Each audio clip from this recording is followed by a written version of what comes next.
character, known as the Baskerville family's Hound, Vikir van Baskerville, who was wrongly framed by his family and father even though he was loyal to them, was sentenced to death by guillotine. Vikir, at the moment of his death, thought to himself that if he were to ever live again, he would hunt down his prey no longer as a hound again. An unsettling scene is introduced to Vikir as he tries to make sense of his surroundings. Feeling that his body was heavy and in an unknown setting to him, he thought that he was in hell. In the grand estate of the Baskerville family, babies are seen in their cribs, crying and making noises. A man is introduced as the patriarch of the Baskerville family. He comments that the babies were insignificant. He walks through the room, commenting that the babies gathered this time were trash. As he walks he notices Vikir being silent as compared to the other babies. He orders the servants to bring the babies to the cradle of swords. The servants obey. Vikir recognizes the man as the main culprit behind his death in his previous life. Hugo le Baskerville. Seeing Hugo's younger appearance, the MC concludes that he had regressed to back when he was a baby. Recalling his past life, he was a hound, born from an illegitimate family, while receiving training in a poor environment. Hounds must be devoted to missions that include assassination, intelligence, ambush, and others. A hound simply takes care of dirty work. This was so that the Baskerville could remain the best amongst the 7 families. The MC remained loyal because he wanted to be acknowledged by the family and Hugo.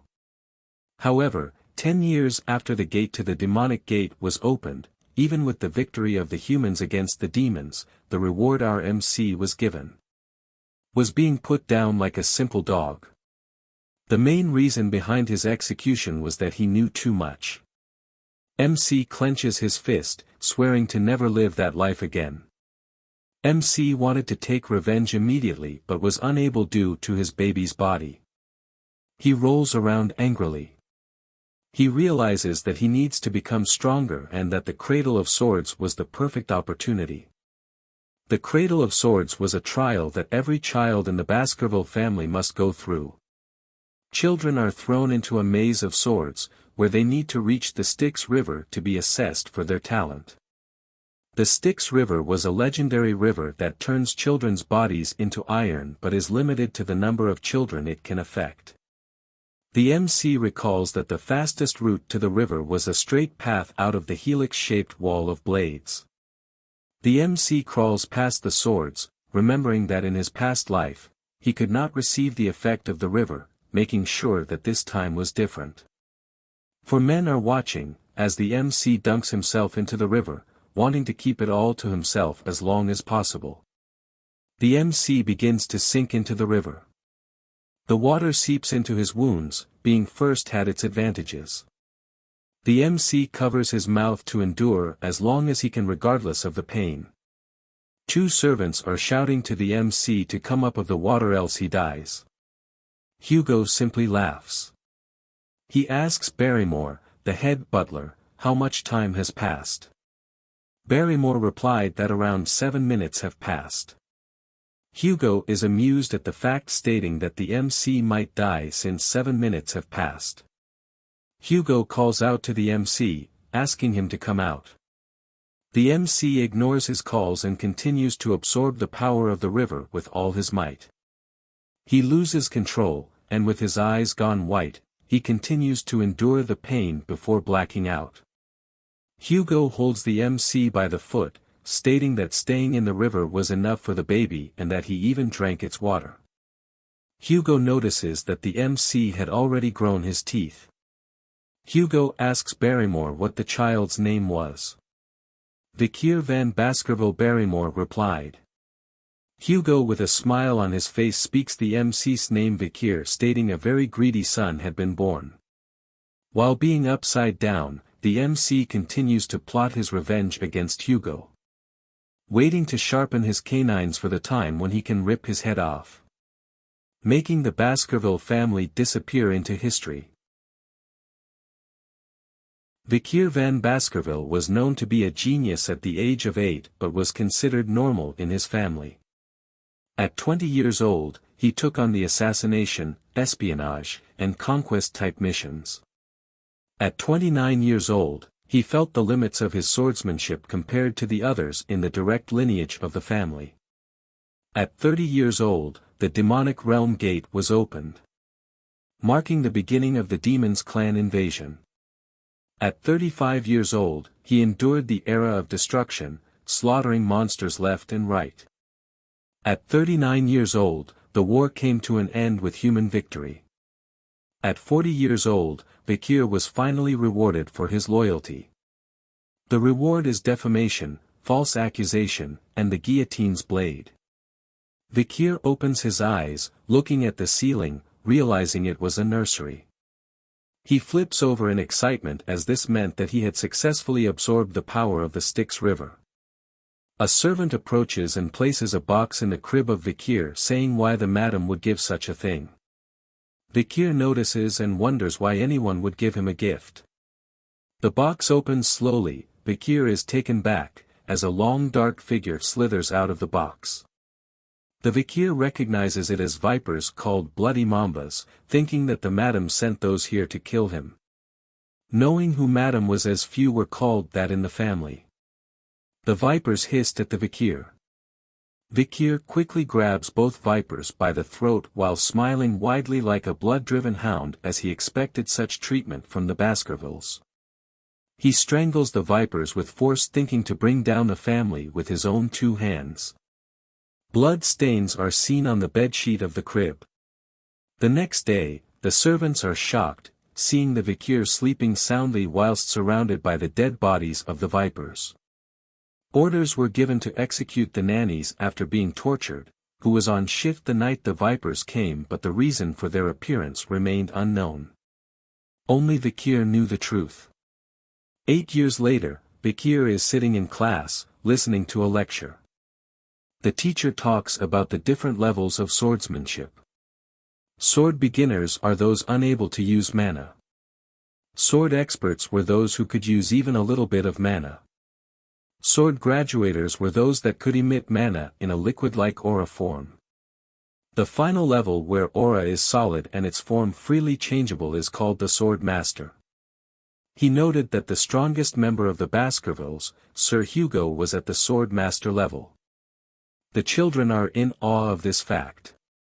Vikir thought to himself that he needed to regain his strength just like in his previous life before his coming-of-age ceremony. The teacher notices Vikir being lost in thoughts and highlights his achievements. Having a strong body due to diving in the Styx River for 7 minutes.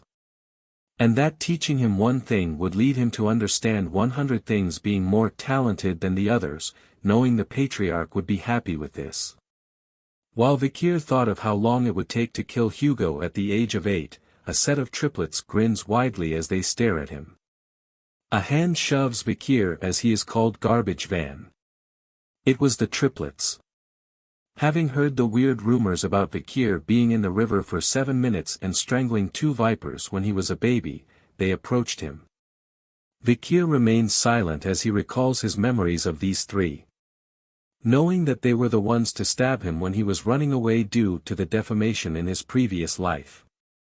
They were called the Hugo Le Baskerville Trident. We'll simply call them high, middle, and low.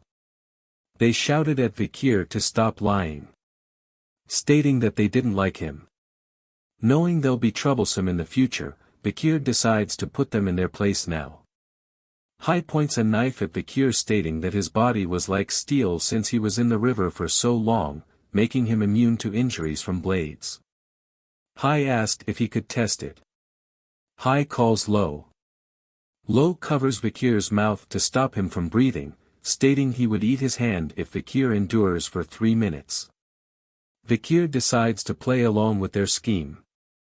1 minute passes, as High and Middle believe that the rumor was fake. 3 minutes pass, and they realize Vikir was good. 10 minutes passes, and they were too stunned to speak. They decide to let Vikir go. A crunching sound is heard as Low looks at his hand, and blood appears. Vikir spits as Lo screams in pain. High and middle shout at Vikir asking what he was doing. Vikir, with bright red eyes, as he wiped the blood off his smile repeated that they said they would eat their hand. High and middle refute back by saying they weren't scared of Vikir but Lo was afraid as he held his bleeding hand. High and middle stare at Lo in disbelief. They attempt to leave to find a priest to fix Lo's hand but the Vikir stops them. In anger, High stabs Vikir in the stomach, stating they were older than him. To his surprise, the knife didn't cut him. Vikir reminds them that being in Baskerville meant that power and talent are greater than age. High screams in pain, as Vikir twists his hand. Vikir, in Hound mode, grins widely and tells them to play till the end with him. High, in pain, shouts that the rumors were true as Vikir lets go of his hand, giving him a punch straight to the face. Middle and Lo are shocked as High falls to the ground with his teeth broken and nose bleeding. Middle attempts to fight but Vikir simply kicks him to the side with no effort. Get wrecked, son. Lo stumbles onto the ground, shocked at what had happened. Vikir tells him to not be afraid as he'll get better in no time once treated. But warns him as he picks the knife off the floor, that he won't be leaving the room. And that they had to live with the discomfort of their own bodies at this rate. Vikir offers one of them a chance to leave the room, as he stares at the knife in his hand.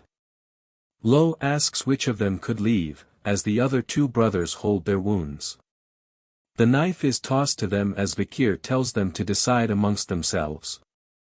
Vikir slowly exits the room and mentions he can't wait too long and that it should be decided quickly.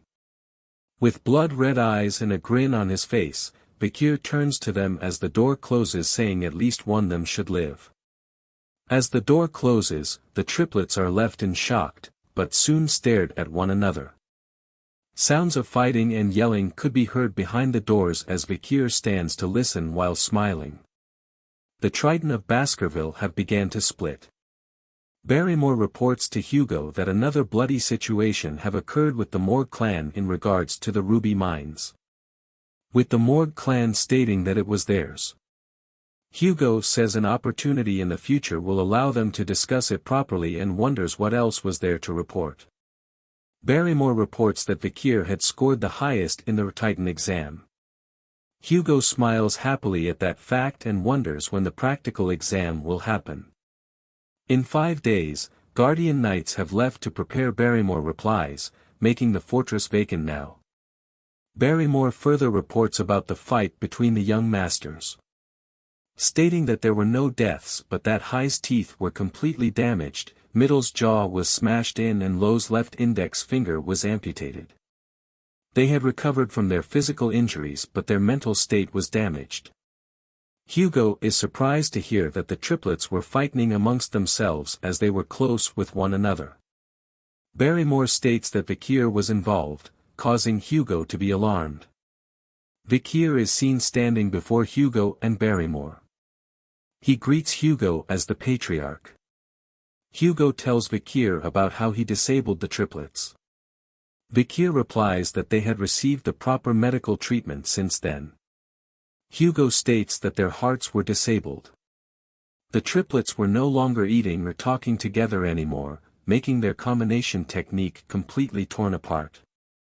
Vikir smiles in silence. Hugo asks if it was wrong that Vikir turned his brothers into a total mess. Vikir replies he was simply stronger and wonders if the stronger person is ever wrong. Hugo shares that his brothers had came before and forgiven him. Vikir recalls a past memory, where the youngest daughter of the family that Baskerville ruined paid Hugo a visit. She had become a nun and told Hugo she forgave him and offered him a mass. Hugo's response was as Vikir speaks it out loud that forgiveness is just an excuse made by the weak who cannot seek revenge due to their lack of strength. Vikir's eyes glow red as he spoke those words. Hugo is elated at what was said as he smiles widely. Hugo recites the family motto, only the strong will reign supreme, weakness is a sin.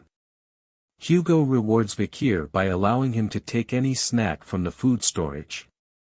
Just enough for him to carry. Vikir is happy and asks for chocolate as he thanks the patriarch for the reward. As he turns to leave, Hugo calls him his son and to do well on the interim evaluation, not to lose to direct descendants. Vikir is disgusted at what he hears but replies yes my lord anyways.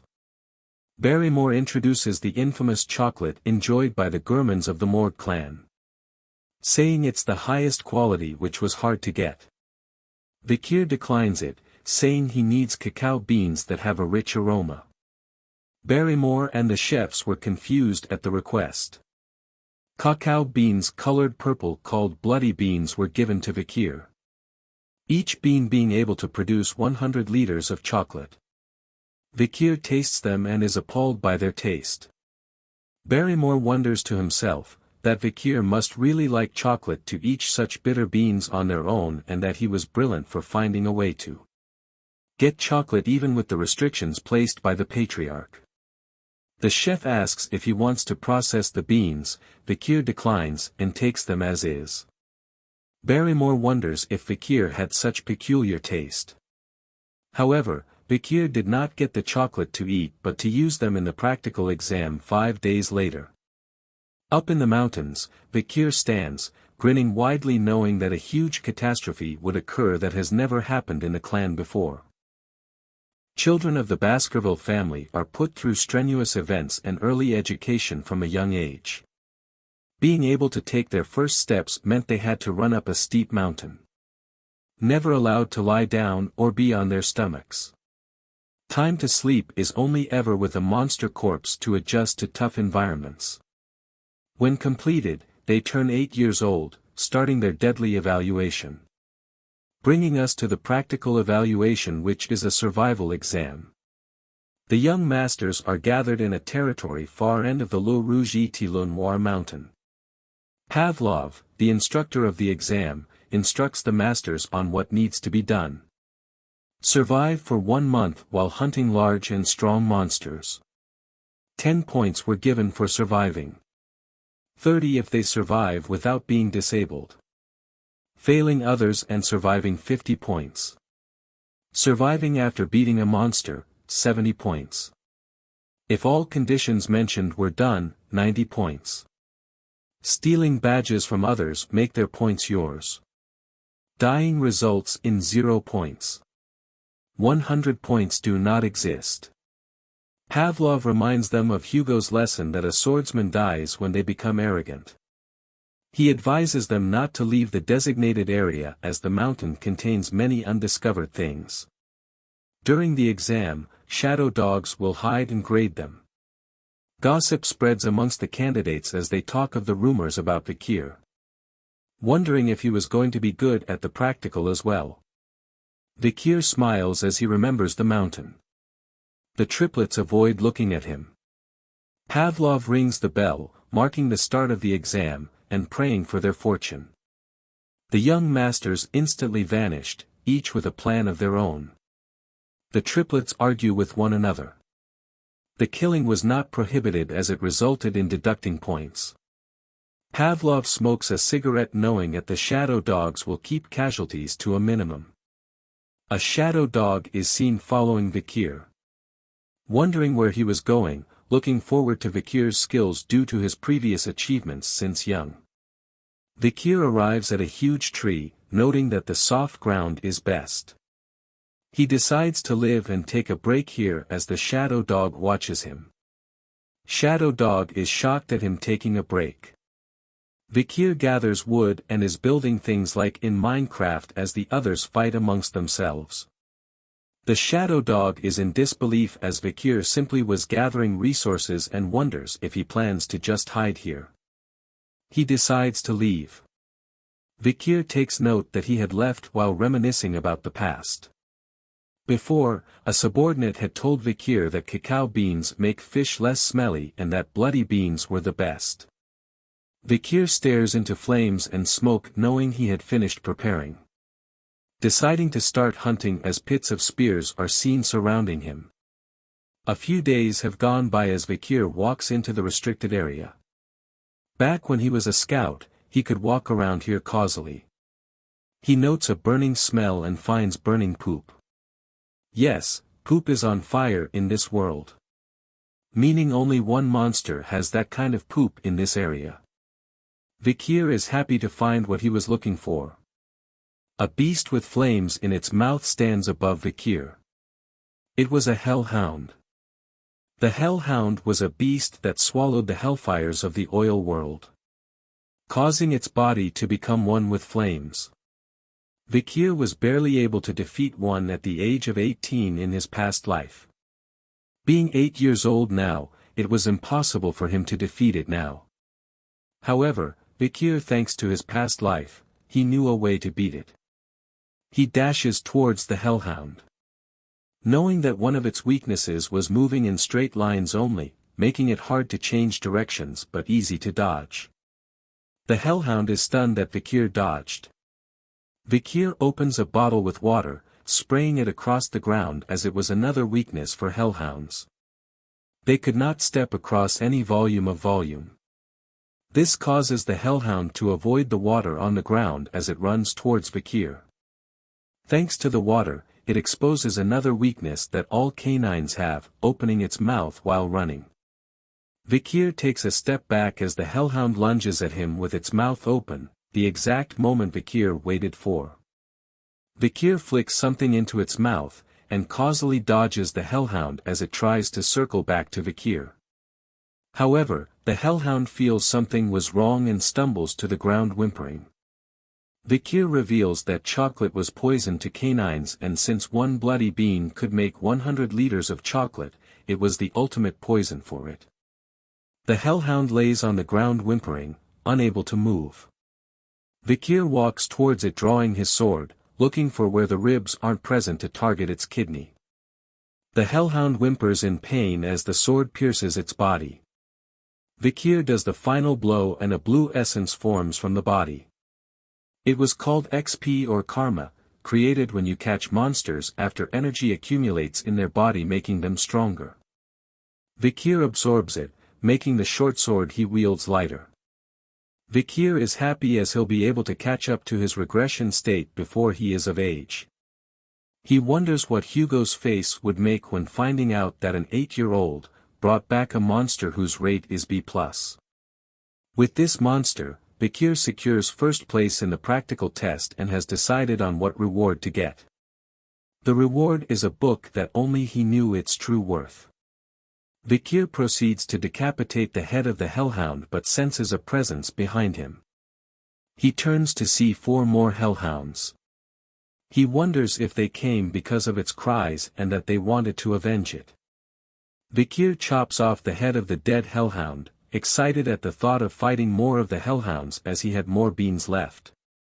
However, a bigger presence is felt by the hellhounds, and Vikir notices.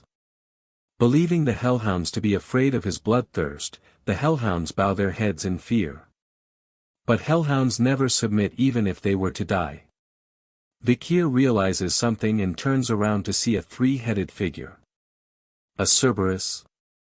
Vikir is alarmed as it has a rating of A+, but it was supposed to be at the 7th ridge. Why was it here, Vikir thought.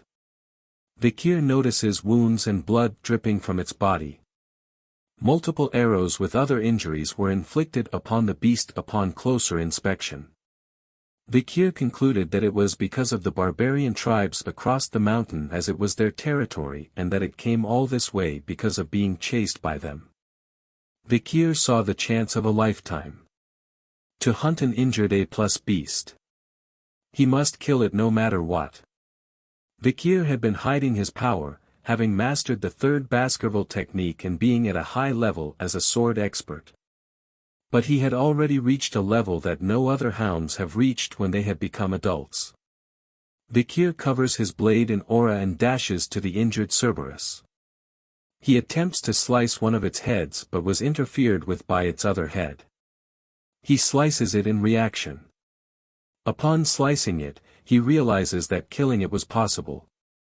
Due to the war with demons, Vikir was able to polish his swordsmanship and there was no sign of unnecessary movements to his techniques. Add on his strengthened body from the river Styx. All weapons Vikir worked against the Cerberus. But that was what he thought. Reality hits him hard, as the Cerberus lands a deadly blow on Vikir, smashing his sword to bits. Vikir lets his guard down for a moment, resulting in a deadly blow from its claws. Vikir is flung straight into a tree. He coughs blood as his eyes turn white from the impact. He suddenly awakens, thinking if he had lost consciousness after the direct hit that was dealt to him by the Cerberus as it walks towards him. He feels the pain in his left arm, making him think that his arm had been ripped out. He checks to see and is surprised to see his arm still intact. He thanks the river Styx effect for keeping his arm. The Cerberus readies for another attack. It dashes toward him, smashing the tree that was behind into bits. Vikir leaps out of the way before it could harm him. He thought to himself, even though his arm was still there, the damage still remained and that wouldn't be able to take a second hit. The Cerberus turns around. With the odds against him, he thought of the situation as a journey that every experienced hunter must find a way out of. He thinks of the best possible action to take and decides to simply just run away as fast as possible. The Cerberus was alarmed seeing him running away. It chases after him. Vikir thinks that he was lucky that the Cerberus was injured, else he would have been torn apart by now as he continues to run away from it. He just has to make it past the iron fence, making him exit the restricted area. Vikir leaps over the iron face and readies himself to reach the place he had prepared beforehand as the Cerberus reaches the iron fence as well. If he was caught before reaching that place, it would be the end for him. The Cerberus rips apart the iron fence with its face, roaring loudly as it continues its chase. Dashing through the trees, he looks around to spot the area. He notices a pile of wood in front of the tree, making it the area where he was supposed to be. He runs with all his might, just a little bit further, he thought to himself.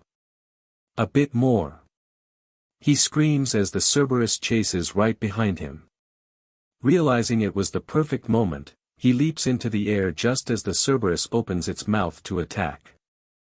A single step forward onto a marking causes it to sink into the ground.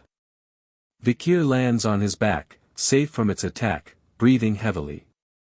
While the Cerberus was met with many spears hidden in the ground below. He welcomes it to the cradle of swords. Wiping the sweat off his face, he was happy that the traps he made for hellhounds were useful against the Cerberus. Bloody beans were spread onto the spears that were in the ground. Being the same species as the hellhounds, the Cerberus was poisoned easily as its two heads cough vomit and are in pain. Its middle head notices Vikir, growling at him. As he holds a spear aimed at it and throws it with all his might. The spear bounces off its body as it growls loudly toward Vikir. Vikir starts to count down from 7. With each step the Cerberus took, a second passed. It slowly reaches Vikir, as the countdown approaches 0. Once it reached 0, it simply fell to the ground. Vikir lets out a sigh of relief as the Cerberus falls to the ground just before him. Happy to know that the rumors were true about the 7 steps. He explains that the spear he threw was different. That it was laced with the poison of the bloody mamba's venomous fang from when he was a baby. He goes on to absorb the mana from the Cerberus, meaning that it was fully dead this time. He stares at its corpse, thinking about how he should bring it back. But before that, he had something else to do. He knew that the presence of a Cerberus meant one thing: dungeon. Since its gatekeeper was dead, the dungeon was free to be explored. Vikir proceeds to cover himself in dried soil, rotten leaves, and moist roots. Looking at its footprints and drools, he backtracks it. He walks to an opening, saying he found it. He enters the cave, recalling that the cave was meant to be discovered in a few years' time. He stares deep into the cave, feeling its mana underneath the rotten surface, knowing that it has not been discovered yet. No light was given out, making the cave seem deeper than he thought. He smiles happily, excited at what treasures are laid within the dungeon as he slowly enters. As he walks further deep into the dungeon, Vikir notices red veins of ruby minerals throughout the area. Feeling that they were connected to the Red All Mountain. He notices light appearing before him, indicating that it was the entrance to the dungeon. The light shines brightly at him, making him cover his face with his hand. He enters a large room, and at the center of it was a floating red stone. Realizing that the dungeon's interior was bright due to the mana imbued into the ruby as he approaches the floating ruby. He notices something behind it, a skeleton with a note. Showing that someone had been here before him. He inspects the skeleton, seeing its injuries caused by stabbings and that there were dried brown bloodstains as he picks up the note on the ground. A long time has passed for the skeleton. Vikir reads the note and recognizes it as a Baskerville member's writing. The note reads that the writer did not want to reveal his name, and asks to be called Cain. The reason behind the note was to prevent other generations from doing what he did. Further explaining that the stone chamber was talked about in the family as a legend. His brother, Abel, and he had coincidentally came across this place, raiding the dungeon and its countless trials. They had killed many monsters before arriving at the chamber, to find the final assignment to the place. The final assignment tied their feet here for a very long time. 3 years to be exact. Vikir can't believe that they stayed for 3 years, hinting that the brothers really wanted the treasure and that the final assignment was somewhere in the chamber. He looks at the stand of the floating ruby and sees some writing. When entering it's 1, but once inside it's 2, when leaving it's 1 was the riddle written on the stand. The note continues, with the brothers contemplating the ominous text forever until they came to a conclusion. The fact that they were twins meant that they were once one in their mother's womb, but when given birth they became 2. Meaning to get the treasure they had to become one again, and only one of them could leave with the treasure.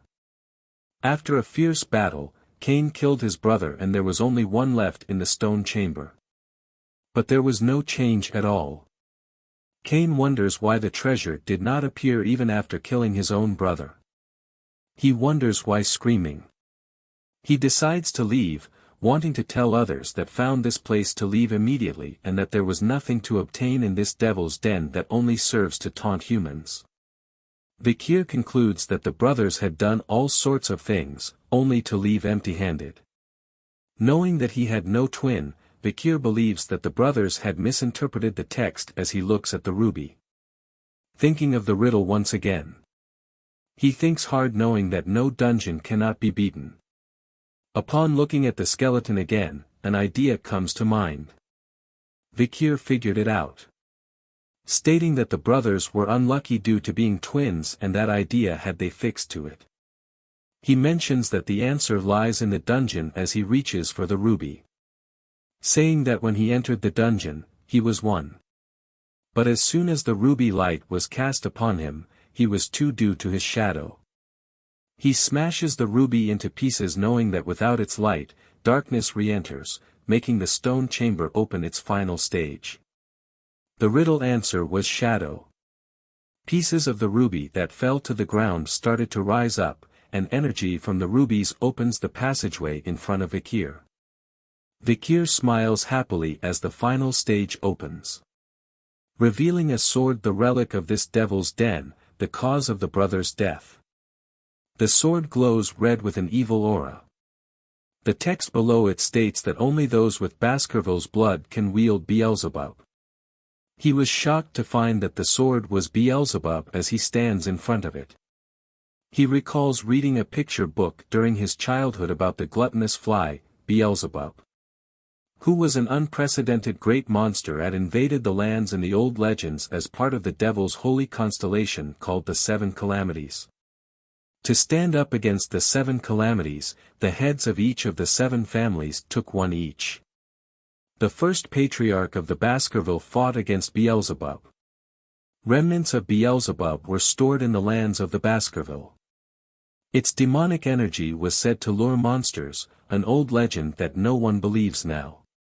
But the legend was true, as the sword was taken by the demon clans, resulting in countless deaths among the humans on the battlefield. Vikir grabs the sword in excitement, saying that it won't happen again, as the sword was now his. As he holds on to the sword, it lets out a ferocious energy as if it was howling. He grunts loudly as the sword seems to be absorbed by his hand. The sword places itself into Vikir's hand before appearing as a blade from his arm. He mentions that he was lucky to have a blade made from a devil's holy constellation, as the blade exudes a murderous aura. His red eyes glow similar to the blade as he raises it to his face, wondering how much stronger he'll be in this life. Looking around, he realizes that there was nothing else for him to take and prepares to leave. But he feels something was wrong with his body.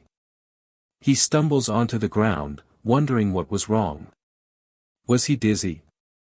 No, he was hungry. The blade makes noise and Vikir wonders if it wants to eat something. He leaves the dungeon, holding his stomach in hunger. Hunger was ringing inside his stomach.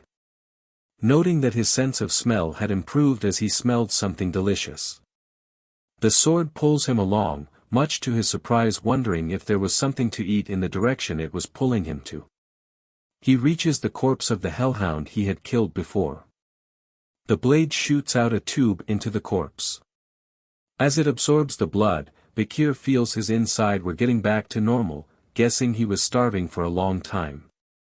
He hoped that the mountain's dried condition was not due to the sword's hunger and wondered how long it takes to feed it. Beelzebub makes a happy sound as it had eaten well and has absorbed the hellhound's ability, hemorrhage. Vikir wonders if this was Beelzebub's inherent ability. Beelzebub was the glutton of files and was said to possess the power to absorb its enemies' skills as its own. Since its absorption amount was close to infinite, many people lost their abilities and became obsolete. But due to its hazard, Vikir could absorb 3 skills only for now.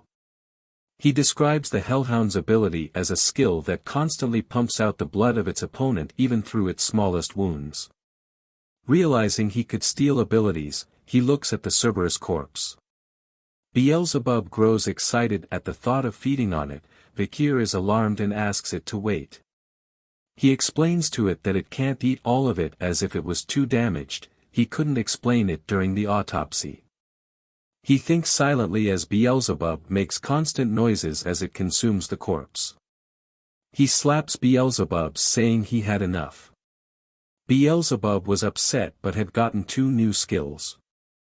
He had even absorbed the power of the sewer rat underneath the Cerberus. Vikir picks up the rat, happy that he had absorbed many powerful skills this time. He decides to wait at the practical exam site as he was done preparing the monster. The young hounds had gathered back together, each covered in various injuries.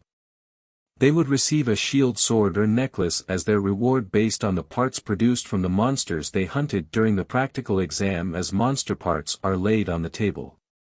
The senior members are astonished at what Vikir had hunted. Hugo is alarmed to hear the news. Barrymore reports that Vikir during the practical exam had accidentally crossed over to the restricted area, allowing him to hunt an A+ Cerberus.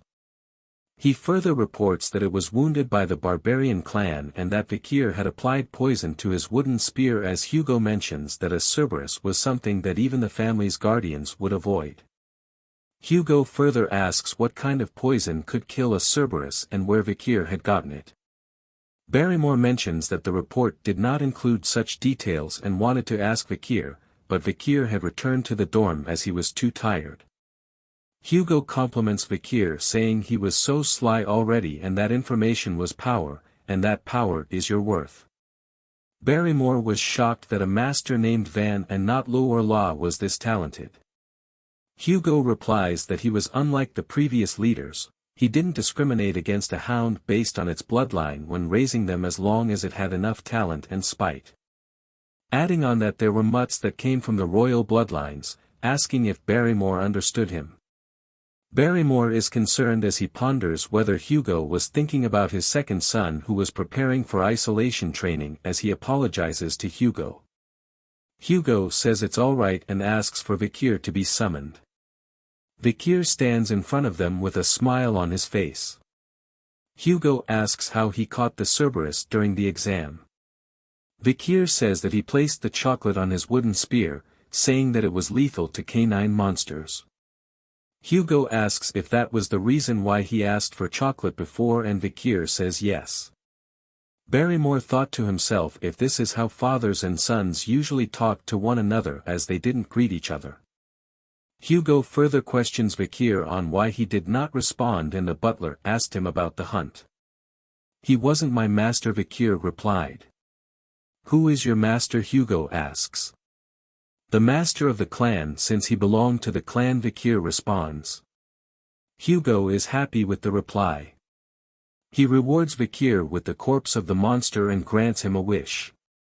Vikir wishes to be granted access to the 10,000 Epistle Library.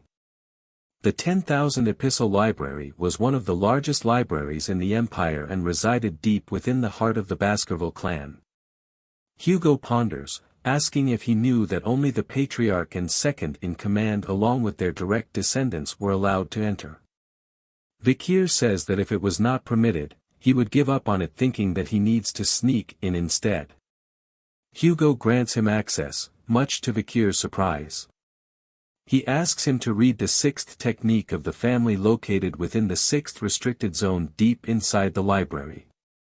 Vikir is stunned as he was just given permission to learn a technique that an illegitimate child was not allowed to. Recalling that Hugo's current level was the 7th technique and that in his past life, Hugo had reached the 9th. Remembering the discrimination he faced in his past life, Vikir promises that in this life, he will surpass Hugo. As he will obtain the greatest essence of Baskerville, a textbook containing the teachings of the first patriarch who subjugated the 7 great disasters. Hugo stares at Vikir, looking forwards to his progress, and wishes him luck. He bows his head thanking Hugo and saying he'll surpass his expectations. 2 guards stand in front of a large door. Vikir enters the room, leading to the library. He stands there saying it was the first time he came in person. He searches through the books, seeing the names of the books that he had wanted to learn in his past life. Knowing that any illegitimate child could not learn any of the advanced techniques to ensure that they do not bare their teeth towards their master, this was a defense mechanism the Baskerville family had created. A book is locked with a chain and he wonders if this was the book. Vikir takes out a key, not believing that Hugo would offer him the book on the 6th technique, an opportunity that was never given in his previous life. As he turns the key in the lock, he wonders if Hugo thought that he couldn't memorize the technique in a day.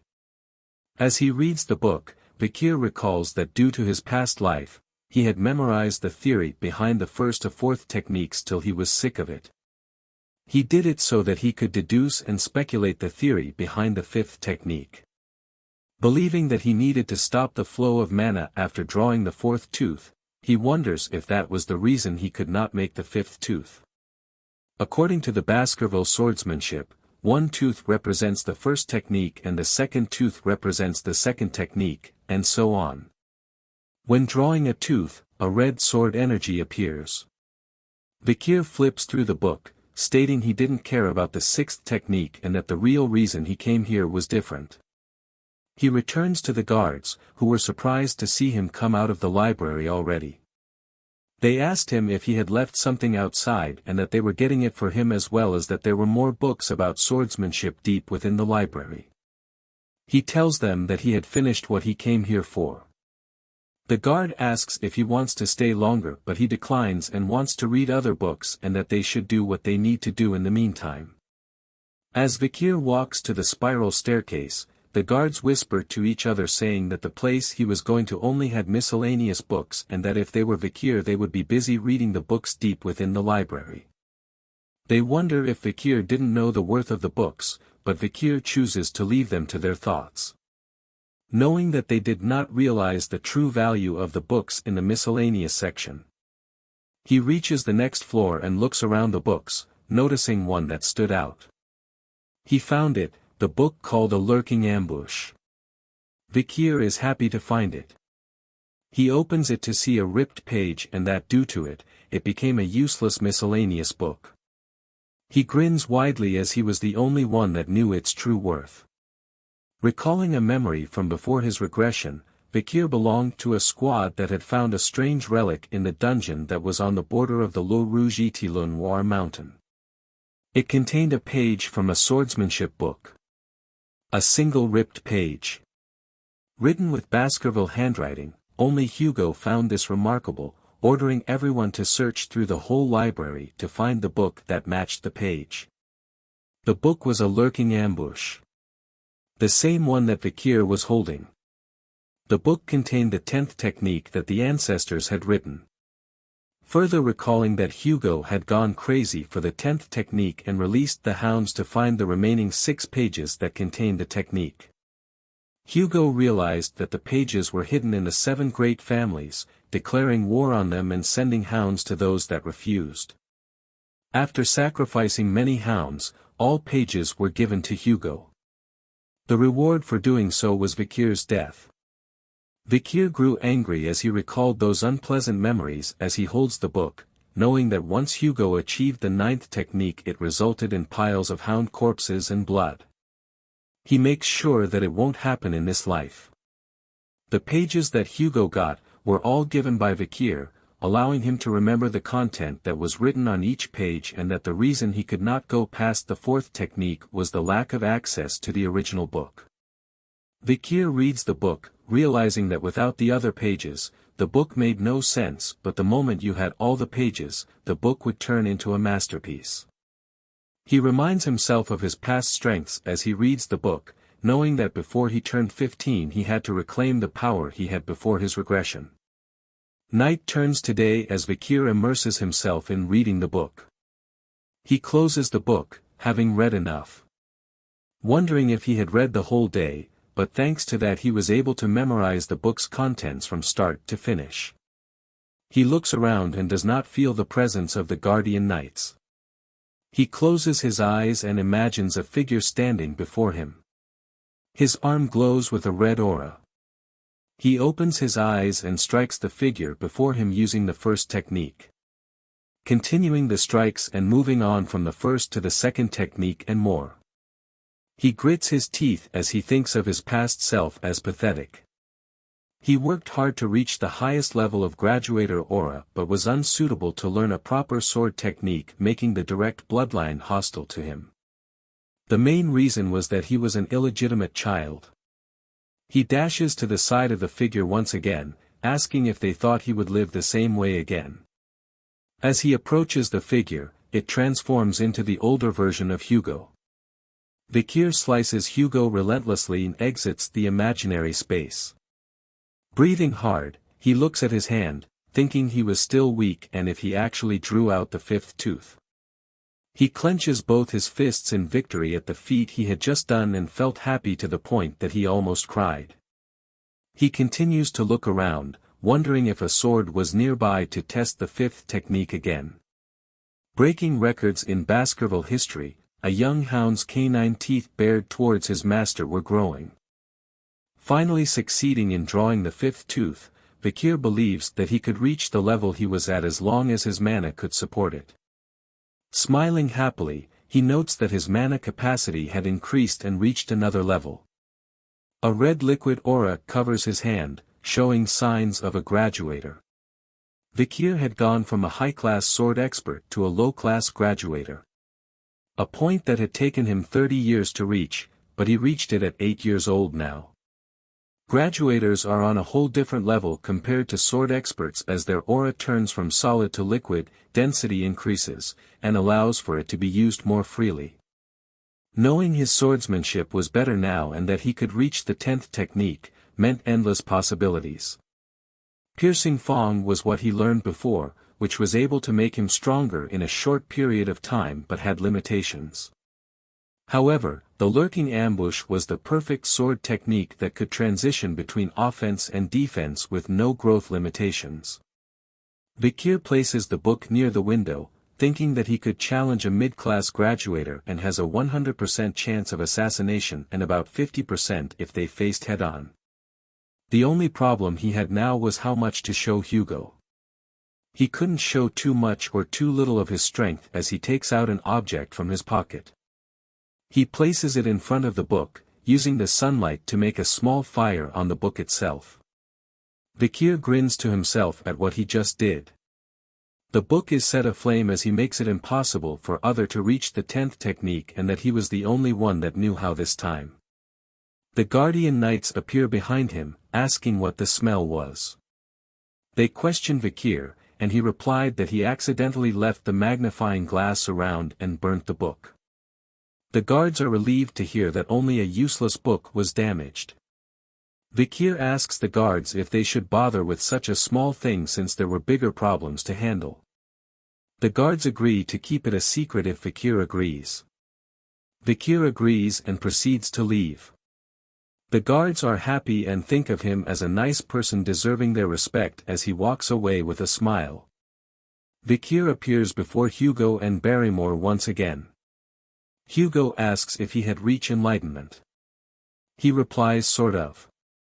Hugo asks what he had learned, and Vikir mentions that he felt something warm and sharp yet soft and viscous. Both Barrymore and Hugo are alarmed at hearing this. Barrymore wonders if it was an aura. Aura was something that only 15-year-olds could obtain after years of training. Hugo thinks to himself about why he was getting excited for over an 8-year-old and asks Vikir to show him. He accepts happily. An arena is showcased. Many young masters are confused as Vikir is seen standing with a sword. Barrymore asks Hugo how he intends to test his skills. Hugo replies that a monster will be released. The gate opens and a huge orc exits with chains all over its body. It growls loudly with menacing red eyes. Other young masters in the stand are shocked to see it as they wonder if an 8-year-old could take on an orc by himself. Vikir and the orc are standing face to face. Hugo waves his hand, signaling to the knight to remove the orc's chains. It screams out powerfully and rushes towards Vikir. Vikir takes a prepared stance as it comes towards him. With a calm expression, he slices the orc's arm off with a single swing. Everyone was shocked at what happened. The orc is stunned at its wound. Vikir wastes no time and dashes low to swing at its leg. He slices it off in one strike again, causing the orc to fall to the ground. The orc remains confused at what happened to it.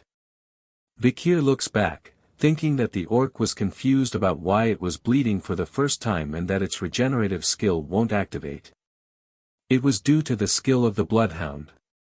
It overpowered the orc's ability. People in the stands are wondering how he was that strong. Hugo stares, thinking deeply. Vikir looks at him, knowing he was trying to determine what he learned in the library, and proceeds to show him what he wants. Hugo and Barrymore looked alarmed. Vikir had revealed Aura Blade as his sword is covered in a strong red aura. The orc tries to get up, but senses a red presence approaching it.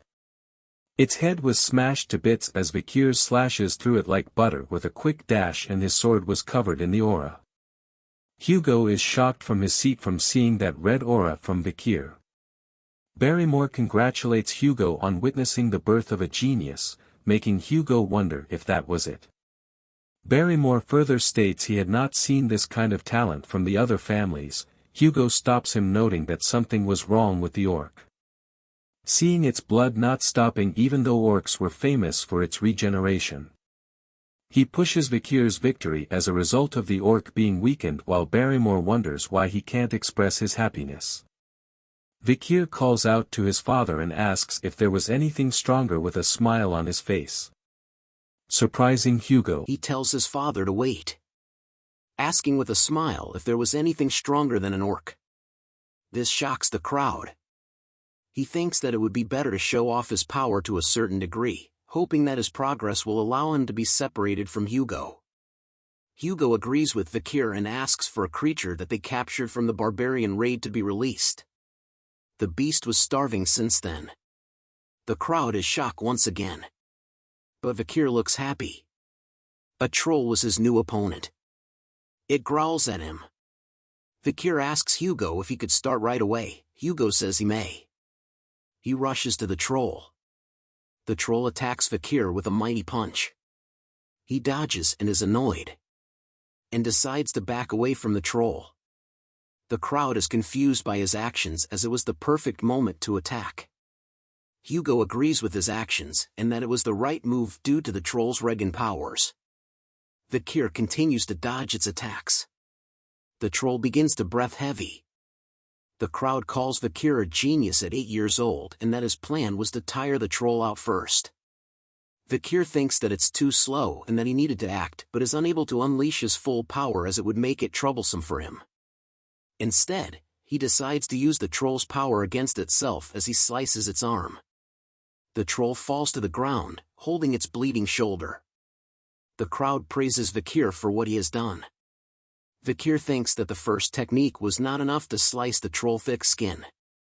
Hugo asks him to stop as it could become dangerous, but Vikir tells him he was almost done. He realized that he was getting an epiphany and that he'll give up if he can't kill it in the next attack. The troll growls in anger. He releases his red aura, preparing for an attack. The troll yells at him as he stood still. But it realizes something from him. A deadly aura and image was seen as from Vikir. In the next moment, the troll was sliced in half by Vikir as he unleashed the Hound's aura. Everyone is stunned at what happened. Even Vikir was shocked at what he just did. He laughs saying he did it. Hugo and everyone in the arena could not believe what they just saw. A week later in the dining room, Vikir is upset over the food. He turns to look around, realizing that everyone has been avoiding him since the day of the arena battle. But he was happy to see Hugo's stunned face. And that he had only shown a small part of his power to them but was actually more powerful. He had also gained the super speed regeneration skill from the troll. He thinks about the fact that he has been eating more with Beelzebub as the triplets appeared behind him. He readies himself. Vikir asks the triplets if last time was not enough, but them claim it was not what he was thinking. They wanted to tell him he was cool when he defeated the monsters, causing Vikir to spit out his food. The triplets ask if he was okay as Vikir thinks it was some sort of scheme. Just as he was feeling goosebumps at what they said, Butler Barrymore appears, telling him he needs to go to the Patriarch room. Back at the mansion of the Baskerville family, Hugo is seen chatting with the Morg clan patriarch, Adolf Morg. They talk about the annual training event between the families, hoping no accidents would happen. Hugo tells Adolf that it was just a scratch and that the Morg's children were dramatic. Adolf said it was because they were noble and dignified. The Rion Mage clan, the Morgs, and the Iron-Blooded Sword clan, the Baskervilles. They were not always on bad terms. The Emperor said that magic and swords were a pair.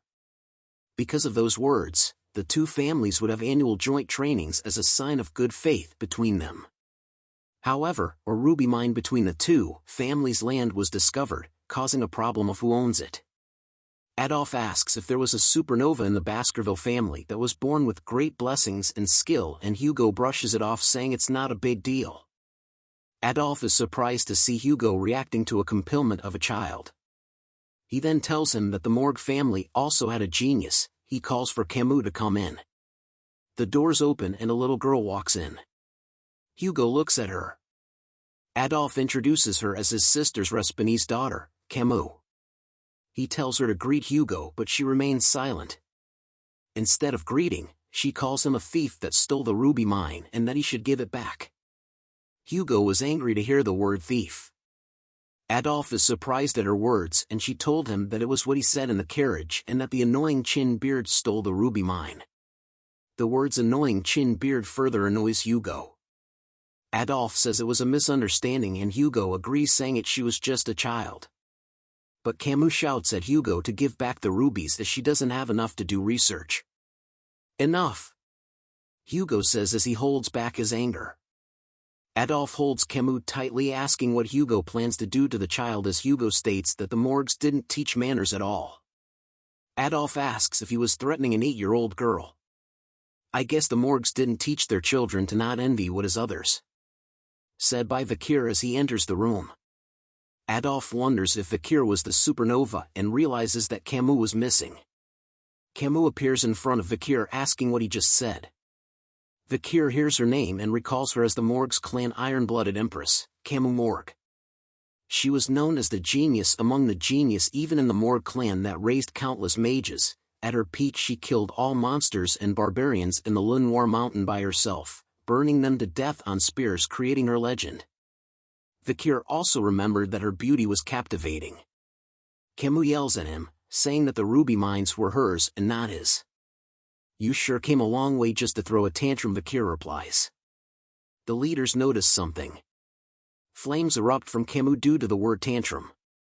She tells him that he'll explain why the ruby mines belong to her so that a stupid dog could understand.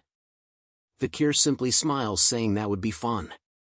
A replica of ice is made. Everyone in the room was surprised by this. Camus says she'll explain it. Vikir was upset as he expected them to fight. She explains that the ruby mine was located in the area between the morgue and Baskerville called Joint Security Area, and that the problem was that the entrance was located in the morgue area but the mine runs underneath the Baskerville area. Adolf was happy while Hugo became upset due to the explanation.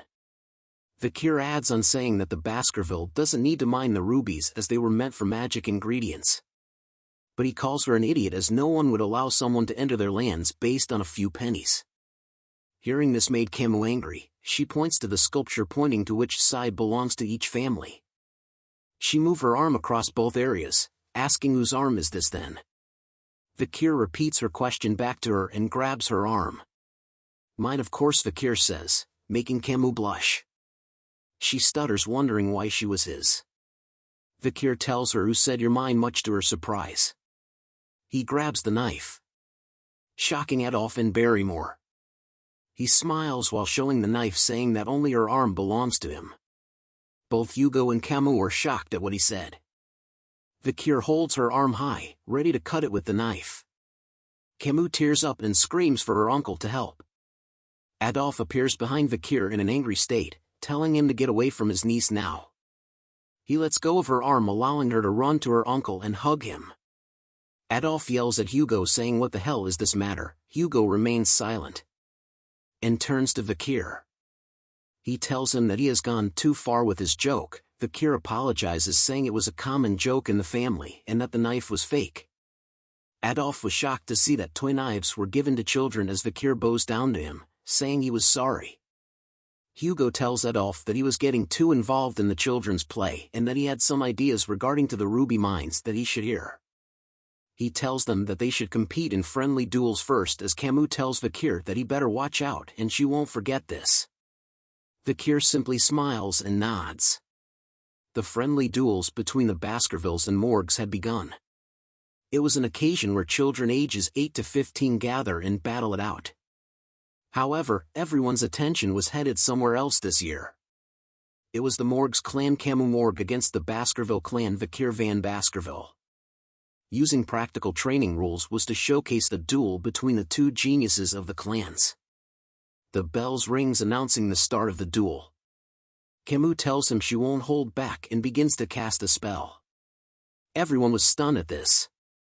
She was doing quadra-casting. Adolf smiles at Hugo as the crowd were amazed that Camus was doing something that was difficult for a 15-year-old. Camus unleashes her attacks, but Vikir dodges them with ease. He tells her she should focus on one spell, but she calls him an idiot who doesn't understand magic. She summons a stone wall just as Vikir reaches her. He simply smashes through the wall. Camus was shocked to see this, wondering if this was the power of the Baskerville basked in the river Styx. She closes her eyes and opens them again, and sees Vikir with his hand out. He flicks her straight in the head, sending her flying. Adolf was surprised to see a flick while Hugo chuckles. Camus asks him why he flicked her and wonders if he was going easy on her. He points to his forehead, saying hers might hurt. and that they should end things before it gets out of hand, but she ignores him and summons 2 stone walls. She laughs at him behind the 2 walls as Vikir wonders if he should just go around it. He decides to play along and smashes through the wall with just his bare hands. Camus is startled to see his hand come from the wall. Vikir now asks her whose arm it was that crossed the wall, and tells her as he flicks her forehead, the stronger individual. He smiles as Camus falls down again from the flick. With a huge red bump on her forehead, Camus holds it and growls at him.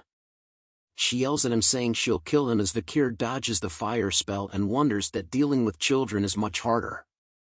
He continues to dodge her attacks, wondering what he should do to calm her down. Vikir looks behind, wondering if he should let others handle the problem. Another duel was happening right behind them. It was a pair of idiots that keeps casting fire magic and a swordsman that slices magic. He believes that they might be useful as Camus shouts out why he wasn't getting hit. She walks to him asking him not to turn away and to face her. The idiot mage behind begins chanting a magic spell, giving Vikir the perfect moment. He calls out to Camus, telling her that she better have a defensive spell ready as a huge fireball appears behind him. Camus couldn't believe what was in front of her. Adolf shouts no, as a huge explosion is seen. Everyone gathers around the scene of the explosion. They all call out to Camus, shouting her name. Camus hears her uncle's voice in the dust and smoke. She thinks about what to do as she managed to defend against the attack, but something else had happened. The flame spell had burned all her clothes. She knows that everyone can't see her because of the smoke, but once it clears up, she'll be the laughing stock of everyone. She calls out in her mind for someone to help her, and soon a jacket lands on top of her head. Camus was surprised to see Vikir as he tells her to put on his jacket. Covering herself with the jacket, she asks him why he wants to help her. Vikir says he just wants to. She thinks to herself why this idiot would help but notices something. Vikir had been cut by the idiot swordsman attack which still have some more on it. The people enter the smoke and notices something. Vikir and Camus were together. Adolf was relieved that Camus was fine while Hugo remained silent. The crowd realizes that Camus was on the floor, while Vikir was bleeding, and that he was extremely fit based on the muscles on his body, which shows the amount of training he had done. Adolf hugs Camus as she remains silent as she stares at him. Back at the mansion, Hugo asks Vikir how the battle was against the Lady of the Morgue clan. He tells him that he had understood the reason behind the event once again, while Hugo tells him that a battle between a mage and swordsman are different. He further asks why he didn't go for a clear blow, but Vikir tells him that he had no idea on how to deal with a lady. Hugo tells him that he had let his guard down and that the wound on his arm was a lesson. Vikir was shocked to hear that Hugo was worried about him. He remembered from his past that Hugo was so cold, so strict, and so brutal because he had lost his first wife and eldest daughter. But he thinks it's not his problem as Hugo asks him what they should do with the ruby mines. He tells him that they should give it away. Hugo asks why. Vikir explains that the main purpose of the Baskerville clan was to grow its territories and that the monsters and barbarians near the ruby mines are a problem, and that they should utilize the Morgue clan well to deal with those problems, which helps to minimize their losses with the expansion into that region. Hugo tells him that he was right. Vikir further explains that once the Morgue clan claims the ruby mines, all they need was to push the monsters and barbarians into that region, allowing for them to take care of all the problems at once. Hugo likes the idea that the rubies will be bathed in the blood of their enemies and that the Morgue clan will think twice before entering their area. He rubs Vikir's head, telling him that his idea was 90% aligned with his, as Vikir thought to himself that the idea was originally Hugo's idea from the past. Vikir tells him that they needed to keep an eye on the Morgue's movement. Hugo tells him he had increased the number of hounds scouting the area. As they walk further, they encounter Adolf and Camus waiting for them. Adolf asks if they could talk once again before they return, as Camus blushes while hiding behind Adolf. Back at the room, Hugo asks what they wanted to talk about. Adolf tells him he needs to mention one thing. He wanted to discuss other ways to resolve the issues of the ruby mines other than paying for it. Adolf suggests an engagement. An engagement between the Morgue and Baskerville clan. Hugo asks which child did he have in mind. Adolphe proposes the eldest son of the Baskerville and the eldest daughter of the Morgue clan, Camus. He praises her, saying she was the best. Hugo tells him that the eldest son was 25 and about the age gap. Adolphe tells him the 17-year gap is not too big of an issue, but Camus speaks out, saying she will not marry anyone weaker than her mother. Adolphe tells her that she might remain single all her life due to her condition, but she remains absolute about it. Hugo tells her that this wasn't a buffet of her choosing. She tells him firmly that she has no intention of playing around either and looks in a certain direction. Both Hugo and Adolphe look in the same direction. It was Vikir. Adolphe couldn't believe what he was seeing. He whispers to Camus, telling her not to think about Vikir, as he was just a small fish in a big pond and only had the Van surname. Hugo hears it and is slightly pissed off. He speaks out, saying that an engagement should involve the people's thinking, asking Vikir what he thought. Vikir and Camus simply stared at each other in silence. He opens his mouth slowly and tells them that he accepts. Adolphe is confused and angry at the bastard, Vikir. Camus is happy to hear that the engagement was not rejected. Hugo tells Adolphe that just because Vikir did not have the name Lou, he assures him that he was a talented child. Adolphe stands in front of Vikir, judging him. Vikir recounts his memories of Adolphe Morgue. He was a six-circle master and one of the strongest in the Morgue clan and a great supporter of his niece. Adolphe tells Vikir that not just anyone can be the husband of Camus. He grabs Vikir's shoulder, wondering why he wasn't responding and why his body was so sturdy. Vikir tells him that he wasn't listening to what Adolphe had said. This surprises Camus and made Hugo chuckle lightly. Adolphe laughs and asks Hugo if he could have a deeper conversation with Vikir. Hugo wonders if the mage of the Empire was gonna scold an 8-year-old child. Adolphe replies that this was a request as an uncle, while Camus tells him he doesn't have to do this. He gave a bombastic side-eye to Camus, telling her she better stay still and that this was bound to happen to someone else eventually. He then asks Hugo for the chance and Hugo agrees. Back at the training arena, Hugo and Camus are standing at the side while Adolphe and Vikir are in the arena. Adolphe tells him that they will be testing Vikir and wants to see everything he is capable of.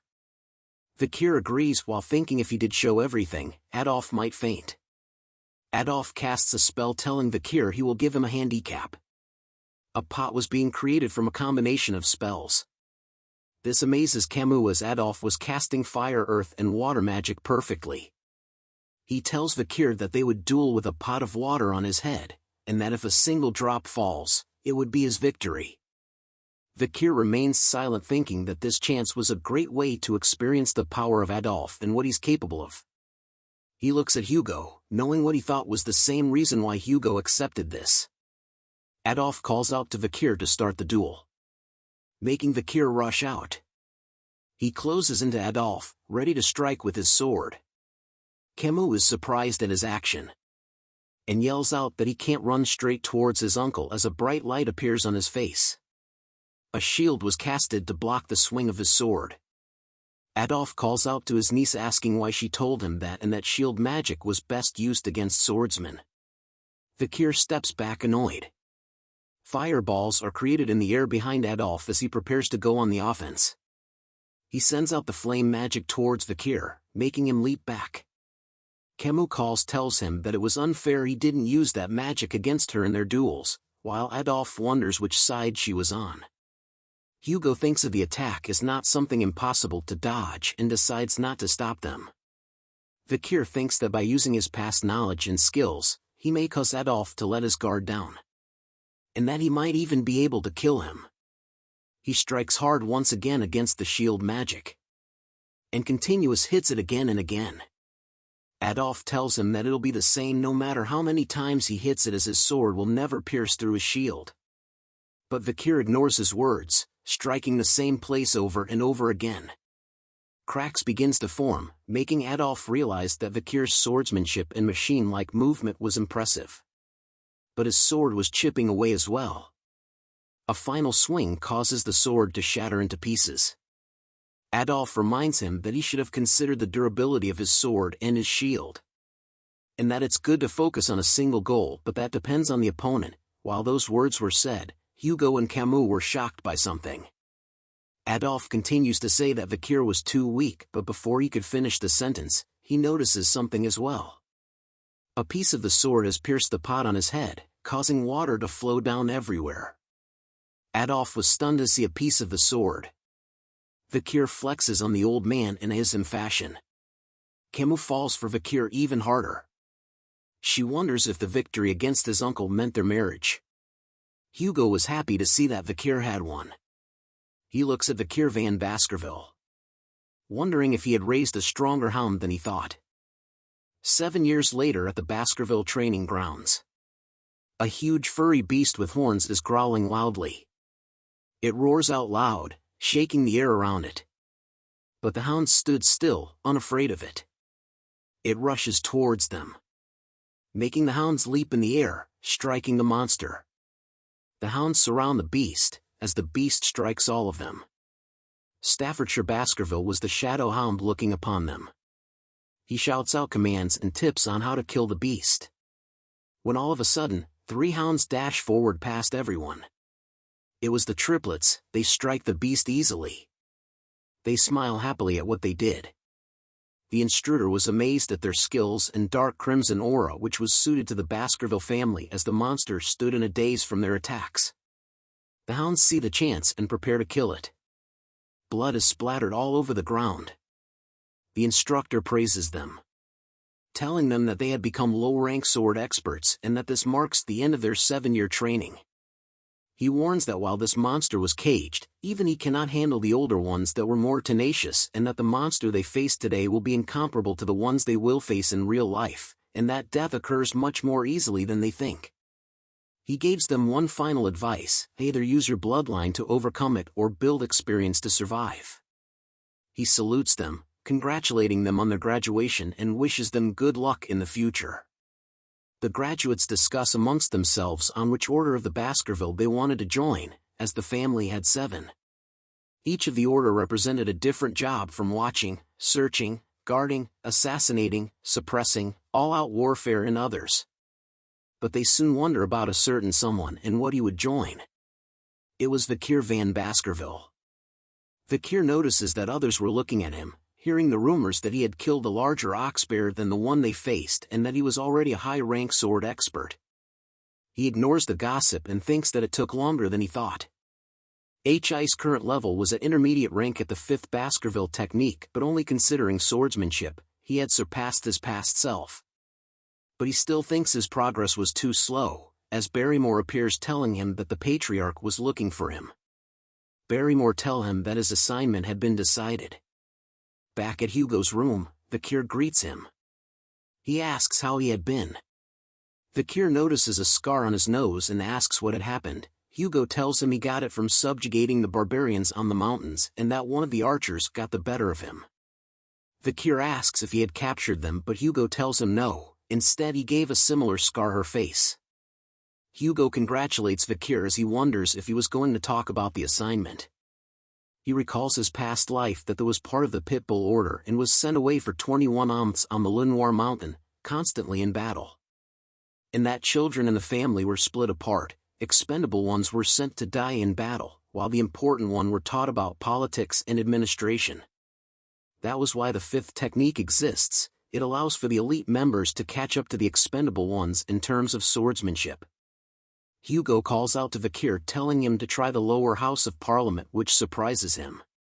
Hugo explains that the lower house was to teach him about the politics and business of the Baskerville family. Vikir couldn't believe that Hugo wanted him to take the elite course. He praises Vikir for his achievements and that he was a genius, and that his position will be the deputy consul of the underdog city, as both consul and deputy consul positions were vacant. He asks if Vikir will accept. He accepts, but says he has to mention one thing. Vikir talks about the incident with the Morg clan over the ruby mines. And so he requests to borrow something as part of his reward. This shocks Barrymore. He tells Hugo if that his request was too much, he could deny it. But Hugo allows his, with saying he trusts him and that he would not do anything foolish. Vikir tells him he won't do anything to worry him, still not comfortable with him calling Vikir a son. As Barrymore and Vikir leave the room, Barrymore tells something to Vikir. That Hugo treasures him deeply and that was why he did not dispatch him into battle immediately and that this was a form of kinship between them. But Vikir tells him that only happens if he does a good job. He recalls his past memories, where he was betrayed and killed by Hugo, feeling the sensation of when his head had rolled off the guillotine. With deep hatred in his eyes, Vikir promises that Hugo will experience the same sensation in this life. At the Baskerville territory called Underdog, we arrive at a beautiful mansion. A bald man is telling a pair of servants that the mansion and area has to be squeaky clean by tomorrow as the new deputy consult from the Baskerville family will be coming. A servant wonders what kind of person the new deputy would be and hopes that the person would be experienced in business. The servants continue to talk as Vikir walks by, catching their attention. The servant grabs Vikir's shoulder wondering whose kid this belongs to while telling Vikir this was a place you can't just enter. Vikir looks at him and tells him to remove his hand in an instant. He reveals a piece of paper to the servants. Making them realize that he was the new deputy, Vikir tells them to prepare women and drinks to have a party right now as he enters the building. The servants looked at him confused about the party. Drinks and food are seen along with various people drinking and laughing. A man is staring at this scene in disbelief. His name is Chihuahua Baskerville. He was the general secretary of the city of the Underdog and was very upset right now. He stares out the window wondering how ridiculous Vikir was to drink and party on the first day of his assigned job. This was because of the previous deputy who caused him to have a hard time due to the bribes, and now he's holding a party at the workplace. He finally shouts out that Vikir was a troublemaker and that only once the city was in ruins he will get it together. But Vikir appears behind him, asking if he was the general secretary. Chihuahua wonders when Vikir entered the room as they both introduced themselves to one another. Vikir notices something about Chihuahua's name, that he had no middle name. Chihuahua was stunned as he knows that a lack of middle name signifies that he was outside from the family and he was discriminated against because of this. But Vikir tells him that it was nice. This confuses him. Vikir tells him that he had researched him beforehand and knew that he came from Underdog, making he know all the ins and outs of the city. He tells Chihuahua that he knows how hard people like him had worked and that he wouldn't interfere in his work and trust him to do a good job. Chihuahua wonders if this was a new form of harassment, and why Vikir was here when he had asked for a party. Vikir closes the book, stating that the personal laws had no issue but the judicial system had a lot of flaws. This shocked Chihuahua as Vikir read the book extremely fast. He speaks out about the problem was that Underdog had many illegal business owners who were successful, making the underground hold power above the law. But stopping the illegal businesses itself won't solve the problem. Heads of the underground businesses needs to be removed. Hearing this, Chihuahua just remains silent. Vikir continues on as he stares out the window, saying that the job of the deputy consul is to make laws and execute them, and that he respects the laws already in place but wanted to add a new law. Chihuahua asks him why he needed a new law and Vikir replies that he will destroy the underground economy in a week and needed a cause to make and execute this law. Since he was still young and a newly appointed deputy consul, he needs a certain type of performance to make it more convincing. To put it differently, I will lay out the poop for the flies. Chihuahua stares at him wondering what he plans to do in the city. The next day at the Underdog's downtown Dortsmile Street, a crowd was gathered. As Vikir stands in front of them dressed well, the servants and Chihuahua stand behind him, wondering what Vikir was planning to do as he had been standing there since the crack of dawn. Vikir announces himself to the crowd as the newly appointed deputy consul as the crowd wonders what a cute young kid can do. He tells them about the notice behind him and that the laws have been in place for a while, and that even if the deputy changes, the laws will continue to be upheld. The crowd doesn't believe him, thinking that the higher-ups won't do anything and that he was gonna be lobbied pretty soon. Chihuahua yells out at them to mind their manners as Vikir was from the main Baskerville family. Vikir remains silent as the crowd continues to mock him. He grips the stick hard in his hand and raises it up high, grabbing the attention of the crowd. He slams the stick straight into the ground with tremendous power. Everyone around couldn't believe what they saw. He lets go of the stick and announces a special with the authority of the deputy consul. Vikir Special Law Section 1 Clause 1, he will reward 100 million hold to whoever removes the stick. Everyone around was still too stunned to speak. They all shout what? Into the air. As the stick remains in the ground. The new law that Vikir had created. Chihuahua and the servants remained silent, where else the crowd was talking about the reward. Vikir calls out to them asking if there was no one that wants to get the money. But still no one came out. So he increased the money amount. He tells them of the increased amount of reward, but someone laughs as he speaks. A man from the crowd calls it ridiculous and that Vikir wanted to make fun of them. The crowd agrees with the man and tells Vikir to stop messing around and go to sleep. Chihuahua wonder why they were the ones embarrassed instead as Vikir remains silent at their remarks. He asks them if there was still no one. And then decides to increase the amount of reward once again. Telling them that whoever pulls out the stick, they will get the new reward. He looks at them wondering if there is still no one. The crowd wonders what the hell was going on and if this was a joke. They talk amongst themselves wondering if they should do it. But they see a sword on Vikir's waist and wondered if they would get executed if he thinks they were being too greedy. They continue to wonder about the stick, if it was too heavy or if there was trick. Vikir is disappointed that there was still no one while Chihuahua whispers to him that the city didn't have that amount of money. A hand was raised in the crowd. A little girl with snot on her nose carrying a basket of flowers asks if she could try. A man tells her not to do it as she could be killed, but she tells him that her mother was sick and that she had to try something. She laughs and smiles, telling the crowd that if something happens to her, they should take good care of her mother. The old man had no words to say. She stands in front of Vikir and the stick. She thinks that Vikir might not kill her and that they would reward her with a few coins as she was volunteering to make herself a fool. Vikir tells her to pull it out as she hopes to be paid for a basket full of flowers. She bends down and holds the stick tightly, pulling with all her might. A surprised look came to her face as the stick came out. The crowd was surprised to see that it was done. The little girl holds the stick and looks up wondering why she pulled it out easily. As Vikir releases a red aura, and appears to be reaching for his sword. She tears up and closes her eyes, thinking that she would be executed, wondering what the reason was for her execution and who was going to look after her mother. But a bag appears in front of her. Vikir kneels in front of her and tells her to take the bag of reward money. She holds the bag of money confused and so was the crowd.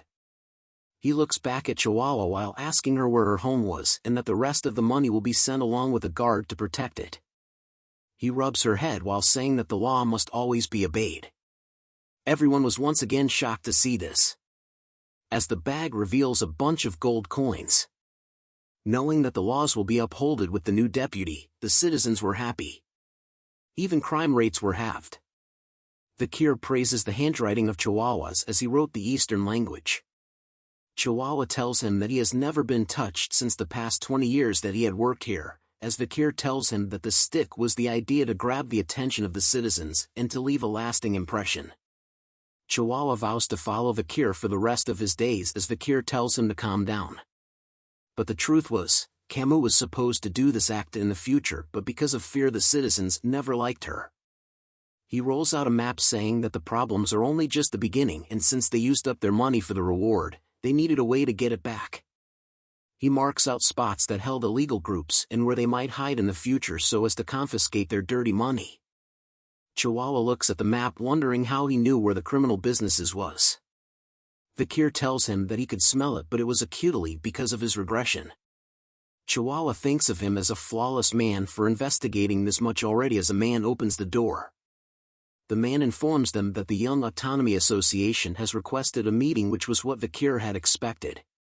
Chihuahua explained to Vikir that the group was made up of several clans but was just a social club, that the young masters were above the law and had something to say about the Vikir special law. Vikir tells them that the dung flies have started to smell the shit.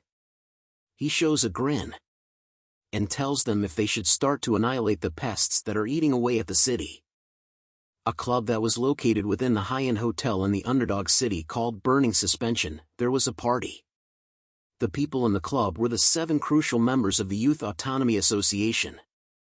They were the second and third generation of the 7 families located within the Baskerville territory. The blonde guy tells the servant to like the drinks spilled on the table, and they thank him for being able to enjoy this precious drink. He tells the others that no matter how much they spent, the money will keep replenishing thanks to the Baskervilles. A man raises a glass, saying it was easy to kidnap barbarians to sell as the demand for slaves continues to grow as the Baskerville only cared about territorial expansion.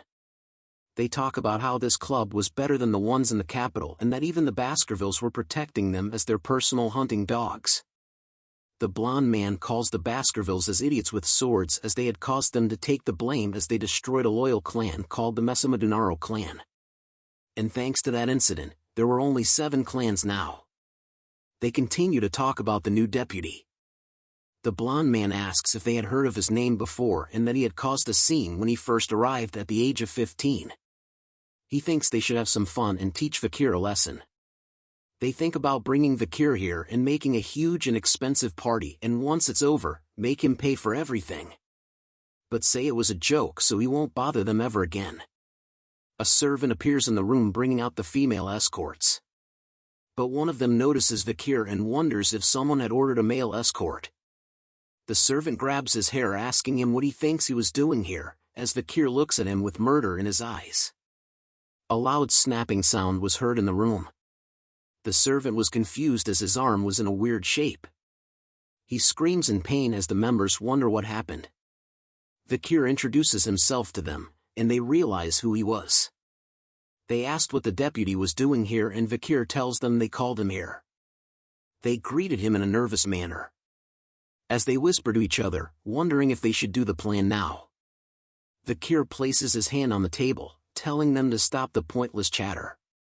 He releases a red aura, grabbing the attention of the members. Glasses shake all around. The tower of drinks vibrate. And finally exploded. They realize that he used mana manipulation to force the champagne tower to explode by touching the table, making him a graduator class. They continue to whisper among themselves, shocked to find out that he was graduator class at 15 years old. Vikir calls out to one of them and grabs his shoulder as he tells Vikir that they were gonna pay for the drinks. But Vikir leans into him telling him that they should pay for their drinks and wondered if they were planning to force him to pay for it. The rest of them tries to calm Vikir down, saying they wouldn't make him do such a thing. And that they were just testing him as the city was a corrupt place. But Vikir strikes them in the stomach. With his fingers deep inside the body as it bleeds, he tells them that a dog should never trust their owner no matter the situation. And that they act this way because they have never seen something truly frightening before. As he throws the guy onto the floor, he steps on his face, asking the others if they knew why he did this to him. And they tell him that they knew why he did this. But Vikir continues to step on his head, and tells him that they would understand what he wants to do next as he smashes the guy's head to pieces. They all stand up asking Vikir if he thinks that he will get away from this while calling him a bastard. Vikir leans face to face to another guy as he knew they wouldn't understand. He lists out their crimes: abduction, kidnapping, illegal slave trafficking, insulting Baskerville, and a bunch of other crimes. He smacks the guy in the face, saying that animals don't learn until you teach them. He looks at them with a sadistic smile as his eyes glow, telling them that they were gonna see what he can do to teach a disobedient creature a lesson. Deep in the underground dungeon, Vikir and Chihuahua are looking at something in disgust. A hand is seen on the bars, telling Vikir if he thinks he would survive after pulling such a stunt, and that he would tell his father everything. It was the blonde man. He tells Vikir that he will get out of here and kill him. Chihuahua asks Vikir why he had them beaten so much. Vikir asks him if he thinks this was too much. Chihuahua said that he can't turn people into a meat bag, but Vikir tells him that he hasn't even started yet. He walks towards explaining that the village hall was to manage wicked people, but they had turned it into a hideous organization, and based on their arrogant expressions, they still lack proper education. Vikir tells them that once the sun set, he will execute all of them, shocking the blonde man.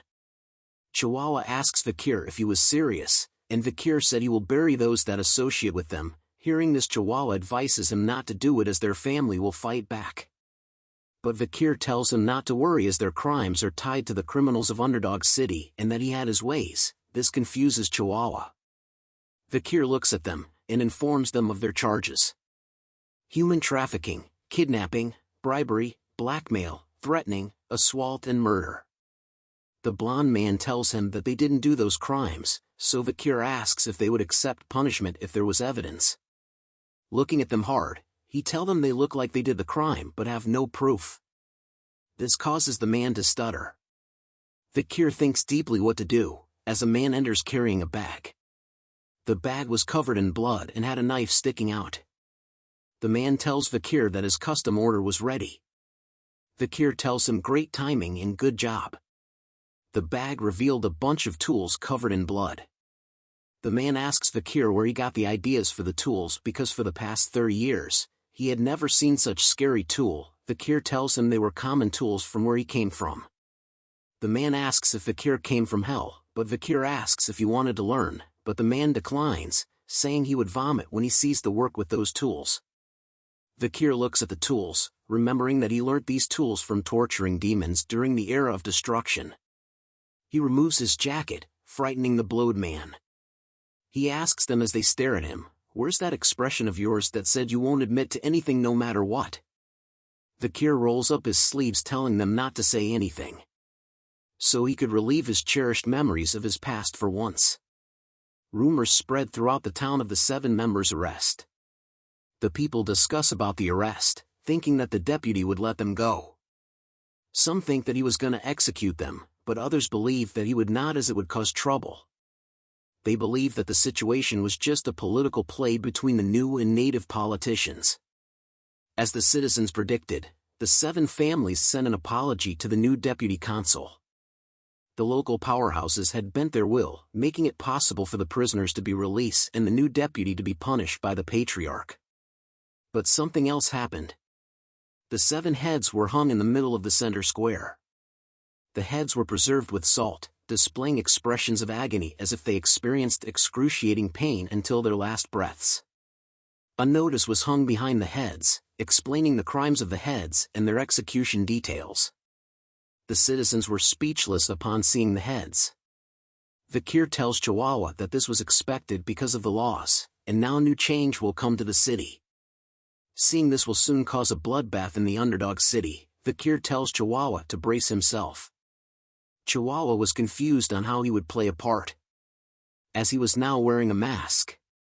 He turns around, whispering if this was the right strategy. A figure asks if he didn't trust him, but he still wondered if this was the right plan, as the deputy consul was trapped in the cage, with people in masks all around the place and people in chains, and that he was going to be sold as a slave for the strategy. They were somewhere on the outskirts of the Underdog City. The slave auction was being conducted, which was an unlawful event that had not been reported. A man welcomes everyone to the circus. He was surprised to see people from the Mont Blanc clan. Reading the note, he sees that they were sellers and Chihuahua assures him that they were selling. He questions Chihuahua if he was not happy with the slaves from before, as the Mont Blanc clan always bought large amounts of slaves. But seeing Vikir's red eyes and black hair, he assures Chihuahua that he will take responsibility and sell him at a good price. He hopes that Chihuahua has a good time at the circus. The auction begins in the main tent as night falls. The people discuss about the slaves that were popular and what they wanted to buy, as the clown man tells them that an item was secretly embezzled by the Baskerville family's knights. It was an A-rank monster that is said to have 19 hearts, the Merciel. From its leather meat, bones and intestines nothing goes to waste. The price starts at 100 million gold. The price increases till the prize was sold for 250 million gold. The auction continues as the people bid and buy things. A man approaches Clown Mask, as he was surprised they were gonna sell something this time. He announces to everyone that something special has arrived and was found deep within the jungle. It was the barbarian of Balak from the warrior tribe in the L'Orange mountain jungles. He tells them they would get a different feeling when they tame a wild slave and it would be the perfect chance to test their slave training techniques, but he wonders why they had decided to sell this thing. He calls out for a bid but no one responds. He then decides to lower the bid from 5 to 1 million. But still the people were not interested. He tells the huge man to get rid of it as no one wanted it. But the warrior struggles to free itself. So the huge man punches her hard, making her unconscious. He apologizes for the disturbance as they bring her to the back. As an apology, he decides to bring out the best product they had today. Vikir walks in, catching the attention of everyone. He was wearing long hair as a disguise. The clown mask introduces him as a rare item with black hair and red eyes and looks for a high price.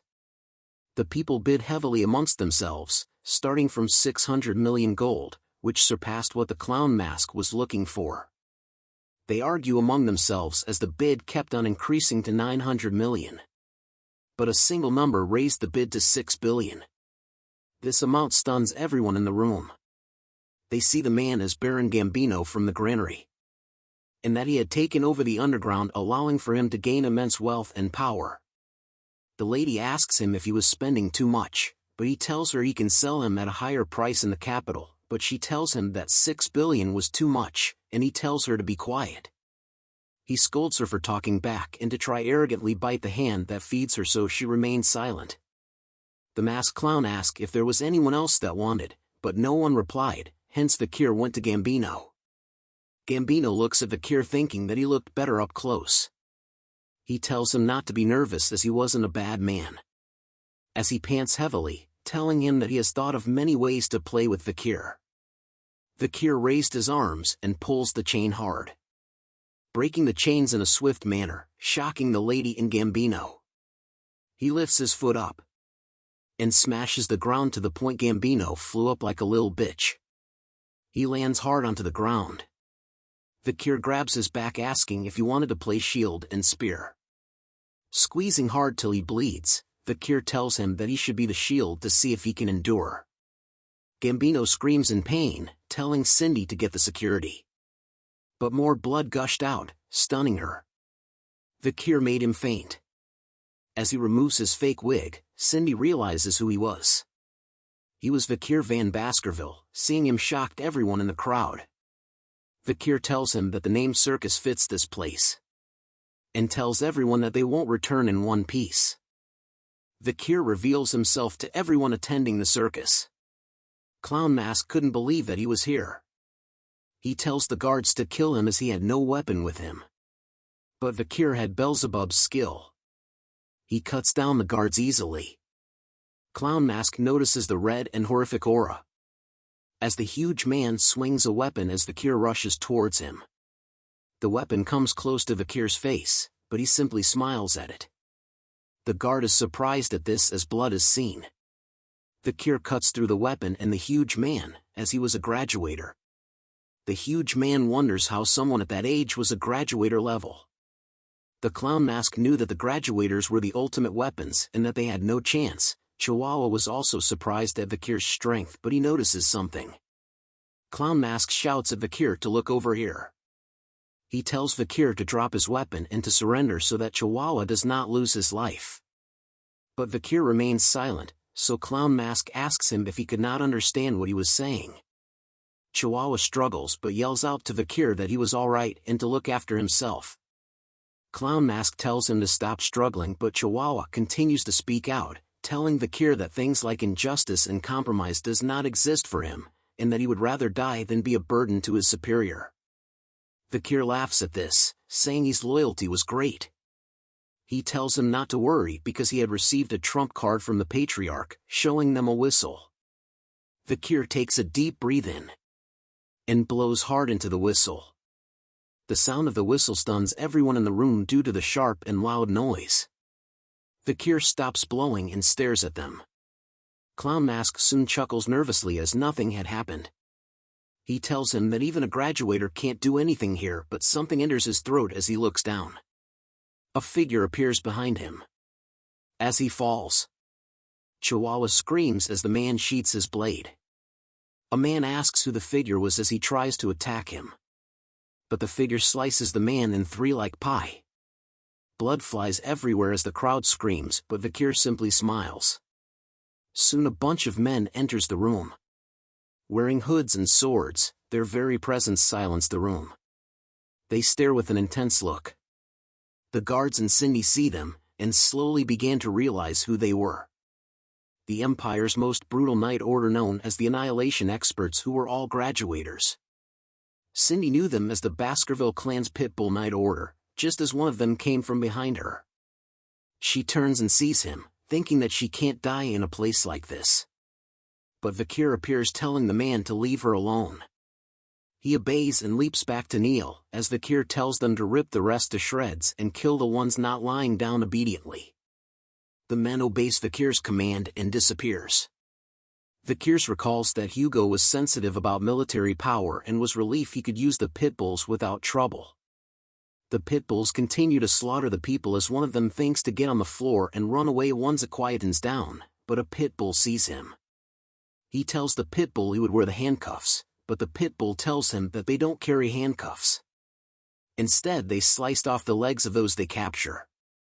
A cigar is lit as the man says that those who are to be executed won't need their legs. As a man wearing sunglasses appears beside Vikir, he asks Vikir how it felt to command the Pitbull Knights. The man was the commander of the Pitbull Knights, Boston Terrier Le Baskerville. He looks at Vikir and sees why his brother Hugo was so interested in him, as Vikir was already fierce and cruel at the age of 15, so he rubs his head, telling him to come to the Pitbull Knights so he can raise him properly. Vikir tells him he would think about it. Vikir shrugs him off, telling him he had something urgent to attend. This makes Boston want Vikir even more, and Vikir thinks of him as burdensome. Vikir enters a room filled with various cages, thinking that what he wanted was around here. He looks at a safe knowing that it contained the money that the nobles were paid with, which will be given to the city hall to be taxed, and soon notices a certain cage. He pulls out the cover and sees something. A voice for moaning in pain. It was the female barbarian that was being auctioned. She moans in pain as tears fall from her face. Vikir took a closer look at the barbarian girl. Seeing that she was tormented before being dragged here, making him angry. He tells her she was lucky as he reveals a red and blue potion on his waist, and that he was giving it to her out of kindness. She drinks the potion and its effects are seen on her body. All of a sudden, she awakens. And dashed to the back of the cage, as Vikir asked her why she was so surprised. She looks at him in wonder as all her wounds have healed. Vikir tells her to go in her language. She slowly comes out the cage, as Vikir points to the exit, while still telling her to run away in her language, as he knew the basics of her language from fighting the barbarians countless times in the past. But she yells out a bunch of words that Vikir couldn't understand as he was not that fluent. But before she left the place, she turns to Vikir and spoke something in her language. Vikir believes that she was thanking her, and began to look for what he came here for and found it. It was the Merciel's corpse that was being auctioned before. Beelzebub suddenly became active. It screams out loudly, as it has been a while that it had feasted on an A-rank monster, so Vikir tells it to quickly consume the corpse before the Pitbull order arrives. Beelzebub was happy. Soon, rumors of what happened at the circus spreads in the town, and that nobles and participants were taken to the underdog city prison with their limbs torn off. And that day, the building burned. And the entire club of Burning Suspension burnt down and disappeared. With the heads of the club's VIPs were put on display, which created more awareness towards criminal acts. The 7 families who lost their children sent letters of protests to the administrative office. But the reply they received was firm, that the death penalty was given to the criminals involved with the Imperial's family most forbidden act, illegal slave trading. And that the bank drafts, ledger books and other evidence were found by the Baskerville family and will be reported to the Imperial family. Soon, the patriarchs of each of the 7 families came. They kneeled down and apologized, which was unprecedented as they were begging their enemy who killed their sons. However, Vikir's reply was simply that due to the investigation, the 7 families' assets will be confiscated. And on the charge of treason, 3 generations will be destroyed. Soon, the floor of the execution ground were filled with the dirty blood of the city's corrupt vermin. This resulted in love from the citizens as crime and employment rates were lowered, making the welfare of Underdog City restored. The next day, Chihuahua tells Vikir he had brought him coffee with a smile on his face. Vikir tells him to do his job and not bring coffee, but Chihuahua tells him that it was a sign of thanks for saving him from Clown Mask.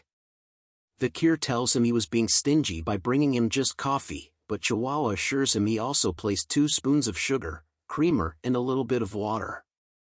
He then asks Vikir how his transcribing training was going, so Vikir asks him to check his progress. Chihuahua was impressed with Vikir's writing as he was very good, but Vikir tells him that he still has a long way to catch up.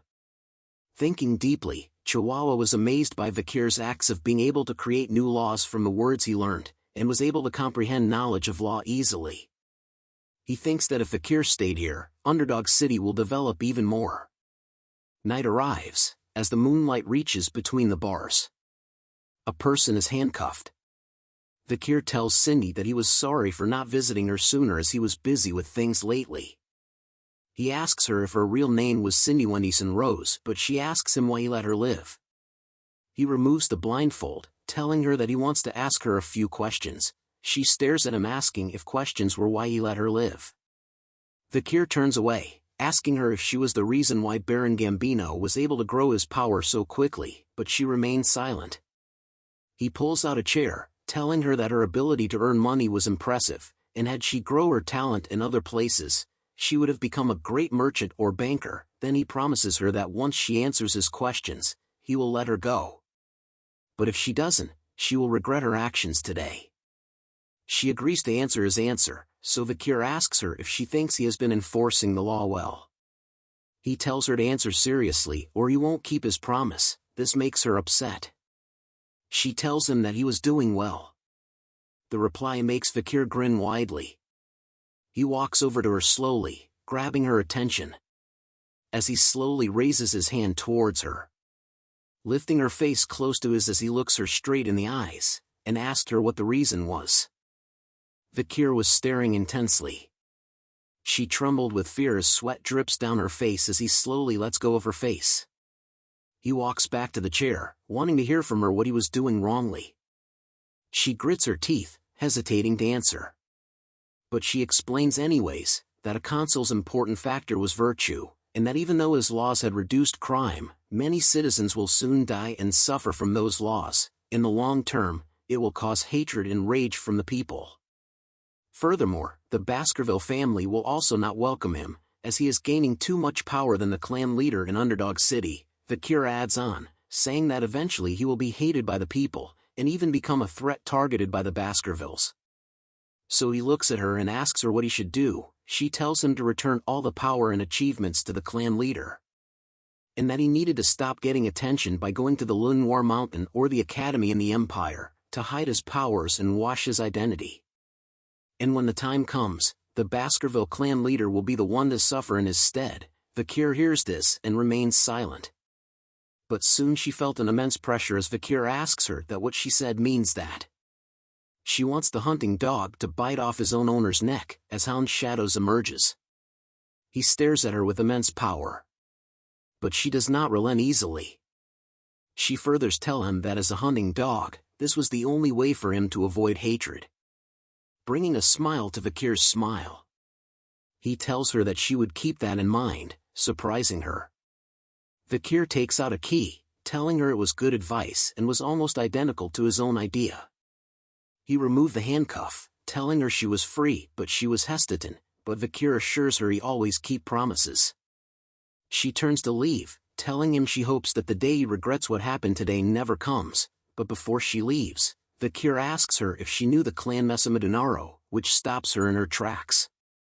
He goes on to tell her that the clan were merchants who were rich and were once the 8th clan.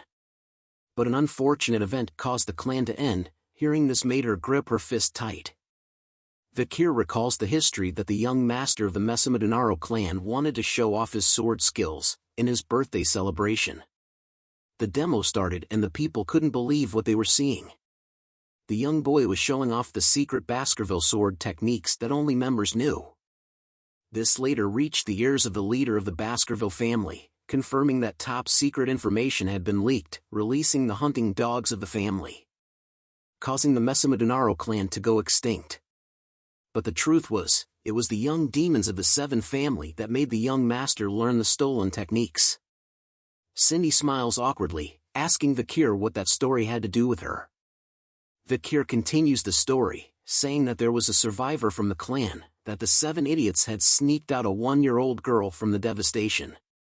All because the girl was beautiful. She went through cruel and unusual torture, acts so horrible that even Vikir couldn't talk about it. Hearing this made Cindy grit her teeth hard.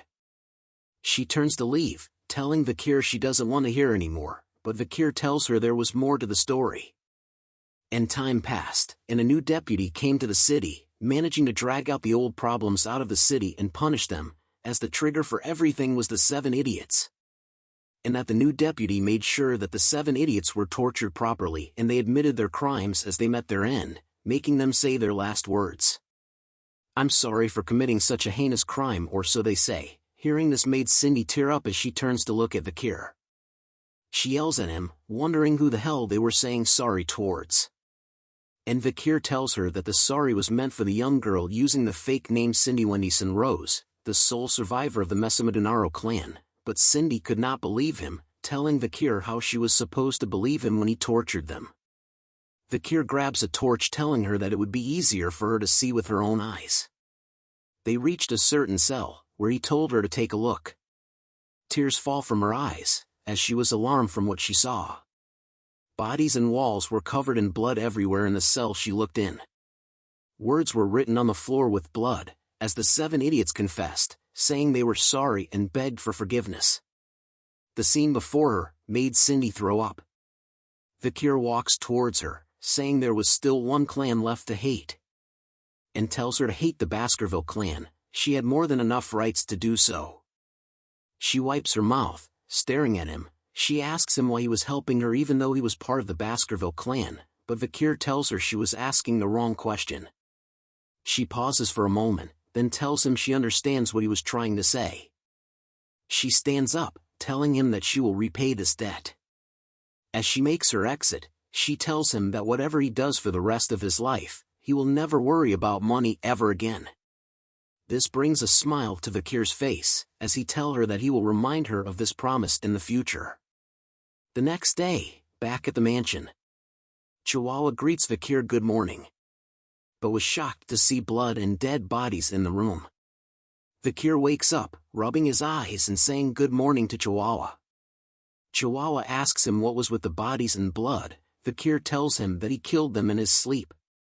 They continue the talk as Chihuahua asks Vikir what his childhood was like. But Vikir tells him that a lot of inconveniences were happening in his way lately. There were poison arrows, poison drinks, acid, snipers, arson, getting run over by a cart and many more. Vikir wonders if this meant he was getting more attention as Chihuahua calls him insane. But it was thanks to his 3 skills that he was able to survive all these attacks. And thanks to the river of sticks and tough life enhancing his body, graduator class assassin couldn't pierce his skin. Vikir thinks of all this as annoying and wants to look into it. Chihuahua tells him it was a wise decision. Soon a carriage carrying the Baskerville flag appeared in front of them. Vikir recognizes them were sent by the main family. The carriage door opens, and a pair of feet appears. Chihuahua is shocked to see who came out, as a white head appears. It was Barrymore the butler. He greets Vikir saying it has been a long time. Vikir tells Barrymore that he looks better now. They continue to talk as Chihuahua looks at Barrymore in disbelief. Barrymore was famous as being able to survive in the main family as a single mistake could cost him his life, and that he was the head butler for 4 generations. Chihuahua was happy to see the role model of servants in front of him. Vikir asks Barrymore if the reason he came was for that. Barrymore agrees, saying that Hugo was happy with his results and wants him back at the main residence. Vikir thinks of Hugo, not believing that his face meant being happy. Hugo is seen reading about Vikir in the paper, and that he had achieved first place as the most beloved figure of Underdog City. He reads a quote out loud to Vikir that states, The Baskervilles are only good at using weapons and not their brains, but with Vikir's achievements, they could get rid of that image. Hugo praises Vikir, but Vikir tells him he was doing what he was supposed to, still thinking if Hugo's face is his actually happy face. Hugo then tells him that one must reward and punish according to the situation. He informs Vikir that he was the one to go to the academy this year as Vikir expected. The best academy Colosio was where the Empire's elites gathered. It was the perfect opportunity for Vikir to grow stronger without Hugo's attention. Hugo asks Vikir if he wanted any other siblings to go to the attend with him. Vikir tells him that he was close to the triplets but was actually thinking of using them as sandbags. Hugo tells him he would send them with him and asks if he remembers the plan he thought of when he was 8 years old. Vikir remembers the plan regarding the ruby mines with the Morg clan to use them to get rid of the barbarians. Hugo smiles, telling him that the plan had worked. Vikir asks what he meant by that and Hugo explained, saying that the Morgs suggested a joint raid and were humble about it. And Vikir should inspect the territory before going GTO the academy, and if the laws he had altered were being upheld. Vikir bows down and tells Hugo he will follow his orders. Back at Underdog City, Chihuahua waves a cloth in the air, calling out to Vikir. He tells him to take care, and that he will do his best with all the work in the meantime. Vikir turns back in silence, thinking that he will soon part ways with Chihuahua. As he continues the march, Vikir speaks out loud, telling someone to show himself. A group of hooded figures appears suddenly behind Vikir's convoy. One appears beside him, as Vikir apologies to the hooded figure for making him wait. The man was Staffordshire Baskerville. He tells Vikir it was okay and that their job was to escort him safely. Vikir asks him if Uncle Boston Terrier was doing well, and Staffordshire tells him that he wanted Vikir to join the pit bulls after the slave auctions. Vikir thinks of his uncle as someone who makes him uncomfortable. They soon reach a mountain. Looking at the mountain, they wonder if this was the region they lent to the Morg clan. Vikir looks around, noticing that nobody was breaking the laws. Staffordshire tells Vikir that a team was sent to inspect before, but Vikir knew that they were really meant to get rid of the barbarians. He informs Vikir that the Morg clan had formed a huge group showing that they were serious. On the other hand, the Baskervilles had only sent a small group with Vikir. But Vikir thinks it was a good idea by Hugo to see the barbarians' lifestyle. A fortress is seen deep in the mountain. Skeletons were seen with spikes coming out of it. Vikir sees it as a mage's warning to the barbarians, a very scary message. The act reminds Vikir of the little girl from the Morg's clan. 3 figures stand on top of the fortress. They shout who goes there, catching the attention of Vikir and Stafford. They were girl triplets, who tells them that no one can pass without their permission. Vikir knew who they were. They were the Morg clan 3 flowers, the triplets, Hysis, Middlesis and Losis. The author is lazy in naming triplets. Each of them were insane. Combined together, their insanity could reach the heavens. Vikir tells them that they were the envoy team from Baskerville. He explains to them that they came to inspect the area and to open the gates, but they wave him off, saying they had to report to the person in charge, and that a reply will come tomorrow. Vikir asks them what rights they had to stop him from entering the land he owns, but the triplets look down on him, asking if he was looking down on them because they were paying rent. The triplets asks Vikir if he knew about the tenant's law, which was his family's law, causing Vikir to have a headache. Red aura glows from his hands as Stafford notices. Vikir tells them that he made changes to that law, so that he could chase tenants he didn't like. "I'll say it for the last time," Vikir said, as the triplets begin to look nervous. "Open the gates," Vikir said with intense pressure as he stares at them with murder in his eyes. The triplets all cower in fear from his words alone. One of them grits her teeth, casting a spell, saying they heard a psycho kid took charge of Underdog City, unleashing the spell towards Vikir, saying they had dealt with such kids before. The spell lands near Vikir, scaring his horse. The triplets yell at Vikir for being a stupid swordsman and that he can't enter the Morg's land without permission, pissing Vikir off even more. Stafford reaches for his sword, telling Vikir he thinks that this can't be resolved with words. Vikir agrees with him. but three hooded figures from the back shouted back, saying what absurdity coming from girl who don't even know their place. This alarmed Vikir. He turns around, recognizing a voice as sweat drips down his face. The girls shout at them, saying they were mere underlings and if they think their ranks were higher than theirs. The three hooded figures jump in front of Vikir, saying not us. They removed their hoods, revealing themselves as the triplets of the Baskerville family, with the same names as the girls, point to Vikir as the symbol of the Baskerville family. They look at Vikir, winking and showing thumbs up, telling him to leave the girls to them. Vikir gave them a certain look, like what the actual F is going on here. As his annoyance is raised to the power of 2, Vikir found himself puzzled, questioning the identity and intentions of the individuals standing before him. Their peculiar behavior left him bewildered and curious, seeking to understand the situation at hand. Hugo glanced back at Vikir, expressing his gratitude for recommending them to the academy. He signaled to Vikir that he should leave this situation in their capable hands, implying that they were capable of handling it themselves. As Vikir's thoughts raced, he started piecing together the puzzle before him. It became clear that the group's actions were driven by their affiliation with the academy. However, Vikir couldn't help but see them as mere sandbags, lacking independent judgment but able to effectively carry out orders. Aware of the triplets' future as skilled warriors, Vikir believed that with his training, they could become valuable assets. With a smile, he expressed his intention to trust the triplets, affectionately referring to them as his older brothers. Upon receiving Vikir's affirmation, the Baskerville triplets displayed signs of joy and satisfaction, pleased to have earned Vikir's trust. Morg's 3 flowers, who had observed this exchange, expressed disdain for the close bond among the Baskerville triplets, labeling them as ignorant fools who relied solely on each other. Unfazed by the taunts, the Baskerville triplets responded defiantly, raising their middle fingers in a cheeky manner, asserting that it was Morg's 3 flowers who were the true fools.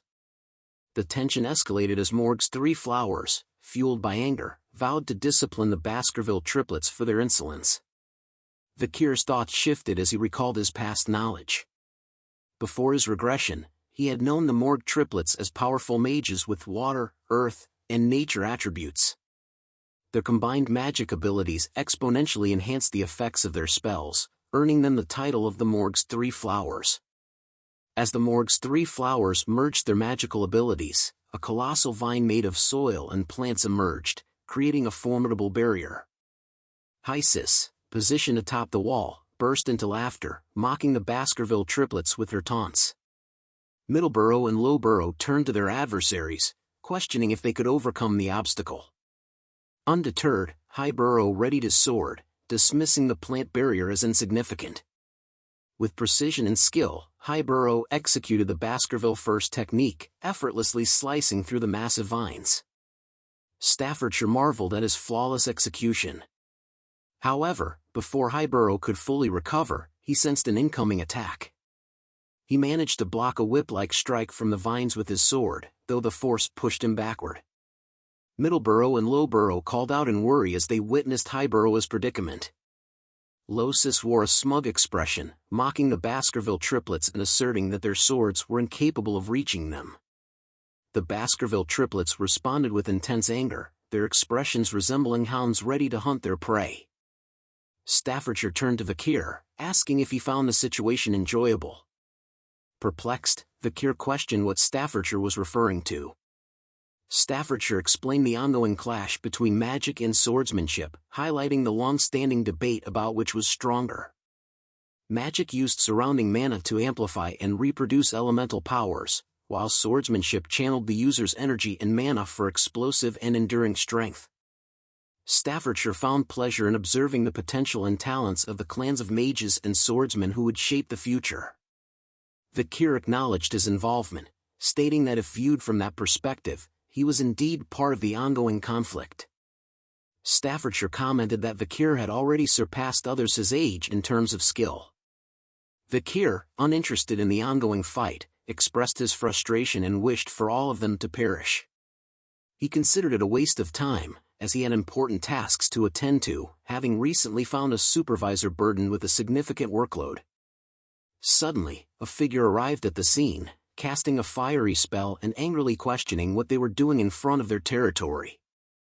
Hugo took the opportunity to attack Hysis, believing he had the upper hand. However, the situation quickly changed as they noticed a massive fire approaching them. The unexpected turn of events left them taken aback and shocked. A tremendous explosion of fire engulfed the area, causing tension in Staffordshire but eliciting a smile from Vikir, who wondered if everyone had perished. To Vikir's annoyance, he realized that the Baskerville triplets had survived the attack. He looked at them with a displeased expression, making a disapproving sound. Hugo, in a state of shock, questioned the sudden appearance of fire magic. Middleborough shouted at the figures behind the smoke wall, expressing frustration at the near-death experience they had just encountered. Behind the dissipating smoke, the three flowers of the Morgue clan were in tears. Middlesis, still shaken from the near-death experience, expressed her relief at having survived. Hysis chimed in, acknowledging that if she had dodged the attack even slightly later, she might not have been so fortunate. Losis, scared and seeking comfort, voiced her fears to her older sisters.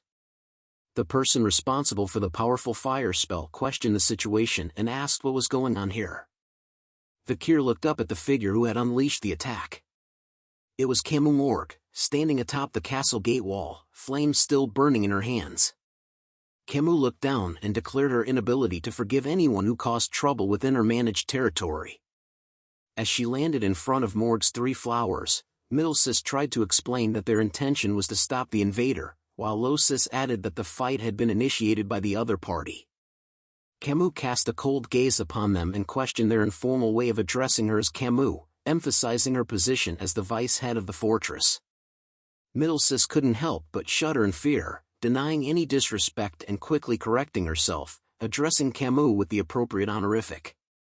Camus then pointed towards the treetops where dead skeletons hung, warning them to be cautious if they wished to avoid a similar fate. Middlesis let out a frightened cry and apologized for their actions. Camus noticed Vikir, and her eyes widened in shock. She approached him and remarked that it had been a long time since they had seen each other, recalling that it had been 7 years. Vikir smiled and acknowledged that it had indeed been a while, greeting her as Morgue. Vikir couldn't help but wonder if Camus' more mature appearance was the reason for her increased attractiveness. He mused about the beauty of Morgue, who had captivated the hearts of many men in high society. In his previous life, there had been scandals and rumors surrounding her, as she allured even married men. However, he found it strange that there were no such rumors in this lifetime. Nevertheless, he brushed off those thoughts. Vikir straightforwardly requested Camus to open the door, stating that words wouldn't work on the triplets. Camus was taken aback by his blunt words. She looked angry and questioned if that was all he had to say after such a long time. Vikir gazed at her with curiosity and inquired about what he should say instead. Camus' anger flared, and she exclaimed in frustration. Staffordshire observed Camus' escalating anger and wondered if the next fight would be between the superstars of the two clans. Camus pointed her finger at Vikir, her eyes filled with angry tears, and declared that he scored 0 points. She accused him of having a disrespectful attitude towards his future wife, giving him a score of 0 out of 100. The Morgue's three flowers, the Baskerville triplets, Vikir, and Staffordshire all looked at Morgue with the bombastic side-eye look. Camus averted her gaze to the side, her face blushing, and muttered a huff. Everyone present was left with the same question in their minds: whose wife? Vikir and Camus rode their horses together, making their way toward the fortress. As they traveled, Camus commented on the Baskerville clan's lack of knowledge about the barbarians. Vikir confidently responded, assuring her that they were well acquainted with the barbarians and frequently fought against them. He claimed that their knowledge surpassed that of the Morgues. Curious, Camus questioned Vikir's decision to send the Baskerville triplets, referring to them as young and foolish hounds. Vikir explained that it had been agreed with the Morgue clan to position the main force on the other side of the mountain range. He wondered why Camus was asking about something she already knew. Camus smiled mischievously and playfully suggested that Vikir might not be as well informed about the barbarians as he thought. Vikir, determined to prove himself, retorted that as the person in charge of the delegation, he naturally possessed extensive knowledge. Camus then went to ask him which of the tribes were the most annoying, as Vikir thinks that she just keeps on asking questions. Vikir answered her, by stating it was the warrior tribe Balak and the sorcerer tribe Rococo, as the strength of Balak's bowmanship was on a completely different level to the empire, and its principles isn't well known either. Camus, teasingly, acknowledged his confidence in his well-informed answer about the ecology of the barbaric tribes and awarded him 8 points out of 100 in her unique scoring system. Puzzled by the points, Vikir questioned their purpose. Camus simply replied that it was because he had answered well. Vikir looked at her with curiosity, intrigued by her unusual scoring system. Camus continued her evaluation of Vikir, expressing her dislike for overly intelligent men and stating her preference for a little foolishness. She playfully critiqued Vikir's choice of a large horse, considering it ill-suited for his shorter stature, and deducted 6 points. Moving on to fashion, she expressed disappointment with his lackluster clothing choices and assigned him a mere 4 points. When she noticed Vikir ignoring her, she playfully gave him just 1 point for his mannerisms. Camus then playfully smiled and awarded his face 99 points. However, due to his poor control over his facial expressions, she playfully deducted 1 point. Growing frustrated, Vikir urged Camus to stop the useless evaluation. Camus questioned why it was useless, asserting that she needed to be stern with her future husband. Perplexed, Vikir asked why he was considered her future husband. Camus reminded him of a test he had passed 7 years ago, when he dueled Camus' uncle to assess his suitability as a potential husband. Camus expressed her dissatisfaction with her uncle's decision and how it had hindered her path to marriage. Reluctantly acknowledging the promise that had been made, she decided to follow through with it, albeit resentfully. While Camus vented her frustrations, Vikir observed her and acknowledged her prowess as a great fire mage. Interrupting her, Vikir declared that he had forgotten about what happened that day and wished to make it as if it never occurred. Camus' face flushed red, and she threw a jacket at Vikir, exclaiming that he couldn't simply reverse something that had happened, and called him a dummy. She boasted about her genius intellect, claiming that once she witnessed something, she never forgot it. Vikir examined the jacket and jokingly wondered if she had returned it without washing it. As they reached the outskirts of the fortress, Camus informed Vikir that the barbarians had ambushed the ruby mine, plundering either the indigenous slaves or the crops. She explained that they took slaves to sell elsewhere. Pointing to a wall built by earth and iron mages over the course of a month, she proudly showcased the skill of the Morg mages. Impressed, Vikir acknowledged their talent, noting that it would have taken several hundred regular people around a year to achieve the same result. Camus affirmed his observation with pride. Vikir noticed some large holes in the wall and jokingly asked if they were caused by the arrows shot by the Balaks. Camus confirmed that the arrows carried a strong aura and had caused numerous casualties during nighttime guard duty. She mentioned that the arrows were capable of breaking through walls 2 to 3 meters thick, emphasizing the exceptional archery skills of the Balaks. She revealed that her uncle had suffered a severe chest injury from one of these arrows but had luckily survived, albeit with wounded pride. Recalling a similar experience from his own clan, Vikir mentioned that his patriarch had injured his nose bridge. Curious, Vikir inquired about the talented individuals among the barbarians, and Camus responded that she believed there was a skilled female among them. Due to their black-painted faces, it was challenging to discern their physical traits. As they turned around, a mage approached them, addressing Camus as the vice-head of the fortress. The mage reported that a recon member of the barbarians had been captured and urged them to come quickly.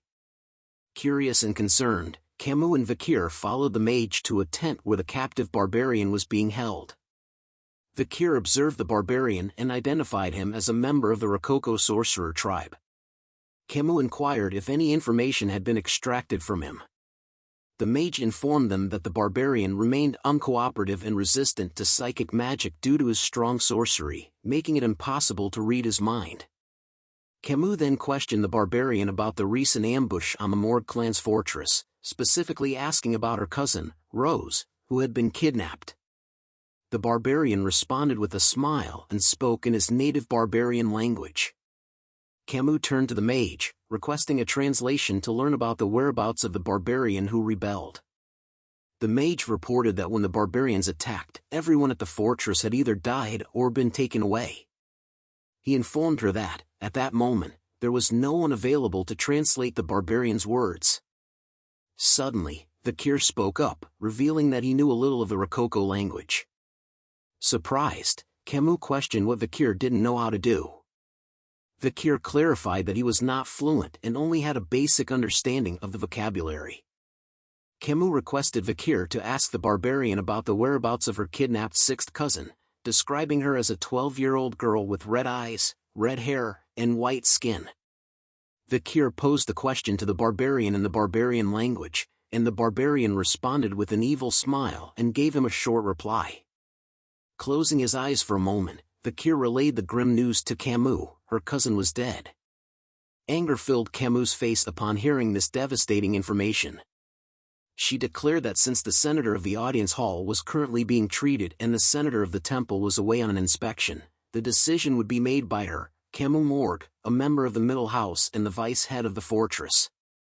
She announced the verdict: immediate execution. A spike pierced the barbarian's body, and soon he was consumed by fire. As the barbarian burned, he uttered something, but Camus dismissed his words, stating that after the war, the language he spoke would only be used in hell. The barbarian's companion watched in horror as he met his fiery demise.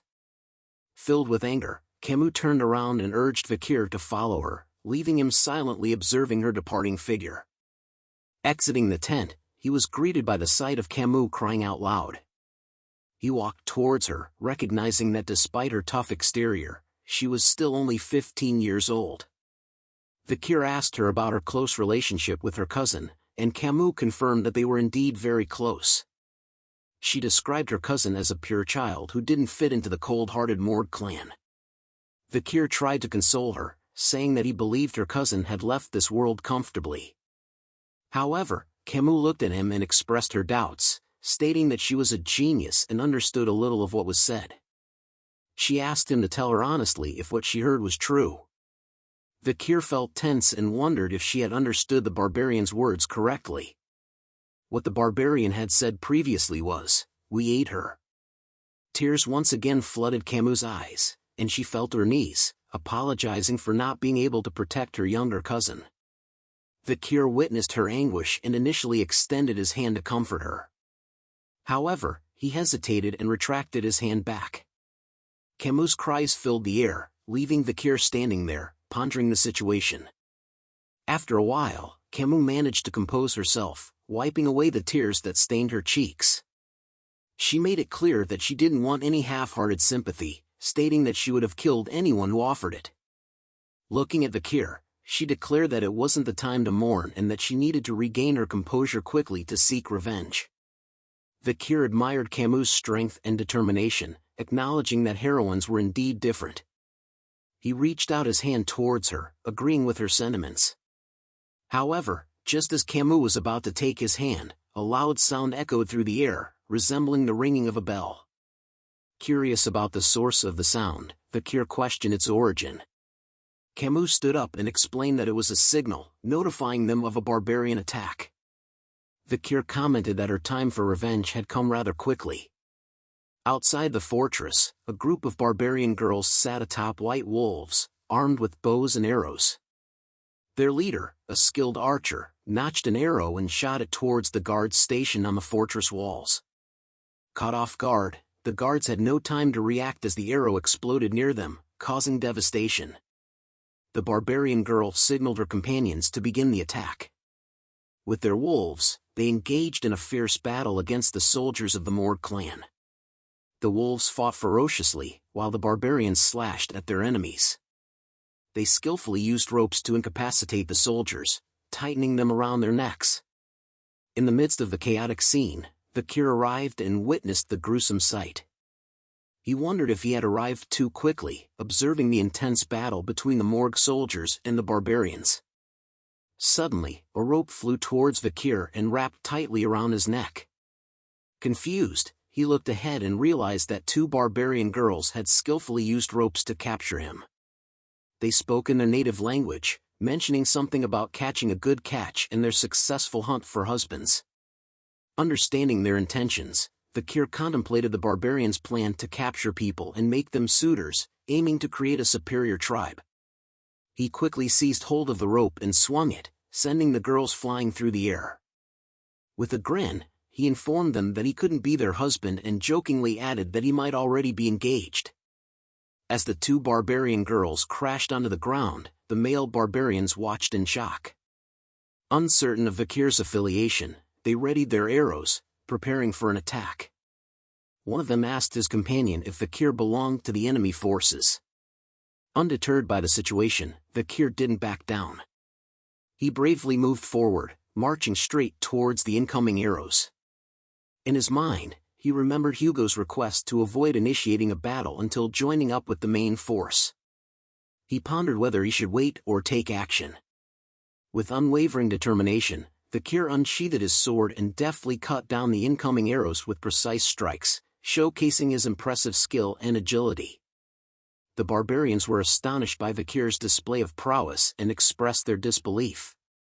However, their surprise was short-lived as a sudden burst of fire engulfed them, causing cries of pain. Camus, who had cast the fire spell, emerged from behind Vikir, expressing her anger towards the barbarians and declaring their imminent demise. Vikir stared at Camus in awe, realizing that she had turned the entire area into a blazing inferno. Camus questioned Vikir, asking if he had used liquid aura, indicating that she recognized his abilities as a graduator. She stated that she knew he was the only man she could acknowledge. Vikir confirmed that he had received an order from the Patriarch to avoid battles until regrouping with the main force. Unfazed by the situation, Camus began casting multiple spells and inquired if it was an order from Baskerville's Patriarch. She asserted that a Baskerville should refrain from intervening, as she intended to eliminate all the barbarians. Camus unleashed a series of powerful attacks, engulfing a vast area in front of them with scorching flames. Vikir watched in shock, recognizing the spell as burn. He also noticed that she employed a quadricasting technique for her burning spells, increasing their lethality. Driven by her desire to avenge her younger cousin, Camus continued to cast spells, resolute in her quest for revenge. Suddenly, a barbarian used a blow dart and shot a needle that landed on Camus' neck. Feeling the sting, she realized she had been poisoned. Camus noticed a barbarian riding on the back of a wolf, responsible for the attack. Unable to move due to the numbing poison, Camus fell to the ground. Vikir observed her condition and thought to himself that she was quite a handful. The barbarian then threw a rope towards Camus, but Vikir swiftly caught it before it could reach her. Camus acknowledged his catch and complimented him. Looking at her, Vikir suggested that it would be better for them to retreat. Camus questioned what would happen to the farmlands and the captives. Vikir replied that it would be wiser to avoid engaging in battles until the main force from Baskerville arrived. Refusing to retreat, Camus was determined to avenge her cousin who had been taken by the barbarians. Vikir gazed at her and urged her to make a rational decision. However, in the next moment, Vikir sensed an arrow attack coming from behind his head. With quick reflexes, he managed to dodge the arrow just in time. Vikir observed the barbarian girl who had launched the arrow and wondered if this was the destructive power Camus had mentioned earlier. Lost in his thoughts, he was caught off guard as a barbarian approached from behind and swiftly took Camus away. Desperate, Camus called out Vikir's name, pleading for his help. Frustrated by the unfolding scene, Vikir contemplated the situation. He recalled a past incident when Camus Morgue, still an adolescent, had been held captive but returned after annihilating the barbarians. Despite her reputation as the Queen of Le Rouge et Le Noir, Vikir realized that he needed to take action. Suddenly, the barbarian girl lunged at Vikir, launching an attack. With remarkable agility, he evaded her strike, his senses heightened. To his surprise, he noticed that she had used a bow to attack him. The barbarian girl then attempted to speak in his language. "You, me. We meet again," she said. Vikir looked at her and recognized her as the barbarian girl he had freed during the slave auctions. In his mind, he couldn't help but label her as a troublemaker. Vikir notices who the barbarian was. He recalls seeing her at the slave auction as the one that he had let go. Vikir asks her if she was repaying his kindness with revenge, but she tells him that she was a slave, and needed to take revenge for her capture, and that it has nothing to do with him, just the Morg family.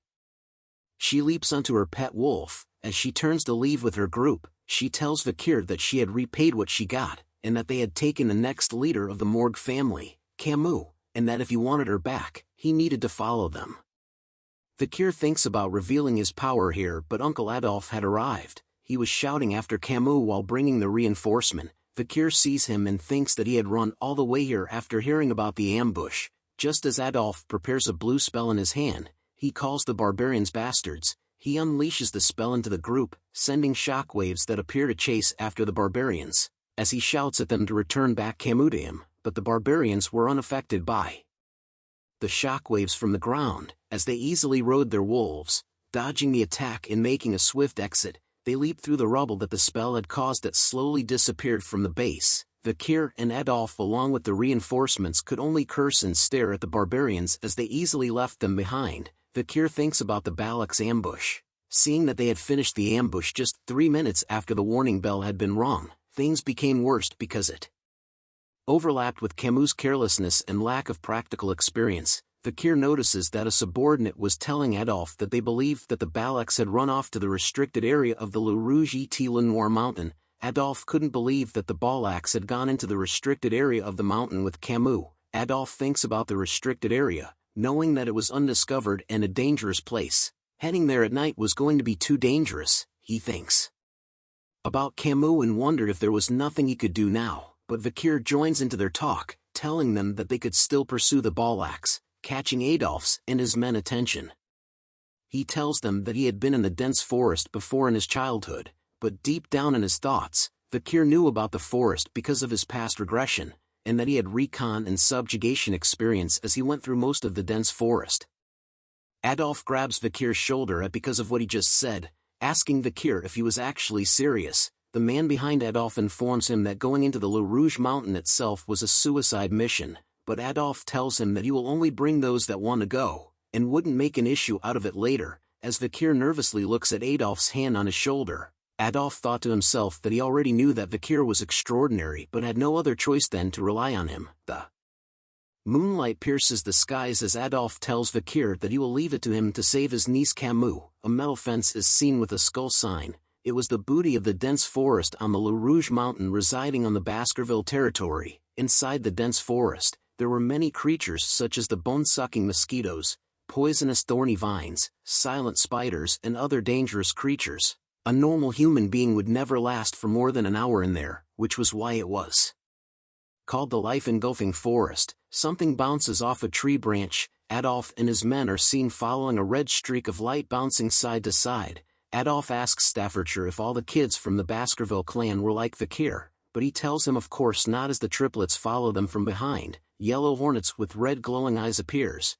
Just like the ones in Pokemon, Vikir grabs onto his sword, preparing himself just as Staffordshire tells Adolf that Vikir was special. Vikir easily slices the yellow hornets into pieces. The triplets stare at him in amazement. All of them were thinking about how cool Vikir was. Vikir peeks out from his cover, sending a signal to everyone else, catching Adolf and Staffordshire's attention. A bright orange glow is seen in the distance as Vikir tells them that he doesn't think that the barbarians have gotten far. He tells them of a rumor he heard, that the Balak hunter would scatter dry leaves to hear the sound of their chasers. He warns them that they needed to be more careful from here onwards. Adolf approaches Vikir and casts a spell called Silence. He explains to him that this magic would prevent him from making noise as he walks. Adolf tells Vikir to let him take over from here and that he won't forget this, calling him nephew-in-law. Vikir grows nervous at the thought of this nephew-in-law. A campfire is lit, showing that the barbarians were all gathered around the fire with their wolves on standby.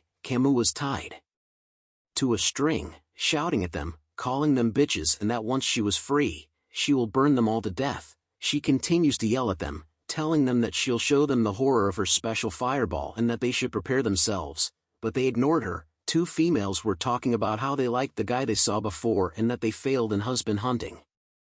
Camus began to breath heavily from all the shouting as sweat drips down her face. She thinks about how they weren't even listening to her, and that they've been talking about husband and wife hunting since earlier. She wonders if that was why they kept ambushing them, but a foot appears near her. A male barbarian appears stroking his chin, saying that since they captured Camus, all the males within the tribe would want her. Camus yells at him, calling him a perverted bastard, asking what he was planning to do to her and that they should kill her instead. But the man cleaned his ears, saying he doesn't understand what she was saying. He grabs her face instead, knowing that she was talking back because of the look in her eyes. He licks an arrow as he stares at Camus' face, telling her that an arrogant slave should be disciplined, but Ayan interrupts them. She calls him a Hun and tells him to get away from her slave. A Hun talks back to Ayan, saying that he was the one who captured Camus. But Ayan tells him that it was bullshit and to keep his voice down. But a Hun continues to argue, saying he was the one that shot the paralyzing arrow and set up the trap. But Ayan tells him that she made it possible because she stopped Vikir, who was good with the sword, or else he would be dead. Camus stares at them arguing and wonders if an internal argument was breaking out. She looks at Ayan and assumes she was the commander. She thinks deeply about how Ayan had the skill to go against Vikir, who was a low-ranking graduator, and that if she wanted to escape, Camus needed to do something about Ayan first. A Hun continues to shout at Ayan, telling her that he won't let her stubbornness slide just because she was the commander. But Ayan's hand began to glow blue. She lets out an intense glare at a Hun, revealing a horrifying blue aura, as she tells him that if he was angry, he could come at her any time, and she would turn him into a bloody mess. Seeing Ayan this way sent an overwhelming sense of fear into a Hun. He then decides to give up and back off as Ayan continued to stare at him intensely. Camus sees a Hun leaving angrily and thought that Ayan had won. Ayan praises Camus' eyes and physique as she came from a good bloodline, but she kicks into Camus' shoulder hard, telling Camus that she was captured by the Morgue clan bastards and sold into slavery. As Camus lets out a painful grunt, Ayan recalls her meeting with Vikir, and that she was lucky to receive some kindness that allowed for her to escape from the fate of a slave. But her eyes were filled with anger as she tells Camus that she won't be as lucky, and that she'll take her time to tame Camus so much that she would feel it in her bones and soul, making licking the spaces between her toes a daily routine for Camus. But an explosion erupts all of a sudden behind Ayan. Ayan turns around and both her and Camus were shocked to see the explosion. The barbarians shouted out that it was an ambush, as some of them were set on fire, screaming in pain. Footsteps are seen walking through the fire. Adolf appears among the flames, calling out to barbarians that he had come to repay them for what they did. Camus was happy to recognize that voice. She sees that it was her uncle, with fire in his hand. Adolf shouts to them to return his niece back to him this instant. The barbarians could only stare as everything was set ablaze in front of them. They see that the Morgue and Baskerville clan members were easily killing each of the barbarians. Vikir was sitting on a branch of a tree, witnessing how everything was unfolding. He looks at the scene before him, thinking that something was strange. He wondered why the Balax who ambushed them before so perfectly was now panicking this easily from an attack. The barbarians turned to run away from the attack on their wolves, calling the Morgue and Baskerville clans crazy bastards for causing such an uproar inside the forest in the middle of the night. But Adolf shouts at his members, telling them to not let a single barbarian run away alive. Just as two Morgue members chased after the barbarians, Camus laughs at the barbarians and tells them they were getting what they deserved, but a sound rustles behind her, causing her to sit upright. Her face grew nervous as she slowly turns around to see what it was. It was Vikir. He signals to her to be quiet as she yells out his name. He cuts the ropes that were tying Camus to the tree with ease. Camus is happy to see him as he lifts her up, asking if he came to save her. Vikir replies back to her if she doesn't understand what hand gesture was used for keeping quiet, but their chat was cut off as Ayan appears before them, telling Vikir that she knew that the boy who uses knives well would come. She tells him that his strong physique that made it possible to cover a long distance within a short period of time, and his level-headedness that made it possible for him to get through the darkness of the forest, adding on his passionate and pure love that made him put his life on the line for his girl. All these conditions were perfect. As Ayan tells Vikir that she won't ask about his past and that he had passed, Vikir looks at her and wondered what he had passed. But Camus and Ayan send lightning stares at one another as they both know what each of them wanted. Vikir is a ladies' man. Vikir pulls Camus closer to him, causing her to blush slightly, as he thinks about not being able to hide his powers in this situation, and that he couldn't recall anything about Ayan from his past life. Ayan seemed pissed that Camus was close to Vikir, as he wonders if she was the one that gave the nose bridge scar to Hugo's face, and if she was the Black Archer Night Fox, but he changes his thought as he realizes that she was too young and unskilled to be the Night Fox, but was probably someone who had the same bloodline. But as they were talking, a blow dart is seen pointing at them. Vikir sees the attack going to Camus and easily blocks it with his hand. Ahun was shocked to see this and wondered how Vikir knew as he was hiding in the bushes. Vikir decides to pick up Camus, causing her to scream a bit as he realized that things had become bothersome. He tells Camus to bear it with him for a little, and that he will return her to his uncle. Camus agrees shyly, thinking that he was still out of it as he was using formal language, which might be because of the poison. Vikir and Camus quickly leap away, leaving Ayan to stand alone in silence. She scratches her head, saying that she wanted Vikir to return with her obediently. As Vikir and Camus escape, he asks her if she was severely poisoned. Camus replies shly while blushing that she thinks so. All of a sudden 2 barbarians appear and shoot arrows at them. Vikir manages to block their attacks with his sword as Camus shrieks from fear. Ayan then prepares her arrow, lightly releasing a blue aura that covered the arrow. She stretches the bowstring and prepares her shot, with her arrow glowing blue intensely, her gaze filled with focus as she prepares to get rid of Camus. She lets go of the arrow, which unleashes a powerful blue streak of light. The arrow soon reaches the back of Vikir as he carries Camus. He turns his head in a swift motion and sees the powerful arrow reaching them. Camus turns as well due to Vikir and sees the arrow just inches away from her eye. Huge pillars of ice suddenly erupt throughout the forest following the attack of the arrow. Sweat drips down Camus' face as she spots the arrow standing still just inches from her face. Adolf appears and had used ice magic to freeze the arrow from attack Vikir and Camus. He shouts at Camus asking if she was alright. Camus was glad to see her uncle arrived. Adolf casts Cure Poison to heal Camus. He holds Camus dearly and mentioned that the poison was really severe and numbing, which was difficult for him to remove everything, and tells her that they needed to visit the divine Quo Vadis when they return. But Camus pushes his hand away, asking him to let her go for a moment. Instead she runs towards Vikir and hugs him with all her might, telling him that he had saved her again. Seeing the shocked Adolf, tears filled his eyes and he tries to tell her that he too also tried his best, but Camus was not happy with him. She yells at him, wondering why he had only come now and that she was going to tell her mother everything. Just as Camus was yelling at Adolf, a rope appears around Vikir's face. The rope tightly wraps itself around Vikir's neck as Ayan appears behind him, holding the rope tightly and surprising Vikir. She tries her best to pull Vikir but couldn't. She wondered why he was so strong and why he wasn't moving backwards. She tells Vikir to be obedient and to let himself be captured as she was running out of time. Vikir easily snaps the rope into pieces, thinking why was there no time. Camus yells at her, saying it was you again. Vikir thought deeply about the reason why the Balak were in a hurry. Soon enough a demonic being gaze was felt. An ominous deadly aura was felt throughout the forest. Ayan trembles in fear as she gazes at the sky, saying shit, did it finally noticed. Even Vikir's weapon Beelzebub was activating on its own and causes a buzz. Vikir looks at it, wondering why the Beelzebub in his veins were giving him an intense warning. He knew that it meant that something was coming. Ayan tells him that she was coming as sweat drips down her face. Fear overtook her as she spoke its name, Madame Eight Legs. As she looked up, a sudden pillar appeared as though it pierced through the forest and was aiming for the skies. Everyone looked at it. The barbarians and even its wolves were terrified at its appearance, saying that the madam was here. Vikir and Camus looked up and wondered why a pillar had appeared.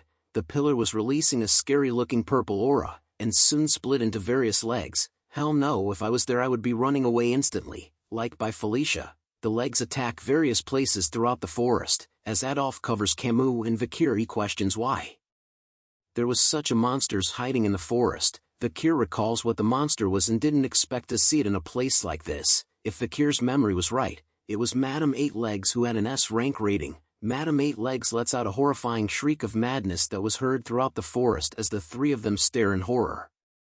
As Camus tries to shout out what that was, Vikir quickly covers her mouth, telling her that she can't make loud noises. He explains to her that even though Madame Eight Leg has poor sight, it has sensitive touch and hearing. Vikir recalls an old native prior to his regression, about the incidents seen and heard about at the Le Rouge et Le Noir mountain. The legend the elder told seemed like a horror story. It was a horror story about the madam with 8 legs which inhabited in the depths of the forest, according to the Empire's Monster Dictionary, which was finalized after 7 revisions. There were written records of Madam 8 Legs, that its risk ranking was S, and was a monster capable of destroying a nation within a single day, making it a disaster rank. Madam 8 Legs lets out a horrible shriek, causing green slime to spread all around from its mouth, as though it was part of Nickelodeon's slime show. The green slime melts the branches of the tree. Vikir dodges the green slime with ease while Adolf protects Camus from the slime using a spell shield,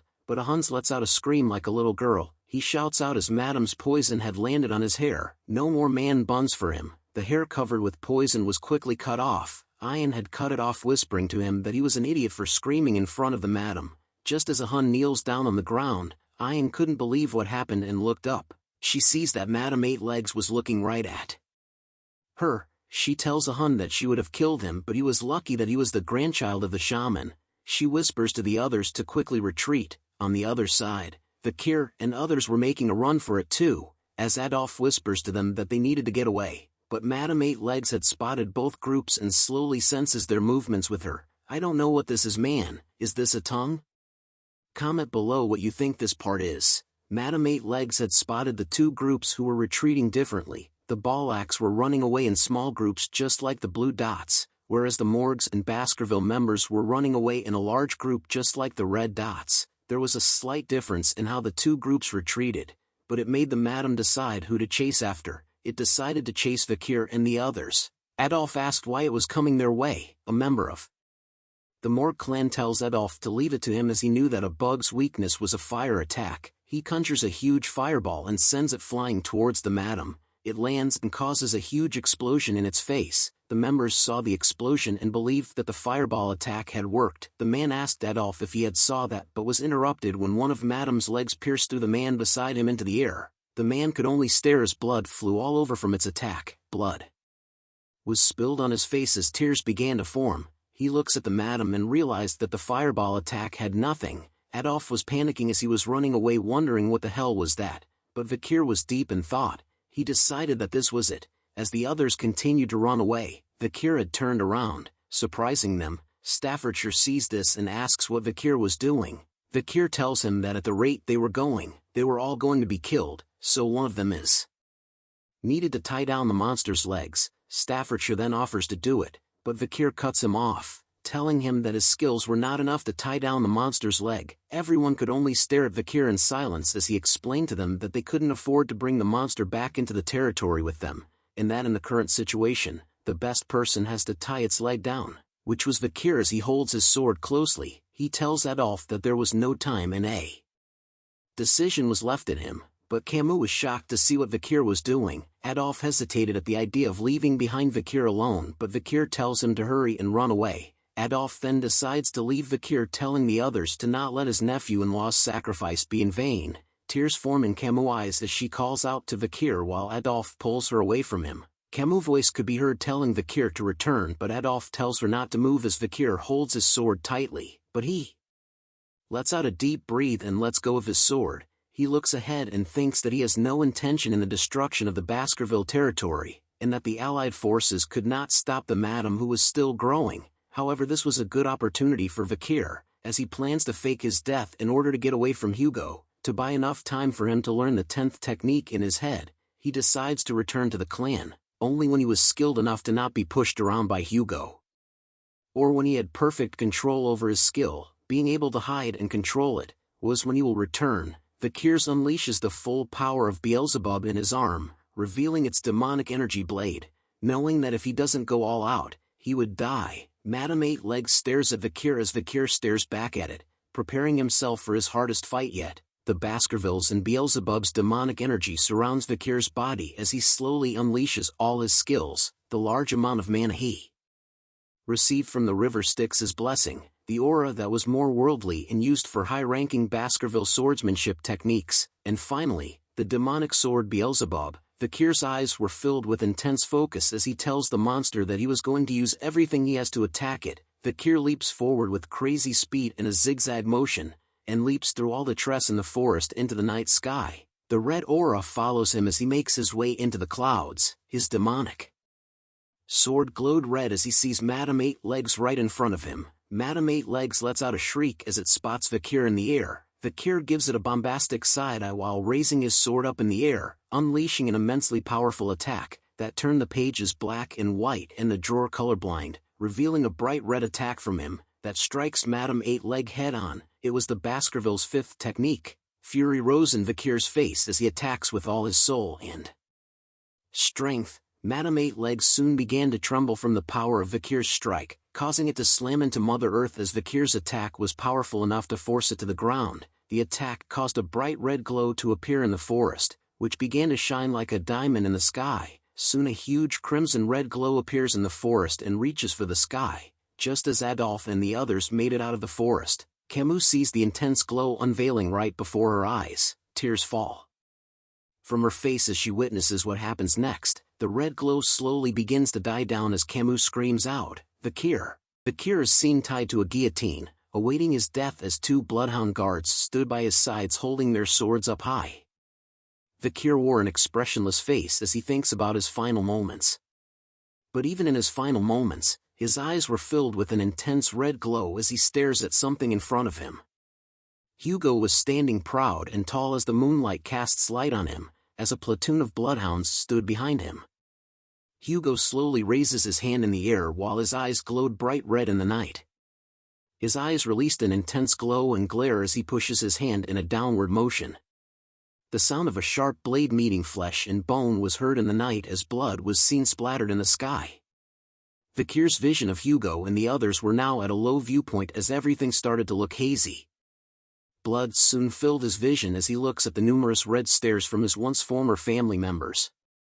Hugo slowly walks away from Vikir as his vision was almost filled with blood. But his eyes were still focused on Hugo's head as he left Vikir alone. "Hugo, so in the end you," muttered Vikir as his vision fades to black. Vikir then slowly opens his eyes after awakening from his dream. He stares at the ceiling and saw that he was in some sort of cottage. Bandages covered his face and body as he lay on a bed made of something while his neck was tied to a rope. He wonders what this place is. He thinks about how he didn't know how many days had passed, or how he had survived the battle against Madame Eight Legs. He recalls back to the moment when he had unleashed his most powerful attack on Madame Eight Leg, realizing that during that crucial moment, if Madame hadn't stopped in her tracks upon receiving a shock from the explosion's light, Vikir would have lost his life. Vikir slowly sits upright while holding his injured shoulder. He thinks about how his muscles, veins, and even bones were all injured. There wasn't a place in his body where he felt uninjured. Vikir didn't think this would be the extent of his injuries after receiving a hit head-on. He realizes that he had misjudged Madame's attack power so bad that he could even feel it in his bones. Vikir then holds onto the rope around his neck, wondering if it was because of this that caused him to have a neck ache that he was feeling now after the battle against Madame, but it was because of it that he was saved.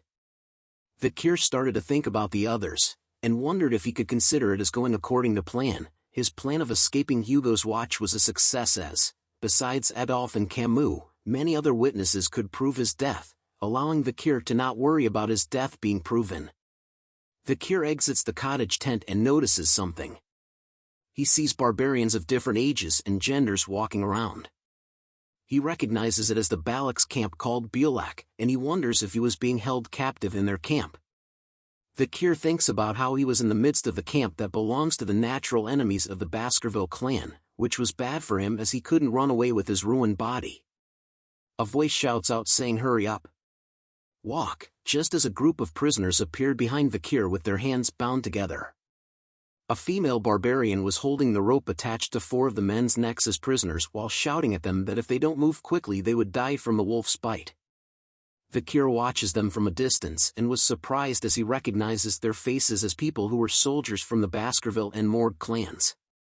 He watches them leave thinking about why he was not being executed. A foot appears behind him saying that he was up. Vikir looks back and sees a punk rock hairstyle barbarian male asking him if he could speak Balak. Vikir recognizes the barbarian as Ahun, the barbarian holding the dart blower who tried to attack him from the bushes a few days ago. Ahun tells Vikir that he should be thankful that he wasn't going to end up with the same fate as the prisoners he had just seen. Ahun then smirks right in the face of Vikir's, asking him how he felt watching his comrades walk towards their death, and that he must be in despair since he could not do anything with that crippled body. With an evil smile on his face, Hunt tells Vikir that if he weren't the commander's pet dog, he would have boiled Vikir right away. Hearing the words pet dog triggered something deep within Vikir's soul. He visualizes Hugo's face with his hands filled with chains and a dark aura. The chains were slowly suffocating Vikir as his body was slowly being covered by the chains and dark aura. Hunt suddenly felt an immense pressure, wondering what it was. He looks at Vikir and sees that his eyes were filled with murderous intent and that his haki was extremely strong. One Piece reference. Ahu responded with a punch to Vikir's face, calling him an arrogant bastard. The punch left Vikir on the ground trembling slightly as he didn't respond back. Hunt leaves him alone, telling Vikir that he should stop standing there and go find his owner, who was at the end of the rope.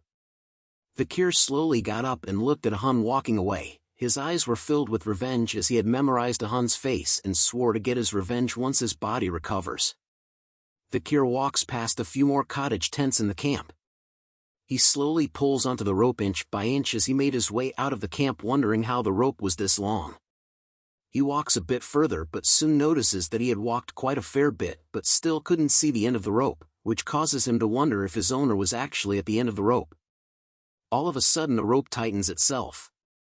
Vikir notices that the rope was being pulled in a certain direction. He sees that the end of the rope was leading into a pool of water, where Ayan was seen submerged inside. She was holding onto the end of the rope but remained silent. Vikir and Ayan were soon entering an awkward staring contest with one another, as Vikir stood on land while Ayan was submerged in the waters. She gives him a wide smile before telling him to lie down. Vikir was suddenly pulled forward by her. As his head was pulled forward by Ayan, a certain object went through the spot where his head was originally. An arrow lands on a tree. Ayan came out of the water and shouted at a group of children, calling them brats and telling them to go practice somewhere else. Meanwhile, Vikir was just laying on the ground motionless. Ayan then turns to him to thank him for setting her free at the slave auction. She points a finger at Vikir, telling him that she was the kind to return kindness twofold while returning tenfold when it comes to revenge, and since he had saved her once before, she had now saved him twice. Vikir wondered where the twice came from. She explains to him that she had gone back for him after his fight with Madame Eight Legs, and if she didn't do that he would have died, so he needed to be thankful that she was tenacious. Vikir then asks her if she was the one who had set up the rope attached to his neck. But Ayan simply smiled at him as he asks her another question about the reason why she was keeping him alive. The rope tightens around his neck, which catches Vikir's attention, while Ayan informs him that she noticed that Vikir seemed to be in a high position within his party. While pulling his rope, Ayan tells him how she wonders how much his party would pay for him. Vikir starts to grow nervous as he thought that he was in trouble. He knew that if the barbarians started hostage negotiations with the Baskerville clan, his original plan of escaping Hugo's watch would have become meaningless. He thinks deeply about what he should do in this situation. Ayan flashes a smile and chuckles. She asks Vikir about what he was thinking and if he had felt a sense of hope. But CK. Ayan tells Vikir that unfortunately, he wasn't going back to his party as she pulls him closer while slowly taking out a blade from her thick juicy thigh. She cuts the long rope while telling Vikir that he was going to be her slave. Lucky man, but Vikir was actually glad to hear that. Ayan then points her blade towards Vikir, telling him that they should decide on their titles first and that Vikir should call her master. Sorry lady, but our hero ain't a beta, is a goddamn alpha, am I right, viewers? But Vikir doesn't respond at all and just remains silent like a giga chad. Ayan laughs and tells him that she liked his rebellious eyes and that it would be fun taming him. Ayan then sheets her blade back into its cover on her thigh. She looks forward and tells Vikir that before they get into the taming, they had to go somewhere else first. Vikir then asks her where they were going. Ayan smiles happily as the sunlight brightens her face. She tells Vikir that it was obvious. Vikir had to give his greetings when he stepped into someone else's land. A cottage tent is seen with skulls hung around, and on top of it, an arrow is pierced through the thick skull of a dead crocodile. Ayan informs Vikir that they will be visiting the village head, which is the matriarch, just as a fierce mommy-looking barbarian woman is seen sitting on top and around the dead bodies of animals who had their skulls pierced by a single arrow.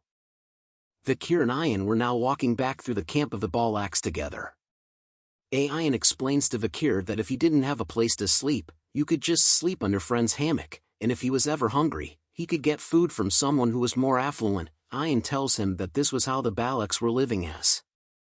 She turns to Vikir and informs him that their way of life may mean nothing to outsiders, but to the people who lived here it was a very homely place, and that it would be good for Vikir to get used to their way of living.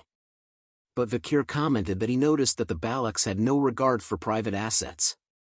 Ayan then informs Vikir that they had arrived at the matriarch's house, which was the cottage tent covered with skulls shown before. Ayan entered the house first and informs her mother that they were here. As Vikir entered the house he catches the word mother. Ayan's mother stood up saying, "You're here." She takes note that Ayan had brought back the empirical boy that she was talking about every day. Hearing this made Ayan fluster as she tells her mother that she didn't talk about Vikir every day. Vikir connected the dots in his head after seeing that Ayan was the matriarch's daughter of the Balak tribe, which might be that her mother was the Night Fox. The Night Fox was the female Balak warrior who had scarred Hugo's nose bridge, and was the reason behind why Vikir could not cross the Le Rouge et Le Noir Mountains landscape. Vikir thinks about his past self and wondered what would happen to his past version if he had gone up against her. He started to experiment in his head about his chances if he were to fight her in head-on combat, which ended up in 0%. He then thought of his chances of winning if he went through the assassination route, but realized that it was still at 0%. Vikir gulps nervously as a sweat drop drips down from his face after imaging those situations in his head. Seeing the Night Fox's intense deadly aura up close made him realize that if he had run away, his chances were only a mere 20%. But the 20% would only be referring to his survival rate. The Night Fox takes a look at Vikir's face and tells him that he had seen his face before. Vikir wondered nervously if she had realized that he was from the same bloodline as Hugo by instinct, but the Night Fox brushes it off by saying that most Imperial men look the same. She asks Ayan about what she was planning on doing to Vikir as he was no different from a cripple, but Ayan tells her that Vikir would be useful once he receives good treatment as he was the one who attacked Madame Eight Legs after all. But her mother warns her that taking action without knowing your place might come back to bite you. The Night Fox brushes off Ayan's initial intentions as it didn't matter to her whether Vikir's body was destroyed or not. She only cared about whether his seed was fine. Ayan became flustered and told her mother that it was not about that. Vikir begins to inspect certain objects in the house while the mother and daughter continued to argue. Ayan tells her mother that she was going to use Vikir as a slave, but her mother was surprised to hear that as she was talking about doing something else to Vikir. Before her mother could complete her sentence, Ayan yells at her that she just needed Vikir as a slave to support her during hunts. Night Fox soon pats Ayan's head, which causes her to blush as she tells her that it is up to the owner to do what they want to do with their slave. Ayan then takes a peek, and sees Vikir checking out the main pillar of the house. They soon left the house and went to walk back to the forest. As they walked together, Vikir tells Ayan that he had a question. He asks her what her name was, causing Ayan to yell at him about suddenly asking a question all of a sudden and how he dared to ask questions as a slave. But Vikir informs her that he does not intend to call her his master, which was why he asked what her name was. Ayan rubs her head before telling Vikir that her name was Ayan. Vikir then introduces himself as Vikir and asks her what she wanted him to do by her name. Ayan was flustered at Vikir calling her by her name and told him how dare a slave call her by her name. She then decides to give Vikir his first order. Ayan points her finger at her and shouts out that his first order was to build a house that he will be living in from now on. Ayan thinks mischievously about how Vikir was acting too arrogant as a slave, and that there was no way an imperial bastard like him would know how to build a house. She continues to think that ordering a slave around was part of a master's competency and that she needed to use this chance to rebalance the hierarchy between them. Meanwhile, Vikir was thinking about the first order of building a house. He smiles and says that this was going to be fun. After some time we see Ayan standing still with her hands behind her back wearing a stunned expression on her face. Vikir points to a makeshift tent and tells her that he had carried out her order. She looks at the tent that Vikir built and wondered why he was so good at building tents. She thought that he would have struggled to build a house because of his injured body. Ayan turns around to look at the building materials that she brought over. She thinks that since he managed to build the house, there was no use for the items that she had brought with her. Vikir was happy with the house he built as he thought that it had been a while. He recalls his past memories during the time of destruction when swordsmen were only good at wielding swords, which was why they couldn't survive. So in order to survive in extreme situations, one would need to learn a variety of survival skills. Ayan inspects the drains that Vikir had dug out and commented that they were perfect too. Vikir informs her that the matriarch's tent looked unstable. This catches Ayan's attention as it was about her mother. Vikir explained to her in detail in regards to her mother's tent problems, stating that in its current state, during the rainy seasons the ground around the central pillar will shake, which might cause water to leak through. If she orders him to, Vikir was willing to mix slimy dirt and gravel on the opposite hill to create bricks, which he will reinforce the bricks by spreading oil and burning it. Hearing the long explanation made Ayan order Vikir to do what he said, as she was thinking the same thing.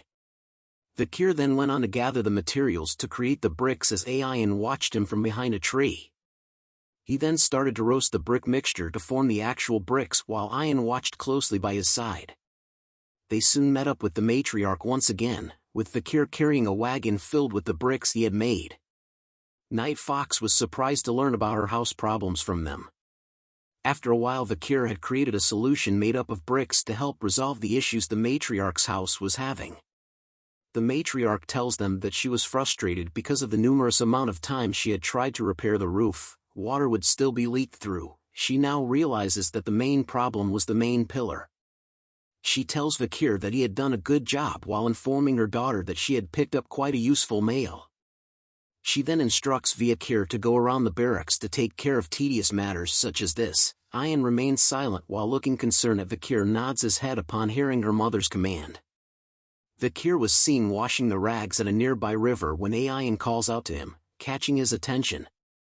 She asks him if it was exhausting to just slave away and wonders if he wants to be an official member of their tribe. Vikir continues to wash the rags while answering her that slaving away wasn't too bad. He thinks about how it was much more peaceful being a slave here than being part of the Baskervilles or living in the underdog city. Ayan was surprised to hear that kind of reply from Vikir. She stated that from the way Vikir spoke he had been disciplined well, and that from a slave's perspective, it would be hard to complain. Vikir continued to tell her that it really was not that bad. Ayan the replies saying there was no way it wasn't when he was doing tough and tedious work. Vikir ignores her and continues to do his work. Ayan follows behind him and tells him to not be silent and to follow her, as she would be able to help him in terms of surviving and adjusting in the Balak's tribe.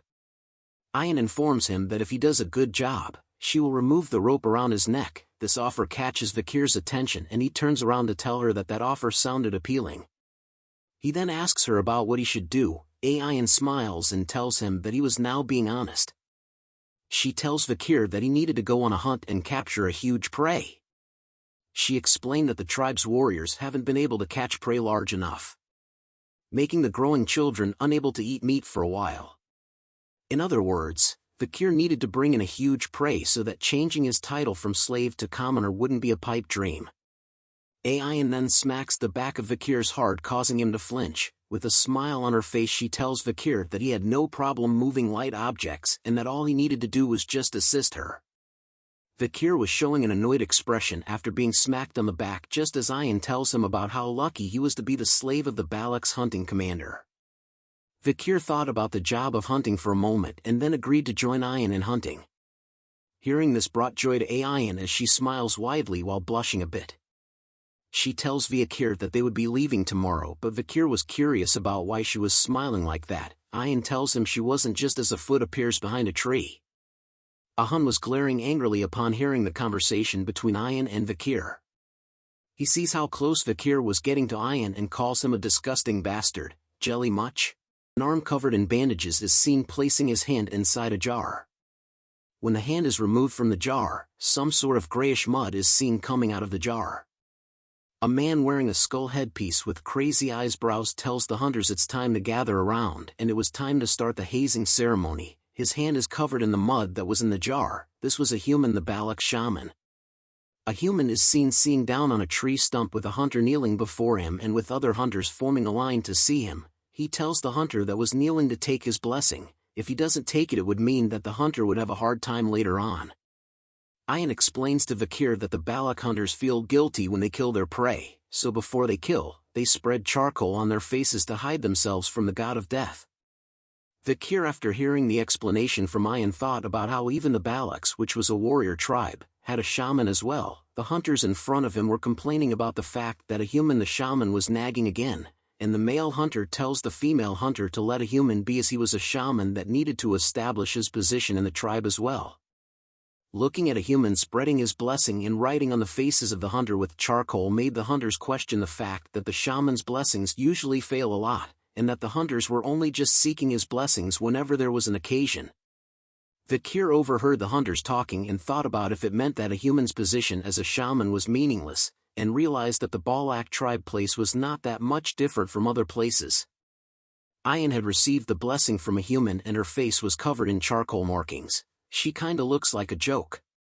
Vikir points to her and tells her that it was quite a sight to see. Ayan attempts to wipe off the charcoal markings on her face, telling Vikir to shut up and that her markings were funny as she didn't get along with the shaman. While blushing hard, she hands over a collar that has spikes all over it and tells Vikir to wear it. Vikir takes the collar with spikes and recognizes it as a dog collar. Ayan wears a similar one and tells him that the hunters wear them on their necks so that they won't get bitten by their prey. Vikir holds onto the rope around his neck while staring at the dog collar in his hand. He thinks silently for a moment before deciding to put it on, as he thought about how he was already here, and that it would be better for him to adapt to this place. A white wolf with yellow eyes is seen panting heavily with its tongue hanging out of its mouth. Vikir and Ayan are seen riding on its back. She turns around to Vikir asking him if he was really going to be okay, as she had told him to hold onto her waist, but Vikir assures her that he was going to be okay.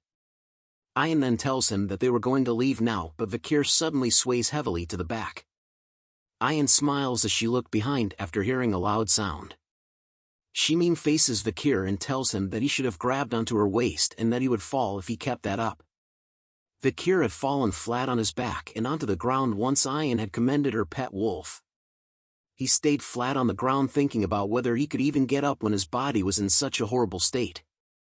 A shadow is cast over him which piques his attention as he looks up to see what it was. A Hun had once again appeared before Ayan and Vikir with his pet wolf behind him. Ayan gets down from her pet wolf and calls out to a Hun. A Hun informs her that it seems like she was very free as she was busy playing around with her slave. He continues to tell her that he was going to catch a bigger prey this time, so that in the next joint hunt, he would become the captain of the hunting group. He was even going to place his grandfather's honor on the line. Ayan questions him about why he was willing to put his grandfather's honor on the line when his grandfather only knew about shamanism. Just after Vikir had sat up to see what Ayan and Hun were talking about, he sees something fast approaching his face. A Hun went on to kick Vikir directly onto the side of his head. This action surprises Ayan, who was shocked to see what Hun was doing to Vikir. She calls him a bastard and asked what he was doing. A Hun smiles after kicking Vikir, which sent him flying backward onto the ground. He commented about the fact that Ayan had given Vikir the dog collar, which was a protective piece meant for hunters but was used on Vikir, who was a slave. As he continues to berate and question Ayan about how she was going to use an injured male such as Vikir as a hunting assistant, he tells her to get a hold of herself as she was a commander and that Vikir was only going to be a burden, but Ayan notices something. She shows a smile and wonders if a Hun actually believed that Vikir was just an injured male. She informs him to take a look at his waistband before saying those things. A Hun takes note of her words and looks at his waistband, which showed signs of being torn apart. This shocks him. Vikir spits out some blood after being kicked by a Hun.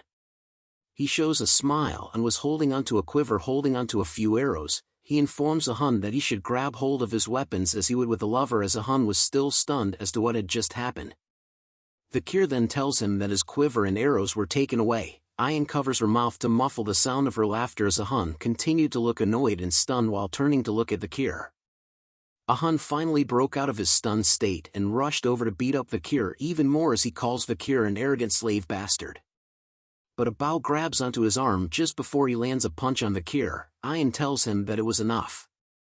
She had used her bow to hold onto a Hun to prevent him from attacking Vikir even further. She asks him about whose slave he thought he was going to punish on his own accord. Hun shouts at her that Vikir was a slave and that he dared to insult a Balak warrior. Ayan replies back to him that he was being pathetic in front of Vikir, but Hun continued to explain that Vikir was just a slave and questions why she was defending him so much. He then yells at her asking if she had come to like the slave that was Vikir. Ayan remained silent upon hearing that from Hun and didn't reply back. After a brief moment, she touches her head and tells Hun that a slave was a slave and that since Vikir did something wrong he should be punished. Hun agrees with what Ayan was saying and explained that it was what he was saying as well. But Ayan informs him that Vikir was her slave and that he does not have the right to punish him. Vikir then looks curious at what was happening. Ayan had given Vikir a Saitama's one punch straight into his face as blood was splattered out. More blood could be seen splattered onto the nearby grass. Hun was shocked and stunned once again to see what Ayan had done to Vikir as she continues to beat the crap out of Vikir as punishment. Ayan had finally stopped her punishment as Vikir falls onto the ground with a heavy sound. She then looks at Hun with her eyes glowing brightly while Vikir lies flat out on the ground in front of them. She asks Hun if he was happy now. She tells Hun that she knew that he was upset as he was not able to catch a maiden for himself previously during the ambush with the Morg clan, as her fist was covered with Vikir's blood that was enough to drip down from her hand. Her rage explodes in a mad fury as she tells Hun that she would beat him up once he did the same shit to her slave again, with her eyes glowing brightly while her hand was still covered in Vikir's blood. Hun was too stunned to speak as Ayan asked if he got it. He tells her that he got it as Vikir continued to lie on the ground without even a single muscle moving. Some time had passed after the incident with Hun. Ayan peeks behind with a sad and nervous look on her face. Vikir was behind her with injuries covering his face. They moved slowly through the forest on the back of Ayan's pet wolf. She then asks Vikir if her punishment had hurt and if he was angry, but Vikir remained silent and did not respond to any of her questions. She then explains to Vikir that she needed to have him punished as Hun was a petty and stubborn guy, and that beating up Vikir as a punishment was the only way to stop his petty retaliations. Vikir remains silent even after Ayan explained her actions. She then asks him about why he was not replying to her. After a while Vikir finally replies to Ayan and states that it was because her punishment hurts. Ayan's eyes open wide as she hears his words. Ayan instantly does a headstand to spin around in the air as Vikir looks at her. She grabs onto Vikir's face, quickly asking a bunch of questions. She asks him if it hurts a lot, or if it was bad, and whether his life was in danger. With his mouth being squeezed by Ayan's hand, he slowly tells her that it hurts to talk. He explains to her that he had these types of injuries a lot, but Ayan moves her face close to his, which stops his sentence halfway. Let's go, girl. Comment below if you are Team Ayan or Team Camus. Licking sounds could be heard in the forest. Ayan was blushing heavily as she touches her mouth while facing Vikir. She then quickly turns around to face away from Vikir.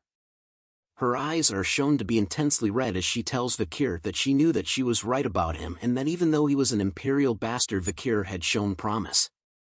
Vikir wipes his face with the back of his hand, wondering if the barbarians usually licked each other's injuries, and that licking an injury like how Ayan just did was dangerous as it might spread an infection.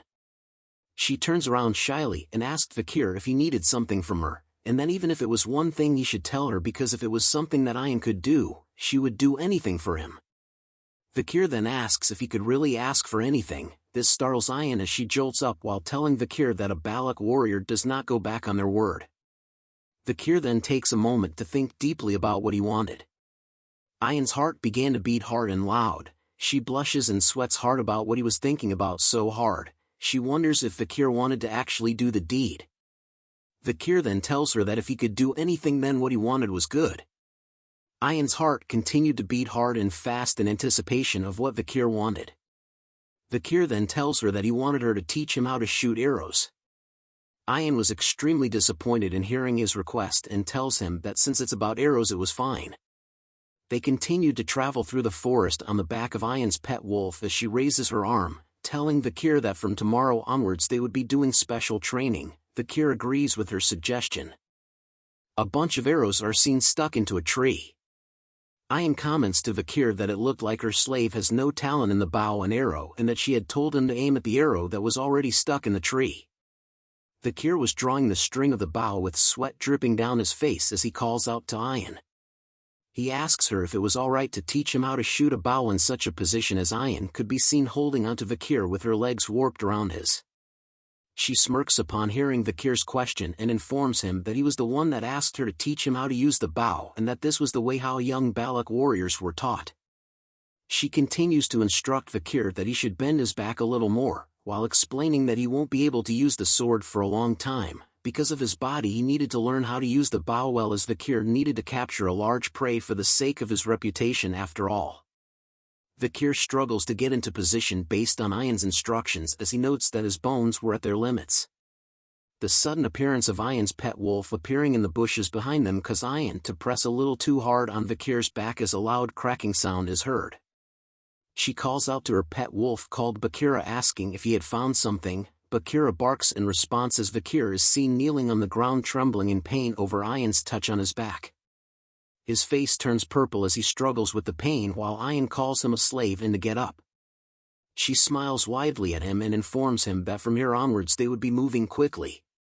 A long stream of water is seen moving rapidly as large spikes of rocks are located at the end. Ayan explains to Vikir that this is the area where the river and ocean connect so that both the ocean's water and animals could occupy this area. Ayan informs him that her grandmother told her about this, that a salmon believes that if it successfully swims up the waterfall, it could evolve into a huge beast, as large numbers of salmon fishes could be seen swimming in the waters and jumping into the air. However, Ayan continues her story about how most salmons fail to rise above the waterfall and fall. Eventually, they would be punished when they fall onto the sharp rocks. And that the fish that falls onto the sharp rocks would become good food for an ox bear. A huge bear with horns on its head is seen standing over a salmon that had failed to escape the waterfall and instead had been impaled by a sharp rock. Vikir asks if what they were seeing was an ox bear as it looked like a completely different species. It was totally different level compared to the ones that he had seen. Ayan tells Vikir that the ox bear in front of them was not an ordinary one as they continue to hide behind the bushes. She explains that it was an ox bear that was born from a superior bloodline and has survived countless pandemonium. Vikir looks over to Ayan nervously and asked if she was telling him to capture that bear version of Godzilla. Ayan tells him that there was no way as she didn't tell her pet wolf Bakira to find her a strong female to hunt. A clawed brown foot appears while Ayan tells Vikir that their prey was the male bear that comes to court the female bear, just as a huge number of male ox bears appear beside the female ox bear. The female and male ox bears were soon engaged in an intense eye-staring contest. The female ox bear soon bitch slaps the male ox bear straight into his face. Seeing this situation caused Vikir to be shocked. The female ox bear continues to bitch slap each of the male ox bears one by one easily with each of her claws. Vikir commented that the female ox bear keeps rejecting the proposal of the male ox bears. He soon wonders about how strong of a male ox bear was the female ox bear she was looking for as the male ox bear continued to leave the female ox bear one by one. Ayan turns to Vikir and informs him that he had the wrong way of thinking about it as it was the opposite. She finally tells him that the female ox bear was not looking for a strong male ox bear just as a pink-looking male ox bear appears in front of the female ox bear.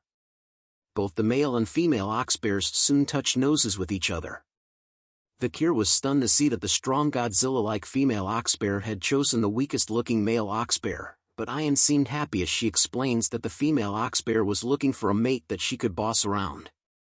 She explains to Vikir that when a strong male ox bear gets excited, there were situations where it kills its partner, which made them not popular among the ox bears, which was why the female ox bears would look for weaker and smaller partners. This was similar to how the Balak warriors would select their partners. She then asks Vikir if he knew what kind of spouses were the most popularly chosen. She answers her own question by saying it was a young entity that possessed excellent DNA and it would be even better if they were weakened due to an injury. Vikir remained silent upon hearing Ayan's explanation and thought about how Ayan was basically saying that as long as she gets the DNA, then everything would be fine.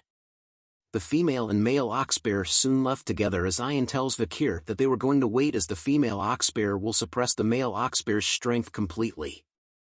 Deep within the forest, a mix of roaring and growling sexual sounds could be heard throughout the forest. Vikir was seen standing still with a dull expression on his face as he continues to hear the sexual roars and moans of the ox bears. He was standing silently in front of a cave entrance as the growling noises became louder. Food made up of berries, fish and fruits are seen piled on top of leaves. It had been 4 days since Vikir had to listen to the oxbear's moans, which soon made Vikir unaware of what he was doing right now. Ayan soon appears and asks him if he had left any food for the oxbears.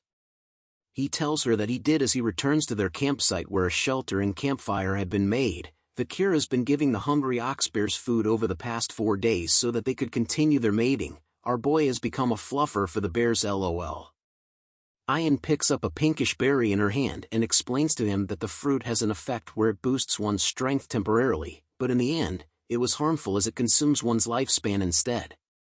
She further explains that the female who was more intelligent would understand their intentions and that the male would understand as well, but in order to handle the female he had no choice but to eat it. Vikir thought of the scenario where the male oxbear was attempting to escape from the female oxbear. He now understood the reason why Ayan had chosen a big and strong female as their target. Her plan was to deplete the male's strength. 2 bowls of soup are seen on the ground which Ayan had made. She tells Vikir to eat up so he could heal. Vikir accepts the meal and commented that the oxbears were really mating like crazy. Isn't that normal? Ayan tells Vikir, which causes him to spit out the bowl of soup. She giggles at Vikir's reaction and tells him that all male Balaks were like that, but guessed that imperial males like Vikir weren't, and then she guessed that since he came from a geeky country, it meant that Vikir couldn't mate as the crazy oxbears could. Ayan continues to taunt Vikir, asking him if he could do it like the oxbears as he wipes the soup off his face. She leans closer to Vikir, playfully teasing him and asking if he could. A fierce loud roar soon catches Ayan's attention. Vikir was alarmed to see Ayan's reaction as she quickly grabs onto her bow, telling Vikir to get ready as the fierce roar continues to be heard. She noted that the female oxbear had finally been impregnated as the female oxbear is seen towering over the collapsed body of the male oxbear. Good job bro, you tried your hardest. The female oxbear lets out one more loud and fierce roar into the air that causes it to shake. The fierce roar causes the male oxbear to run away from the cave in a hurry. Vikir and Ayan are seen sitting on the branches of the tree. Vikir then asks Ayan about why the female oxbear was chasing the male oxbear away. She explains that an oxbear that has finished mating is no different from a competitive predator who has intruded a territory and that it was a warning to the male oxbear to never come back. Vikir understands and commented that the female oxbear wants to sleep since she had used her strength and has not slept for the past 4 days as he looks at Ayan. Ayan looks at him and tells him that the female oxbear would hide herself in a safe and remote place and that from here onwards they would find her traces and chase after her quietly. As Ayan prepares her bow and arrows, she tells Vikir that once the female oxbear starts to go to sleep, that was when they would start their hunt. Up in the snowy mountains, Vikir's legs could be seen walking through the mountains. Ayan and Vikir are seen riding on Vikir's back between 2 large pillars of stone. Vikir commented that the female oxbear would be tired but is moving so far away. Ayan tells him that she was finding a place that has the least number of threats that the forest possesses, and that the place where they were was cold, making sure that mosquitoes that suck bones or blood could not live here. Vikir then asks Ayan if the female oxbear knew about those facts and came here knowing that. Ayan tells him that the female oxbear's intelligence is quite high and that its acquired knowledge is better than its instincts. As they continued to follow the trail of the female oxbear, Vikir could start to feel the coldness of the area due to his body's condition as he covers his body with his arms. Ayan turns around to ask if Vikir was feeling cold and that if he was, he could put his body closer to hers, but Vikir tells her that he was fine. Ayan warns him that his body temperature could decrease, making his body become stiff, and when his body becomes stiff it might get in their way when they start hunting. She then asks if he plans on getting in her way. Vikir thinks deeply about the facts Ayan had stated, thinking that it was a rational reason, and wonders if she was capable of making such rational decisions. He soon agrees and hugs tightly onto Ayan's body, causing her to jolt up and blush heavily. Ayan soon grew nervous and thought to herself that she was only doing this because she was concerned for her slave's health and that it was the duty of a master to look after their slave. Bakira soon notices something up ahead. He lets out a fierce growl which catches both Ayan's and Vikir's attention. They soon noticed that the female oxbear footprints on the ground soon disappeared halfway. Ayan shouted out that the female oxbear's trace had disappeared. She turns to look around and wondered where the female oxbear had disappeared to, just as a pair of red eyes appear in the shadows right behind Ayan. Something fast was approaching Ayan at a high speed. She soon realizes it and turns to see what it was. It was the female oxbear. She launches straight towards Ayan at full speed with her claws close to Ayan while letting out a devastating roar.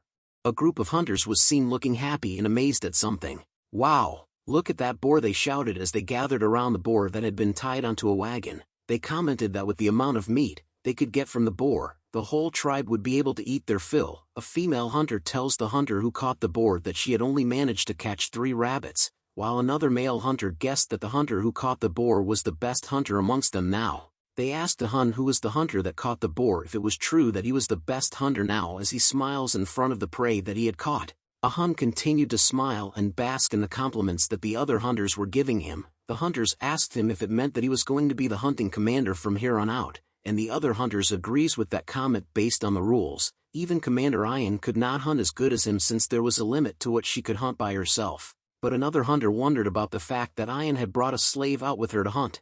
Hearing this comment made a Hun chuckle as he informs them that the slave bastard she brought along with was just going to be a burden to her instead. A Hun tells the other hunters that Ayan will return without having even caught a single rabbit. We now return to the moment when the female oxbear launches an ambush attack on Ayan from the shadows. Ayan's face was filled with shock and surprise as she sees the clawed hand approaching fast through her face. But a hand appears on her body in an instant. Vikir had just barely pulled her away from the path of attack of the female oxbear. Pieces of her hair were blasted away as a nervous sweat drop drips down her face. Both Vikir and Ayan fell to the ground with a heavy sound which surprises Bakira, her pet wolf, even more. Bakira growls fiercely at the female oxbear that had ambushed its master. Bakira lets out one final woof and leaps onto the female oxbear. Vikir and Ayan continued to lie on the ground as Vikir holds Ayan with both of his arms around her body. He asks her if she was okay. Ayan tells him that she managed to survive thanks to him and thanked Vikir for saving her. As Bakira fought the female oxbear head-on by itself, Vikir asks Ayan if the female oxbear was luring them instead. He commented that the female oxbear had a cunning intellect that surpasses other monsters. Vikir now understood why the picky female would choose the male oxbear. He continues to Ayan that they could not avoid a head-on battle while Ayan thought to herself about the fact that she had gotten help from the slave making her dignity as his master drop. She then calls out to Vikir, her slave, and tells him to rest idly behind her, which catches his attention. She prepares her bow and arrow with a determined look on her face, and she tells Vikir that she was going to show him the dignity of his master. Some time has passed as Vikir is seen with a dull expression on his face. He looks up to see that Ayan and Bakira were both leaping between the 2 walls of ice and commented that he was a slave that was lazing around while the master was working. But he was impressed with the way of the Balak slaves as they were quite unique, as Ayan could be seen sending 2 arrows towards the female oxbear. Her attacks were successful as more arrows could be seen on the back of the female oxbear as it tries its best to run away from her with its mouth dripping with saliva. "The sin of acting indecent before my slave you'll pay, oxbear," Ayan shouts as she chases after the female oxbear. Just as she was about to send another arrow towards the female oxbear, it retreats into the stone wall. But Ayan's eyes were still filled with focuses as she tells the female oxbear if it thinks that it will be able to avoid her attack by hiding behind an object. As she draws the string of her bow, Ayan's arrow began to flash bright blue with an intense aura.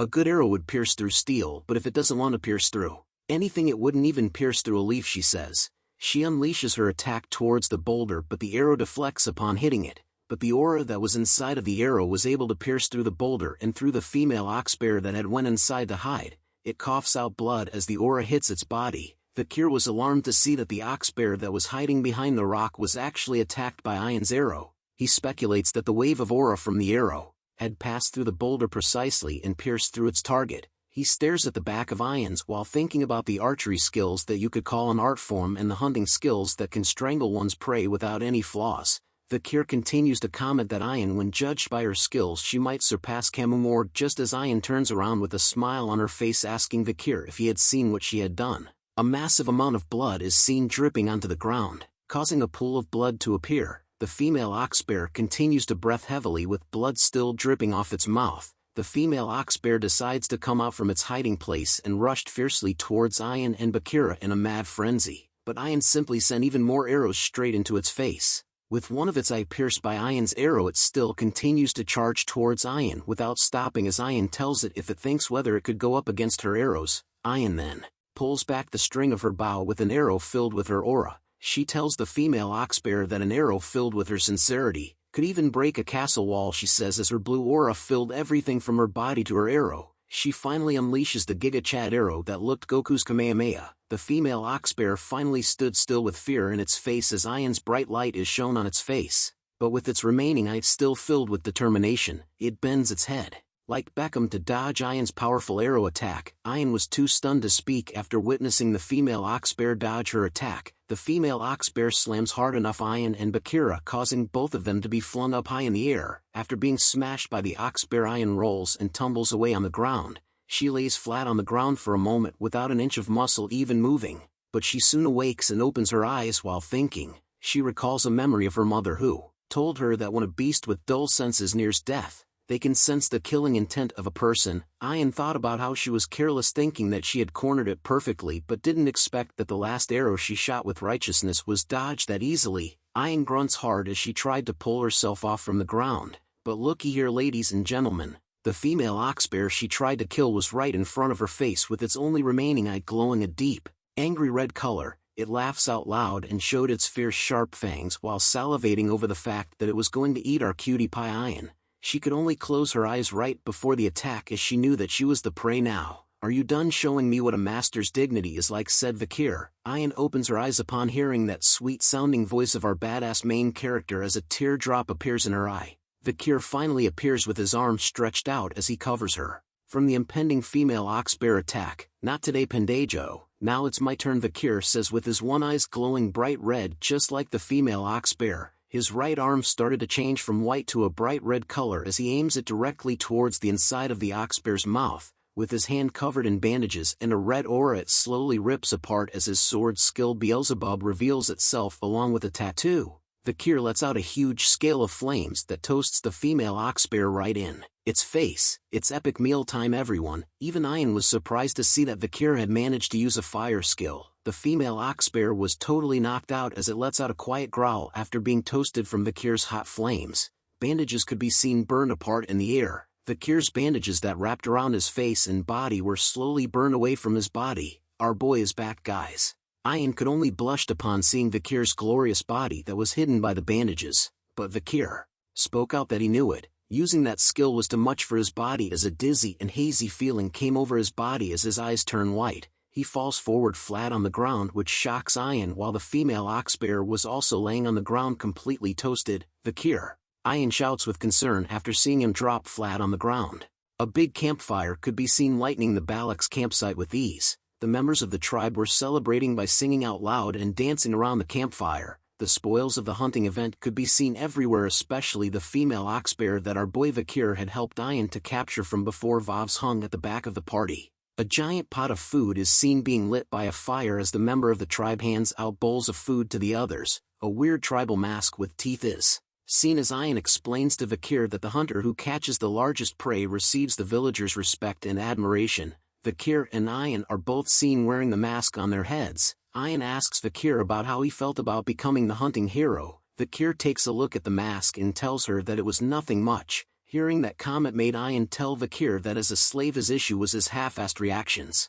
As they continue to talk, Ayan explains to him that the female oxbear wasn't just strong and fierce but was also highly intelligent, making it an honorable catch. Those were the reasons why they were chosen as the main figures of this pillaging ceremony. She looks up with a smile on her face as she tells him that it was different from a boar that was sluggish, scared, and poops whenever it runs away. She then asks Ahun if he agrees as he was seen standing beside Vikir with a disgruntled look on his face as he had no choice to agree with what Ayan had said. "Here, this is yours, slave," Ahun said to Vikir as he hands him a bowl of stew. Vikir looks at the bowl of food that was handed to him, asking what it was, which causes Ahun to shout at him about what he meant. Vikir then asks him why he couldn't get lots of meat, but Ahun assures him that it was because the little amount of meat in the soup represented the worth of his honor. Ayan explains to Vikir that it was a tradition of the Balaks. The one who contributes the most in the hunt gets the least amount of meat and gains that much honor in return. Ahun leaves angrily and shouted at Vikir that he too wanted to give him lots of meat. Vikir thought deeply about how being more honorable meant having less meat.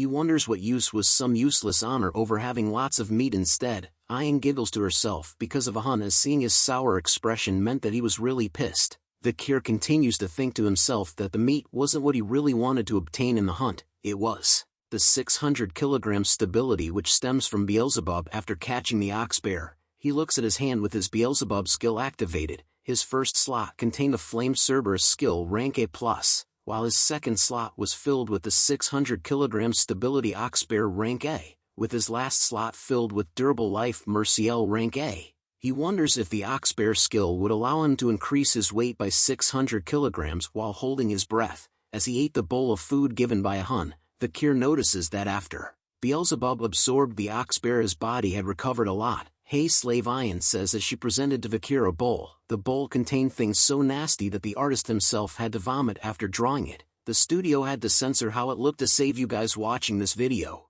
Ayan blushes slightly while asking Vikir if the bowl of food he had wasn't enough and that the bowl she was giving him was taken away from the shaman who wanted this particular meat, but instead she had taken it to give it to Vikir as it was his hunter's right. Vikir brushes her off by telling her that he had already gotten a portion of meat, a bowl of blood and a portion of intestines. Ayan shouts at him that he has to eat what she was giving him. She continues to scold Vikir by saying that if his eyes were bad he should eat the eyes, and that if his heart was weak he should eat the heart, and if he had weak limbs he should eat the legs. As Ayan continues to scold him, Vikir thought about how the long, purple censored thing was the intestine, and if it meant that his insides were weak. 3 female barbarians appear behind Ayan. They boot her together and stated that they knew what she was planning on doing to Vikir and could see through her motives. Ayan hears their shouts and seems and tells them to shut up. Vikir takes a bite of the censored food and thought about how it was very chewy. He soon swallows the food down his throat, which Ayan spots and smiles happily. She continues to smile and giggle while telling Vikir that since he ate the food he would be able to fulfill his duty. Vikir continues to chew on the food while thinking about how he was done with his part of the hunt and wondered what else she wanted from him. Comment below what you think Ayan wants from Vikir. The sun shines brightly in the morning. Vikir takes a few steps before stopping in front of a massive stump. Smoke was coming out of it along with a long scratch mark. Vikir continues to stare at the smoke. As he thought about what Ayan had told him yesterday was true, a flashback is seen where large amounts of meat are piled on top of one another. Vikir asks why Ayan was placing so much good meat over here. He tells her that the village was going through a food shortage, but Ayan tells him that they were doing this as an offering, as a sacrifice, to Madame Eight Legs, to whom the Balak tribes were asking for permission to live in the dense forest. Vikir thought about how Madame Eight Legs was the horror of the dense forest where you couldn't survive after running into it. A flashback to when Vikir unleashed his most powerful attack on Madame Eight Legs' body run through his mind as he knew that after seeing the Balak's villagers' behavior towards the Madame he understood how reckless his actions were. Vikir then tells her that Madame Eight Legs was an annoying monster. Back at the tribe nobody could be seen walking around. Vikir walks past a certain tent before noticing something. He stares at a long line that extends all the way outside of the chief's house made up of the members of the tribe. Vikir wonders if there was still another ceremony or something. The members of the tribe queuing outside the tribe chief's house were talking about how some of them had been in line since dawn, others were glad to be at the front end of the line, while another stated that they had stayed awake the entire night. The female members talked amongst themselves about based on the results of yesterday's pillage there was a high possibility that Vikir might be able to become a commoner. Another member commented that they were sure that a woman from the village will become his wife, while the last one commented that if he was strong enough to hunt an ox bear it would mean that Vikir was really strong. These girls seriously shouted a voice that startles the ladies who were talking about Vikir. Ayan had appeared with a deer that she had just hunted. She tells them that she had given Vikir that specific stew yesterday, and yet she sees that someone else was trying to take her property away. The girls continued to argue with Ayan over the fact that she should have left some of the stew for them as well, and that she was being so stingy for keeping it all to herself. Hearing their complaints made Ayan throw down her prey to the ground. She tells them that if they felt that it was unfair then they should set up a trap to catch one for themselves. The girls tells her that they had gone out there so many times already. They even shouted at Ayan that they had went to the Empire's border but there was no one there like Vikir. Hearing those words made Ayan upset as her face turned into a stone-cold killer's look. She readies her fist and warns them that there might be some in hell as her aura turned black all over. Seeing this caused the girls to scream out in fear and to run away from her. Ayan was glad that it was over with the girls as she touches her head. She spoke out loud about how she was waiting for Vikir to recover and that those cunning girls might take him away. Add onto the fact that she had fed him with the ox bear's penis in order to get Vikir to carry out his manly duties. The time is near, gentlemen, for our boy to reap the fields. But Ian was unaware that Vikir had overheard what she was saying out loud as she turns around. Ian asks him nervously if he had seen or heard everything from before. Vikir gave out a mean face as he realized what part of the animal's meat was in the stew that he ate yesterday. Ian quickly changes the topic and mentioned to him that last night she had heard that her mother had called a meeting among the elders and that Vikir would be able to request something from her mother as the honorable hunter of the pillage.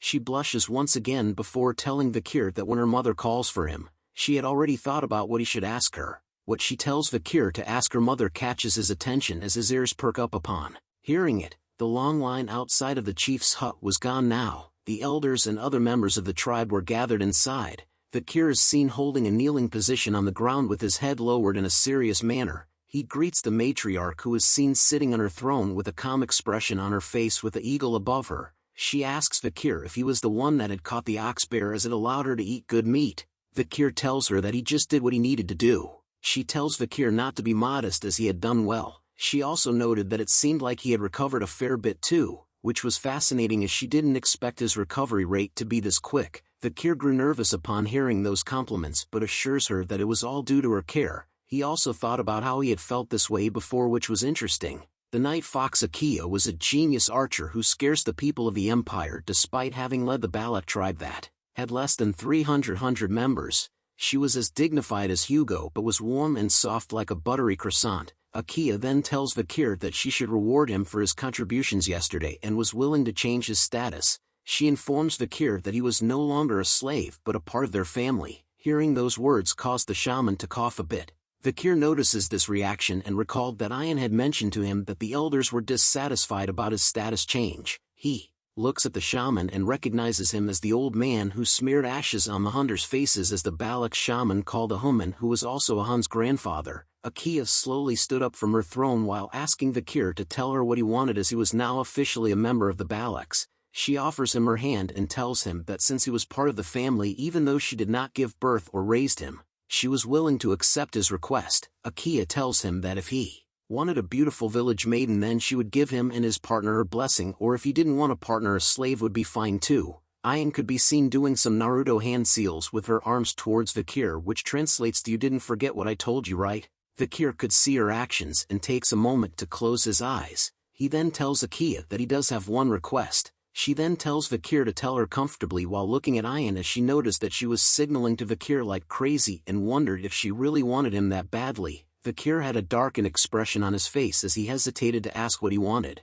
but with a determined look on his face he tells Akia that he would like to bathe in the hero's spring. The elders and other members, including Hun, were shocked to hear about what Vikir was requesting from their leader, while Ian was smiling from ear to ear. "The hero's spring," said Akia with a serious look on her face. "Are you aware of what you're requesting?" she said sternly to Vikir.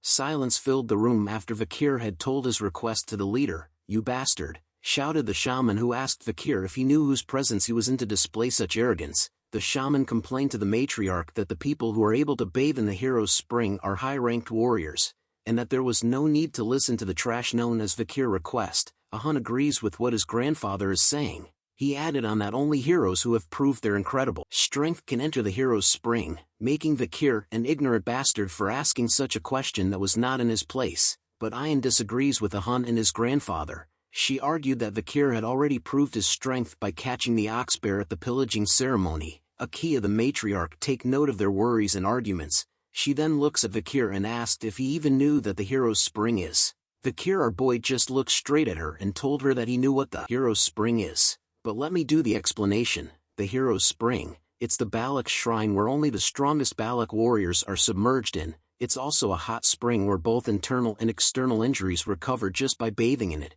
Vikir knew some other facts from what Ian told him. It takes a long time for the water in the hero's spring to accumulate, and only warriors who have made a special contribution can go there. Akia continues to stare at our handsome boy in silence. An elder with a mohawk haircut spoke out. He tells Akia that they couldn't send an outsider who just became a commoner to the shrine. An elder dressed like a mage beside him spoke out as well. He notes that Vikir has a promising future and that it wouldn't be such a bad idea to send him to the hero's spring once to motivate him. Another elder burst out in anger. "Wondering when was the hero's spring a waterhole that anyone can enter?" Another elder states that since Vikir's body was in a rough shape and also a part of the family, then they should treat him well too. Akia overhears the various arguments and statements made about whether Vikir should be allowed into the hero's spring. Deep in her thoughts, she wanted to agree with Vikir's request, but it's also true that there wasn't a good enough reason to, and that it can't be helped since the shaman and guards were so against it. But a constant bell ringing soon catches her attention.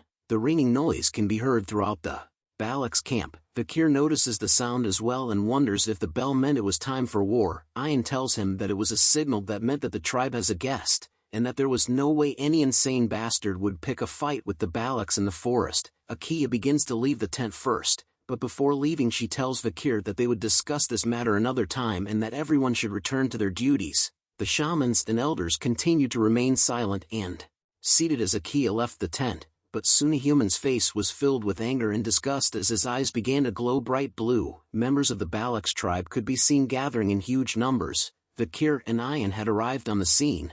Vikir asks Ayan if that was their guest, to which she says yes. Human beings were everywhere carrying crates of goods with horses bringing more into the tribe area. Ayan explains to Vikir that the humans were merchants that could bring the Balaks things that couldn't be found in the forest. The Balaks would then anticipate and count down the days until the merchants comes. Vikir was not listening to what Ayan was saying as his attention was drawn to a certain symbol. He recognizes it as one of the 7 merchant families, called the bourgeois family. Vikir thought deeply about how the bourgeois family had to come here from the imperial capital, which meant that they had to cross either the Baskerville or Morgue family's territory. But how did they get here was the question that stuck in his mind, as Vikir knew that there was no way either of those families would permit their crossing. Vikir then thought that the bourgeois family had smuggled themselves in. A man with a huge mustache arrives and announces to everyone in the tribe that the 5-day market has arrived. He tells the tribe members that if there was anything they wished to barter, then please bring it here. The tribe members could be seen happily bringing over various things to barter with.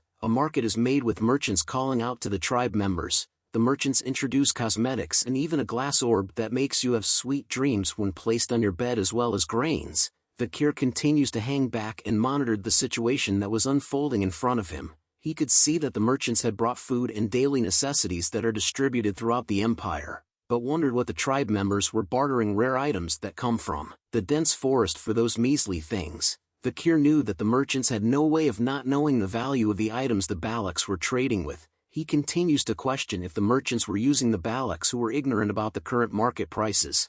Vikir turns around from this sight and continued to think that this was something the Balaks had to figure out themselves, as things would get annoying for Vikir if he steps in and someone recognizes him. Ayan could be seen shouting at the top of her lungs, stating that the deal was unfair as she holds onto a piece of corn. Vikir watches from the background as Ayan continues to argue with the merchant that it made no sense for her to trade a single diamond for a corn. Vikir was relieved to see that there was at least one normal person in the Balak tribe, but Ayan destroys his thoughts, but shouting that she at least deserved to get 2 corns for 1 diamond. She then poses in a victory stance as if she was in Fortnite and had won the 2 corns for 1 diamond, worst trade in history. Vikir could only stare away as he thought of Ayan as being hopeless after seeing her trade. 3 other tribe members could be seen arguing with the merchants. They complained about how the bar value of a pearl clam for today's radish isn't equal, and that they should get at least 2 radishes, while another yells at them for claiming something as a cabbage. The last member wouldn't give the merchants another deer antler. The merchant with the mustache could feel that he was losing the trade,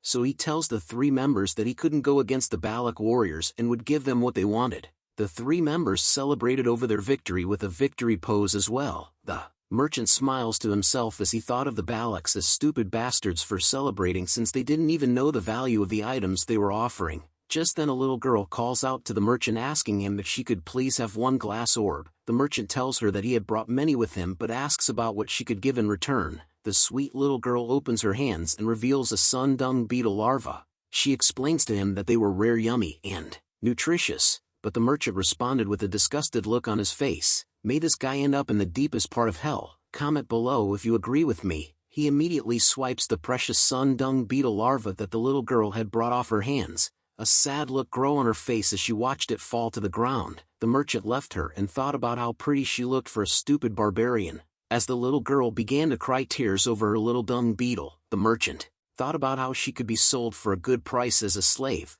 A hand soon appears and pats her on her head. A voice calls out to the merchant Vikir had finally decided to step in but looked a bit different. He tells the merchant that the trade with the little cute girl was invalid. Ian sees Vikir and wonders what he was wearing while the merchant grew nervous. He was surprised to see that a barbarian could speak the imperial language. He tells Vikir that there was a misunderstanding regarding what he said just now, but Vikir repeats the merchant words of selling a Balak child as a slave. The merchant tried to cover up what he said, but Vikir tells him that that's not what's important right now. Vikir wanted the merchant to cancel all of today's unfair trades. Hearing the words unfair trade made the merchant angry as he asks Vikir about what was unfair. Vikir explains to him that the merchant had been marking these items at a price completely different from the current market price. Our boy looks at the merchant straight up in his face. The merchant grew nervous as he thinks about how Vikir was the only one who knew how to speak the imperial language. He then attempts to school our boy by telling Vikir that he talked as if he knew the retail price. The merchant quickly announces that this was a sacred trade that's been permitted by the Balak shaman,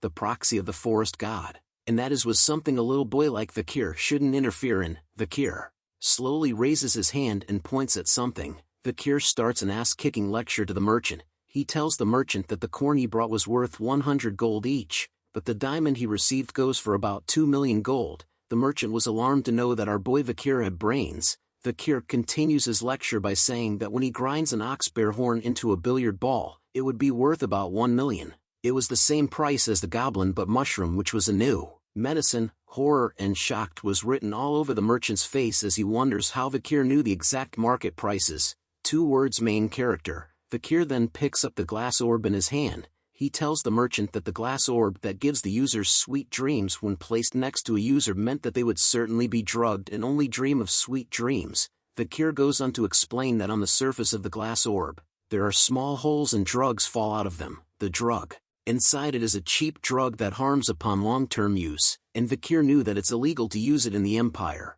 but the merchants had distributed this well. Vikir smashes the glass orb with his hand. He lets out the pieces of the broken glass orb along with its hidden goods, much to the horror of the merchant. Another member of the merchant group whispers to the mustache man about what was wrong, and he tells him that Vikir had found out about them. Ian quickly asked Vikir if he had mentioned the words drug body harm. Vikir hesitates for a moment before telling her yes. Our waifu began to rage as she realized the main cause behind why so many of her people's health was deteriorating. Merchant gives off a faint smile and tells her that there seems to be a misunderstanding while thinking of leaving the Balak tribe for now, but something fast and quick pierces the shoulder of the merchant in an instant. He looks at it in horror before letting out a little bitch scream. Ian had taken a bow and arrow from a fellow tribe member and shot the merchant with it. Members of the merchant group rallied around their leader to comfort him just as Ian calls them bastards. She claims that the merchants had fearlessly fooled the Balaks. The rest of the Balak members soon realized what was going on as some of them started to inspect the goods.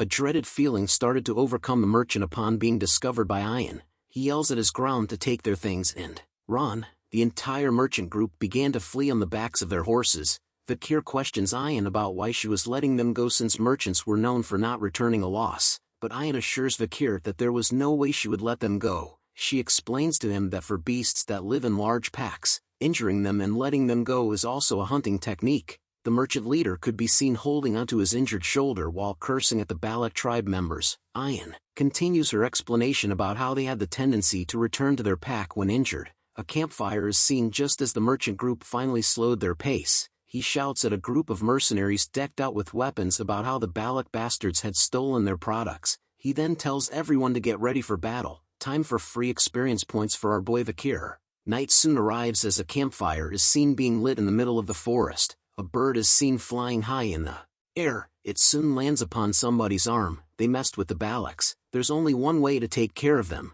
said a voice as Vikir listens to it closely. It's slaughter time, said Ian as the eagle rested on her arm. Our waifu is about to rip these guys to shreds along with our boy Vikir, whose eyes were showing that daddy red glow. The group of mercenaries could be seen walking together through the forest lighted by the moonlight. A mercenary with an eye patch tells the merchant leader that he must have been shocked that the Balak bastards looted him. He continues to tell the merchant leader that words don't work on those barbarians and that he needed to kill them and turn them all into slaves. The merchant leader tells the mercenary that since it was his first time in the deep forest, he wouldn't know it well about how defeating the Balaks in combat was not that easy. The mercenary still felt confident about his skills. He asks the merchant leader about how he felt being scared and if that was the reason why he brought the mercenaries. He continues to question the merchant leader about how he was going to turn the tables if he got caught. The mercenary lights a match up, saying that the merchant groups and mercenaries had decided to split the gross earnings in exchange for being their escorts. He shows an evil smug grin on his face with a cigarette in between his lips. He tells the merchant that if it comes to looting, then the mercenaries could treat everything as theirs. The merchant leader was nervous and silent upon hearing the disgusting words the mercenaries spoke with, but he soon turns forward and tells the mercenaries to do as they please. The mercenary was happy to hear that and asks a question. He wonders if the Balaks were really that special, since they wanted to exploit nighttime. The group wanted to ambush the Balaks while setting them on fire and finally to slaughter them, making them done for. The eye-patch mercenary continued to talk while two other members could be seen fight over the lit match. One of them grabs the member holding the lit match and tells him to not blow out the match since he needed to use it too. The guy holding the match decides to hand it over, but he tells the other guy that it was a rule that only 2 people can use a match, and asked him if he had heard on the battlefield that 3 people aren't supposed to share one match, but the friend didn't listen to him. He continues to light his cigarette with the lit match, telling the other member that he didn't believe in such superstitions. Lucky for him, he gets to meet God straight away as an arrow flies directly into his skull, just before he could blow one puff of his cigarette. The mercenary with the eye patch continues to talk to the merchant leader about his history and how he caught barbarians and sold them as slaves, but the man didn't even realize that his party was being sniped one by one. Even an arrow reached inches from his face. The merchant leader could only look in shock as blood spilled everywhere from the mercenaries being sniped by arrows. The group of mercenaries began to cover themselves with their shields, but they were still getting sniped by the Balaks. The merchant leaders yells at them to extinguish their cigarettes as the Balaks had found them. Ayan and her Balak tribe had appeared with their bows drawn and ready to fire. She commands her troops that she wouldn't allow any of them to hit the mercenaries and merchants anywhere else but their heads. She tells the Balaks that it's time to show them how scary the Balaks are. Vikir stares in amazement and wondered if the light from the cigarettes was all the Balak warriors needed to shoot their arrows so accurately. Another member of the tribe appears while carrying 2 barrels. He calls Vikir a slave and tells him that Tay had finished preparing what he asked for. Vikir reminds him that he was a commoner and no longer a slave. The tribe member laughs and tells Vikir that he was being timid for fussing over something like that. The group of mercenaries could be seen cowering behind their shields to block the hail of arrows coming from the Balaks. A bald man orders mages to gather up, to block the arrows with the shields while the aura users prepare to counterattack. An arrow, covered in blue arrow, is seen flying through the air with a rope attached to it. The mercenaries could only stare as the arrows landed on the trees above them. Carrying between the 2 arrows a barrel, more arrows attached with ropes are sent flying into the trees. The space above the mercenary group were soon filled with barrels hanging above them. The bald man was alarmed to see that the Balaks had launched alcohol barrels. He looks at the barrels that began to leak a dark fluid and mutter the words, "No way." Flaming arrows were then sent flying into the alcohol barrels in the trees. It caused an explosion in front of the mercenaries which lighted the whole place as if it was the 4th of July. Yeehaw! The merchant leader had hid himself behind a tree. He watches the mercenaries being burned alive and hears their screams of pain. They shouted that the Balaks had started a fire. The merchant leader continues to watch the flames engulf the mercenaries, thinking about how the Balaks had tied ropes to arrows and launched oil barrels. This was something that was unheard of as he continues to wonder about how the Balaks had gotten that intelligent. Oblivious to him, Vikir was walking towards him from the shadows. Like an assassin from Assassin's Creed, he sneaks up to the merchant leader. Vikir finally lets out a heavy footstep which catches the attention of the merchant leader. He recognizes Vikir as the meddlesome Balak bastard. Vikir appears with arrows on his back and with his eyes turned red. It's time for the bloodhound to hunt. The merchant leader pleads with Vikir, telling him that he would regret it if he killed him. He then reveals a piece of paper, stating that this was the exploration permit he had received from the underdog city. It was the official seal from the newly appointed deputy consul, meaning that if Vikir kills the merchant leader, the Baskerville family will come for him. Vikir then asks the merchant leader if the deputy consul he was referring to was named Vikir. The merchant leader immediately tells him that he was right. It was that infamous Vikir. Let's say a small prayer for the merchant leader, guys. How strange. I don't remember permitting that, said Vikir as flames grew around him. His disguise was removed and his eyes turned a bloody red. The merchant leader was horrified to see that Vikir's skin looks different from before, but he soon realizes something. "You're really Vikir," was the merchant leader's last words. An arrow struck him straight in the head, body, and on the piece of paper he was holding. Bullseye. Vikir had fired the arrows that slain the merchant leader. He tells him that those who forged the Baskerville seal are to be executed. Ayan soon appears behind him on her pet wolf Bakira. She still calls Vikir a slave and tells him that they needed to run away. Vikir looks at her and reminds her that he was no longer a slave. Multiple arrows could be seen stuck onto various shields. The mercenaries soon realized that the hail of arrow attacks from the Balaks had come to a stop. They rejoiced in joy and shouted out to one another that the Balaks were retreating. They stated that the fact that the Balaks attacked with fire meant that they were not confident. The mercenary group decides to chase after them right away. A member of the mercenary group shouted that if he catches the barbaric bastards, he would butcher them straight away. But just as he was yelling, a familiar pillar of death covered in a purple aura appeared behind him. It's our queen Madame Eight Legs. She appears and started to rain down pain onto the mercenary groups. Vikir could hear the screams of the mercenaries as they yelled out that there was a monster. Ayan praises Vikir for calculating the madame's appearance and for thinking of using fire as a tactic. She states that Vikir had become a great Balak now. Vikir continues to look behind and tells Ayan that was how he felt every time he sees her. He looks at the numerous legs of Madame Eight Legs as they reached high into the sky while being covered in a deadly purple aura. He tells Ayan that that was a disaster. Akia was wearing a smile on her face as she tells Vikir that she would permit him to enter the hero's spring. She continues by stating Vikir's various achievements, from resolving the food shortage issue by catching an ox bear, concluding the previous battle without any casualties by using oil barrels, and discovering that the cause of the infection that was bothering the Balak warriors was caused by cheap drugs. Akia concluded that there was no doubt that our boy Vikir was a brave warrior. She touches his shoulder while the shaman showed a dark expression on his face in the back. Akia then tells Ayan to take Vikir to the hero's spring since it was a full moon tonight. Ayan agrees and began to stood up. She wraps her arm around Vikir and tells him, serves him right. Vikir was curious by what she meant by that. It turns out she was referring to a human. She tells Vikir to look at a human, not saying a single word.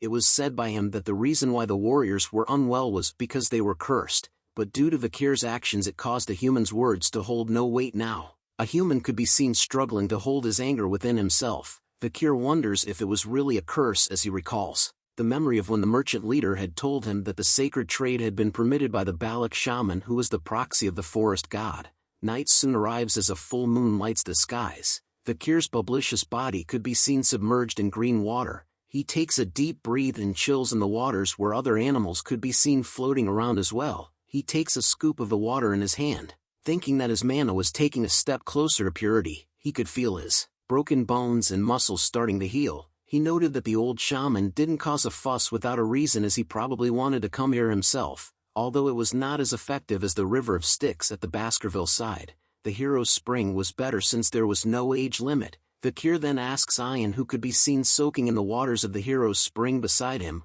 lucky main character. Comment below how many of you guys want to take a dip in those waters as well. He asked her about whether the efficacy would be halved since she was inside the waters as well, and Vikir was certain that the matriarch mentioned that only he could go in. Ayan wonders if that was really important since real Balaks do not fuss over minute things like that. She then tells Vikir to thank Sir Adonai for finding this hot spring. Vikir wondered who Sir Adonai was. Ayan explains to him that Sir Adonai was the only person who can fight against the madam that lies within the deep forest. He was the best warrior among the Balak legends. She teases Vikir that since he had become a dignified Balak, he needed to make sure to respect Sir Adonai, but Vicky was reluctant as he tells Ayan that he would respect Sir Adonai only if he fought against the madam head-to-head. Ayan screams him that it was true. She shakes her head in disappointment over the fact that it was hard to communicate with outsiders, but her face started to blush as she remained silent while thinking deeply about something. She recalls her mother's face, who tells her that since Vikir had become a commoner and has a good reputation within the village, she notes that when Vikir recovers with the hero's spring and can become the man he should be, he wouldn't be that bad of a husband. Can anyone else hear the wedding bells ringing? Ayan ends her flashback and glances over to her side. She sees Vikir's sexy, hot, delicious body with his hair pulled back. Ayan decides that today was the day she was going to make Vikir hers. Guess someone wants that Baskerville D.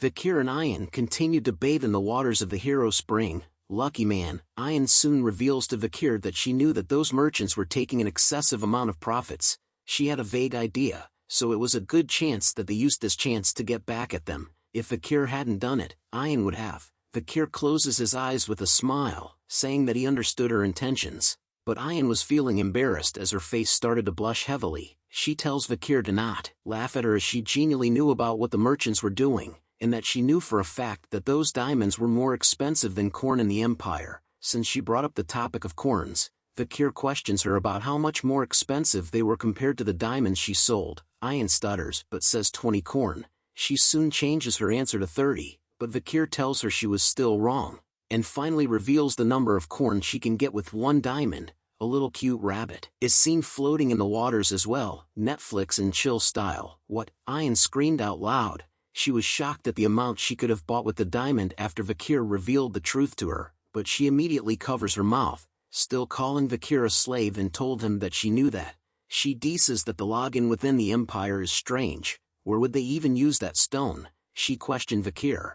Vikir looks at her and tells her that it didn't matter. He then changes the topic. My name or slave? He asked Ayan. Between the two, which do you want to call me by? He tells Ayan that he didn't like to keep things ambiguous. Ayan took a moment to think about what she should call Vikir by. She pauses for a moment in silence. She then moves closer to Vikir, to the point that she was right in front of him. This isn't everyone. Comment below what's gonna happen. You don't like ambiguity, right? Ayan asked as she stood in front of our boy. She places her finger onto Vikir's lips, telling him that she was gonna make things clear. This causes our boy to be taken aback for a moment. I don't want to call you slave or Vikir, said Ayan as she looks at Vikir with innocent eyes and a blushing face while the waters of the spring drip down her body slowly. She pulls her face closer to his, whispering to Vikir, what I want you call you is. But a bunch of kids appear suddenly behind her. They jump with joy and laugh out loud as Ayan was stunned and embarrassed. The kids come up to Ayan and greeted her as Commander Ayan. They also called out to Brother Vikir. Ayan looks at them and questions them about how they managed to get here, but the kids didn't bother to answer her. Instead they just wanted her to play with them together in the spring. Vikir watches from the back once again, thinking about how if it's neither his name nor slave, then how does Ayan want to treat him? Our boy Vikir is dense like a rock. You rascals, shouted Ayan as she splashes the waters. She tells the kids that if they enter the spring, its efficacy will reduce by half. Vikir cuts in and repeats what Ayan said to him. He tells her, didn't someone say a true Balak wouldn't be stingy regarding such things? The kids hid behind Vikir and agreed to what he said. They even went as far as to call Ayan a stingy commander. Ayan couldn't talk back to Vikir as he had used her own words against her. Hun appears as well with 2 other little girls by his side. He tells Ayan that they were here based on the matriarch's command. Due to the drug side effects brought upon by the merchants, the matriarch had told the sick children to go into the hero's spring. Ayan could only recall her mother's cheeky smile. She thought about how she wanted to make a fool out of her. Ahem, said Hun, which catches Vikir's attention as he turns to look at him. Hun shyly thanks Vikir for helping his younger sister with the merchant. It was the cute little girl that wanted to trade a larvae for a glass orb. She smiles and thanks Vikir as well for his help. Hun then takes the chance to apologize to Vikir about misunderstanding him this whole time. Vikir simply gave him the bombastic side-eye before replying. Yeah, was the only word that Vikir said to reply to both of them. This leaves Hun stunned and silent. He then bursts out in anger, yelling at Vikir that he and his little sister had come here to apologize, and all Vikir said was yeah. Vikir continues to chill in the water. He tells Hun that he has too much anger inside of him. Ayan watches the 2 boys talk to one another. She showed a relief expression on her face as Vikir had finally become a part of the tribe, and that the tribe members were slowly accepting him as one of their own. She continues to think about how there would still be a lot of time to continue what she tried to do. Comment below if you are jealous of our boy right now. She then calls out to Vikir, cheers to you for becoming an official Balak member, Ayan announced out loud as she stands in front of him, posing with a bright smile on her face. The kids in the back cheered on as well. 2 years has passed by. A barbarian could be seen getting his face being rearranged by a powerful blow straight to his face. The barbarian falls back onto his ass as another member towers over him. Other members were alarmed to see the interaction as the barbarian continued to sat on the ground with a bloody nose. You're more of a crybaby than I thought, said a voice as a familiar fist is seen pointing outwards. It was our boy Vikir van Baskerville with a ponytail now. He had finally reached the age of 17 years old. He relaxes his fist as he called out to Hun,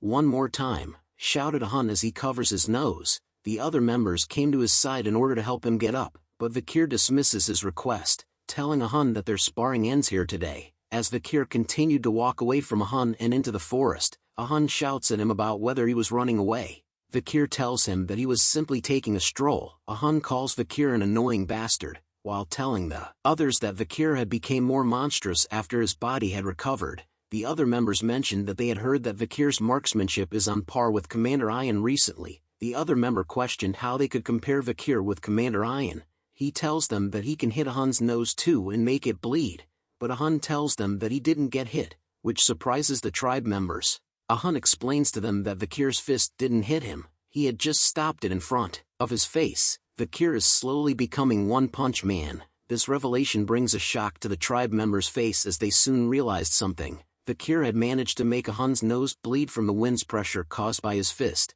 Vikir could be seen sweating all over as he continued to breath hard. He looks up at something, saying that he could do it perfectly now. The sixth technique, Vikir can perfectly bear the sixth fang. 6 holes that looked like they were drilled into the huge wall could be seen as Vikir stood below them. Vikir knew that there's still a long way to go before achieving the 10th technique. He finds it already impressive that he managed to get to the 6th technique at 17, which is formidable growth. The almighty Beelzebub sword continues to screech out loud. Vikir also has 6 mana circles within him. With this, he can be a high-rank graduator. Vikir releases his sword ability, thinking that including the river Styx his blessing, the demonic sword. Beelzebub, the usage of the marksman and assassination techniques he learned from the Balaks. Vikir could now go up against the highest rank graduator. Our boy has fully transformed himself into a member of the Assassin's Creed. He looks back at the forest, thinking about how it has already been 2 years since he had set foot into the deep forest. Looking back at it, Vikir wonders if he was bidding goodbye to the Balaks once he was done preparing. Bakira could be seen playing around with a butterfly. Vikir looks at some deep track marks etched into the ground. He determines that the tracks were from the deep forest snake Mashusu. Our waifu Ayan had grown up too. She now has long hair and a different hairstyle. Comment below which version of Ayan you like, the short hair or long hair version. Vikir continues to explain that the snake was the large and ancient one. Vikir tells her that if they could catch this, the food would be settled for the village for at least 4 days. Ayan continues to repeat the same words, I see, to Vikir regardless of what he said. This causes him to look back at her and thought about something. He asks Ayan if she was thinking about something else while they were hunting. Ayan blushes hard after being caught, but she tells Vikir that she wasn't. She quickly changes the topic, telling Vikir that another hunting group wanted her to ask him about something. As she reached for that something from Bakira's saddle, Vikir continued to think that she was definitely hiding something from him. Ayan reveals a dagger in her hand that had a certain symbol on it. She tells Vikir that the hunting group brought a dagger from an imperialist who trespassed the deep forest. She then asks if he knew anything about this emblem. Vikir looks at the dagger and tells her that he does know it. It was a famous emblem. The emblem belongs to an extremely famous clan, called Leviathan, a significant clan that is part of the 7 imperial clans along with the Baskerville clan, the iron-blooded sword clan. Ayan explains to Vikir that the hunting group thought it might have been someone's dagger from the mercenary group they massacred 2 years ago, but thankfully, it wasn't. But one thing was bugging Ayan. It was that in various places around the headwaters, they poured a red liquid from a glass bottle and retreated. The hunting group caught someone, but they had ingested a hidden poison in their mouth and died. The only thing that was left behind was that dagger. Vikir continues to inspect the dagger in his hand, but Ayan tells him that there was more. She wore a nervous expression on her face as she tells Vikir that there was something she wanted to ask him. Don't you want to return to your hometown, Vikir? Was the question that Ayan asked him point blank. Vikir questions Ayan about why she was suddenly asking him about that. Even wearing a weird expression while asking it, Ayan touches her fingers together nervously. A sweat drop drips down her face as she tells Vikir that she doesn't like secrets or lies, and that he should tell her. Ayan reveals to Vikir that there was another imperialist who came to the deep forest, and that Ayan believes that their goal was Vikir. Vikir received a shock upon the sudden revelation from Ayan. She looks at him with a worried face, pausing for a moment before revealing another painful information. She finally reveals to him that a certain waifu had came to the deep forest. Ayan continues to tell Vikir the honest truth. 2 years ago, when he had fought the madam up until now, that certain waifu, together with a search party, came to investigate the deep forest. Ayan believes that she was looking for traces of Vikir. She didn't dare to look Vikir in the eyes as she asked him if he was going to go with her. Ayan's thoughts started to go haywire. She wonders if Vikir will hate her because she hid this information up till now. What would she do if he says that he'll go with her? Should I stop him from going by using the tribe's rules?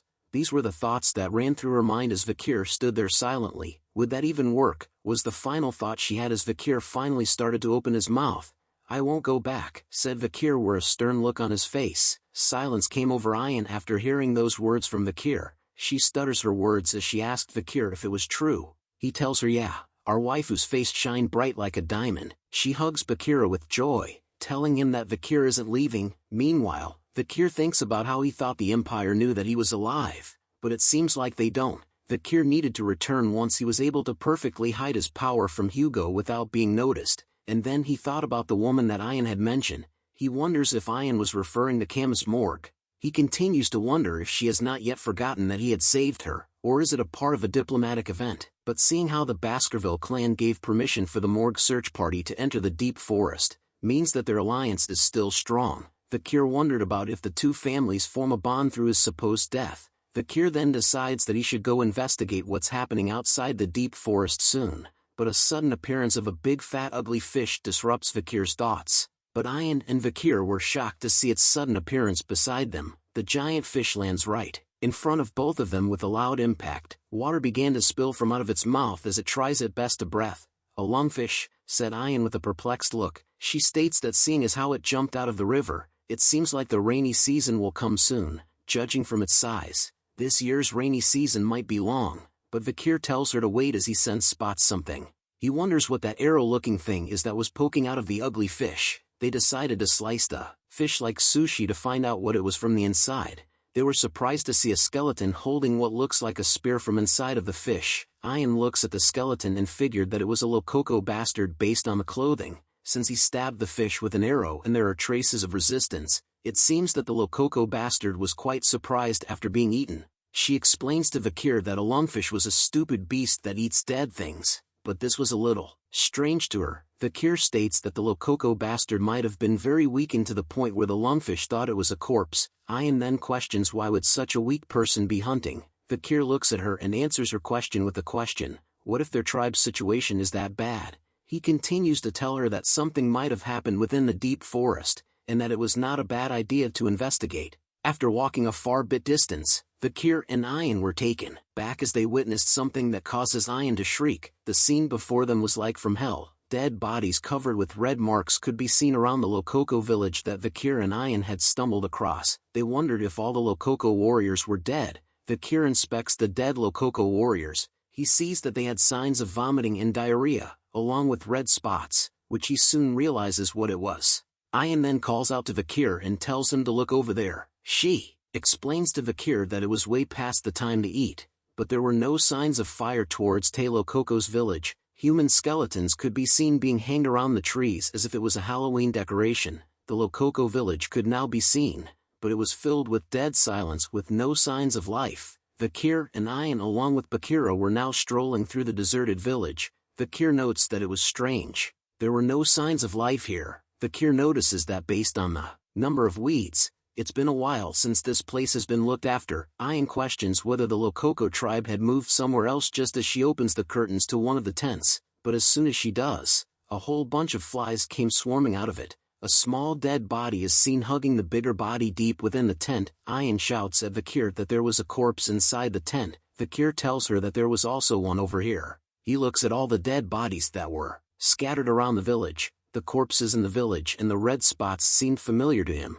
Before he had regressed, there was an epidemic that spread throughout the deep forest around this time. It was called the Red Death. It was a first-class infectious disease that killed almost all the barbarians and species alike. Red spots appeared all over one's body along with vomiting and diarrhea, and due to the lethargy and pain, they become a cripple and die slowly. The infection spread so unusually quickly that it spread past the Empire's border. Ayan tells Vikir that they need to quickly leave this place. She tells him that this was a curse, a god's curse. Vikir tells her not to worry since it was an infectious disease. Ayan becomes more alarmed after hearing that as she tells Vikir that it meant that this was more serious. The two of them continue to argue throughout the village. Vikir tells her to calm down since it wasn't that contagious. Ayan continues to wonder if it really wasn't a curse. Vikir then tells her that if she was scared she could go back first. but Ian was worried about him about dying after being cursed. Then I die, said Vikir. Ian screams at him after hearing that reply.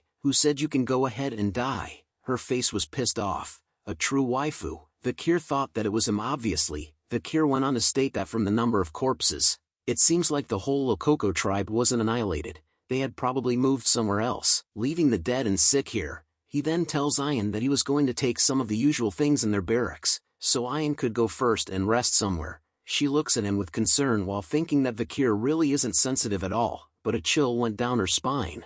She turns to see what it was that sent shivers down her spine.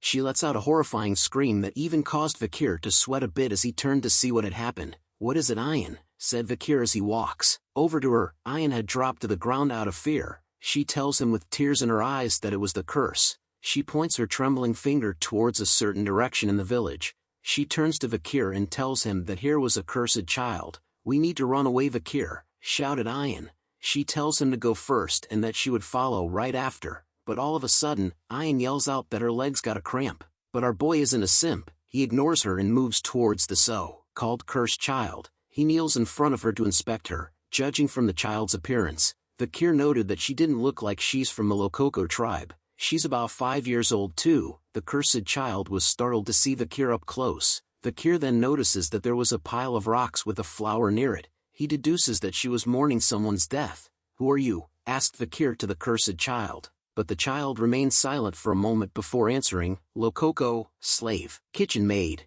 the cursed child said. Vikir figured that she was a slave of the Lokoko tribe. What's your name? Vikir continued to ask. Pomerian, she answered, based from her reply. Vikir figured that her name was an imperial name, and wondered if she was an imperial child who was captured by the Lokokos. But her answer wasn't complete. La Baskerville was the word she intended to end her sentence with when she told Vikir her name. Those two words alone set Vikir spiraling. His entire world had turned upside down as horror filled his very soul. Unable to believe what she had just said, Vikir questions her about what she just said. With her cute little finger pointed upwards, she points back to herself. Pomerian, La Baskerville, was her name as her red eyes were revealed amongst her messy hair. Did we all just get a little sister? Comment below what you think of our new family member. There are 3 middle names within the Baskerville clan. Van is given to those from the extended lineage, Lou is given to the males from the direct lineage, the middle name given to the females from the direct lineage, but isn't frequently seen as most Baskervilles are males, is La. Our new little sister introduces herself as Pomerian La Baskerville. Vikir continued to be shocked upon hearing her name. He couldn't believe that she had the middle name of La, as there shouldn't be a lot of people who bear that middle name in the family. As Vikir remained stunned by this new information, Ian points out something to him and tells him to look at it. She recognizes the emblem as the symbol of Vikir's clan, the Baskervilles. Vikir soon takes notice of the necklace and grabs it from Pomerian. His sudden action startles her as he said "excuse me" while grabbing the necklace. Seeing the necklace up close causes Vikir to be startled again. He opens the necklace, which reveals a family portrait that Vikir couldn't believe. He sees that Hugo Le Baskerville was standing in it along with 2 other members of the Baskerville family. He pulls the necklace closer to his face to see it more clearly while wondering why Hugo was in the picture, but he soon realizes something as he pulls the necklace closer. Pomerian was shaking in fear due to his sudden actions, but this doesn't stop our boy as he begins to interrogate the sweet little girl. He lets out his bloodthirst, asking Pomerian about who the people were in the picture as well as her connection to them. Ian cuts in and asks Vikir how he expects to get an answer from a kid when he responds like that. She tells him to ask her while smiling instead. Vikir thought about Ian's advice and knew that she was right. He couldn't hold back his emotions because of how shocked he was, and knew that this sweet little child had done nothing wrong. Vikir then asks the same question to Pomerian about who the people in the picture were, but this time he asks her with a gentle smile on his face. Ian looks at him and couldn't believe that her slave was able to smile like that. That comment made Vikir kind of annoyed. Pomerian then took a moment to answer. She then points a finger to the picture in the necklace, telling Vikir that it was her mommy, grandma, grandpa. Hearing the word grandpa made Vikir realize something. He recalled what Butler Barrymore told him that might have been true. A flashback is seen from when Vikir was younger. He was confused by Butler Barrymore. As they walk through the estate, Barrymore informs Vikir that he may not believe him, but the clan head Hugo used to have a very loving and gentle personality. Vikir couldn't believe that Barrymore was referring to the scary Hugo that Vikir knew and tells him that he didn't know how many people within the Baskerville would believe that. Barrymore further explains that in truth, the clan head loved the first wife Lady Roxana very much and cared for her dearly. Although Lady Roxana passed away from illness, that wasn't the reason the clan head's personality changed. When the soul bloodline created between Hugo and Lady Roxana, Lady Penelope was taken away by barbarians. That was the tipping point. Hugo then began to move swiftly to find Lady Penelope. Due to this, he requested the emperor move him to the frontier, and the Baskerville house that used to be within the archipelago was moved to the mountain Le Rouge et Le Noir where the barbarians lay hidden. But no matter how many hunting dogs he sent, he wasn't able to find any traces of Lady Penelope. As time passed, without being able to even confirm the life or death of Lady Penelope, the clan head ended up being filled with rage and sadness that caused him to cry tears of blood over the loss of his precious daughter. After that incident, Hugo's rage against the barbarians neared madness, and he became a cold, calculating killing machine that lived only to destroy barbarians and demonic creatures. Vikir thought about how he ignored Barrymore's story of Hugo because he just couldn't believe it due to its absurdity, but upon seeing the appearance of Pomerian in front of him, she was the living proof. Penelope is the daughter of Lady Roxana, the only woman that Hugo loved, and the daughter of that Penelope is Pomerian. If Vikir had to guess if he was correct, then it meant that this girl here was Hugo's direct granddaughter. If Hugo, who currently treats our own children as tools while raging against the barbarians, saw his granddaughter who has barbarian blood mixed into her, what expression would he make? Wondered Vikir. He soon places his hand on top of Pomerian's head to comfort her. He noticed that she wasn't treated well within the Rococo tribe, so he tells her to come with him. Pomerian's eyes and mouth opened wide as she heard Vikir's words. Vikir continues to smile at her, thinking about if he was smiling correctly as she hadn't said anything yet, but she soon points out that her mom, hair, eye, same. Vikir tells her yes, as all the Baskerville hounds look similar in that it seems like he was her uncle. Pomerian repeated the word uncle as she continues to gaze at Vikir due to their similarity. She then looks back to the grave that she had built and placed a flower on. A flashback is seen where her mother, Lady Penelope, was coughing badly due to the plague. She tells her daughter that if she ever sees someone with red eyes, then she must follow them. Pomerian continued to stare at the grave while thinking of her mother's last words to her, but her action catches Vikir's attention as he looks down. Pomerian was holding onto his shirt. She calls him uncle and tells him that she wanted to come with him. This was the moment when the two stragglers of the iron-blooded sword clan had crossed paths. The scene changes to the tent that Vikir had built for Ian. A cutie pie pops her head out from the tent, asking her uncle about where he was going.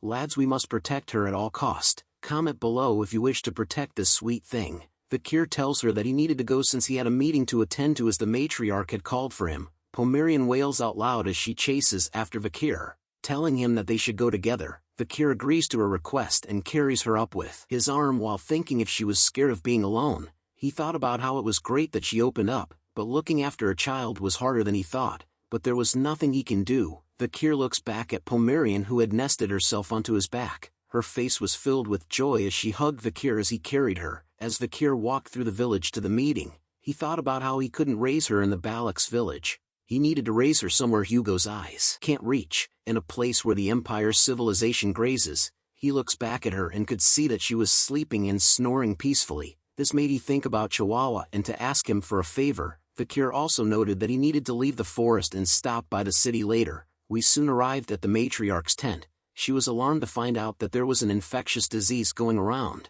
She tells the people who had gathered in her tent that it was bad, since the rainy season was approaching. If the disease is still present during the rainy season, the damage done would be even more lethal. But the shaman elder shouted out to her that it was not a disease but a curse instead. The elders on his side agrees with what he said.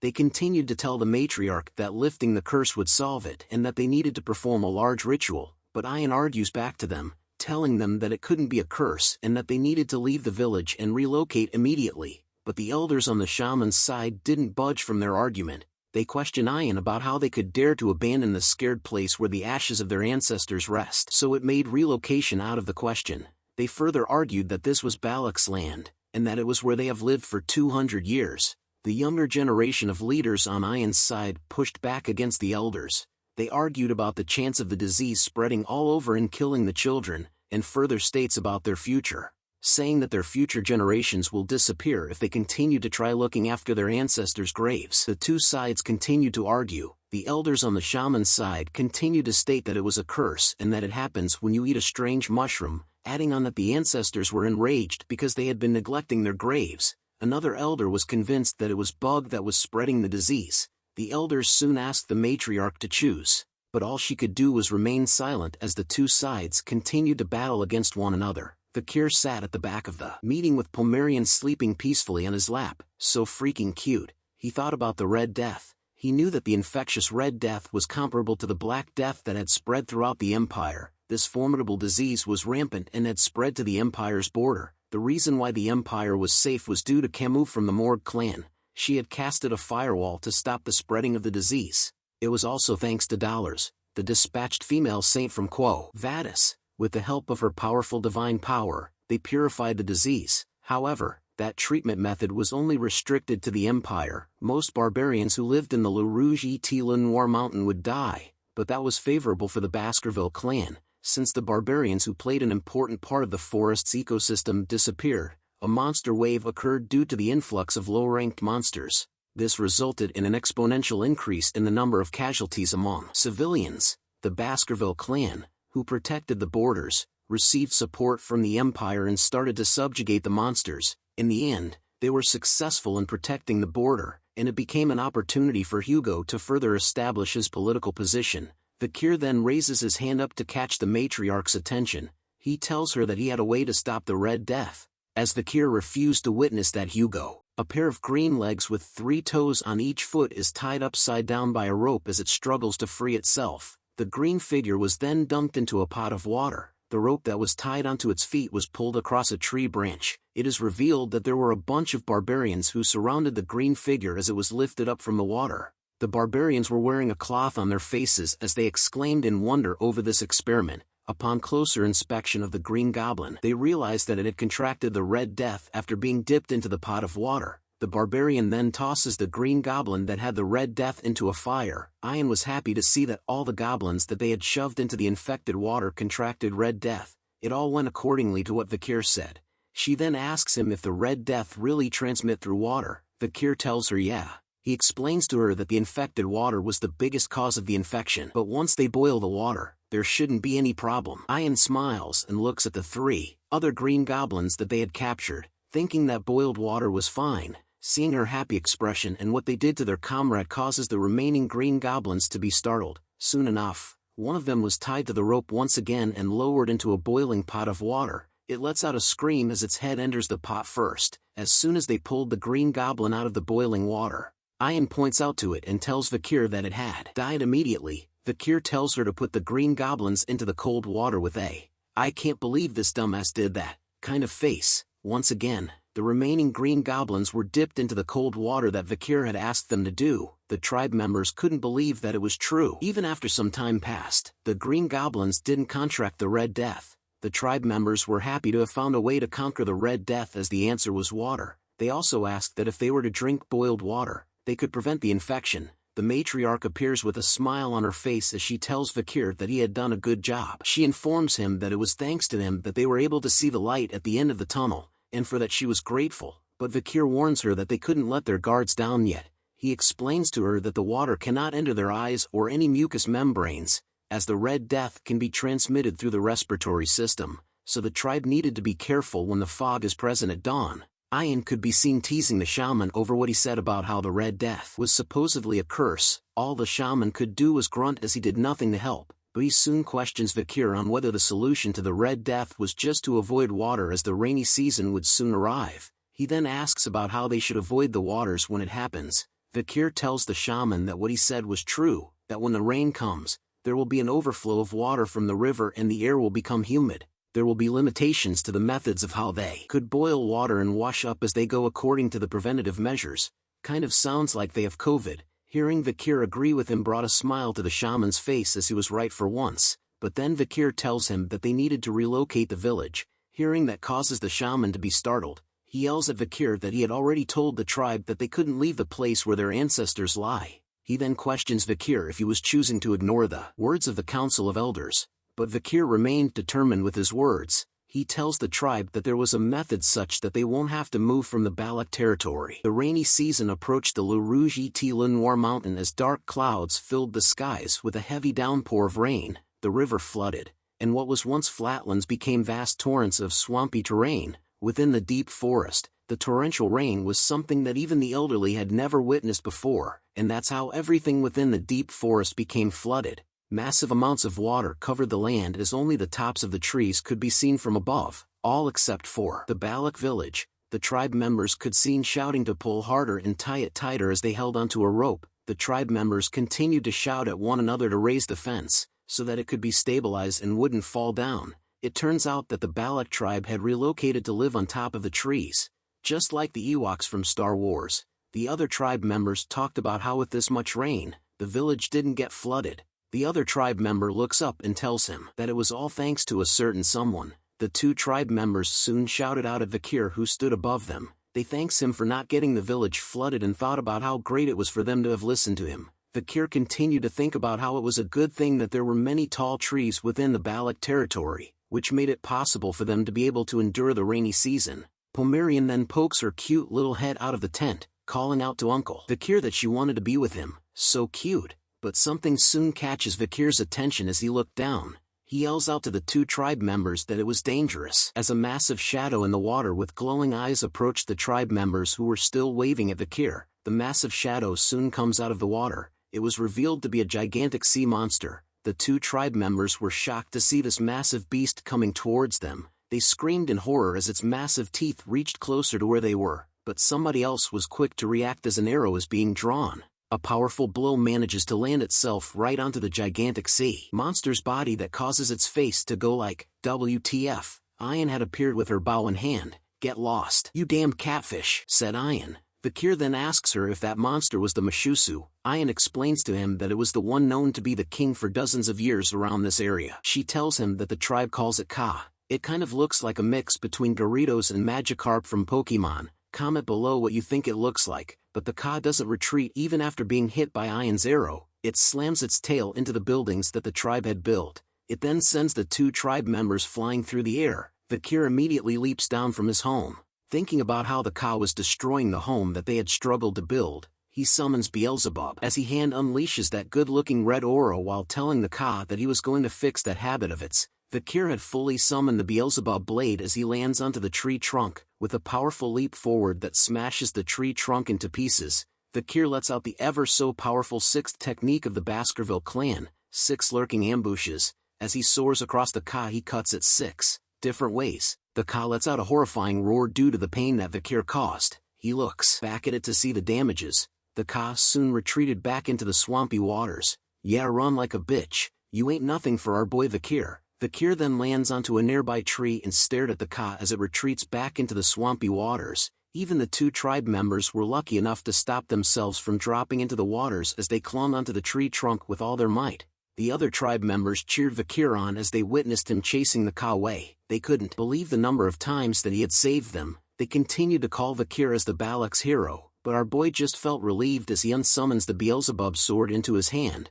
Only the shaman felt annoyed over the heroic feat that Vikir had achieved, but Ahun wore a troubled expression on his face as he thought about something deeply. Ayan, our waifu, was simply starstruck and had fallen even deeper for Vikir's riz as she gave him a thumbs up while thinking that he had passed. She did. All this while her mother was watching her from the side. The scene then changes to a tent that had light and smoke coming from out of it. A plate filled with some delicious-looking food was placed on the carpet. Yummy. Our cutie pie Pomerian takes a bite onto one of the food that was on the plate. Her face along with Ayan's face were both filled with joy over the wonderful flavor that the food had. Pomerian gives her Uncle Vikir a thumbs up and tells him that it was yummy. Ayan tells her that Vikir was good at cooking, but our boy could only stare at them with a troubled look on his face. He then tells Ayan that he couldn't remember inviting her into his house. She tells him that she couldn't just walk past a place where she could smell something yummy. Vikir then tells her that he didn't prepare her share of the food, but Ayan replies back that whatever belongs to the slave, belongs to the master. So what was Vikir's was also hers. Vikir continues to argue with Ayan about her calling him a slave as he had told him many times not to, but Ayan continues to remind him to not pay attention to the fine print. As they argued with one another, Pomerian started to think deeply about something. She looks at both Ayan and Vikir, telling them both that it felt like they were a married couple. Hearing those words made Ayan smile and blush. She then grabs onto Pomerian to hug her while rubbing their faces together. She tells Pomerian that she was so cute. Pomerian felt happy with her embrace and could only smile happily. Vikir looks at them and wonders when they had become so close. But a brief breeze of wind enters his tent, which causes him to turn around. It turns out that there was someone who had opened the curtain to his tent even though it was raining heavily outside. As Ayan held onto Pomerian in her arms, she questions the person who stood at the entrance of their tent about their reason for coming here. It turns out to be a Hun. He could be seen breathing heavily as the rain continued to pour heavily onto his body. He then calls out to Vikir in a low voice which startles Ayan and made Vikir nervous as a sweat drop appears onto his face. Tears flowed heavily from Hun's eyes as he tells Vikir that he came here because he thought that it might be possible if it was him. Since Vikir had saved the village multiple times after all, a Hun then starts to beg Vikir, telling him please, please. The scene then changes to a Hun's little sister who was gasping for air as she laid on the ground. A Hun finally begs Vikir to please save his little sister. It turns out that she had contracted the Red Death as its red markings appeared on her face and neck. We return to a Hun's house on top of the tree during the harsh stormy weather. His little sister, one of our baby angels, is seen breathing heavily as she battled against the evil of the disease called Red Death. A Hun along with Vikir and Ayan stood by her side and monitored her status. Vikir then questions a Hun about when she had first showed signs of the Red Death. A Hun tells him since yesterday. He suspected that she had entered the swamp when they were gathering the wood for the construction of their houses on the trees. Ayan cuts in to inform Vikir that Ahul, the name of a Hun's little sister, was a kind child who always helps people. She wonders if there was anything Vikir could do. Even a Hun looked at him with a worried expression on his face. "Ha!" shouted someone as the voice grabs everyone's attention in the house. A wet foot appears. The shaman had appeared in the house as well, with an annoyed look on his face. He tells them that it serves Ahul right for going around and not listening to her grandpa. He continues to scold Ahul, telling them that what goes around comes around, and that this is what happens when you listen to the words of that imperial spy bastard Vikir. A Hun stands up in front of his grandfather to tell him that his words were too much. "Shut up!" shouted the shaman as a loud slap sound resonated throughout the house. He calls a Hun a useless bastard. As he was the same as his parents,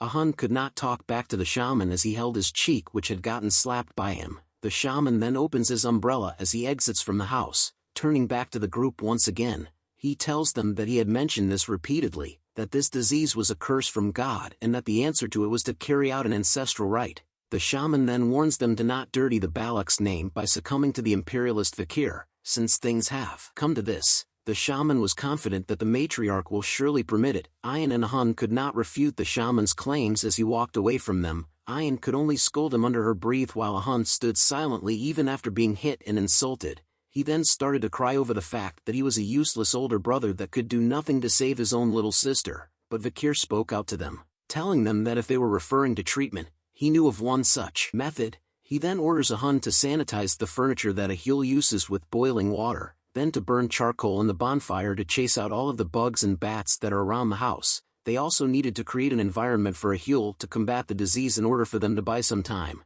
"Can you do that?" asked Vikir to a Hun as he looked at Vikir with tears in his eyes. He quickly rubs the tears away, telling Vikir that he could do it as he turned around. Ayan was surprised to hear that from Vikir. She walks over to his side to question him if he really knew about a way to save Ahul. Vikir replies that he did, but he needed her to do something for him. Ayan was glad to hear that she could help, so she tells him to ask her for anything. "Bring me out of the deep forest," was Vikir's request to Ayan, who then wore a shocked expression on her face after she heard that. He looks at her with a serious look on his face, telling her that by doing that for him, Vikir would be able to get the medicine for the infection.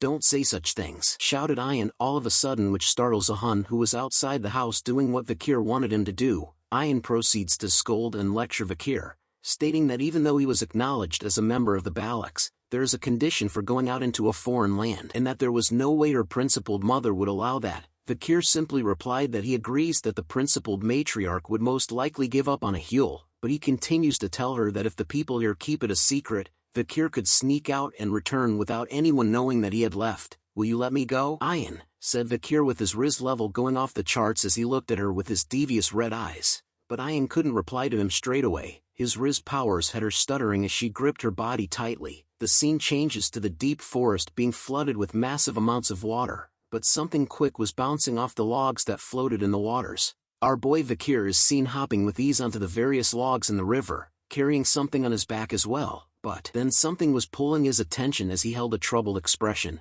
Vikir then comes to a screeching halt. He turns around to ask someone about why they were following him. "Didn't you let me go?" questioned Vikir, as it is revealed to be our waifu Ayan who was following him from the start.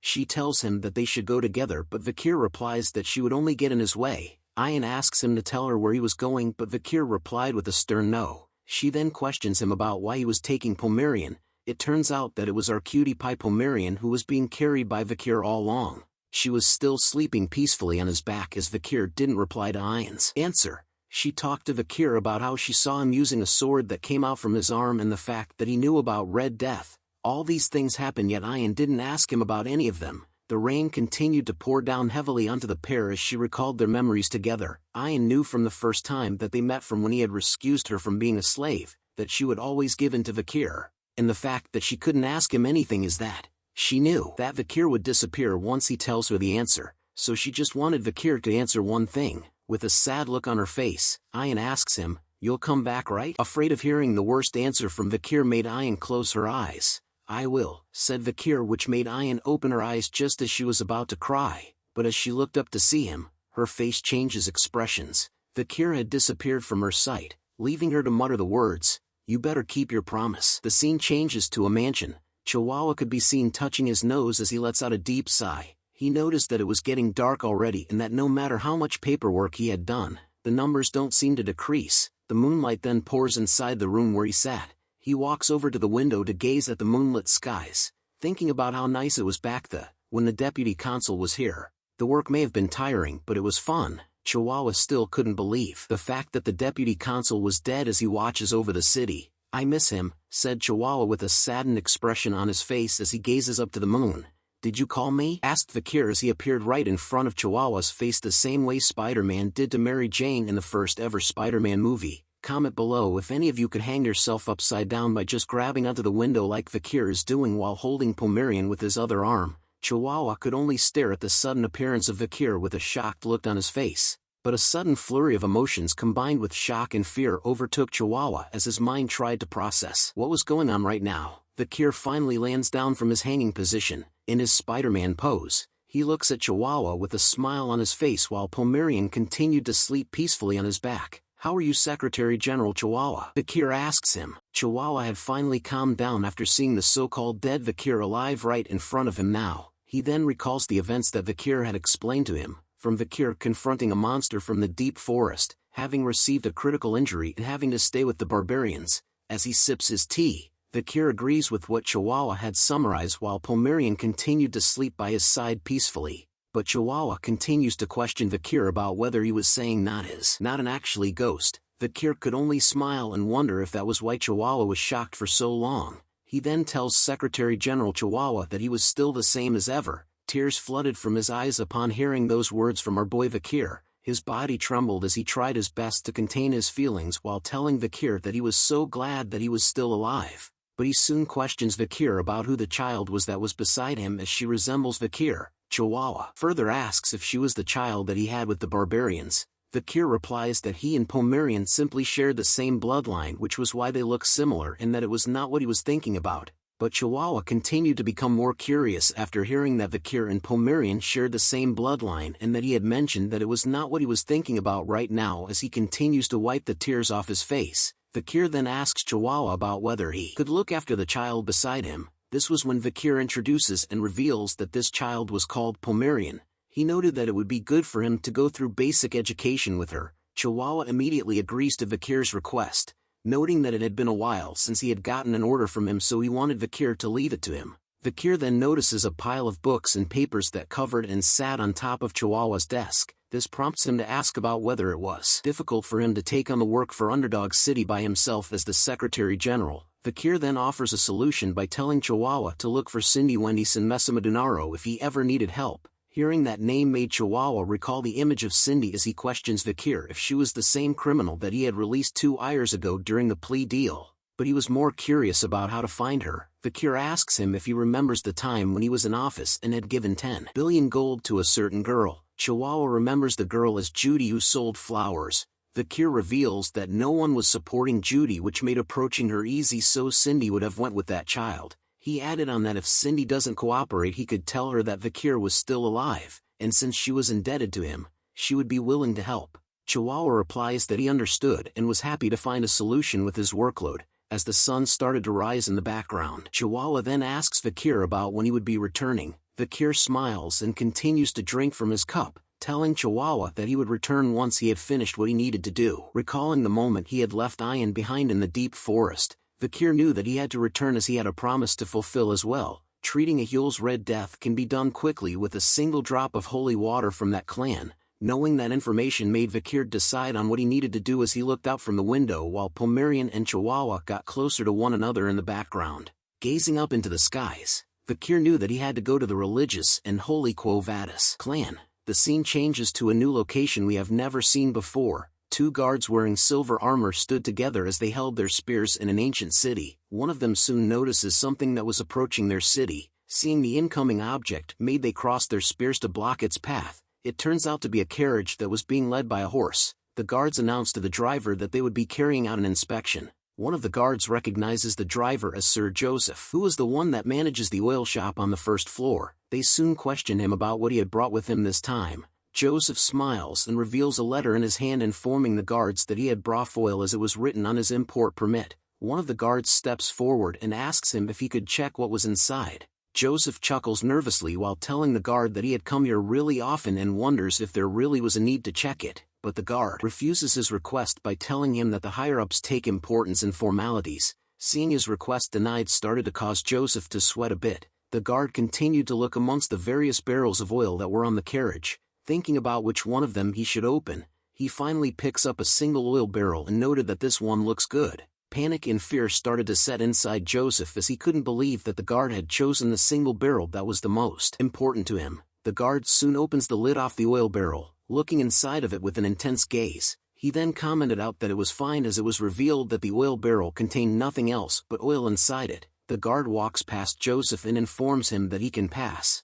Joseph lets out a sigh of relief after seeing that nothing had happened. The guards then welcomed him to St. Mecca. The carriage that Joseph drove soon reached the end of an alleyway inside the city. "You can come out now," said Joseph as he looked back at the oil barrels with a nervous aura surrounding him, but the oil barrels simply remained silent for a moment, before a handprint appeared from within one of the oil barrels with tremendous strength. Joseph watched in horror as the sounds of the oil barrel lid echoed through the air as it continued to be hammered by the hand. A figure soon emerges from inside the oil barrel covered in the oil, wearing a costume as if he was a plague doctor from Assassin's Creed. The figure soon walks out from the oil barrel. Joseph approaches the figure and nervously asks that since he had fulfilled his promise of getting the figure inside St. Mecca, then it meant that he could go now. But the figure tells Joseph to wait, which startles him. The figure hands over a pouch to Joseph, telling him that it was the ox-bear canine which was promised to him. Joseph nervously accepts the reward and thanks the figure for it. He stood still as he watched the figure walk away. Joseph couldn't believe that the figure had been submerged inside the oil barrel for over 2 hours, making him question if that mysterious figure was even human at all, as that same figure stood on top of the bell tower, giving off major Assassin's Creed vibes. The mysterious figure soon removes the mask and lets out a deep breath. It was revealed to be Vikir. He watches over St. Mecca while stating that it was his first time being submerged for so long since the river Styx, where he was submerged for 7 minutes. But anyways, he was glad to have successfully infiltrated the Quo Vadis territory. St. Mecca was the Quo Vadis clan's central city. It has a population of 160,000 people. Because of the church, sexual desires and greed are heavily restricted. Even if gold is on the floor, they would walk past it. Since the citizens are consciously aware of order and public peace, they strictly abide by the rules. The bell in St. Mecca soon begun to rung heavily. Vikir looks up at it and started to think about how when the clock tower's bell rings, the people of St. Mecca would do this weird thing where they stop walking and pray. Just like Vikir thought, the people of St. Mecca soon stood still and held their hands together in a prayer position. A familiar headdress soon appears amongst the citizens of the city. Vikir calmly and easily walks past all the citizens with ease, thinking about how they could live when it's so suffocating here. Night soon arrives as darkness covers the streets of the city, only to be lighted by lamps. Vikir stood in front of a water well while rummaging through his jacket. He reveals a vial that contained a purple liquid inside of it and opens the cap. He then begins to pour out the mysterious purple liquid inside the vial. The Red Death's infectious bacteria is carried in a Huel's blood, sweat and tears. It's a highly infectious plague, so people will get infected immediately pouring this into the well. Although it's an extreme method, the situation is very urgent, and every minute and second is precious. It's a religious and holy territory, so they'll be rescued before a casualty even comes. "Hey, who are you?" questioned a bunch of kids that appeared from behind Vikir out of the blue. The kid talked about how there was a suspicious person by the well, but his friend tells him that they should just go, as looking at Vikir made them realize that he looks dangerous. Vikir lets out his bloodhound Riz aura, which envelopes the entire area around him in a red murderous color. He calls out to the children and tells them to listen carefully. He warns them that this well was cursed, and that those who drink the water from this well will not be spared by death. "Heed my words well," warned Vikir. The kids immediately tried to get the F out of there as they screamed out in horror. They shouted out that there was a ghost and that the ghost had placed a curse on the well. Another kid began to cry as he shouts that he would never drink from that well. As the ball that the kids dropped rolled over to Vikir, he was glad that with this, the children wouldn't drink from the well. Such a nice guy. A dagger soon appears and stabs itself deep into the ground. Vikir had placed the dagger near the water well, noting that a dagger left by the Leviathan clan, a clan famous for its deadly poisons, and that, judging from the situation, the ones who spread the Red Death in the deep forest were none other than the Leviathan clan. Vikir smiles deviously over his mastermind plan, knowing that since the religiously holy clan and the deadly poison clan hadn't had a good relationship since long before, he knew that a huge fight will probably break out with his actions,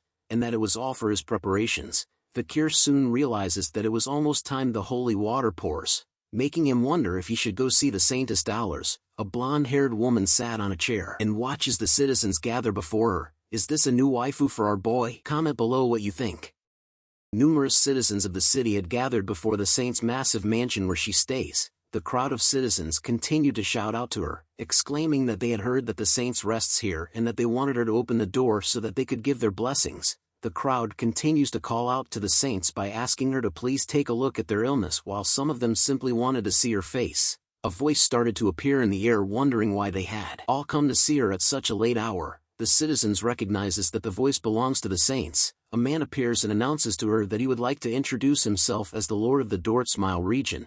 He was also the eldest son of the Jonathan clan, the clan that dispatches soldiers often, and that he was also the son-in-law of the Alphonse clan. Another man appears to introduce himself as well. He was the one that was in charge of the Ibsen Guild Association, the association that oversees the bourgeois family's exports. He was also an honorable knight who served Count Boston Terrier Le Baskerville as his squire for 2 years. An older gentleman introduces himself this time, telling the saints that if she heals his personal illness, then he would be willing to reward her with the entire productive granary. He would also reward her with a villa that sits on the beachfront villa on the warm southern shore and exclusive carriages. Even after hearing all those numerous titles of prestigious men and their rewards for her powers, the saint simply replies to them to stop. She informs them that she was uncertain if the identity or wealth they presented was enough of a reason for her to open her gates at such a late hour. She then tells everyone to return to where they came from. The citizens hear this and none of them argued back, they simply left her gates.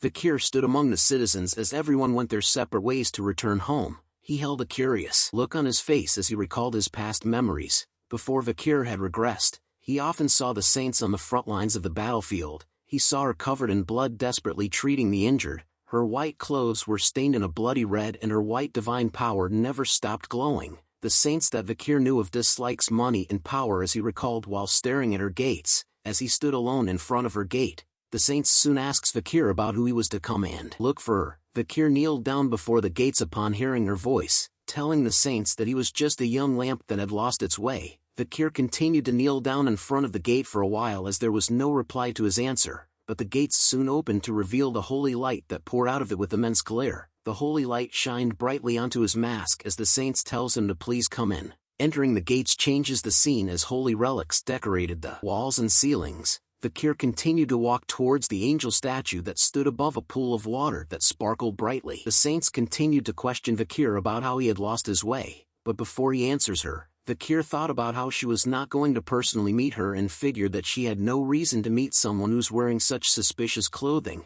Throwing a bag onto the fountain, Vikir reveals to the saints that he had come to report that there was an epidemic spreading throughout the slums. He had brought the water from their well through the pouch that was on the fountain, telling the saints that since she possesses divinity, Vikir was sure that she would be able to detect the wicked energy that was exuding from the water that he had brought to her. The saints remained silent upon hearing that horrible information from Vikir, but she soon replies to him that he had lied to her. Upon hearing those words, the gates behind Vikir immediately shut itself closed in an instant. Troops covered in metal armor soon appeared and gathered around Vikir on the second floor, but Vikir simply showed no reaction to the events that had just occurred around him. A lone man stood in front of the others and exclaimed that for a young lamb who has its ways, Vikir's way of speech was rather aggressive. The man soon questions Vikir about who he is. Vikir's eyes began to glow bright red as he thought about how the man who stood in front of him belonged to a face that he hasn't seen for a while. Vikir knew the man as Pietro Quo Vadis. Before he had regressed, Pietro was someone whom Vikir entrusted his back to in the battlefield.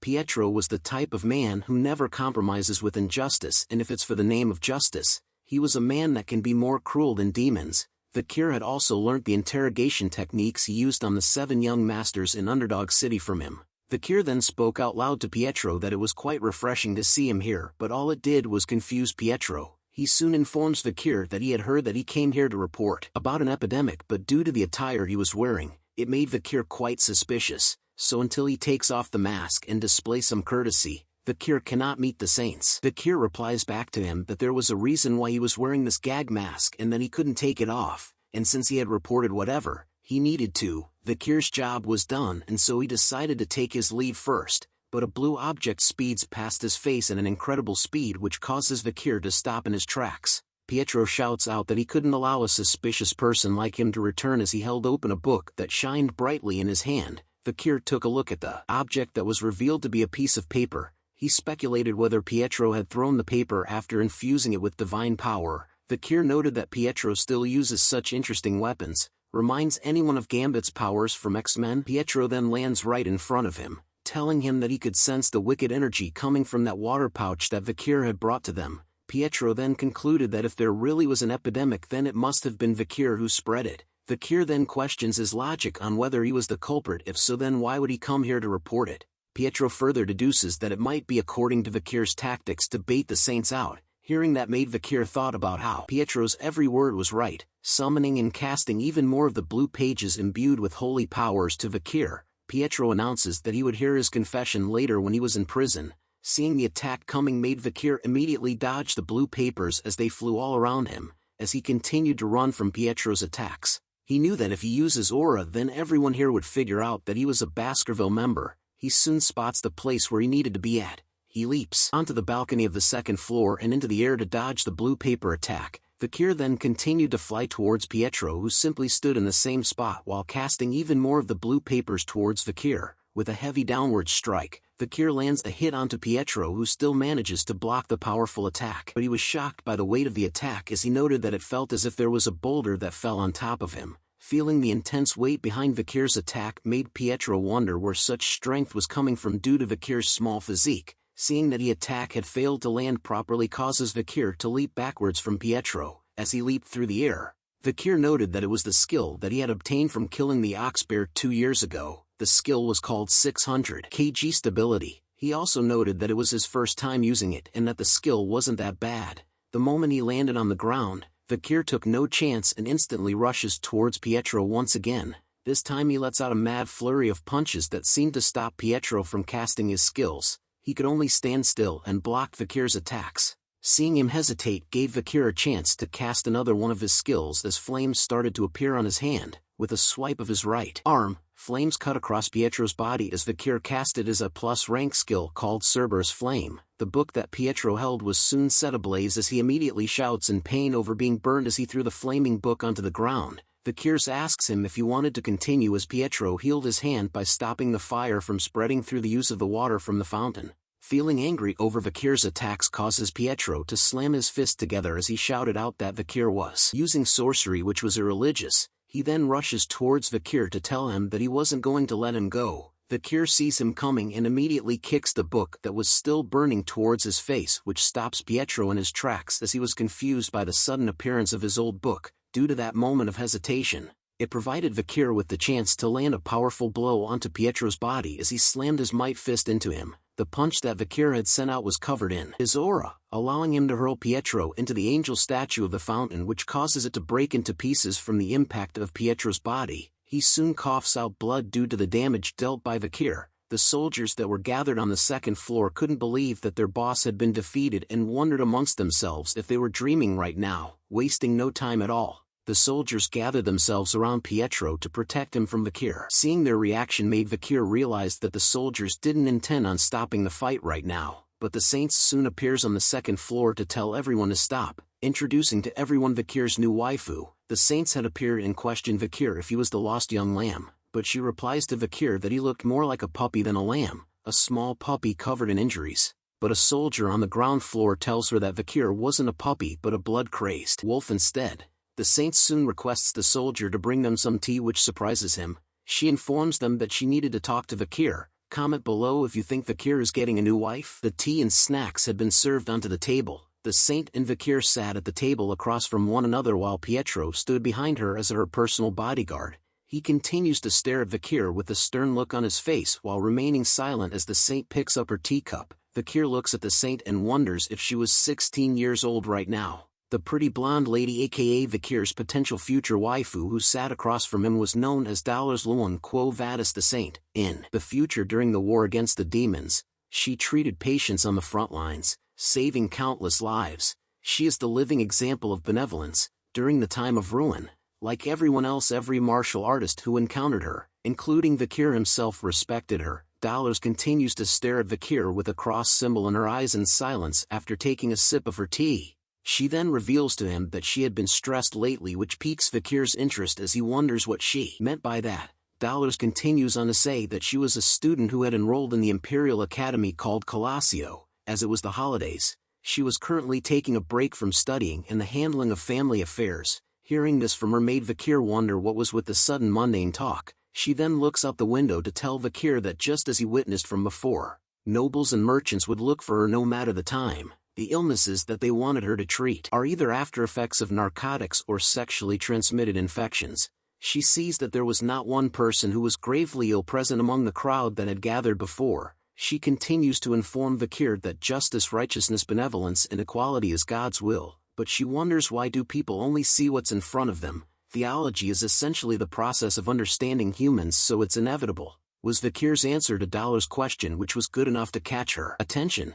She recognizes the phrase that Vikir spoke out loud as the Old Testament Asmoser from chapter 6 verse 9. She couldn't believe that there was someone who knows such old passages exists, but Vikir simply remained silent afterwards. He then changes the topic to inform Dollars that there was an epidemic that has spread throughout the slums of St. Mecca, and that the pouch that contains the infected water that Vikir had personally collected from a well in the slums. Hearing all that information made Dollars wonder if it was all accurate. She stares at him with a serious look in her eye and questions Vikir on whether he was not involved in this incident. He answers back to her with a question, "If I was, would I come here on my own?" But Vikir continued to think that he couldn't avoid suspicion, which prompts him to wonder if he should use that method as he raises his hand off the chair. Seeing that sudden action from him catches Pietro's attention immediately. He stands in front of Dollars to act as a shield while telling her to get behind, but a sparkling light soon appeared in the middle of the air. Vikir tells them that he dislikes harming innocent people as the divine light power started to radiate from his own hand. He continues to tell them that it was especially true since this was his hometown. Dollars was captivated by the appearance of the divine power in Vikir's hands, while Pietro remained stunned and wary of his actions. Dollars couldn't believe that Vikir was a believer of Luan. He then stops showing off the divine power and questions them on whether they would listen to what he has to say now. He informs them that he had spotted some suspicious people pouring liquid from a glass bottle into the slum's water, and that those people were criminals. Hearing this made her worry as she continues to doubt Vikir's words while asking him if he knew what their motives were. Taking out a scroll from his jacket, Vikir tells her that the criminals were probably those who wish for the decline of the Quo Vadis family and those who will benefit from that. Unrolling the scroll onto the table revealed marked territories of the land. Vikir points to the section marked with Leviathan and continues to explain to Dollars that firstly, the ones who will benefit most are the deadly and poisonous Leviathan clan as well as the conglomerate bourgeois family. The Leviathan clan will use the epidemic as an opportunity to collect samples from countless patients and use them as research. Moreover, once the divine Quo Vadis family falls, There is no other method better than this for the Leviathan family who are hostile towards them. There is also the bourgeois family. Valuables don't disappear during an epidemic. With the death of labor's landowners will become bankrupt. With the presence of empty fields, factories and stores, the family will consume a variety of real estate and start a new business. Vikir knew for certain that the ones who spread the Red Death are the Leviathan bastards, and the ones who cooperated with them so they could reap the benefits are the bourgeois merchants. The natives of the deep forest become scapegoats in order for both clans to benefit, so after explaining the reasons, Vikir concluded that they were the ones closely related to the epidemic but reminded Dollars that it was just his hypothesis. Hearing all that explanations and information made Dollars think that it was all possible while wondering how it was possible for someone to predict future incidents so accurately to exist, making her question Vikir about who he was as his shadow was revealing a strong energy. Vikir then tells them to just call him the Night Hound. Hearing that name sounded ominous to her while Pietro commented that Vikir had picked a name that suits what he was wearing well, which was utterly blasphemous. Moving on to think about what Vikir said made her note that it was quite possible. She then informs Pietro that they needed to visit the slums as they needed to investigate the epidemic and to report it to her father. Pietro hears her orders and replied back that he understood. Seeing her take action made Vikir realize that he was lucky to meet the saint and that with this, things will be able to progress much faster. Dollars continues to look at Vikir and wondered what it was. Why does the man who defeated the unrivaled Sir Pietro and the Holy Knights look so small and pitiful? Staring deeper into our boy's soul with her crossed pupils, Dollars could sense the smell of a beast exuding from his soul, the smell of blood oil and stell as well as violence and pent-up anger, the color of hatred. In deep whirlpool of numerous emotions within that lies immense sadness. Who is this person was the question that continued to linger in her mind. The scene then changes back to the slums where Vikir had poured the infected water into the well. We arrive at a rundown church whose lights were turned on. A group of nuns were alarmed by something as they appeared with masks covering their faces. They couldn't believe that the saint herself had arrived to their church. One of the nuns began to cry as she begged Dollars to please save them from the horrific epidemic as numerous people laid on the ground covered in blankets. Seeing this sight made her realize that what the Night Hound had said was all true.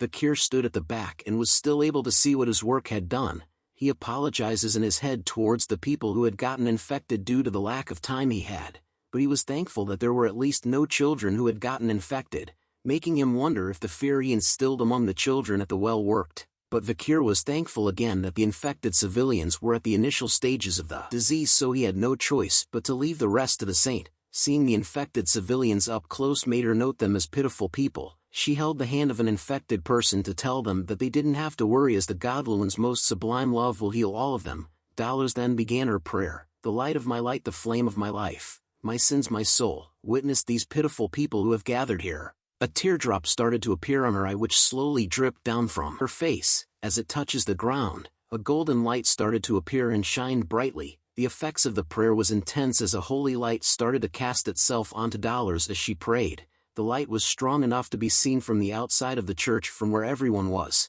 The light continued to shine upon the infected civilian whose infection soon disappears as the light began to die down. The nuns were impressed by the miracle that they had just witnessed from the saint. They couldn't believe that the infection people were all healed at once. They began to thank the saint for her work and praised their god Lumen as their savior. Vikir looks intensely and noted that it was that power. He needed to bring the miracle of holy water to the forest as Dollars continued to pray for everyone with tears in her eyes. Subscribe, like, comment and share to support the channel. Thank you for the support. We now turn to Dollars, who was by herself in a room that was lighted by a single candle flame on her table. She appears to be writing something down. Her face was filled with a look of focus as she crosses out certain areas on a map that was laid on the table. She thought deeply about how treating patients with divine power was just a temporary measure and knew that she couldn't stop new patients from arising. But seeing the number of crosses on the map made her realize the fact that more cases are appearing, which meant that there was an infected well somewhere within the slums. She then turns her attention to a vial of green liquid that glowed slightly in the dark. Looking at the bodily fluid from an infected person, she noted that it has a very short incubation period, and that it takes a very long time for an infected person to die. It's malignity which causes the infected person to be in pain for a very long time. In order to stop the infected completely, Dollars needed to focus and purify the deepest well, hoping to do so by create a single drop by concentrating her divine power. But as she lets out a deep sigh, Dolores understood that now wasn't the time for her to be lost in her thoughts and she needed to go and treat one more person, but a feeling of uneasiness took over her body, causing her to drop to her knees as she held onto the table for support.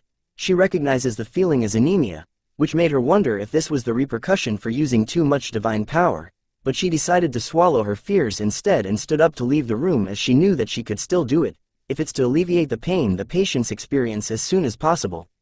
As soon as she left her room, Dolores was greeted by somebody shouted out that the saint has arrived. It turns out to be the three nobles who were waiting for her with the crowd late at night. They informed Dolores that they would go with her too and not worry anymore, but she questions them about why they were here.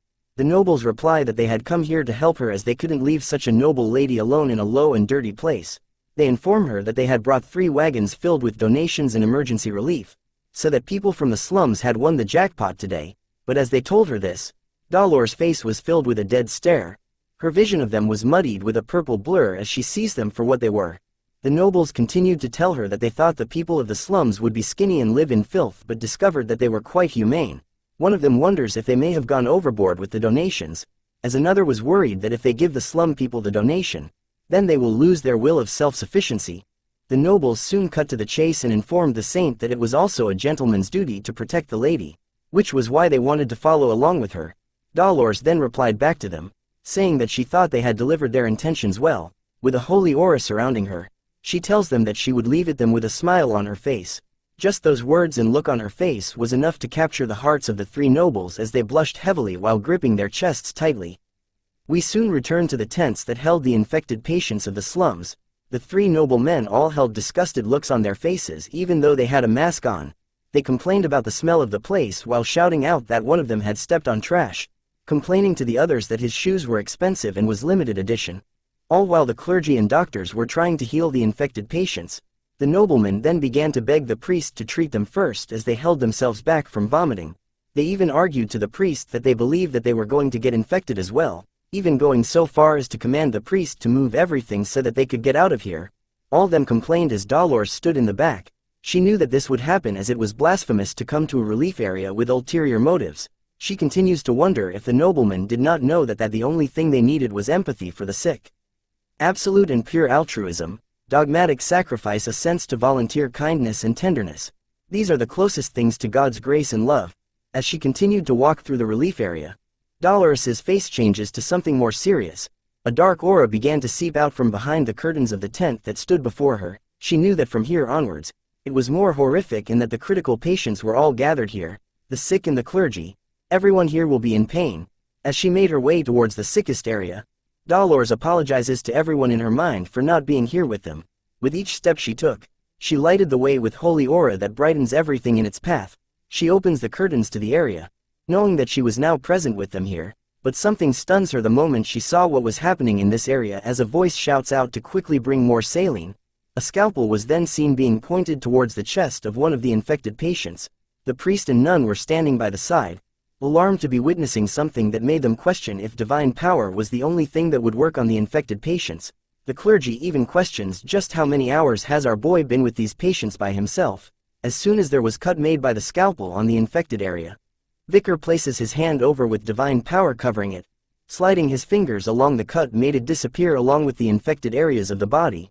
The clergy sees his actions and speculates that Vikir wasn't blessing the skin but was instead letting the blessing flow into the infected area. He then realized if that was what Vikir was doing, then he himself might be able to focus and use divine power. The clergy continued to be amazed as he didn't think that a method like that would work. Dolores on the other hand was still stunned by our boy as she recognizes him as the Night Hound. All she could think of was amazing, as she didn't expect him to be this skilled when it comes to medicine and divine power. Vikir then went on to try his best in healing the other infected patients. His face underneath the mask was filled with sweat dripping down as he focuses on healing as much as possible.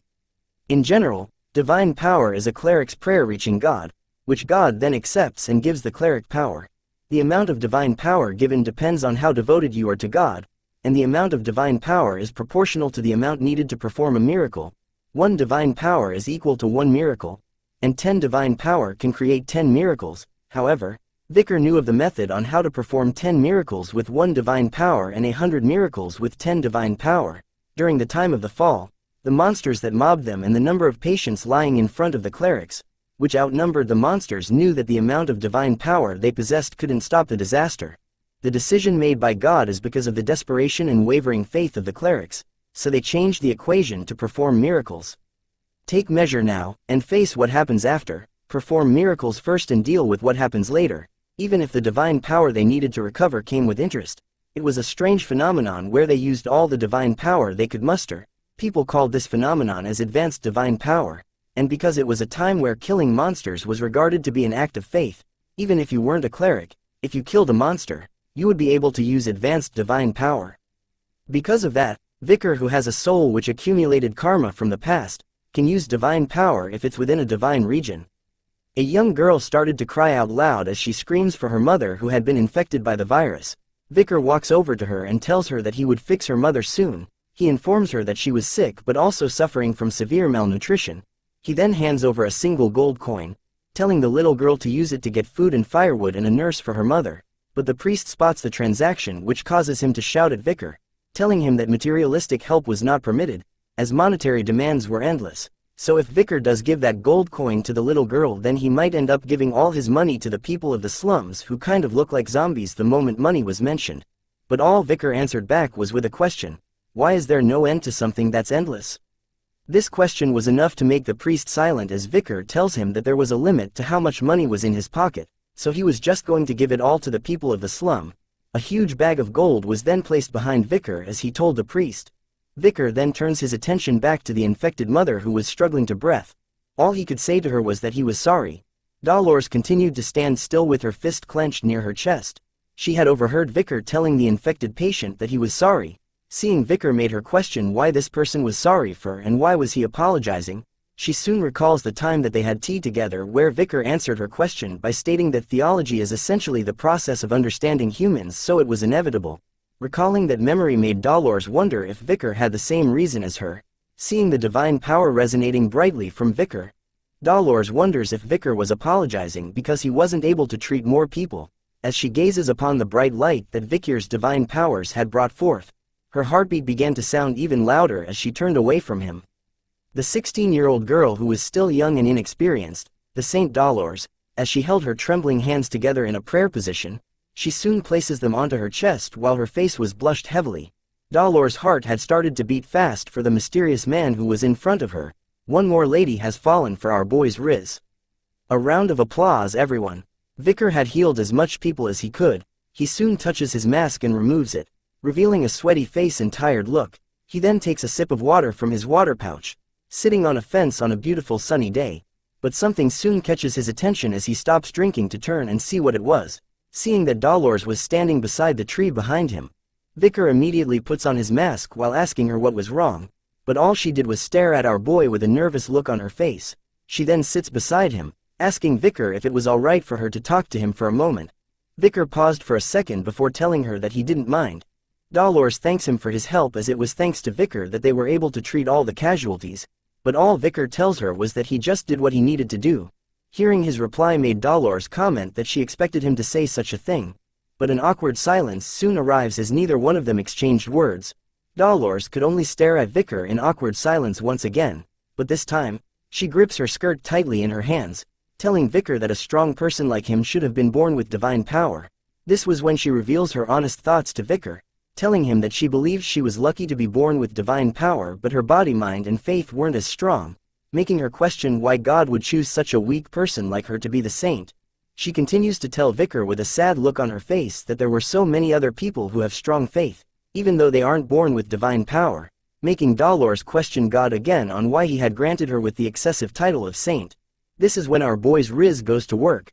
Vikir tells her that the fact that she was in anguish and guilt was the reason why God had chosen her. He continues to tell her with a smile on his face that what the world needs is a light that shines through the deepest and most ferocious places. Dolores could feel our boy's powerful Riz ability piercing her holy soul as she gazes at him in silence, but Vikir's good looks and words were enough to cause her to have tears appearing in her eyes.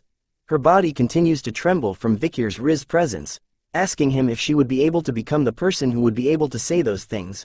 Our boy takes a moment once again before telling our future waifu that she will.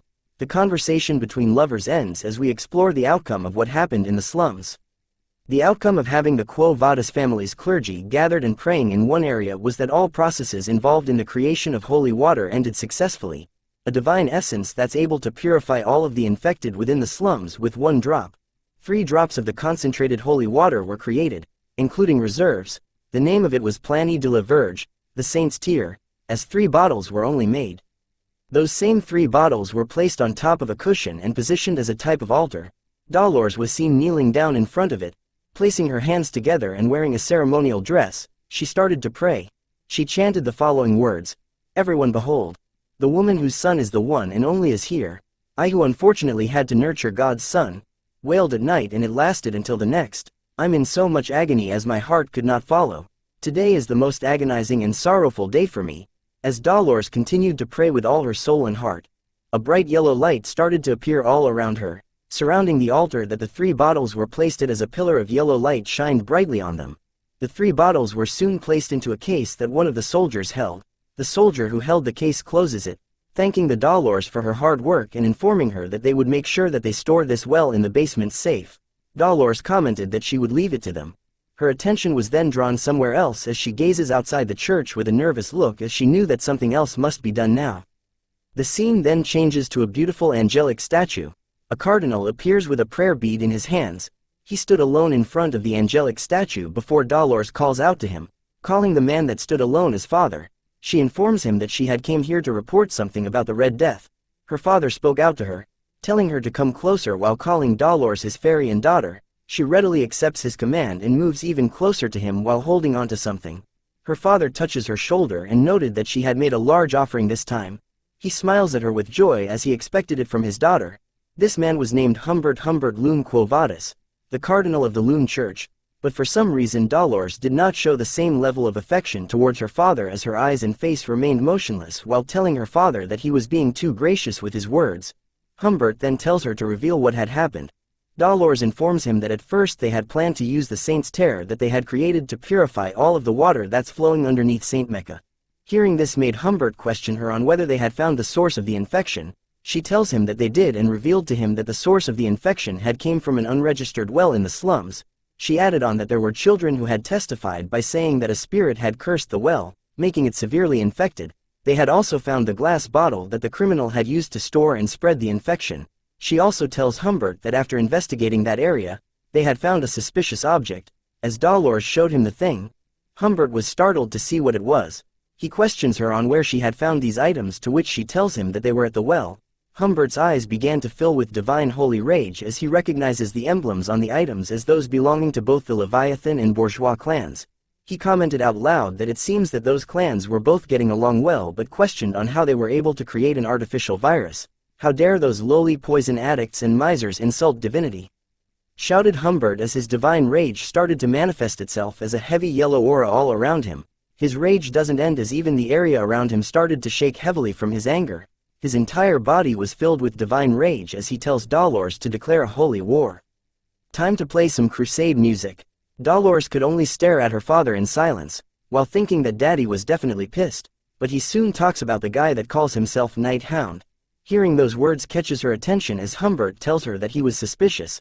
His face was filled with a different kind of hatred as he tells Dolores to catch Vikir right away and to make him confess every single thing. But our future waifu shouts back at Daddy, telling him that Vikir was innocent, which shocks him. He stares at her and couldn't believe what she just said as Dolores showed her own version of her pissed off face. Go waifu. She continues to defend our boy by telling her father that he was someone who did his best to treat the infected, and that the reason why there weren't any casualties was because of him. She continued to shout at Humbert that there was no way that Vikir was evil, but a sense of dread was felt as Humbert sees how his daughter was acting all of a sudden. He noted that for his daughter, who had never gone against him, to say that, hearing those words causes alarms to go off in Dolores' head as she looked at him with a shocked expression on her face. Humbert then raises his hand into the air with divine power covering it, telling Dolores that he was personally going to interrogate Vikir. Dolores could only scream out loud as Humbert shoots up a powerful ball of divine power into the air. The ball of light continued to shoot upwards into the sky before exploding into a very bright light that casted itself all over the city. He then tells Dolores that it was meaningless for her to go against him as guards were seen located right outside of where Vikir was staying at. This was when Humbert reveals to Dolores that he had already sent the paladins to go after Vikir. The paladins started to make their way quickly up the stairs. They then positioned themselves right outside Vikir's door like a SWAT team. One of the paladins soon kicks the door wide open as another one of them announces that the night hound was a suspect of causing the Red Death. But all that was left in the room was empty air as the paladins were shocked to see that there was no one here. Only a single window remained open. The scene then changes back to Daddy and Dolores, where another clergy member is seen running towards them. He waves his arm into the air and informs Humbert that something bad had happened. He turns to look at the clergy and asks what was wrong. The clergy member's face was filled with panic as he struggled to catch his breath, but once he did, he informs Humbert that one of the saint's tears that had been locked in the basement had disappeared from the basement safe as it was revealed that a hole had been made in the case that kept the bottles. Even our future waifu was stunned to hear this news, but she soon connects the dots as she figured out that this was the reason why Vikir came here. Vikir now stood alone on top of one of the city's tower. He held one of the saint's tear in his hand as it continued to shine brightly. He looks at it with a smile and thanks them for it. As soon as he turns his back, our boy disappears from the city in an instant. 'Cause he's Batman. We start off with a past memory of our young waifu Ayan, who is seen trembling as she readies her arrow against something with a fearful expression on her face. It turns out she was facing off against a Cerberus, the very same one that Vikir had killed from before. But this time, she stood against it alone with her back against a cliff while the other tribe members surrounded the beast from behind. Her fellow tribe members tried their best to grab the attention of the Cerberus by shouting at it, but it was of no use as its gaze was fixed onto Ayan the entire time. Just as the beast took a single step forward closer to our young maiden, she too takes a step back, which made the ground beneath her collapse. Play the slow falling music, people. As Ayan lost her footing, she fell from the cliffside and into the heavily forested area below. The sounds of tree branches being snapped at a fast rate could be heard as she made her way down before ending with a loud thud sound. Her eyes began to slowly open upon hearing various voices surrounding her. She soon sees a bunch of unfamiliar men looking at her. The group of men surrounded Ayan from where she laid with their carriages. Ayan could now be seen awake with bandages on her forehead, but a painful expression was what she wore on her face. She appears to be standing guard against something with a sword in her hand. It turns out that she had been placed into an arena where she had to fight against someone. The crowd goes wild as a man who appears to be her opponent is smirking while clasping his fists together. The bald-headed man starts the fight by rushing towards our girl in a mad fury. Ayan continues to be fearful about what was happening while her opponent was still smiling. But our girl ain't no little bitch, as she manages to cut the man on his shoulder while dodging his attack. But her cut only left a small wound as she turns to see what her attack did to the man, who returns the favor by grabbing her ankle while she was still upside down. Just like how our old siblings used to wrestle with us and went too hard, so did this man as he threw our beloved waifu hard against the walls of the arena, smashing the wood into bits and pieces, rendering her unconscious as she spits out blood and tears. The crowd of a-holes started to laugh as they hide their bitch-ass faces behind a mask. Ayan's opponent remained the only one standing, and basked in the cheers of the crowd as she laid on the ground. She regains consciousness, as her eyes remained opened while tears began to flow out of them. As she continued to cry from the pain, she recalled the memories of the people from her tribe and her own mother. As the crowd continued to cheer loudly, our waifu began her redemption arc as she places her hand heavily onto the ground. Her actions grabbed the attention of the nobles that sat behind her as she sat upright. She slowly stood up as her opponent was talking to another man, as well as recalling her memories with them where they had whipped her. She smears her own blood onto her face as a form of marking, giving her the strength and courage to prevail against all odds. Tears began to flow from her eyes once again. But this time it was not because of sadness, but because of the rage and fury that was built up within herself.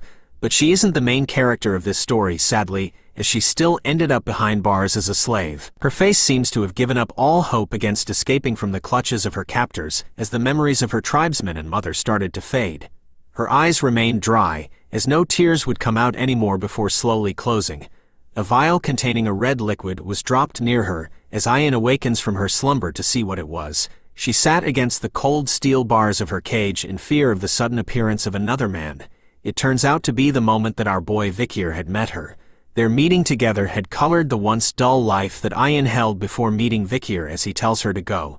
We soon return to the present where she awakens from another slumber with tears in her eyes, probably due to her memories of the past events. As she laid on her mother's lap, her mother asks her if she was had a nightmare, but Ayan didn't reply and remained silent.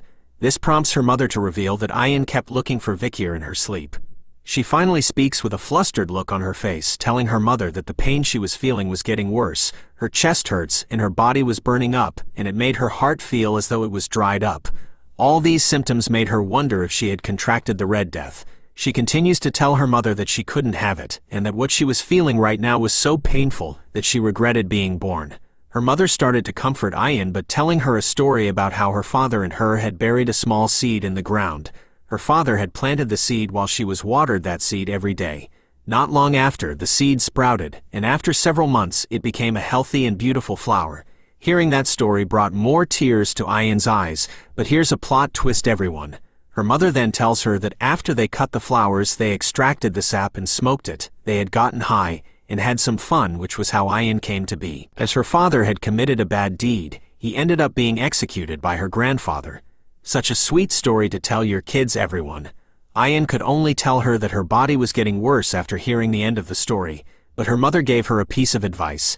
You don't know what life will throw at you, you just need to live it. She continues to tell Ayan to wait a little, and that when Vikir returns after finding a way to treat the infection, but Ayan replies that she didn't need to comfort her.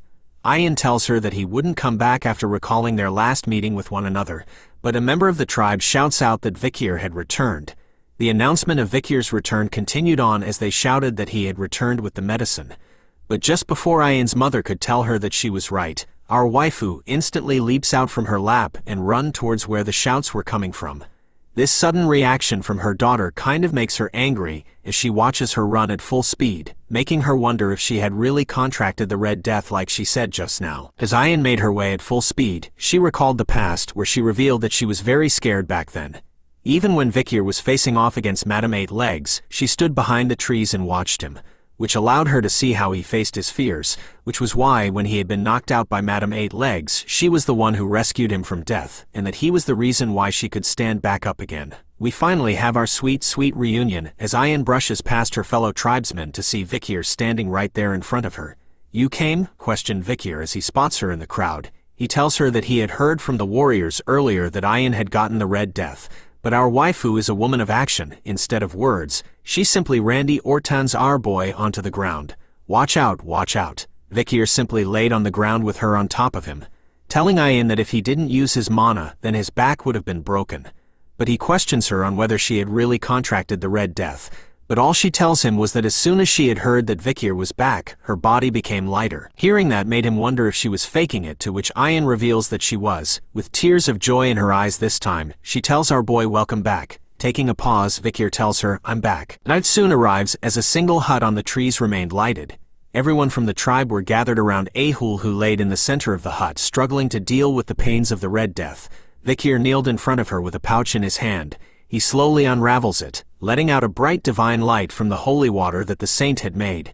As he continued to hold on to the vial of holy water, its radiant light started to spread around the hut. Its holiness was enough to cure Ahul, as the red spots on her face started to fade away as the holy light touches her. Hallelujah! Shouted Ahuman as he stares at Ahul's cured face with tears streaming down his. The other tribesmen couldn't believe what they were witnessing, as they could see that the light Vikir had brought was so strong that the Red Death disappeared. They rejoiced with joy as Vikir had brought the cure. Vikir then asks Ayan about how many patients they had. She tells him that including Ahul, they had about 30. Hearing that made him wonder about how many were there from the other tribes. Ayan reveals to him that the situation had gotten bad, and that many of the other tribes were on the brink of annihilation. Vikir estimated, based on her answer, that there were at least around 10,000 affected. So he tells her to gather all the sick from the other tribes. Hearing his request made Ayan wonder if he had brought along with him large quantities of the cure. He informs her that there was a lot, and that this was their chance to boast about their own tribe to the others. The other tribesmen overheard their conversation and started to cheer once again, calling our boy amazing. Vikir then changes the topic to the swamp monster called Ka, the ugly monster that they had met in the forest not long ago. He then informs the tribe that he had slain the ugly fish on his way back and wanted them to bring it back as food. Sushi time. The tribe goes wild once again as they called him incredible and amazing, to the point that they couldn't compare to him. Feeling that there was no time, Vikir turns to tell them to gather all the other tribes around the river catchment area. We soon arrive at the beautiful river catchment area. The first tribe we shall call the punk rock tribe had arrived. The Buff Daddies tribe soon arrived as well, and since we saved the best for last, I present to you our mommy's tribe. These are not the tribe names that the author wrote, because there were no names at all, so I shall write it for the author. Comment below your favorite tribe. All the tribes stood behind Vikir as he continues to hold on to the vial of holy water that radiated brightly in his hand. He took a moment to look at the vial and waters of the river before he started to pour the contents of the vial into the water itself. As soon as the first drop of holy water hit the river, it spreads all around rapidly. The effects of the holy water don't stop there, as it continued to light its way across the entire stretch of the river along the forest areas. Soon enough, the clear blue waters of the river that Vikir stood across had turned into a bright divine yellow light. He then turns around to the tribe leaders to inform them that they just need to drink the water right now. Members of the tribe soon guided the infected to the edge of the river, helping them to scoop the divine water into their sick mouths. As soon as they drank the holy water, their bodies were healed from the Red Death instantly, as they cheered in joy over being recovered. The tribe members continued to celebrate, exclaiming that their bodies felt lighter and that they were alive right now. Vikir informs Mommy that the purification is spreading from the catchment area, so the bacteria would soon disappear. She then decides to appoint Vikir as their tribe's shaman, but before he could decline, a buff foot stomps the ground heavily to cut the conversation between them short. This action catches Vikir's attention as he turns to see who it was that did it. It turns out to be the Buff Daddies tribe leader who stood tall and hard. He then began to shout out loud, "People of the deep forest, answer me. What's the name of the hero who purified the forest?" "Vikir, Vikir, Vikir," shouted the daddies, as they stomped their foot hard into the ground in unison, just like a haka ceremony. The other tribes soon joined in, shouting out, "What's the name of the person who saved our family?" "Vikir." "Who's the person who brought upon a bright tomorrow for the deep forest?" "Vikir, Vikir, Vikir, Vikir" was the name that everyone from each tribe shouted throughout the night. As Vikir stood in silence to witness their chanting, his eyes began to glow, as he knew that the wicked deed committed by the deadly Poison clan had turned into a favorable situation. The Baskerville clan that mainly pioneered and subjugated the La Rouge et La Noire mountain, and the Baskerville clan's natural enemy, the natives of the La Rouge et La Noire mountain. If he was able to win them over and repay them, Vikir knew that it won't be completely impossible to fight against the whole Baskerville clan. He lets out a devil-like smile over the thought that he could use this chance to land a huge blow onto Hugo. Mommy then announces to everyone that a festival would start today, and so they needed to prepare for it. But Vikir lets her know that there was one more thing he needed to do. Both Ian and Mommy would alarm to understand what he meant by that, as he tells them that they needed to find the one who spread the poison in the forest. The scene then changes to someone's hideout, made from a cave whose entrance was covered wood and a skull. Someone's thoughts started to play out. He noted that a lot of time has already passed, and he thinks that everyone should have gotten infected by now. He knew that he wouldn't have struck a deal with those Imperial druggies, but it was all because of that Imperial brat's fault.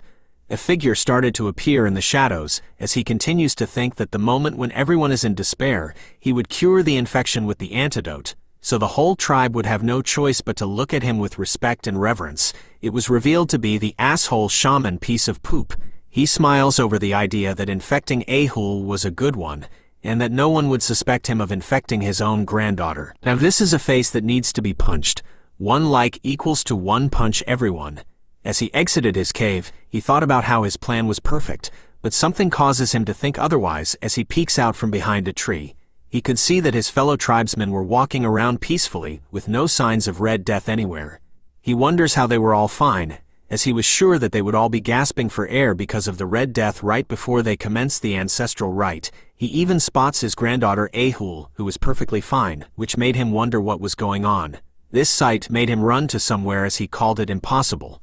He soon arrives at the very same river catchment we were at before. He stares deep into the waters and wondered how the fishes in the river were alive, and that the river was purified as well. He even thought about how the water had gotten even clearer. "How?" shouted across his mind as he tries to figure out what went on when he was hiding in his bitch hole. "The river's rather clear, right, shaman?" asked Vikir, who appears by his side with a murderous aura. "Someone's gonna die." The shaman immediately turns around and calls our boy an imperial bastard, but wondered when he had arrived here. But he soon spots all the other tribesmen that were gathered behind Vikir. Their faces were not filled with joy, but with a look that says someone has messed with the main character. Vikir looks at the shaman and recalled that the person who had spread the Red Death in the forest was just as he expected. It was the shaman. Before he had regressed, there was a time where stories about an old man living in the forest and his misdeeds were trending. It was a horrible story of a man who had spread an infection within his tribe due to his desire to become a hero. In turn, he couldn't cure it and killed most of his tribe's people. Based on what he recalled, Vikir concluded that it was this a-hole that stood in front of him. But the shaman still thought that there was no way Vikir knew that it was him. So he asked everyone if they had come out here to greet this old man. But our mommy appears and questions him about whether he had finished the ceremony well. The shaman stutters at first but tells her that he did, and assures that the infection would soon disappear, but she tells him about how she had heard that in the Empire, a war was declared between clans due to the Red Death. This was because the infection was found to be artificially created and spread. But she noted that it was strange, between the Imperial clan and the Deep Forest, she couldn't really see the connection and the reason why the infection was spread. The shaman grew nervous as he tells her that that was something he wouldn't know, and informs her that he came here right after performing the rite for the sake of the tribe's complete recovery. Then why did you come here instead of the village? Asked Mommy, which causes the shaman to freeze with fear. Gotcha boy. She turns to Vikir and noted that it was just as he said. She then slowly walks over to the shaman while telling Vikir that they should see if what he said next was right. Hearing their conversation made the shaman panic as he asked them about what they were talking about. A flashback is seen from when Vikir informs them that the shaman wanted to use this incident to become the tribe's hero. So, he would definitely have it.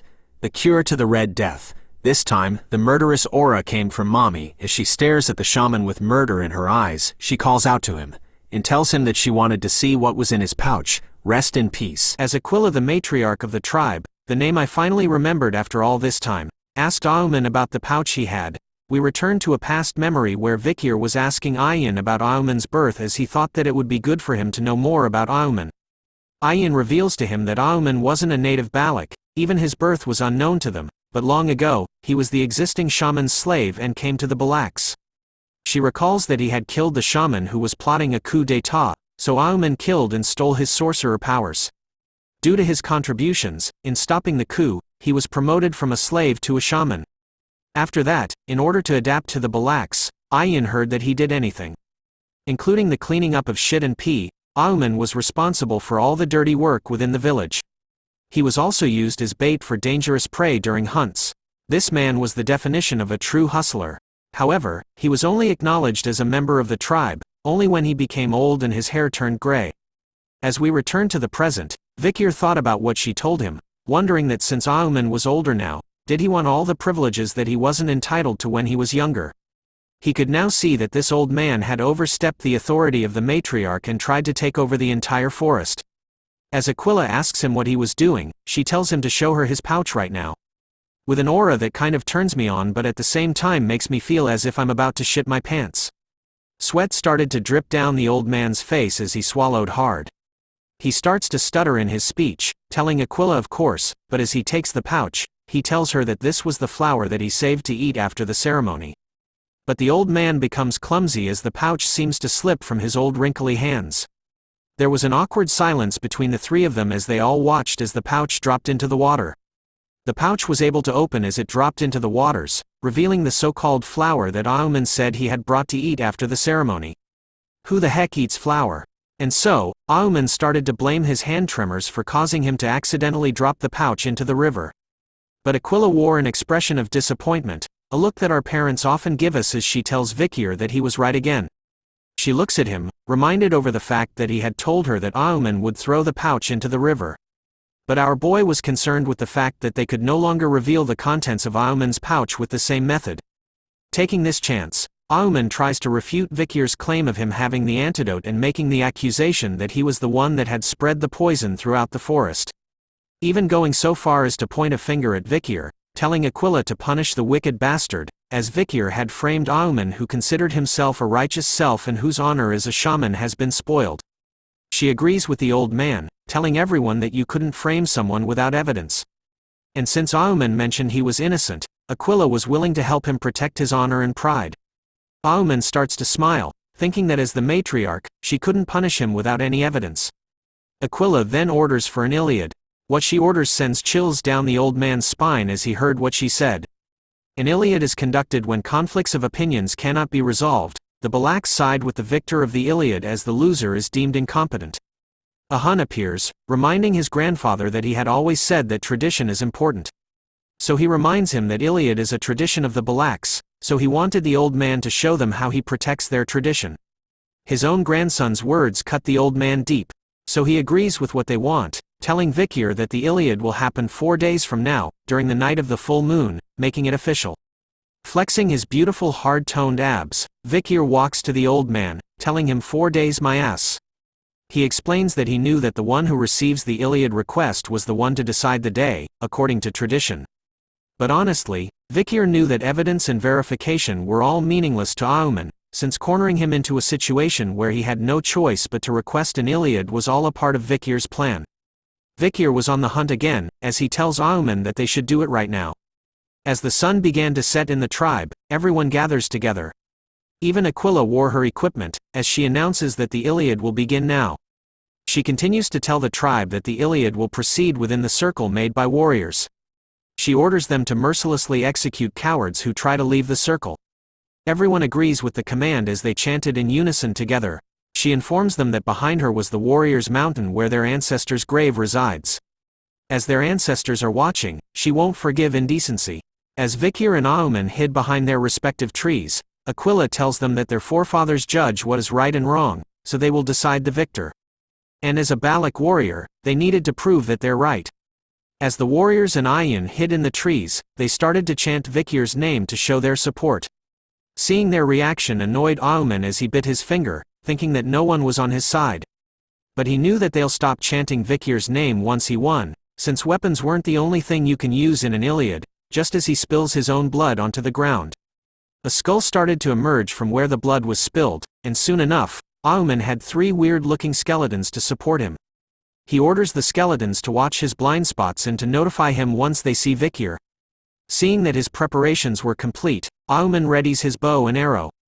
Smiling over the fact that he knew that this was impossible for Vikir, who has only been here for 2 years, against someone like him who had spent 7 years in the forest, so there was no way for him to be familiar with the terrain. Just as he wanted Vikir to show himself in order for him to shoot an arrow right through his soul, our boy appears upside down right beside Auman, without him even noticing. I'm telling you, Vikir is Batman. As Vikir hung upside down like a bat, he thought about the silent heal skill that he had gotten from killing the master of the swamp, the Magikarp gone wrong. He knew that it was a Mishusu skill that allows you to silently target your prey's opening. What he liked about it was that it gets rid of the surrounding sounds, which is useful for assassins like him. Seeing Dumb, Dumber and Dumbest, Vikir knew that Auman wasn't a shaman just by name. Seeing how he could let the dead arise, Vikir concluded that he must have been from Lokoko, a tribe of shamans. But all that didn't matter to the main character of this story. As Vikir casually drops in between the 3 idiots without anyone noticing at all. And just like how fast you last in bed, Vikir was done with them within seconds. Simply by swinging his sword around, he slices and dices them into pieces. Auman still doesn't sense Vikir's presence, as he thought that Vikir was probably too scared and haven't even moved at all. Ka-chow, went Vikir as he simply stabs the old man in the back, silent but deadly. Sensing nothing at all but the sharp pain in his chest, Auman coughs blood. As tears started to flood his eyes, he panics, wondering when Vikir had arrived as he couldn't even hear him step on the fallen leaves. Like a piece of trash, Vikir simply tosses the old man back onto the ground, wiping away the blood from his sword at the same time. Seeing that the job was done, Vikir absorbs his sword back. The moment he does, Ayin comes running and calling out to him. The tribe members couldn't believe that the winner was decided in an instant. Some believed that it was because the ancestors decided that what Auman was saying wasn't worth listening to. But the old man isn't done yet. While Vikir was talking to Ayin, his body was barely still moving. He could feel that it hurts, as though his wound was burning. This made him realize that he didn't want to die. In order to survive within the Balaks, Auman had endured that shameful past. He thought it was unfair if this was his end. As he stares at Vikir with his bloodied vision, Auman wonders why he couldn't have the things that Vikir has. So he claws the ground, cursing at Vikir that he wouldn't forgive him, the bastard who took the things that should have been for him, along with those Balak bastards who looked down on him too, and the Lokoko tribe that abandoned him. All of them must pay. Vikir turns to a Hun, asking him about his thoughts on ending this with his own hands, as Vikir knew that if they left Auman like that, he would continuously be in pain. But Ahun declines, showing us that he has ice in his veins. He recounted the fact that he almost lost Ahul because of the Red Death. Even if Auman was his grandfather, he wouldn't forgive him. He considered it right for a coward to be in pain, as Auman wasn't worth pitying. Play the final boss music as Auman appears to still be alive as blood started to flow from his eyes that were shining brightly. While everyone was talking, he had drawn a magic circle made of his own blood. With his finger trembling, he finishes the final stroke of the blood circle. It appears to work as a purple light starts to appear on a tomb. The lid of the tomb slowly opens up, as a bright light appears from within the ancestors' graves. A dark and evil atmosphere could be seen as the skies turned purple while the forest was covered with a black deathly aura. Aquila and Ayan appeared shocked as they could feel the ominous energy coming from their ancestors' grave. Soon enough, even Ahun notices something as a cold drip of sweat makes its way down his face. Auman had started to move his body just as Vikir notices Ahun's expression and reaction to something. Even Vikir was shocked by what was happening as he knew that he had stabbed Auman in the lungs, talking about taking his breath away. The tribesmen could see that this was Auman's doing, angered that he had messed with their ancestors' graves. "Aren't you afraid of the ancestors' wrath?" shouted the tribesmen at Auman, whose figure started to change. But as he mutters the word ancestors, he reveals his demonic face. Asking the tribe if he was the one who should be afraid of the ancestors. Vikir couldn't believe it. He immediately leaps forward, telling everyone that they needed to kill Auman right now. But an arrow filled with that deathly aura was sent flying, landing and exploding between Auman and Vikir, who manages to dodge the attack. Ayan was stunned to see that there was an arrow with a massive crater around it, whereas Vikir was wondering if he was too late. A single light was seen on the mountain as Auman tells them that the ancestors were the one to decide what was right. As a lone figure stood on the mountain with a bow readied, Auman tells the tribe that it was time for the great ancestors' judgment. "It's MILF time." Ayan couldn't believe that one of their ancestors was back from the dead, while Vikir couldn't believe that Auman had used resurrection sorcery on a Balak ancestor, as he knew that there was no way that was possible for a shaman like Auman. But seeing his weird look, Vikir questions whether Auman had turned himself into an undead as well.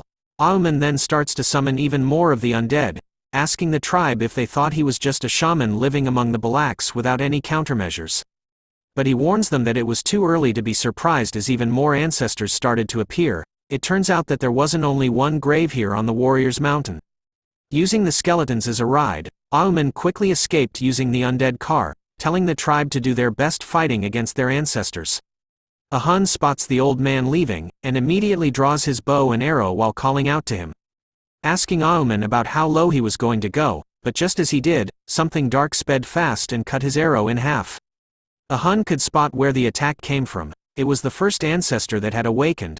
Her eyes were soulless as she growled at the tribe. "So we answer back with our attack as something blue and fast hits the ancestor right into her undead face." The attack came from Aquila, who ordered her tribe to get ready for battle. She informs them that the people in front of them were just Auman's puppets, and that they could send their formalities to their ancestors after they send them off. So they just needed to prioritize their survival, but her tribe seems nervous as they hesitated to go against their ancestors in combat. The battle between the living and the dead rages on as the tribe battled it out throughout the forest. But even though they had been dead for so long, the ancestors didn't hold back as they went in for the kill against the tribe, cutting them down, hunting them down like prey. They even let out a fierce zombified roar, which the tribe answers back with a headshot. One by one the dead ancestors' heads were blown off by a single hit. A lone archer from the tribe was doing the work as she tried her best to carry the tribe. As Vikir himself stabs an undead, he spots the attacks, one arrow per Death Knight. He could see that she was killing Death Knights that are on par with a high-ranked graduator. It turns out to be our mommy, the Night Fox Aquila. The rumor about her protecting the forest from the Empire wasn't just a rumor. Seeing that the matriarch Aquila was here, Vikir knew that there wouldn't be a problem, so he told Ayan to follow him. Informing her that they would be following Auman, who could be seen speeding through the forest on his undead car, shouting out loud that the Balak bastards would regret kicking him out. But as he rides, he tells one of his undead that he needed it to take care of something. As the undead went to follow its orders, Auman took a second to pause and think about something.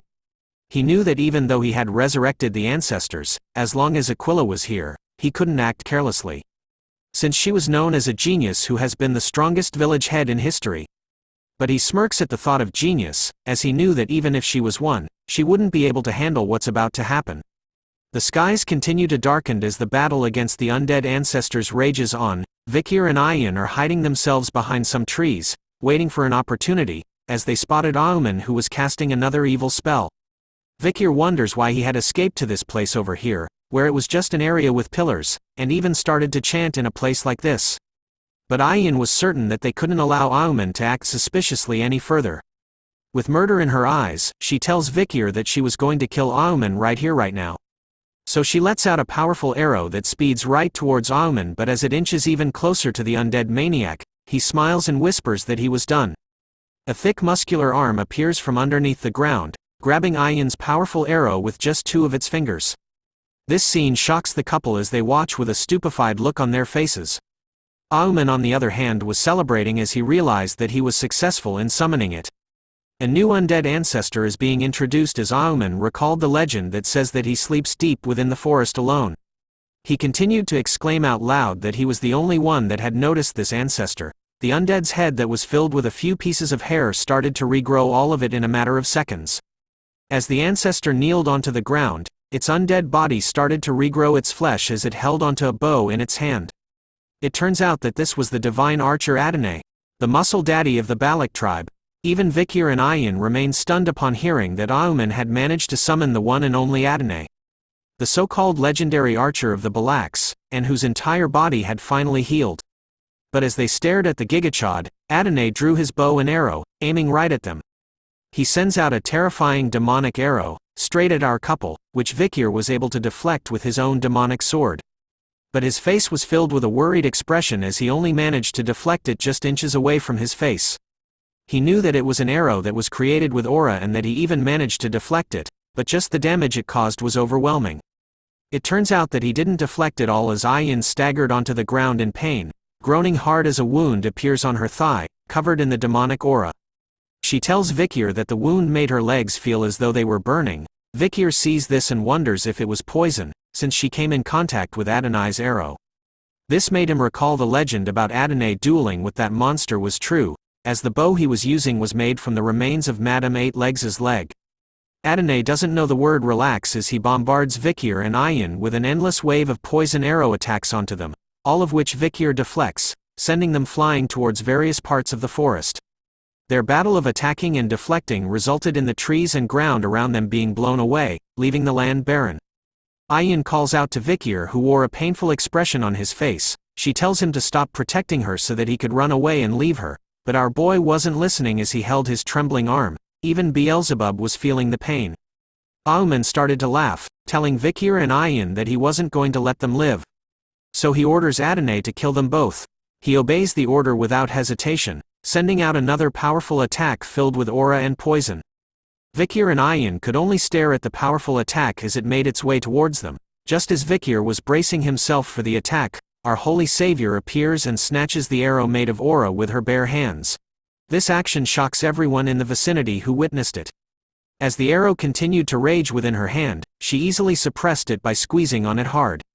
Before smashing it into powder, with a look on her face that screams, "Someone's about to get a spanking." As she stares at Auman, she tells him that they were going to have a talk. Vikir and Ayan were surprised to see that Aquila had arrived after saving their asses. She explains to them that she came here because she had sensed a powerful aura. As her hand was covered in blood, she was glad that she had come. Even the old man was surprised to see her here as he hides behind Adonai. Ayan quickly tells her mother about the poison from Adonai's arrow, telling her that she needed to treat herself right away, but Aquila simply stares at her hand, covered in a black substance, while thinking about the poison. Like an absolute boss, she simply flexes her arm, causing mini explosions to travel through it as blood spilled everywhere. Vikir was watching her with a stunned face, wondering if she had exploded the aura inside of her to expel the poison and deceased blood. He couldn't believe that there was someone who would do such a thing. After cleansing the poison from her blood, Aquila's eyes looked forward, staring at Auman before calling his name, which sent shivers down his spine. He started to blame her for all of this happening, telling Aquila that it was all her fault for pushing him into a corner, but she simply tells him that she didn't care about his betrayal, and just wanted him to answer one thing. She looks at Adonai, asking Auman if this purple zombie-like man is actually the divine archer, Sir Adonai. Auman was happy to tell her that he is the legendary Adonai, someone whom she couldn't dare to fight against. But his words had no effect as Aquila smiles after hearing his answer. She then tells Vikir and Ayin that they had done a good job and to stay behind. She calls out to the divine archer, Sir Adonai, telling him with a smile on her face that it was an honor to meet him, even though it had to be this way. Aquila wanted to see who was the best warrior between them. The winds continued to blow heavily as the two strongest archers in history faced off against one another. They simply stared at one another. Before Aquila made the first move, she immediately leapt to his side, preparing to fire 5 arrows directly at him all at once. The moment she fired, her arrows turned into a blue light covered by her aura, but Adonai ain't weak. He simply sidesteps her arrows, dodging them by inches before pulling back his own bow and unleashing his powerful poisonous arrow right back at her. She sees this coming and does a handstand to dodge his attack. The moment she landed on her feet, Aquila drew her next arrow and so did Adonai. A mixture of blue and purple arrow attacks rained throughout the forest, followed by explosions as they continued to battle it out against one another. A pair of feet came to a stop. It turns out to be Vikir who was carrying Ayin. He turns around, knowing that this is a fight between those who possess master-grade aura, which was a rare sight during the time of the fall, while Ayin was concerned about her mother. Using Gaara's move, Auman covers one of his eyes with his fingers, summoning a purple eye on top of a tree branch. He was using it to watch the battle and could see that going against Sir Adonai was no easy feat, even for Aquila. But his face was filled with joy, as he believes that she could never defeat Sir Adonai as he was dead and could infinitely use Hell's dimensional aura. But as he asks Aquila about whether she knew about the strength of a boundless arrow, she was thinking that she would be at a disadvantage in a range fight as a wound appears on her shoulder. She continues to monitor the situation, seeing that he had speed, power and mobility. Adonai was a perfect archer with no flaws. But as she drew another arrow, she knew that he lacked something very important. As both of their arrows were sent flying at the same time, they met each other head-on, causing a massive explosion in the middle of the forest, resulting in smoke covering the entire land. Aquila appears from within the smoke, trying to land a kick onto Adonai's face, but he simply tilts his head to dodge. Before summoning a sword made out of his poisonous aura, he takes a single swing at her, cutting all the trees that were around them but still missed. Aquila wasted no time at all as she grabbed onto her own sword, throwing it at Adonai and managing to knock his sword out of his hand. Her attack doesn't end there as she kicks him hard at his knee, causing him to fall back slightly before a bright blue light is reflected in his eyes. Aquila had drawn her bow, aiming right at his face, this time at point-blank range. She unleashes a devastating aura-filled arrow attack. That was powerful enough to send shockwaves into the skies. She backs away instantly after ending her attack. She looks at Adonai with a serious face as pieces of him start to break away. As he slowly starts to fade, just like everyone in Avengers Infinity War after Thanos snaps his fingers, Aquila asks him if the reason he didn't want to fight was because he was dead or if it was because of his desire to not hurt his descendant. But all she knew for sure was that she needed to free him from his current state. And so, she lets out another powerful attack, intending to give Adonai some peace. Which he wanted, as he simply stood still as the attack came even closer to him. But as he closes his eyes to accept his fate, a purple hand appears to stop the arrow from landing, surprising Aquila, who clearly sees it. The parts of Adonai that had been blown away had started to form a demonic purple aura, which seems to be causing some pain to Adonai. Another demonic figure made of the poisonous aura started to rip itself from the hole that Adonai had. It started to reach over his hand, before fully consuming Adonai. Auman couldn't believe that he would reject the necromancy spell. With his hands in ninjutsu summoning pose, Auman now sees that legends were different, but he didn't tolerate things that are done half-heartedly, so he tells Sir Adonai to fight with all he has now, until everything that is threatening him is dead. Seeing Adonai's change angered Aquila as she witnessed everything. Sir Adonai lets out a demonic roar, as he is now an undead with something crazy inside of him. He continues to scream as the demonic energy takes a hold of him, sending shrieks of evil energy throughout the air. Aquila could only stare in silence as the transformation takes hold of Adonai. Looking at his new transformation, she knew that the thing standing in front of her was no longer Sir Adonai anymore. But as he stood in the same spot, a dark shadow started to cast itself over him. A gigantic turtle-like monster was looking down, alongside two other gigantic beasts. Auman could see the A-rank monsters that live in the forest with his eye spell, wondering if they were here because of the commotion that happened. Now we are about to see a magic trick. Now you the 3 A-rank monsters, now you don't. Because in an instant, this new version of Adonai was able to snipe all 3 of the A-rank monsters in one shot, 3 headshot, triple kill. His face was showing off a wicked smile as blood and pieces of the 3 A-rank monsters dropped all around him. Aquila was surprised to see this as she couldn't even see the arrow at all. Auman was laughing after seeing that, saying that this was the full power of Adonai, as he was able to kill all those monsters in one go. And so, he orders Adonai to kill the woman in front of him too. He obeys Auman's command and starts to send arrows flying towards her, making her run for her life. As she ran to avoid the arrow, she could sense the strong murderous intent from those arrows. Every time she was hit by an attack, the madam's poison spreads and makes her body feel sluggish. As she drew her bow for a counterattack, she knew she had to finish this fight quickly. Drawing 2 arrows at once, she sends an attack that splits and targets the sides of Adonai. As he dodges one of them, the other arrow is sent flying directly towards him.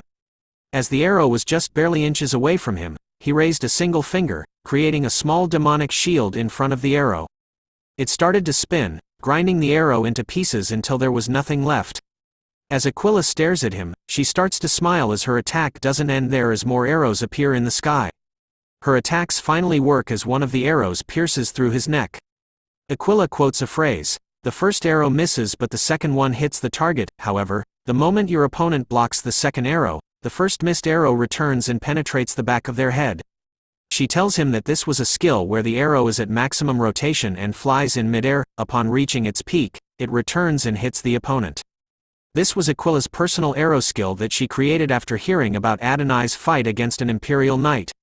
The arrow continues to linger in his throat before he pulls it swiftly. Much to the surprise of Aquila, who expected him to die after being shot in the throat. Auman continues to laugh at her, telling her that no matter how strong she is, she had never fought against a corpse before. He continues to tell her that Sir Adonai was already dead, so he wouldn't be defeated by a single arrow to the throat. As they continued to battle it out, the effects of their battle could be seen by Ayin as she watches over her mother. Her face was filled with concern as she thought she could also feel that the forest was shaking, making it ominous. She hopes that her mother could wait until Vikir resolves this, as she recalls him telling to hide. And that he will stop Auman's necromancy skill and kill him. As Vikir runs through the forest, he knows that Auman feared Aquila very much. So it was highly likely that he was hiding behind Adonai in order to go against Aquila. Soon enough, his red eye catches something. Vikir had finally found Auman, hiding behind a tree like the sneaky bastard he is. So our boy immediately makes his way over to the coward's side as he plans on killing him in one hit. As he closes in onto the coward, a wild ancestor appears by his side, aiming to kick Vikir. Her attack lands but not before Vikir was able to leap away safely. Auman spots him and curses at him, revealing to Vikir that he had already predicted that someone would come after him, so he had already summoned his Death Knights. He informs Vikir that these Death Knights were skilled enough that they could have been buried at the warrior's grave. As Vikir stood in the same spot, all 3 of the Death Knights lunged towards him from all sides. We now turn back to Aquila, who had been shot by an arrow that completely obliterated her side, causing her face to wince in pain as she finally falls and kneels in front of Adonai. Seeing her this way, Auman started to laugh like a maniac, happy to see that she had finally kneeled. He continues to rejoice over the fact that soon, the guardian of the forest, Aquila, will die. And that he will rule the forest, as this was his reward for the unfair treatment that he had received in his life. He declares that his first step is to kill all the clan members who look down on him, but then the Hound of Baskerville appears, telling him in a deadly voice that what he plans on doing would be troublesome. Vikir has finally unleashed the Baskerville 6th technique as he slices the 3 Death Knights while telling Auman that the people of this forest will become his support system. Auman's mouth was left wide open as he saw that Vikir had killed 3 of the Death Knights, who surpassed the level of a high-ranked graduator, making him realize that Vikir was stronger than a high-ranked graduator. As Vikir looks at the dead man, he questions Auman if he had dreamt of everything he desired at that moment. Feeling that death was close, Auman started to call out to Sir Adonai to rescue him. Adonai hears his call for help and immediately turns around, preparing to unleash a powerful attack towards Vikir's location. But Aquila isn't an NPC, so she immediately kicks him as he prepares the attack. causing the arrow that Adonai had just sent flying to misfire as the arrow narrowly misses Vikir. Play the funeral music as someone is about to die as our boy's face starts to change into the demonic Hound, making us know why he is called the Hound of Baskerville. Auman could see death coming to him in the shape of Vikir, so he calls out to Adonai to fire again, but the moment those words left his mouth, so did his arms as they were cut off in an instant. It happened so fast that Auman took a moment before realizing what happened. Even I didn't realize that Vikir had cut off the panel as well. But his attacks don't stop as he finally cuts off Auman's head, along with the panel as well. As his head was sent flying, Auman could only show a confused face with the word "huh?" written all over it. Time to celebrate as the asshole is finally dead. The members of the Balak tribe continued their battle against their own undead ancestors throughout the forest. One of the female members was knocked back, losing her own bow in the process. As she fell to the ground, a shadow was casted over her, sending fear into her soul as she looked up all afraid. An undead ancestor with a mighty blade was about to send her to the other side, with no remorse. But then the undead ancestor's arms started to disappear into a black smoke, much to the surprise of the female barbarian, who watches on as the undead ancestor disappears right in front of her eyes. It was happening to all the undead ancestors around the remaining Balak warriors. It was as though Thanos had appeared in the Manhwa and snapped his fingers with the Infinity Gauntlet on. Aquila was now breathing heavily as she stood in front of the demonic version of Adonai. His demonic aura started to disappear as well, showing the calmer side of him after Vikir had slain Auman. His hand was still trembling as he held onto his bow, made up of Madame Eight Leg's own leg. The moment Aquila places her hand on top of his, more of the demonic aura starts to scatter, revealing his original undead skin. Even though she was holding onto her wound from his attack earlier on, Aquila still held onto his hand, telling the great ancestor Sir Adonai to please rest in peace, as he slowly scattered into the wind. Auman let out a fierce roar. Even when his head had been sliced off, he was still talking. He curses at the fact that he was so close and that the forest was almost his. He looks at Vikir, wondering if he had failed because of the child from the Empire. He was right. Vikir looks back at Auman, with his eyes glowing bright red. Auman was better than he thought. Not only did he become an undead himself, but he was also able to control magic on another level. And to control dozens of Death Knights, including Adonai. Vikir could only imagine what would happen if Auman had strived to go down the path of a shaman. The old man was still laughing like a maniac, telling Vikir that this wasn't the end to everything. As he swears to our boy that he was going to regret driving him out of the tribe. He continues to spit shit about Vikir and the Balak tribe, promising to curse everyone even if he dies, but all Auman got for a reply was a headshot, right in the center of his skull. It turns out that the final attack came from his own grandson as Vikir turns around to see that a Hun was the one to shoot the shot. The first thing he did was to apologize to Vikir, as he regretted not listening to him when he said to kill Auman. But as Vikir walked by him, he noticed something. A Hun's entire body was trembling, so to comfort him, Vikir places his hand onto his shoulder, telling a Hun that what happened wasn't his fault and that he did a good job with Auman, whose body started to scatter into the wind, just like the rest of the undead ancestors. And so, the aftermath of the deathmatch between the living Balaks and the undead Balak ancestors came to an end, leaving the living descendants with mixed feelings. The members of the tribe were happy to be alive while Aquila held a somber expression on her face as she held onto the bow of the great Sir Adonai. Ayan's tears were now filled with joy while Vikir finally got to rest as he told everyone that it was time for them to go back to the village. As the Balak tribe made their way to the village through the forest, they were led by Ayan, who wore a nervous expression on her face as she spotted something in the distance. Their village was completely destroyed, as though Pain from Naruto had used the almighty push in their village, leaving only destruction behind. Ayan was alarmed to see this sight, wondering what happened to their home. Aquila was concerned about the people who stayed behind in the village during the Iliad. Ahul appears in front of them, holding her injured arm with bruises around her body. She tells them that it was Madame Eight Legs who did this to their village. Ayan was shocked to learn that the madam had come to their village, while a Hun rushed to Ahul's side, worried about her and asking if she had any injuries. Vikir was looking around and could spot the damages and dead bodies that the madam had left behind. He couldn't believe that she came to the village when they were fighting Aheuma. Which made him wonder why a monster who didn't do anything until now would come here and do this all of a sudden. As she cried in a Hun's arms, Ahul points to something in the distance. She tells everyone that before the madam came to the village, a smoke came from Aoman's ceremonial tent. After that, the madam appeared and went on full rampage mode. Vikir was on the scene and analyzing what looks like leaves of a plant on the ground of the ceremonial tent site. The other members of the tribe could spot the corpse of the orangutan that Aoman had summoned before. Vikir picks out a piece of the plant, thinking that Aoman had burned a plant that lures bugs. He couldn't believe that Aoman would prepare for something like this. "Aoman!" shouted Aquila as she slams her fist against the stone wall, smashing it into pieces while others watch her. They could also see the injury that Adonai had given her, which was slowly spreading across her sides. But she ignores the pain, telling everyone that they can rebuild their village and gather their food again. She even orders the warriors who are injured to go clean up those who had passed on to the afterlife and to save the remaining survivors. Ayin, on the other hand, was dealing with her own problem. "Get some tissues now, people," because her precious Bakira, her pet wolf, had been injured and was trembling in pain while on the ground. Her leg had turned all black from poison. Ayin immediately comforts her, with tears flowing down her face. She tells Bakira that she was sorry for leaving her alone. We now talk about Madame Eight Legs, the forest's evil goddess. The horror of all tribes in the forest. Its existence is catastrophic and undeniable. The source of darkness. Vikir could only hide behind a tree while Ayin comforts Bakira. After all, the Balak had deemed the madam's existence as a natural disaster and were not even able to take revenge. But Vikir was on a different level from them.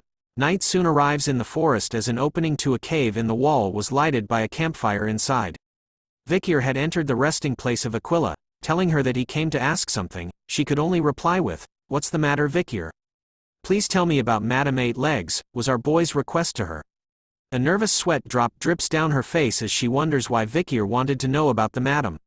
He reveals to her a document, a record of the madam that he found at the Lokoko tribe's village from before.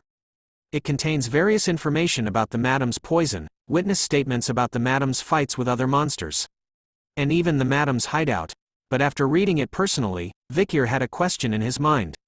He couldn't find the reason as to why the tribes of the forest would fear her, making him question Aquila about why they hadn't tried to subjugate her altogether. His question seems hard for Aquila as she didn't reply straight away but chose to be silent.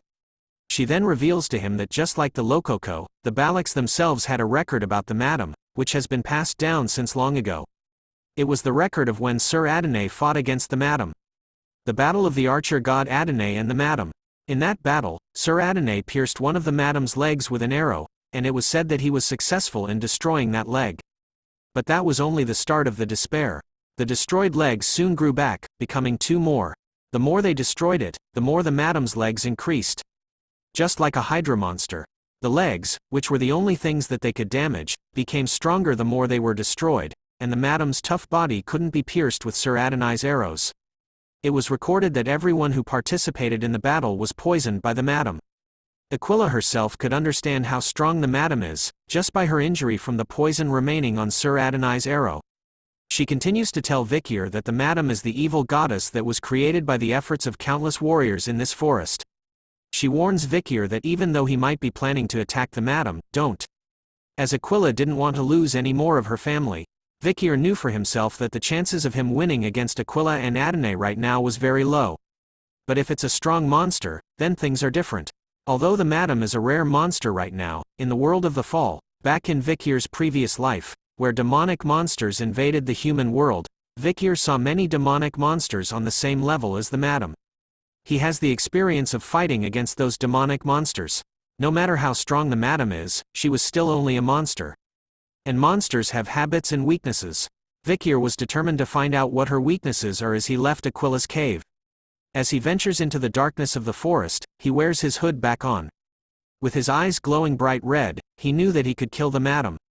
We now turn to a peaceful viewing of a mountain top until something pointy pokes out of the top. Dear Lord, is that what I think it is? Yes, it's the madam. She appears out from the mountain, spewing her green venom everywhere as it screams loudly. She then started to make her way somewhere else. Vikir could be spotted directly below her, hiding amongst the trees, in a new outfit. Vikir stares at the madam as she leaves her home, thinking that she was pretty noisy when she wakes up. After conducting a stake out at the madam's lair for several days, Vikir discovered that the madam looks for food at a designated time.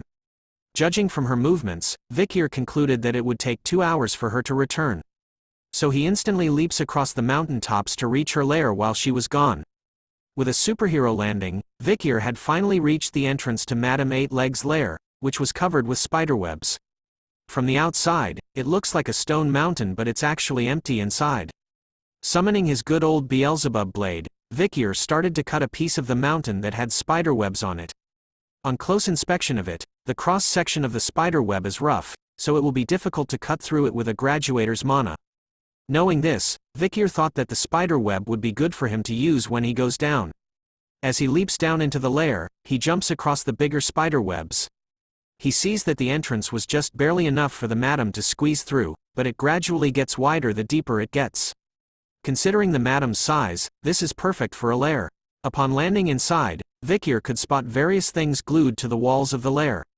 It seems to be the madam's prey. Both humans and monsters have been caught. Seeing as several bodies haven't been touched and have decomposed, Vikir wondered if she wanted to make an example out of them or if she brought them here for fun. Vikir concluded that the madam knew that she was the top bitch in the food chain in the forest. But looking at the dead bodies, Vikir knew that there wasn't any time for him to be interested in these things, since before the madam returned, he needed to look into as many things as he could. As he explored the lair, he came across something else that was glued onto the wall. Looking at it closely, Vikir grabs it in a hurry. The thing he was holding in his hand was the madam's eggs, which explains the reason why there were so many spider demons when the world fell to ruin.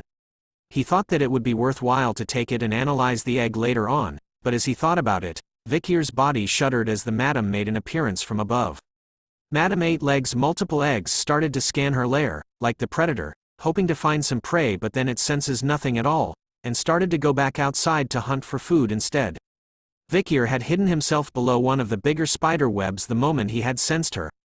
He started to breathe heavily, thinking that the madam came back purely on instinct. He was lucky that he had the Mishusu's skill that eliminates sound, or else the Manhwa would have ended here. After this, Vikir decided to finish things quickly and return home. Back in the Balak's tribe, the tribe members were busy rebuilding their village, gathering wood and building their homes. They soon started to talk about Vikir and how he hasn't left his house in several days, while others saw him visiting another tribe at dawn and even smelled something burning at his place before. The tribe members were curious about what he was doing, but knowing Vikir, they believed that he had planned and thought things through. The main problem, however, is that he hasn't been meeting his barbarian waifu, Commander Ayan, who is currently standing outside of his home. With a worried expression on her face and her hands held tightly together, Ayan begins to speak to Vikir's home, telling him that she heard from her mother about how he asked about the madam. She tells him that the madam is a monster that no warrior can defeat, which made her wonder if Vikir was planning to fight it. She even tells him that she had to cut off Bakira's leg yesterday, and that she believes Bakira could never run the same as before. Tears started to flow down her face over imagining what would happen to Vikir if he follows through with his plan. But then he calls out to her, telling Ayan to come in as he had something to say. Upon entering his home, Ayan could see that Vikir was standing before a board filled with papers. With a stunned impression on her face, Ayan asks Vikir about what all these things were. He reveals that these were the records of the madam that he had gathered from all the tribes in the forest. Vikir was doing research about the web and skin that he brought from the madam's cave, along with the egg that she laid. Ayan was instantly shocked to learn that Vikir had ventured into the madam's lair, which meant that he was really going to fight her. So she tells him that if he does, she is willing to join him. But he denies her request, stating that Ayan was still limping from the injury she got from Adonai, which only made her a burden. In a serious tone, Vikir reveals to her that he was going to leave the forest soon, as there was something that he must do, so he needed to return to the Baskerville clan. Ayan was saddened to hear that, as she already knew that, but Vikir activates his Riz, telling her that after he finished everything he needed to do, he was thinking of coming back here. Comment below if you believe that Ayan is the one true waifu. But in order to do that, Vikir needed to protect the place he wanted to return to, revealing a giant research plan of the madam written on the walls. As Ayan scans his work, he tells her that he had finished planning how he was going to hunt the madam, and assures her that the thing that happened to Bakira wouldn't happen to him. Ayan couldn't believe that Vikir would use the hunt for the madam, which seems reckless to her. She started to recount the times he had helped the village when the poison spread throughout the forest, even the incident involving Auman. Every time Vikir faced a problem that couldn't be solved, he always brought back positive results. Even though tears started to flow from her eyes, Ayan wore a bright smile on her face as she held his hand, telling him that his words always make her expect things. So as they held their hands together above a warm bright lamp, Ayan asked him if it was all right for her to look forward to the result. Vikir took a moment before telling her, of course. We now turn to a rainy forest, where Vikir was spotted facing off against a gigantic green lizard monster with bright yellow eyes. The lizard monster made the first move by striking at Vikir with its sharp claw, but our boy easily cut off its arm with a single swing of his Beelzebub's sword. Vikir's eyes were drawn to its open wound after having its arm sliced off. He could see that it was true, that if its head was still attached, then it would still continue to regenerate itself. This was the final thing Vikir needed in order to hunt the madam. With his eyes glowing bright red, he tells the salamander to give him that ability, making Beelzebub scream for joy. Finally, Vikir had 3 skills installed inside Beelzebub. The first slot belongs to Burn Injury from Cerberus, the second slot belongs to Silent Heal from Mishusu, while the third and final slot belongs to Regeneration from the Swamp Marsh Salamander. We now turn to a Hun who was wiping his sweat off his chin. He stands before a beautiful wooden house, calling it all done. The tribe members beside him couldn't believe that a Hun could build houses well. They wonder if this house was for Vikir. A Hun proudly tells them that Vikir was like a brother to him, so building a house for him to live in is a brother's duty. The tribe members started to make fun of a Hun, recalling that he used to hate Vikir at first. Hearing their words, a Hun shouts at them to shut up. After all, the village has finally returned to its original state, all thanks to Vikir. So they decided to go and tell Vikir about his new house, but upon reaching the place he was using, a Hun and the others couldn't find him anywhere. They felt disappointed by his sudden disappearance, as they wanted to see his reaction for the new house. Ayan was also staying near his place, but her face was filled with worry as she knew that today was that day. Looking at the forest as the winds blew hard on it, Ayan prays to the god of the forest, hoping that the god would bless the great warrior who will come face to face with disaster. We now turn to Vikir, who was once again at the entrance of the madam's lair. As he looked up, he could see that the skies were showing signs of rain soon. As he stared back into the lair, he knew that the madam should probably be sleeping now and that this is the best time to hunt her. Vikir had thought of dozens of variables that could happen when hunting the madam. He had also planned out all the methods to handle those situations. As he leaps forward, now it is the time to put that plan into action. With a cool backflip into the lair, the hunt is on. It turns out that Vikir was right. The madam was sleeping peacefully as her green poison dripped down her vicious fangs while hanging upside down. Using her own spider webs, Vikir rushes down, with his Beelzebub sword summoned and eyes filled with murder. Vikir unleashes the Baskerville 6th technique, starting the hunt by cutting off one of the madam's legs. She definitely felt the pain as all her eyes awakened as she looked at her missing leg. Vikir was keeping a close eye on the situation. He could see that as per Adonai's records, the leg he cut off had doubled. The madam wasted no time at all, screeching at Vikir as she tried to stab him with her other legs. Seeing her reaction and dodging her attack, Vikir decided to go with Plan A, channeling the inner Beyblade inside of him. Vikir started to zig and zag, cutting the bitch up. He was so fast with his attacks that the madam couldn't even react to them at all. So she does the only thing she could, just vomit a ton of green poison everywhere. The spray and pray method. It seems to work as it stopped Vikir's attacks as he had to focus on dodging the multiple puddles of poison. Unfortunately, a single drop of the green poison manages to find its way onto his left arm. He could instantly feel the pain as he watches the madam's poison spreading instantly throughout his hand. Taking a deep breath, Vikir thought about how he didn't want to do this, but as a Giga Chad, he had no choice, so Vikir simply sliced his own hand off in a single strike. Just like Deadpool and the salamander monster, Vikir's arm started to heal, which surprised the madam.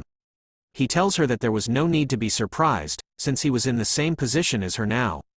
And so, the battle between the two titans started once again.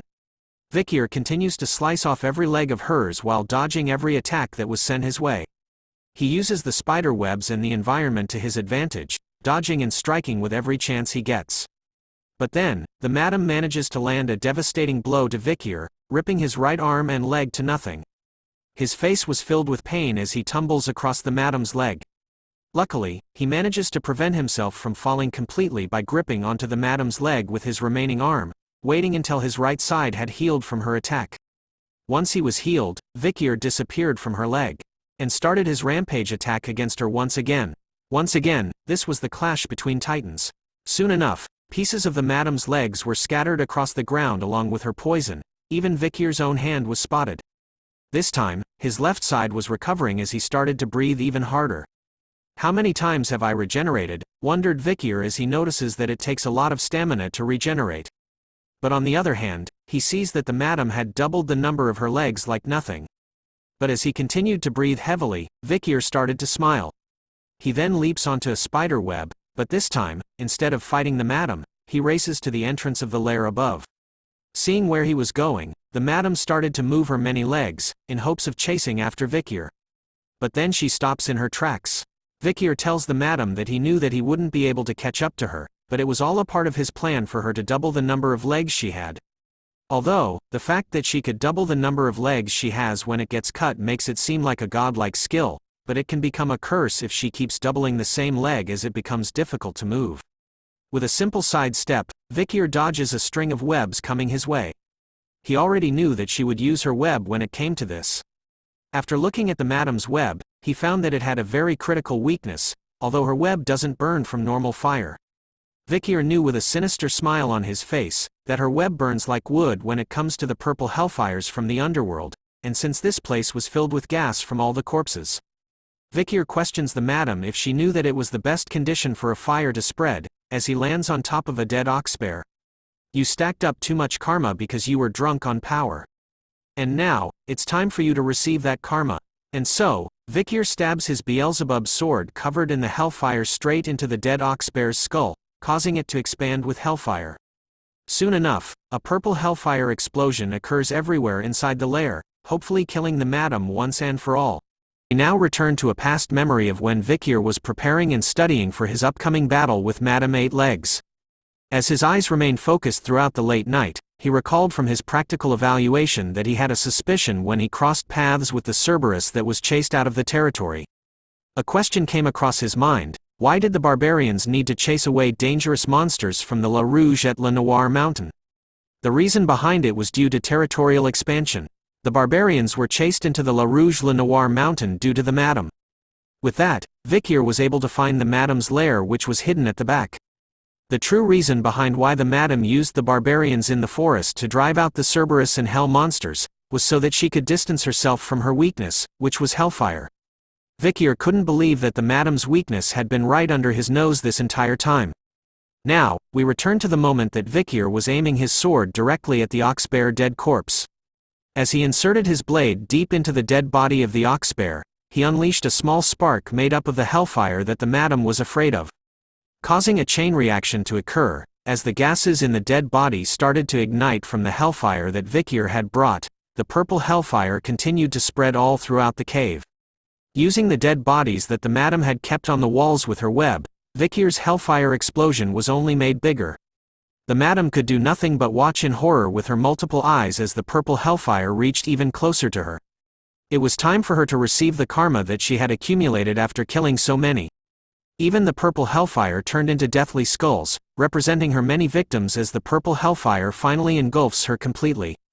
Vikir easily made his way down the outside of the madam's lair, watching its entrance be covered in smoke and purple embers. He went on to explain that since he found the madam's weakness of hellfire, he needed to make sure that she doesn't escape from the lair, which was filled with webs. He also knew that she couldn't jump out due to her many legs, and that the madam, who can't use its webs right now, will find it impossible to escape. No matter how tough it is, as long as it's alive, if it breathes in smoke, its inside will burn. Due to the high temperatures of hellfire, its outer skin will melt. As Vikir continued to watch as the lair burned throughout the night, he believed that all he needed to do right now was to wait for the madam to die. Once the fire goes out, he will just need to get the madam's ability. But then he felt an immense pressure that forced him down. Vikir immediately turns around to scan the area to see where it was coming from. He could see that the entire area was feeling the same immense pressure as he was. Soon enough, the pressure was gone, and so were the flames that were covering the entrance of the lair, leaving only black smoke behind. Until something quick erupts and cuts across the mountain. Something was emerging from the sudden attack from within the mountain, much to the shock of Vikir.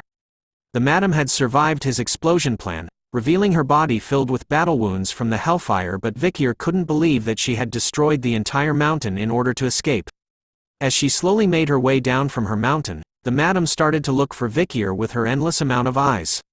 Seeing that she couldn't find him at all, the madam decides to spit out a gigantic green ball of poison into the air.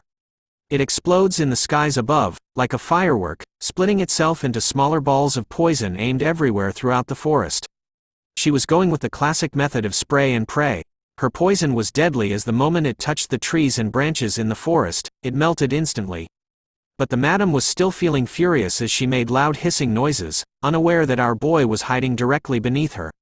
He looks up to her from below, with nervous sweat drops appearing on his face as he breathes heavily. Vikir couldn't believe that the madam couldn't find him. He notices that it was because she couldn't use the hair on her eyes and skin because they had been burned off. And because she had overexerted herself and destroyed the mountain in the process, there was a large crack in her shell. So Vikir places another plan in motion as he uses her legs to leap onto her body. Believing that it was still possible to beat her, Vikir does a backflip, before summoning his Beelzebub sword. With his eyes focused, he needs to aim for the crack that was created when the madam destroyed the mountain. And so, he does as he planned to, landing a powerful attack using the Baskerville 6th technique. But the madam was a tough bitch as his attack simply bounced off her body. She definitely felt the pain as she hissed even louder. Vikir immediately retreated back onto the top of a nearby tree, thinking that he needed to hit the crack a few more times. And so, he went back into focused mode, hoping to land another attack on her. But before he could, something started to happen with the madam. Her eyes started to shed its skin, revealing fully healed and operationally eyes that clearly spotted Vikir right in front of her. Our boy could only stare in awe before being greeted by an attack from one of her legs, sending him flying across the forest, leaving destruction behind. Vikir finally came to a stop after being sent flying. Looking back to where the madam was, he knew that he had made a mistake. He didn't think that she was able to regenerate by shedding parts of her skin. With both his legs blown away, it might be because he was tired, but Vikir's regeneration speed was slow right now. Our boy started to breathe even more heavily as the madam made her way towards him. But as he tried to get up right away, a voice asked him a question. So why are you fighting a monster like that? A figure appeared beside him as he laid on the ground, telling Vikir that if it's for his goal, then he should have left the forest already. Vikir's eyes started to widen as his breathing became unstable, the voice reminding him that to take revenge on Hugo, he should have only thought about killing him. Vikir finally looked up to see who it was. It was him, from the past, in the form of a ghost. The past Vikir reminds him that killing Hugo was his only desire. His past self head reappears on the ground beside him, telling Vikir that he had become dull and slow since he came to the forest. With tears of blood dripping down his eyes, Vikir's past self shouts at him to remember his hatred for Hugo. And the feeling he experienced when Hugo had sliced his throat. We now turn to the original Vikir van Baskerville, who explains that his only reason for existing was to do the missions given to him by his master Hugo. No matter what the situation was, the mission was more important than his life. The moment he was born, that was what he was taught, that was how things were, and that was the only way he felt fulfilled. But sadly, he realized it too late that all those things aren't what he believed in. When he was beheaded by Hugo, that was when he knew that the life he lived had been futile and in vain. And so, we return to the present where the original Vikir reminded his current self that those were the reasons why he wanted to make Hugo feel the same thing he did. The despair from back then. The beheaded Vikir shouts at our boy, telling him that he messed everything up. The head continues to remind Vikir that killing Hugo and destroying Baskerville was the sole reason behind his existence now. Chains started to appear around Vikir's neck as he recalled his purpose of killing Hugo. Looking back at his life, he wonders if there was ever a time he had gone against Hugo's will in his past life. There was one moment in his life, the moment he thought of deserting the group as they made their way back after a mission. As the others continued to walk back, Vikir stood alone, staring at the empty forest. But then he changed his mind and followed the others back. Because he chose the path that his chain was leading him. Deep down, Vikir knew that he was just another one of Hugo's well-trained bloodhounds. But the current Vikir gritted his teeth hard after being reminded of his past. He tells his past self to not tie him down, with either Hugo's commands or his sense of duty for revenge. Vikir declares loudly that he will no longer give him the right to do anything. Because the moment he was executed by Hugo, Vikir decided that he would no longer live like a bloodhound that hunts his prey anymore. But he regretted the decision he made, because what he sincerely wanted right now was something different. His past self started to fade away as the madam finally spots our boy. She lets out a horrifying scream before sending one of her legs towards Vikir, who is still laying flat on the ground with his legs missing. As he gripped the earth hard with his fingers, the thing he wanted in this life was freedom. Vikir manages to somehow leap out of the way, dodging the madam's attack. As he rolled away due to the impact of the attack, he started to think about his desires, from his revenge against Hugo, and to the place that he wants to protect and return to. With these desires in mind, Vikir's reason for fighting was reignited, as he wanted to live by his own desires this time. So he tells himself to get up and fight, in order to no longer be controlled by anyone or anything. This time, before the madam's leg could reach him, a familiar hair is seen, just as a powerful blue attack strikes the madam's leg, knocking it away from Vikir and saving his life in the process. The attacks didn't end there as more shots were fired at the madam. Vikir looks to spot where those attacks came from with a stunned expression on his face. Up on the cliff beside the madam were the shadows of a few people. Everyone's favorite mother and daughter duo have appeared, with their bows raised together.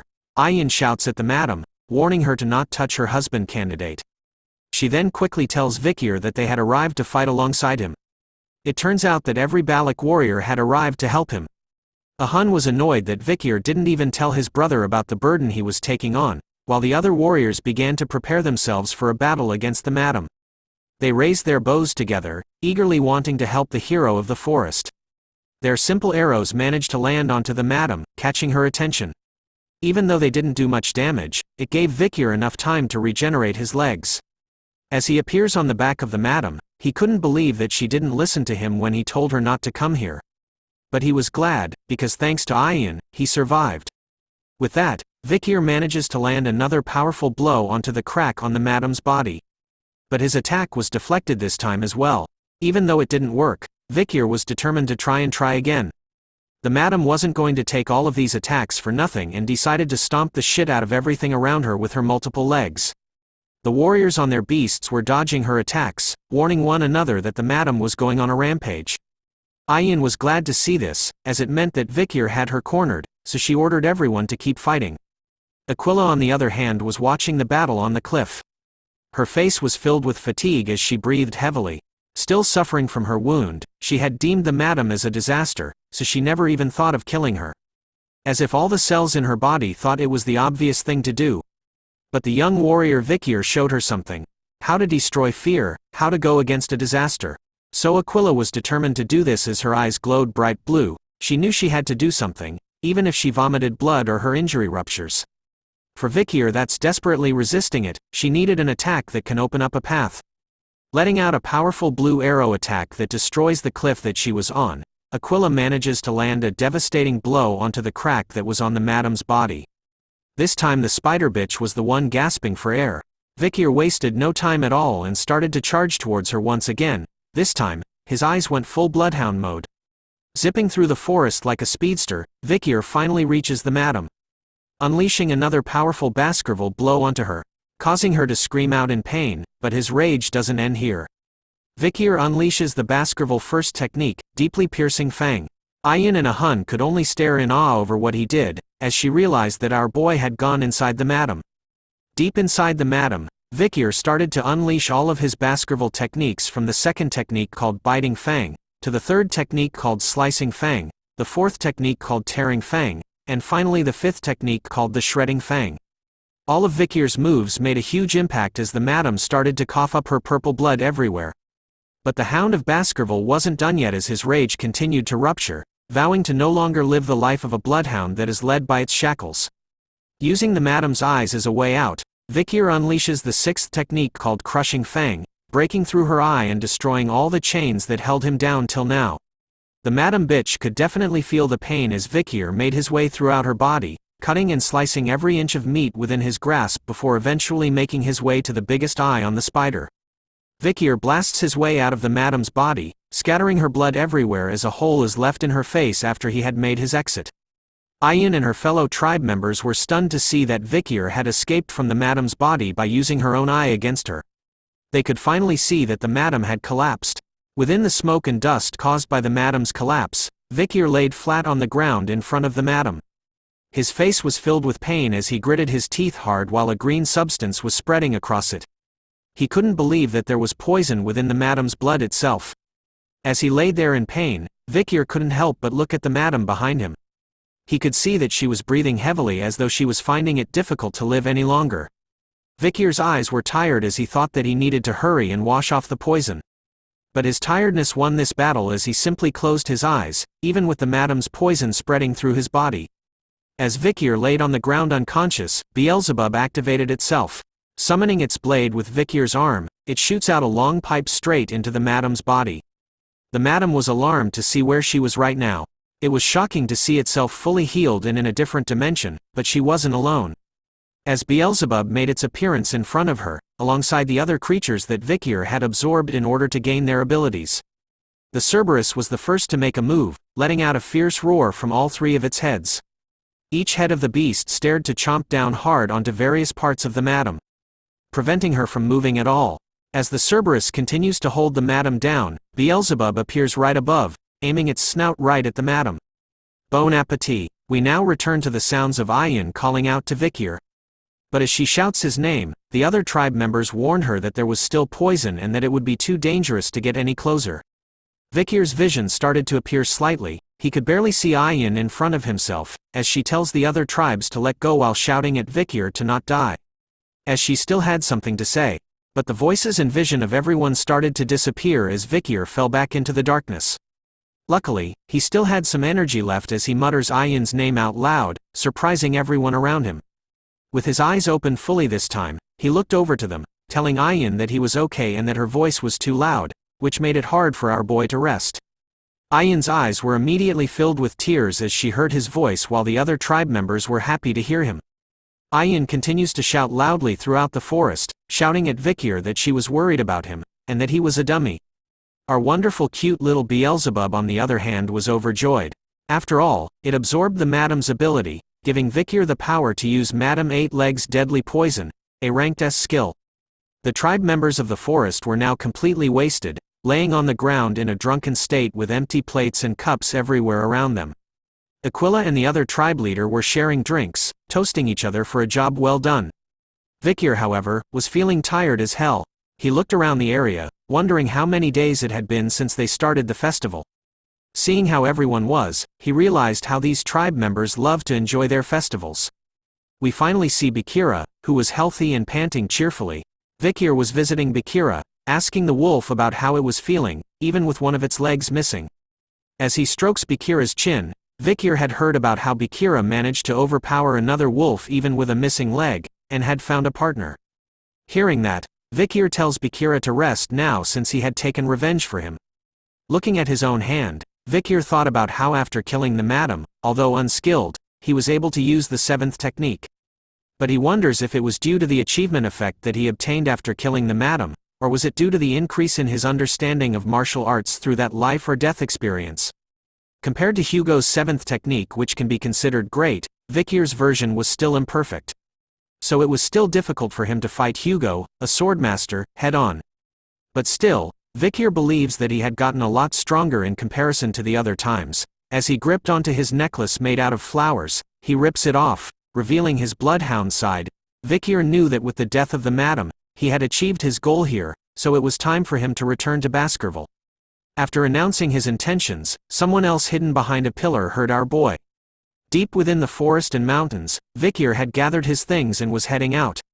He thanks the matriarch for letting him leave readily as she had no reason to stop him anyways. She tells him with a smile on her face that he had become a part of their family, forever.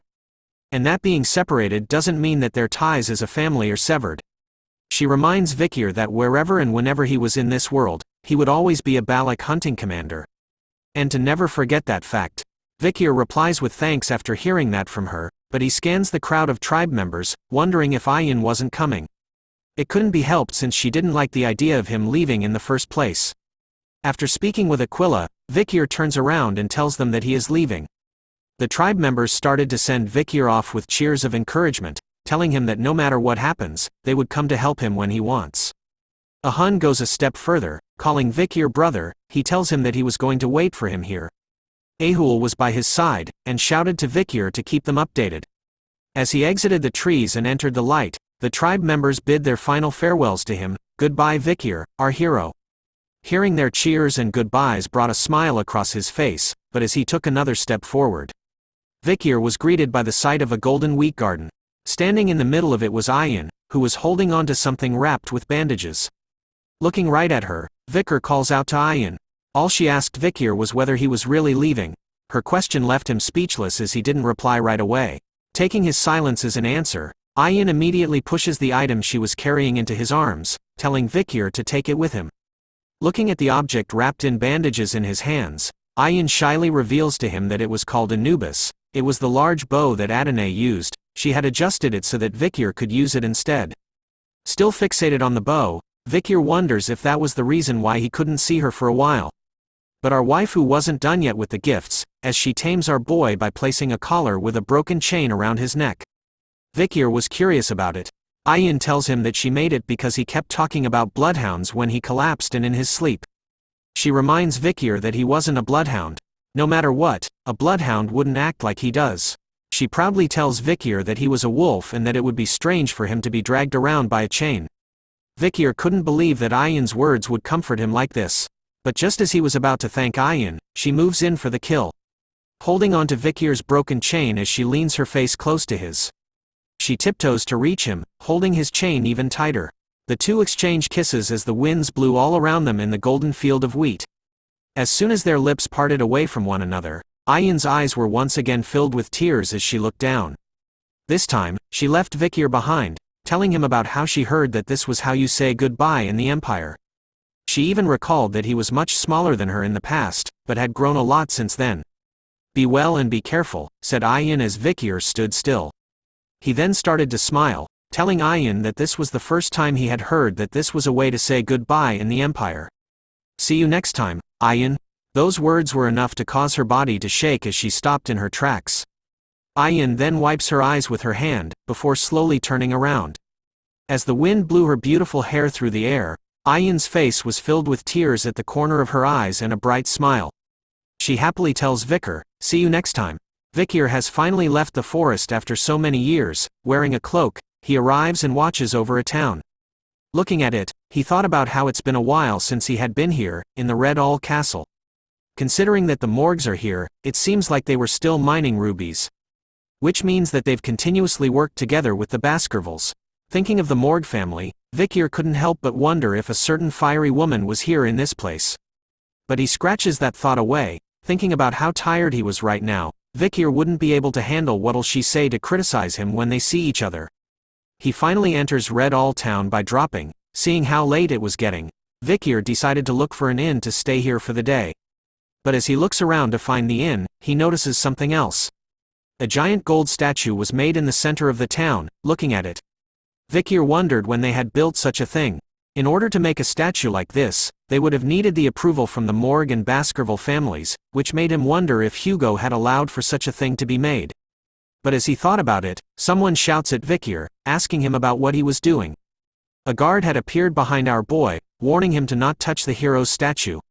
He tells Vikir that if he tries taking a piece of gold from the statue, then he wouldn't be forgiven. So he should just look at it from afar and never touch it. Vikir dismisses all the warnings and only asks the guard about the so-called hero he mentioned.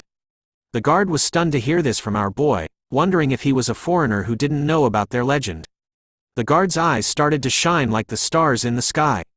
He was excited to recite the story of the legend to someone who didn't know about him. He even reveals that he was there when it all happened, so he couldn't hold back. He starts to tell the story of the legend who had the power to kill countless barbarians with a mere sword. Not to mention his chivalry and mentality when he dove into a deadly situation, resulting in him saving the weak and beloved daughter of the Morgue family. And his sacred sacrifice to buy time for the joined forces to run away while he bravely fought against the large monster, also known as the now dead Madame Eight Legs. The guard continues to excitedly explain to Vikir that the legend's story gives off so many emotions that it made him tremble. Because of that, the Morgue family carved a gold statue of him out of gratitude. After listening to the guard this entire time, Vikir started to piece everything together. making him realize that the great hero who lived here just 2 years ago was him. Vikir van Baskerville. After the guard had revealed his name, Vikir immediately turned into JoJo's style face while the guard was shining even more brightly as he stared at the golden statue. After the story time, we find ourselves at the town's inn, where mugs of beer are slammed hard onto the table. The triplets of the Morgue family were drinking in the inn, talking about how they still hadn't forgotten the way their heart skipped when they first saw Sir Vikir. They even mentioned that they thought of him as just a pretty boy when they first met. But the girls told the guards in the inn that they knew Vikir's worth the first time they saw him. Seeing the 3 ladies here, the guards were excited to hear the story from the heads of the fortress about Sir Vikir. The first triplet told everyone that Vikir had charisma, and that she wanted to get close to him, but it wasn't that easy. Then the second triplet revealed that they had talked with Vikir a lot the first time they met, although they were disturbed by the 3 mutts from the Baskerville family. The last triplet recalled that the last time she saw Vikir, all the exhaustion from her body disappeared in those few moments. They continued to praise Vikir loudly in the inn, telling everyone that the gold statue in the square over there doesn't even contain half of Sir Vikir's true beauty. It turns out that our boy had been listening to them talk this entire time, but he was thinking that what they said was a lot different from how he remembered the past to be. But after listening to their stories, Vikir wondered if the outcomes accomplished by Adolphe Morgue and the joined forces ended up being credited to him instead? The only true part of the story the triplets told was that Vikir did fight against the madam at the end. Through the chatty triplets, Vikir was able to listen in on some unexpected information. 2 years ago, after he had gone missing, Hugo Le Baskerville was furious and went to the Morgue family multiple times and caused a scene.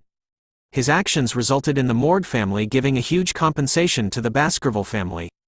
But it seemed like Hugo's rage didn't end there. Taking a sip from his drink, Vikir thought that the reason was because Hugo had lost a useful bloodhound, which of course would make him angry, and that the compensation he received from the Morgue family probably wasn't good enough. We returned to the triplets who were still being delusional, thinking that if Vikir was still alive, then they would have made a great couple. The 2 sisters began to fight over one another over who would have won Vikir's heart, but the last sister was different. With a smile on her face, she happily tells her sisters to not fight and that they could all date him together. Luckily, the triplets believed that Vikir was gone, so they decided to end their own fights. Vikir decided that he couldn't listen to them anymore and started to leave. But just as he was about to pick his stuff up, one of the triplets noticed him at the bar. She immediately points her finger at Vikir's direction, shouting at him, "Hey you! Suspicious-looking guy, come here." Her words and actions caught everyone's attention as they stared at where she pointed at. Vikir didn't listen to her words at all as the sisters began to fight one another, claiming that the barbarians have been quiet recently. They could see that she was drunk again and making a fuss. But the triplet who shouted at Vikir was adamant that her female senses were telling her that our boy was suspicious, so she repeated her words at Vikir, telling him to hurry up and come over to their side. But he didn't listen to her commands, which pissed her off. The triplet uses her spell called Binding to summon tree vines from beneath the ground, causing them to wrap themselves around Vikir's feet. But the spell fails to catch our boy as he simply jumps into the air, while doing a somersault. His quick reaction to the spell catches everyone off guard, and leaves the triplets and guards stunned. But the moment he landed back onto the ground, Vikir was surrounded by everyone. All 3 triplets had casted their own spells using the water, earth and wood style. While the guards pointed their spears at him, they immediately ordered Vikir to remove his hood and revealed who he was. Seeing how surrounded he was, Vikir thought that things were getting a bit crazy. So he decides to remove his hood, believing that it didn't matter since he was going to tell the Baskerville family that he was back. The moment the hood was gone, Vikir's riz was unleashed, captivating all 3 of the triplets, as they stared at him with heavily blushed faces. Our boy just got a triple kill. Looking at Vikir's current appearance, the words that came across their mind was haughty. But then, one of the guards beside the sisters realizes something about Vikir's face. Looking closer this time, he could see that the expression he had was kinda off but was also similar to the statue, including his red eyes and black hair. After hearing this, the triplets started to pay closer attention to Vikir's looks. And then it hit all 3 of them at the same time, causing their faces to change into disgust once they realized that the hottie in front of them was the real-life living Vikir van Baskerville. The night soon turned into day as we turned to the triplets and Vikir on a bridge. The triplets reminded Vikir that he could have stayed in the fortress VIP room, but he had declined their offer last night. Stating that the accommodation fee would have gone to waste, The girls started to fall for Vikir's riz, believing that he was interested in them since he first came to see them. They also notified him that, as requested by him yesterday, they had sent valuable news through the owl. But what Vikir wanted was for them to contact the Baskerville family. The sisters tried to make an excuse that they thought his return was great news, but all they did was make Vikir think of them as annoying. As Vikir started to leave, the girls asked him if he really didn't need them to escort him. He tells them it was fine since they must be busy, but the girls revealed to him that they weren't. Since they didn't have any work to do here, all they did was just sleep. After hearing them say that, Vikir decided that when he heads back, the first thing he was going to do was report that the people whom the Morgue family deployed were actually lazy. But before he left, Vikir turns around to ask them about Camus Morgue since he didn't see her, which made him wonder how she was. The triplets revealed to Vikir that Camus was doing her closed-door training right now, and that she had suddenly withdrawn from her Uncle Adolphe's Hall of Light, then entered the Hall of Darkness and is currently putting all her efforts into magic research. Vikir couldn't believe that she had joined the Hall of Darkness, because before he regressed, Camus Morgue had a really bad relationship with the head of the Hall of Darkness, called Snake. Preparing to ride off, Vikir wondered if this was another portion of the future he had altered. He tells the triplets to pass a message to Camus, that he wanted to see her when she has time and to leave the Hall of Darkness. The sisters couldn't believe that that was all Vikir had to say to her, even though they were in a relationship with her and would be seeing her for the first time in 2 years. And so, the hero of the Red All Mountain has returned. The news was spread rapidly throughout the empire. The people who had a connection with Vikir started to receive the news of his return through the newsletter spread everywhere. To the people he was working with, to the uncle of his future waifu, and to the innocent saint. Finally, a man rushes into a familiar room that we have all seen before. Breathing heavily and with a piece of paper in his hand, he reports to the patriarch. Upon hearing the sudden news, a dreadful aura was unleashed by Hugo's current appearance. His eyes turned red like a bloodhound as he asked the servant if what he said was true. After getting a ton of experience and increasing his strength through his adventures in the forest, Vikir van Baskerville has finally returned to the world. Chihuahua was delighted to see that Vikir had arrived through the main door this time, instead of the window like before. But as he stood near the window, Vikir was bothered about something. He wanted to know why there were so many people gathered outside from where they were. The local citizens of the town had gathered happily, holding banners filled with heart shapes and showering Vikir with words of praise. Our boy has now officially become some sort of K-pop idol. Chihuahua explains that the news about his return had spread throughout the empire, and that everyone came here to welcome him back. Vikir could only comment that it was annoying while holding his head as the door to the room opened suddenly. Our dear sweet angel, Pomerian, had arrived, shouting at Vikir and calling him daddy. As he patted her head, he told her to call him uncle instead of daddy, but she was too excited. Holding something within her tiny hands, Pomerian tells Vikir to look at what it is. She happily announces to everyone that she had caught a mouse. Vikir looks at it and warns her that even though it was a cute rodent, since it was dead, she needed to be careful to not catch the Black Death. He then moves on to ask Chihuahua about whether the problems within Underdog City had been resolved. He reports to Vikir that thanks to Cindy, they had all been resolved successfully.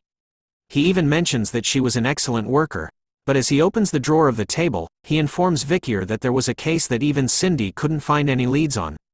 Catching Vikir's attention, placing an envelope onto the table labeled F10, Chihuahua reports that in recent years, children from the slums have been going missing one after the other. The children hadn't been kidnapped since no one had contacted the parents, and they hadn't been seen on the black market. So they couldn't figure out the motive behind the abductions of the children. All the children had disappeared without a trace, so it definitely wasn't the monsters. But although there isn't any physical evidence, Chihuahua was sure that it was done by the same person. After reading the report that Chihuahua had given him, Vikir's face was immediately filled with dread as he gripped the papers tightly in his hand. The children's disappearance case of the Underdog City was exactly similar to what he was framed with in his past life. But he was confused as this event was supposed to happen several years later, since he knew that this case was related to something else. But as they were discussing the case, Pomerian shouts at them to look at her. She proudly shows off the dead mouse from before, who stood healthy and alive on her arm this time. Pomerian had brought it back from the dead, leaving Vikir and Chihuahua in a state of shock and confusion as they were stunned by what was happening. So he asks her if she had really brought the mouse back to life. She happily tells them that she did with a bright smile on her face.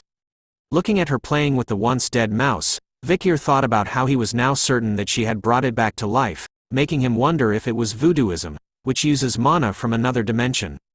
So then, he asks Pomerian about when she discovered that she could do such a thing. With her tiny hands, she started to count back the number of nights, and ended with 3 nights ago.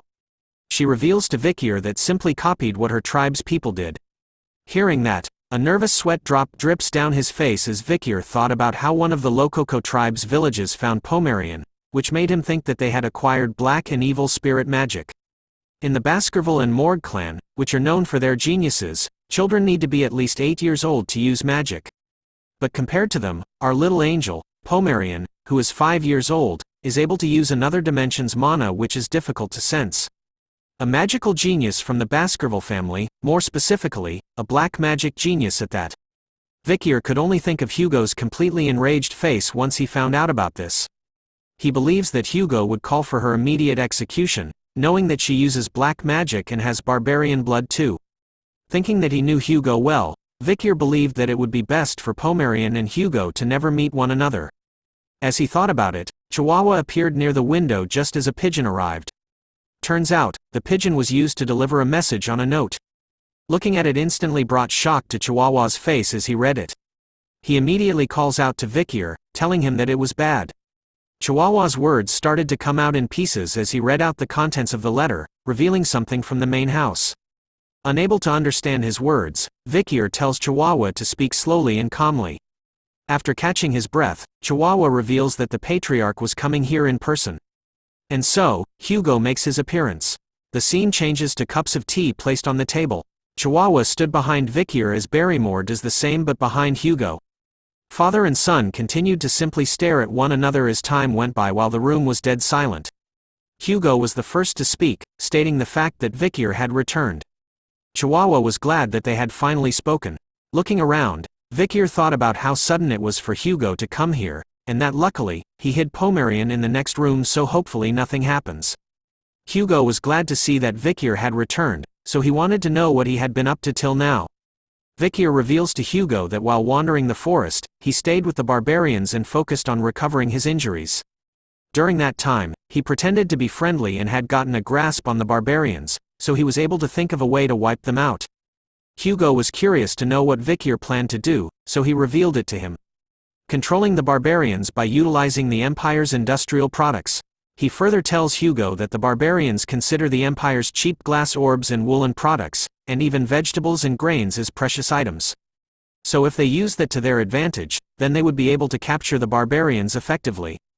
But Hugo wasn't impressed by this, calling Vikir's idea as trading and not suppressing them.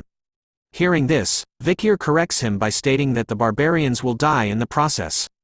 With his eyes glowing with a mad red light, Vikir reveals that in exchange for the products, he was planning to request a monster subjugation. Hugo thought about Vikir's idea of making the barbarians subjugate the monsters, so that they can secure their own territory while killing the barbarians off. Like father, like son, the same red glow appears in Hugo's eyes as he grins widely. Calling Vikir's idea clever, which was to be expected from his son. As they continued to discuss Vikir's idea, Chihuahua couldn't help but sweat nervously while thinking that this was a conversation between a father and son who had just been reunited. Barrymore on the other hand noticed something else. Hugo was smiling. He recalled that he hadn't seen him smile at all during the 2 years that Vikir had disappeared in. While taking a sip of his drink, Vikir thought about how he didn't want the Balak people to suffer because of the Baskerville family. From the Baskervilles' perspective, it would seem like the natives are dying as they are clearing up the monsters. But in reality, they're just returning to the place where the madam was. While stopping the battle between the two of them, the Balaks will have the time to increase their forces. Hugo, who doesn't know about the madam's existence, would think that the natives will easily agree to this. Without realizing that his enemy, the natives of the forest, are increasing their powers. But Hugo was pissed off by something all of a sudden, catching Vikir's attention. The liquid inside the cup started to boil suddenly, as Hugo unleashed a powerfully aura filled with hatred. Announcing to everyone that they will not trade with the Lococo tribe. As he reveals that he was going to annihilate that tribe, Vikir agreed to Hugo's intentions, while being taken back by his rageful aura from earlier, as he didn't expect Hugo to still have a grudge against the Lococo tribe. which is more of the reason why he shouldn't let him meet Pomerian. Hugo had finally regained his composure after a while, realizing that he had only been talking about the barbarians since meeting his son that he lost contact with for a long time. He then tells Vikir to not go overboard in the front lines again. Revealing that after he had saved the Morgue's daughter and went missing, the Baskervilles were able to obtain a great diplomatic benefit from the Morgues. Even the imperial family had heard about this moving story, and have come to think highly of the Baskerville Knights. However, to Hugo, who saw himself as Vikir's father, had lost his son, making all of that meaningless. He continues to lecture Vikir that obtaining things in exchange for losing a child is worthless, so he shouldn't overdo it from now on. Hearing those kind words, Vikir could only think of them as a pretense. Before his regression, the night he escaped after being framed, the feeling of being stabbed in the back, literally, and the cold stares from the bloodhounds whom he shared joys and sorrows with, Vikir could tell in an instant that he was abandoned by his master. Hugo didn't even give him a chance to explain himself, so Vikir was sure that his fangs wouldn't become dull because of his pretense. As lightning strikes the land, Vikir thanks Hugo for his worries while wearing a cold look on his face. A loud wailing sound is heard as Pomerian's voice rings throughout the room, calling out for Uncle. Her sudden appearance instantly casted fear into Vikir's and Chihuahua's faces as they realized. Pomerian casually runs past Hugo and Barrymore, complaining to Vikir about the rain and the loudness of the thunder and how it went bang bang. She quickly hugs Vikir, telling him about how scary it was. Vikir started to panic as he shifted his gaze from Pomerian to Hugo, knowing that he couldn't let the both of them meet. But as he stares at Hugo, his eyes widen at a shocking scene in front of them. Hugo was standing up straight with a darkened expression on his face. As he looked closely at Pomerian, his face was filled with confusion over how she looked. The master of the iron-blooded Baskerville family, one of the 7 families of the Great Rock Empire, Hugo le Baskerville. He chased the barbarians far away from the border. He is also the Empire's strongest sword saint, who has killed hundreds of monsters. Once he makes a decision, he doesn't change his mind, and he is known to be a man with iron blood. But right now, the man who has iron, Hugo, his emotions had begun to fluctuate for the first time in a long time. As Pomerian continued to hold tightly onto Vikir's shirt, screaming out that the thunder was scary, Hugo could see the reflection of her daughter's face within her. As he called out the name Penelope, Pomerian finally looked up to Hugo, only to be frightened even more as she hid her face in Vikir's chest. Shouting out loud that the mustache man was scary. Seeing Hugo's reaction to Pomerian, Vikir tells him to calm down. He explained to Hugo that he had brought Pomerian here so that he could order her around. He reveals that he saw her red eyes and thought she was one of them, but after looking into it, she was from one of the tribes at the borders.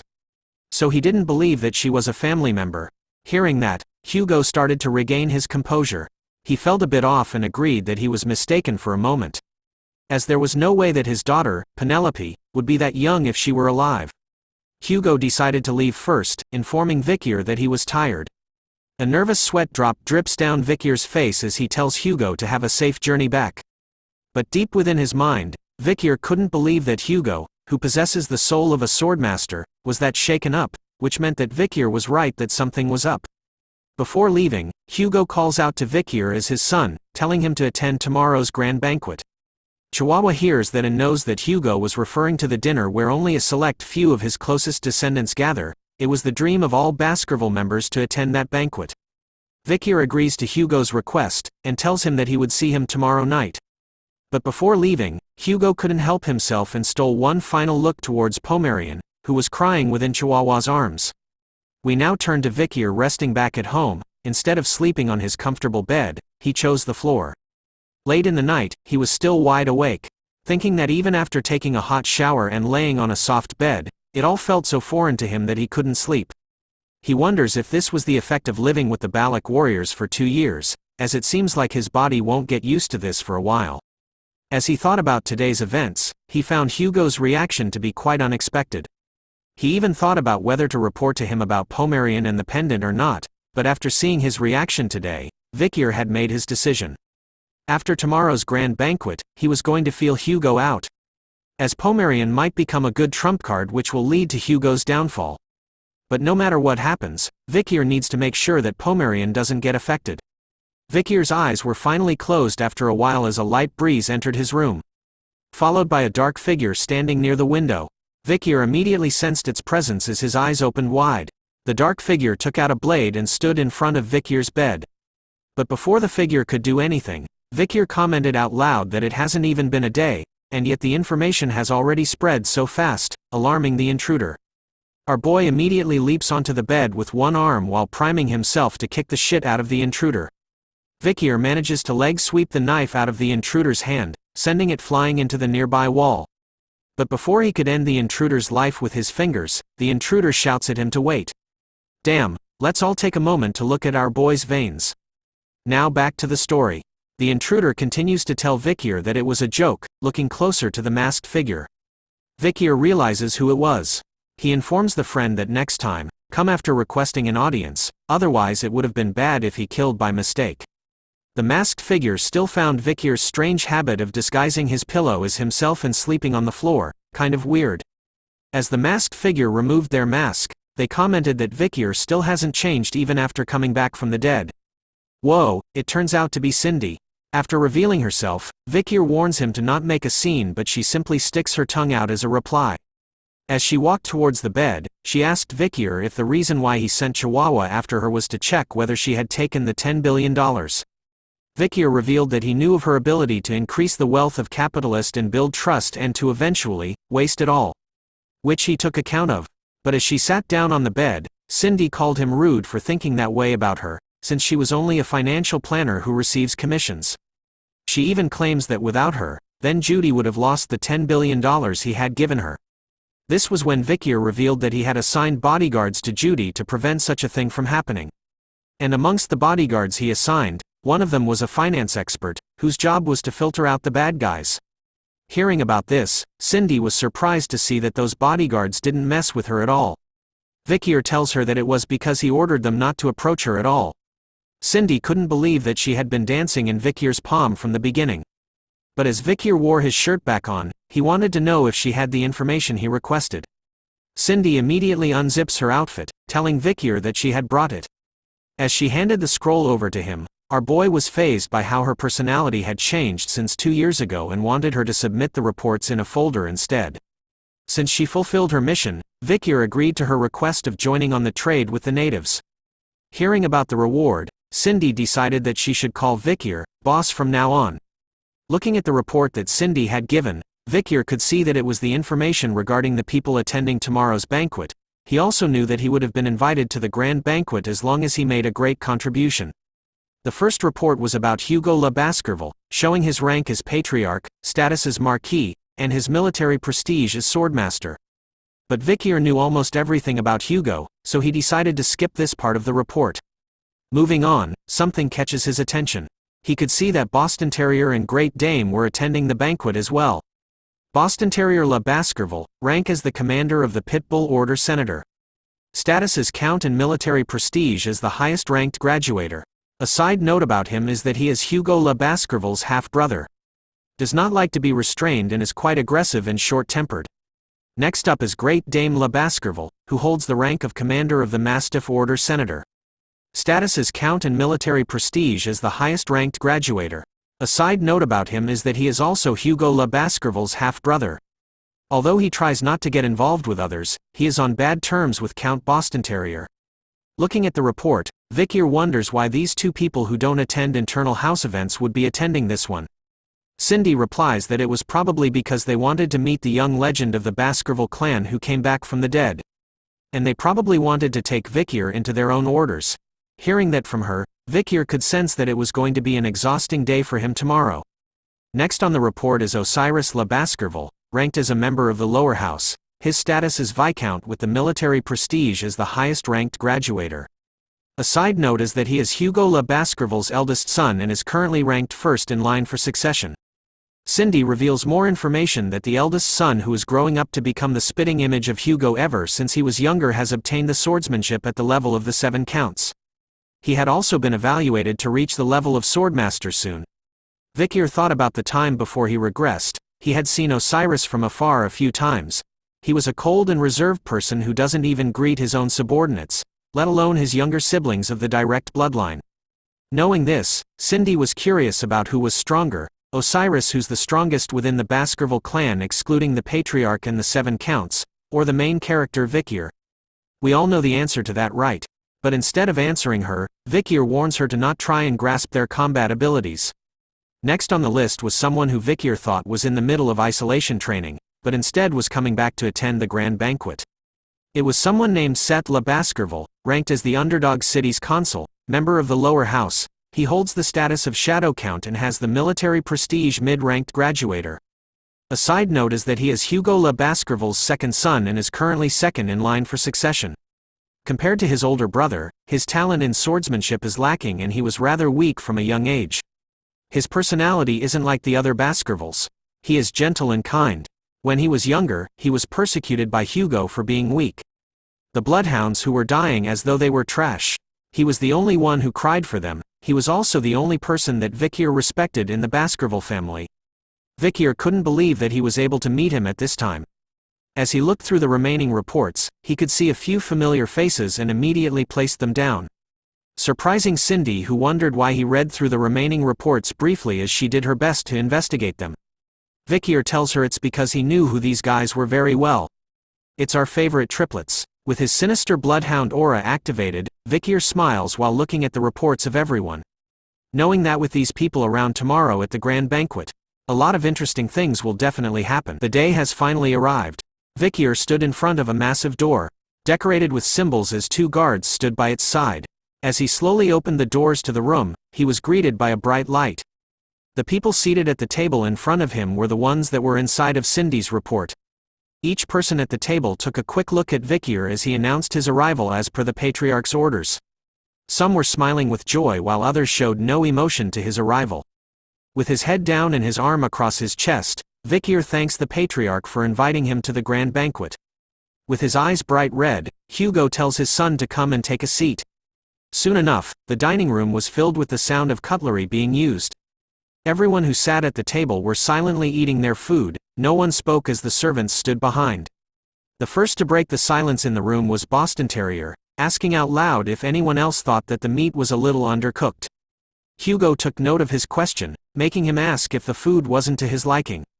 But Boston corrects Hugo, his older brother, saying that he wasn't referring to his own meal, but instead, was referring to the meat on the plate beside him.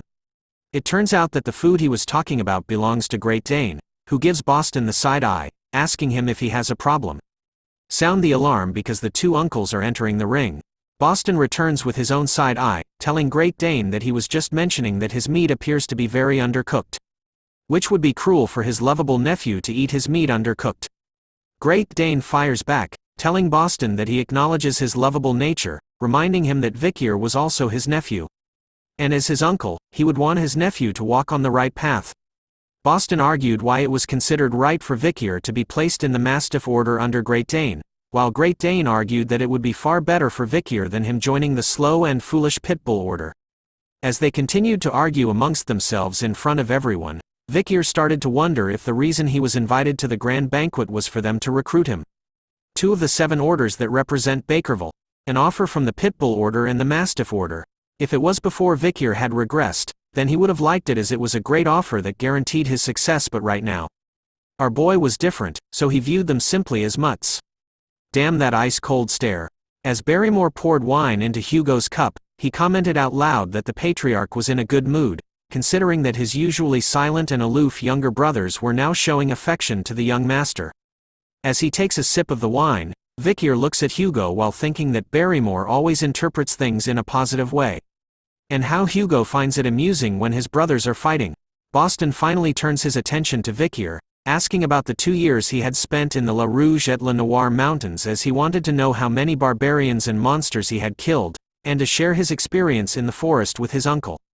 Even Great Dane expressed his concern about how his lovable nephew spent his time in the dangerous forest, but he was also interested about his nephew's growth. Hugo cuts in between their conversation, telling his younger brothers to let Vikir eat first and to not pester him too much. But the younger brothers were still curious about Vikir's time in the forest, asking Hugo himself if he wasn't curious himself. Seeing that they weren't listening to his command, Hugo tells them to stop. A single word from him this time was enough for the younger brothers to activate their bloodhound eyes from the fear and feeling of Hugo's immense powers. Hugo unleashes his powerful aura all around, reminding everyone why he was the biggest daddy of the Baskerville clan and reminding his younger brothers about how much he hated to repeat himself.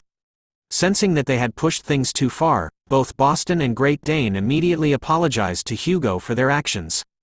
Vikir, however, stood up from his seat, telling his uncles that it wasn't difficult for him to prove his achievements from the past 2 years in the forest. Hugo was concerned about Vikir since he had traveled quite a distance and that visiting the drill hall will make him even more fatigued. But our boy was fine. He taps his finger onto the table once, telling Hugo that skill can be displayed anywhere, at any time. As one's daily life is an extension of training, Vikir could see that Boston had poured too much wine into his glass while Great Dane's steak seems to be slightly undercooked.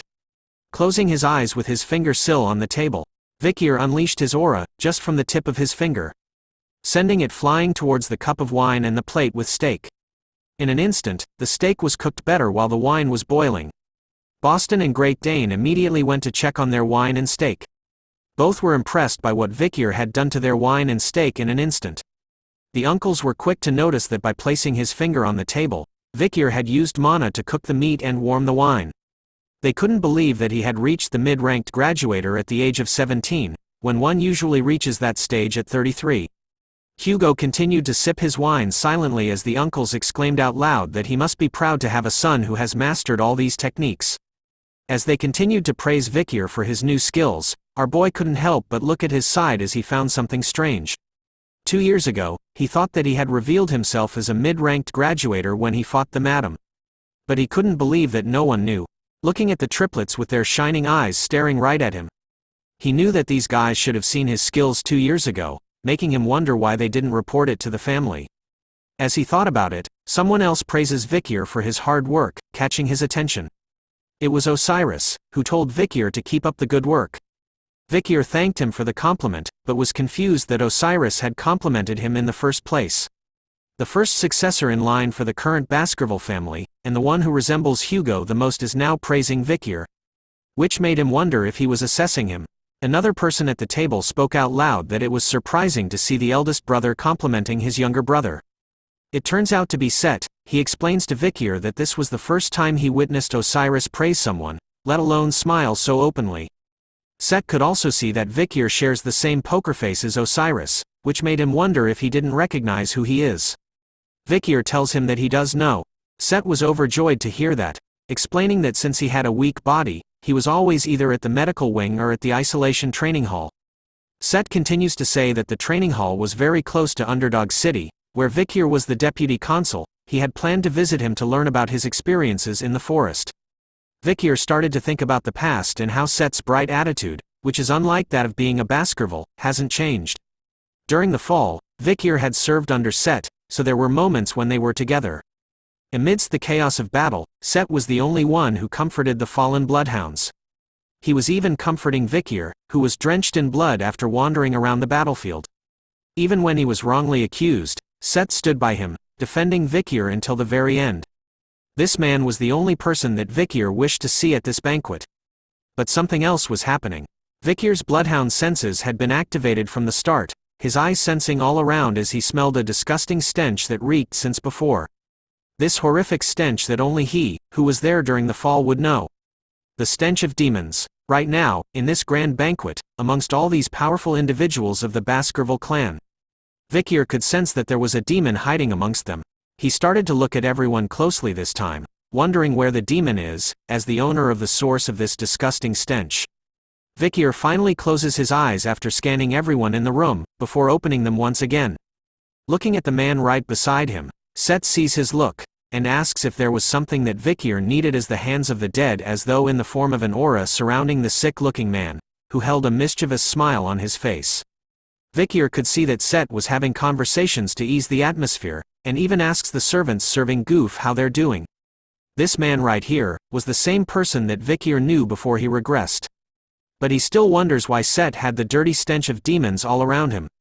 Set then spoke out loud that he had heard about Vikir taking over as the deputy consul of Underdog City while he was gone. He continues to speak about how he even heard that the citizens who liked him had protested for Vikir to take over permanently, so when Set himself returned back to Underdog City, he was hoping that it would be great if they would work together. Vikir continues to stare at Set in silence, before placing his own glass of wine towards him. Telling Set that he looks forward to it, as they clink their glasses of wine together, hoping to be in each other's care, Vikir takes a peek at his own glass afterwards. He couldn't see Set's reflection in the glass at all, which meant that Set is dead and that a demon had possessed his dead body. Vikir then wondered if he should reveal this fact to everyone right here at the grand banquet. But he changes his mind, because if he does reveal that truth, then they would ask for Vikir to provide proper evidence first. So in order to do that, he needed to get away from this and gather more information first. As Set continues to ask Vikir about which order he was going to join, all Vikir could think of was that the smell of demons was really suffocating. Set continues to talk about how he thought that the Doberman Order's uniform was cool when he was younger, but Osiris cuts him off, telling him that they haven't even finished eating yet. He was already chatting away. With a slight red glow in his eyes, Osiris warns him to stop bothering Vikir with his small talk and to finish his dinner first. Set was taken aback by the sudden request from Osiris, but Vikir was glad, because thanks to him, he was free from the smell of demons. Now it was Hugo's turn to speak. He asks Vikir about the meal, to which he responds that it was very good. Hugo was glad to hear that and informs Vikir that he has something he would like to discuss with him while he is at the main house, and orders him to visit the office later on. Vikir pauses to think about the sudden order but agrees to it anyway. The grand banquet had finally ended and Vikir was now roaming outside the main house. As he continued to walk by himself, Vikir felt tired after the 5-hour-long dinner, and how he had to eat with all those powerful people. He had also heard about how the official paper for the academy entrance had arrived at the Baskerville clan. He concluded that that must be the reason why Hugo had summoned him to the office, because of the academy entrance. But as he thought about this, a figure appeared high above, wielding a sword. All of a sudden, a huge wave of bloodhound-filled aura attacks were sent flying towards Vikir's back.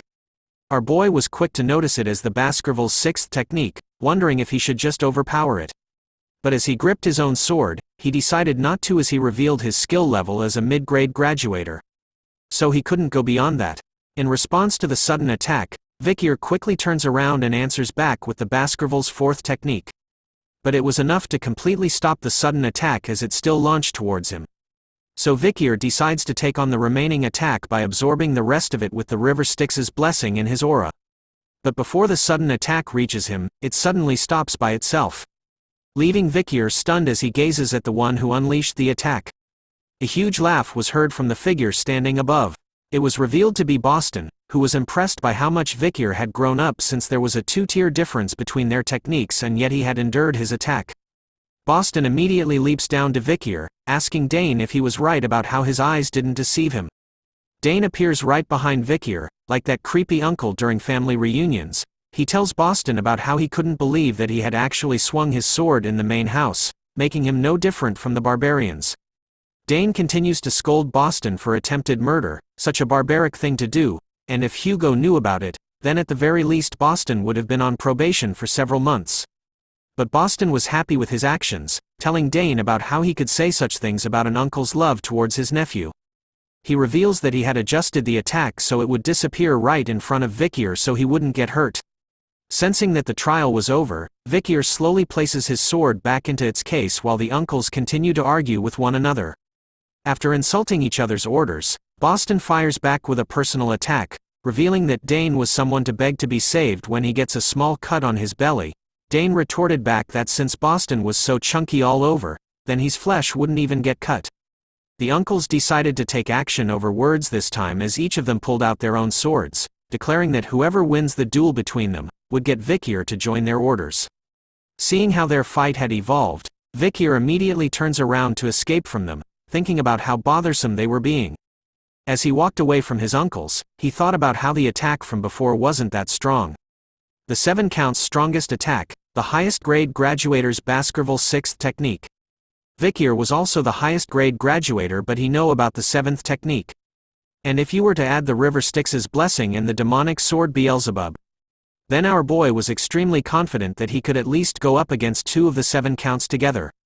Nothing beats plot armor, but on the way home, he encounters the now group of triplets, who stood in front of him this time. Instead of speaking, the triplets immediately went to their swords on their waists, drawing the blade out. Vikir sees their actions and activates his bloodhound eyes and his hand readied, thinking about how the triplets knew the difference between their powers. So he had no choice but to kill bloodhounds who bare their teeth without knowing their place. But what he thought would happen didn't happen at all. Instead, all three of the triplets kneeled down in front of Vikir, with their swords pointed at their own feet.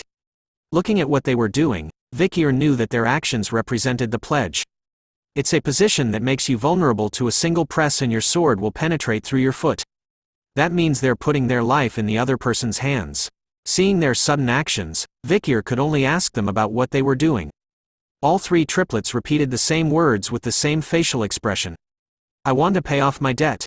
The first triplet explained that after being attacked by Vikir when he was 9, he began to fear him. The second triplet acknowledged Vikir when he hunted the Cerberus, while the last triplet was amazed with Vikir for when he had slain the troll. Finally, for their final reason was when Vikir went toe-to-toe against the giant monster of the forest, Madame Eight Legs. That was the moment when all three of the triplets felt a sense of awe and reverence. So, on the day they had barely escaped with their lives, that was when the triplets decided then that they will become the 3 spears of Vikir van Baskerville from today onwards. And so, the triplets asked Vikir to please become their master whom they, the bloodhounds, would serve forever. After revealing their true intentions, Vikir thought about the time before he regressed.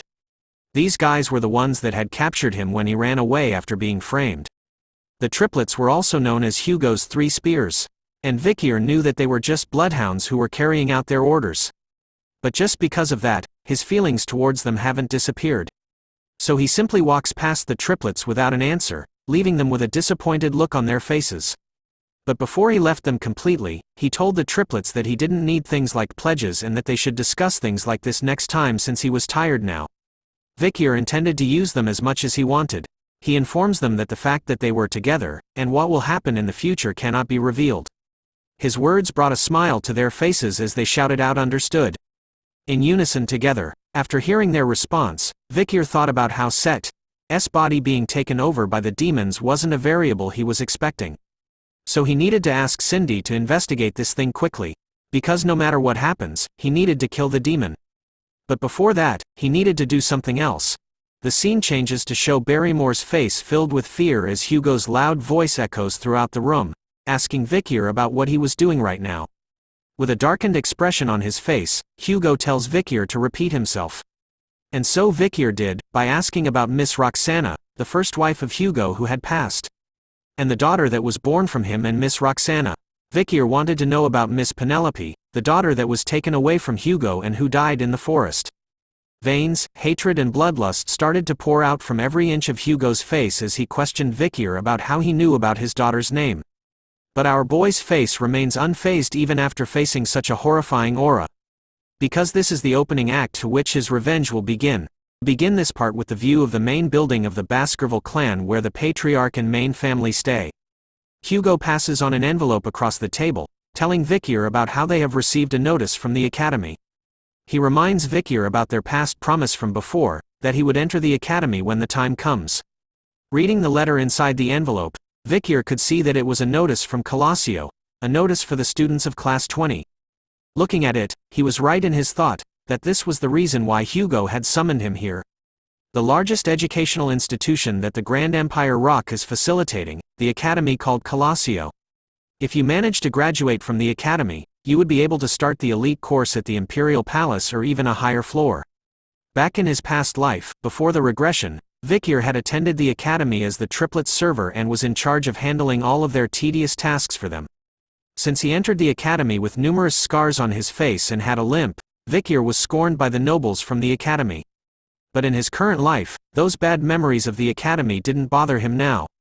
Hugo wanted to know if the triplets, whom Vikir had asked to go with, would be alright. He was also curious on whether there was anyone else beside them that he would like to take with him.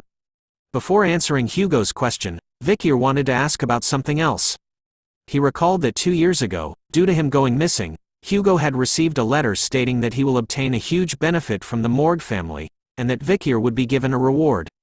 So he asked Hugo if he was right. Hugo replies that he has and wanted to know what that something was that Vikir wanted.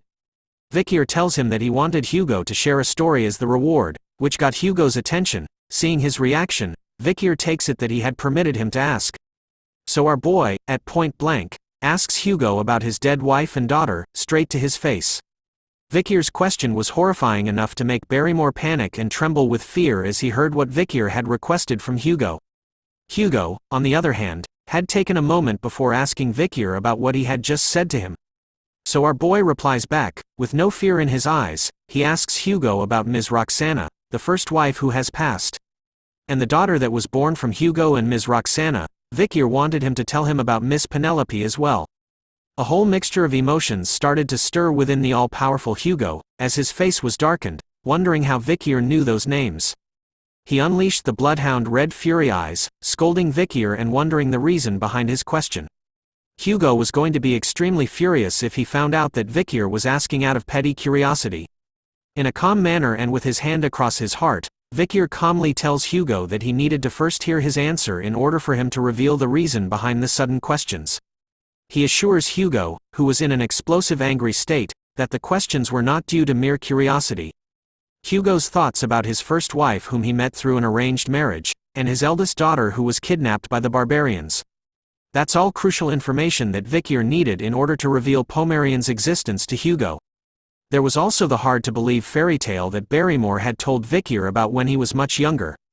The story about how Hugo was an affectionate family man who loved his first wife, Ms. Roxana, very much. But Vikir was sure that he couldn't let Hugo meet Pomerian based on that. This was something that he needed to check for himself.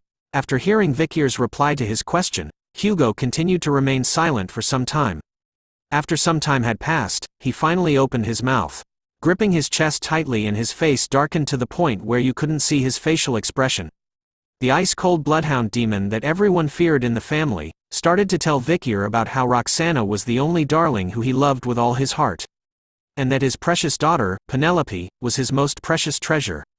This sincere and lovable answer was enough to stun Vikir to the point that the artist had to draw him in another art style. Vikir couldn't believe that the word darling had actually come out from Hugo's mouth. Hugo continues on about his story, telling Vikir honestly that Roxana and him were not in an arranged marriage. He revealed the fact that Roxana was a commoner who had nothing. He could still remember the day that they first met clearly. It was love at first sight. Wow, I didn't expect Hugo to have a K-drama moment.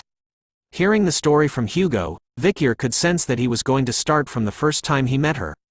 Hugo continues on about his past love story, revealing that his love with Roxana was very difficult. She had tried to distance herself from him because of her humble background, so Hugo decided to abandon everything and went with her. Whoa, turns out that Hugo was a hopeless romantic and gigachad.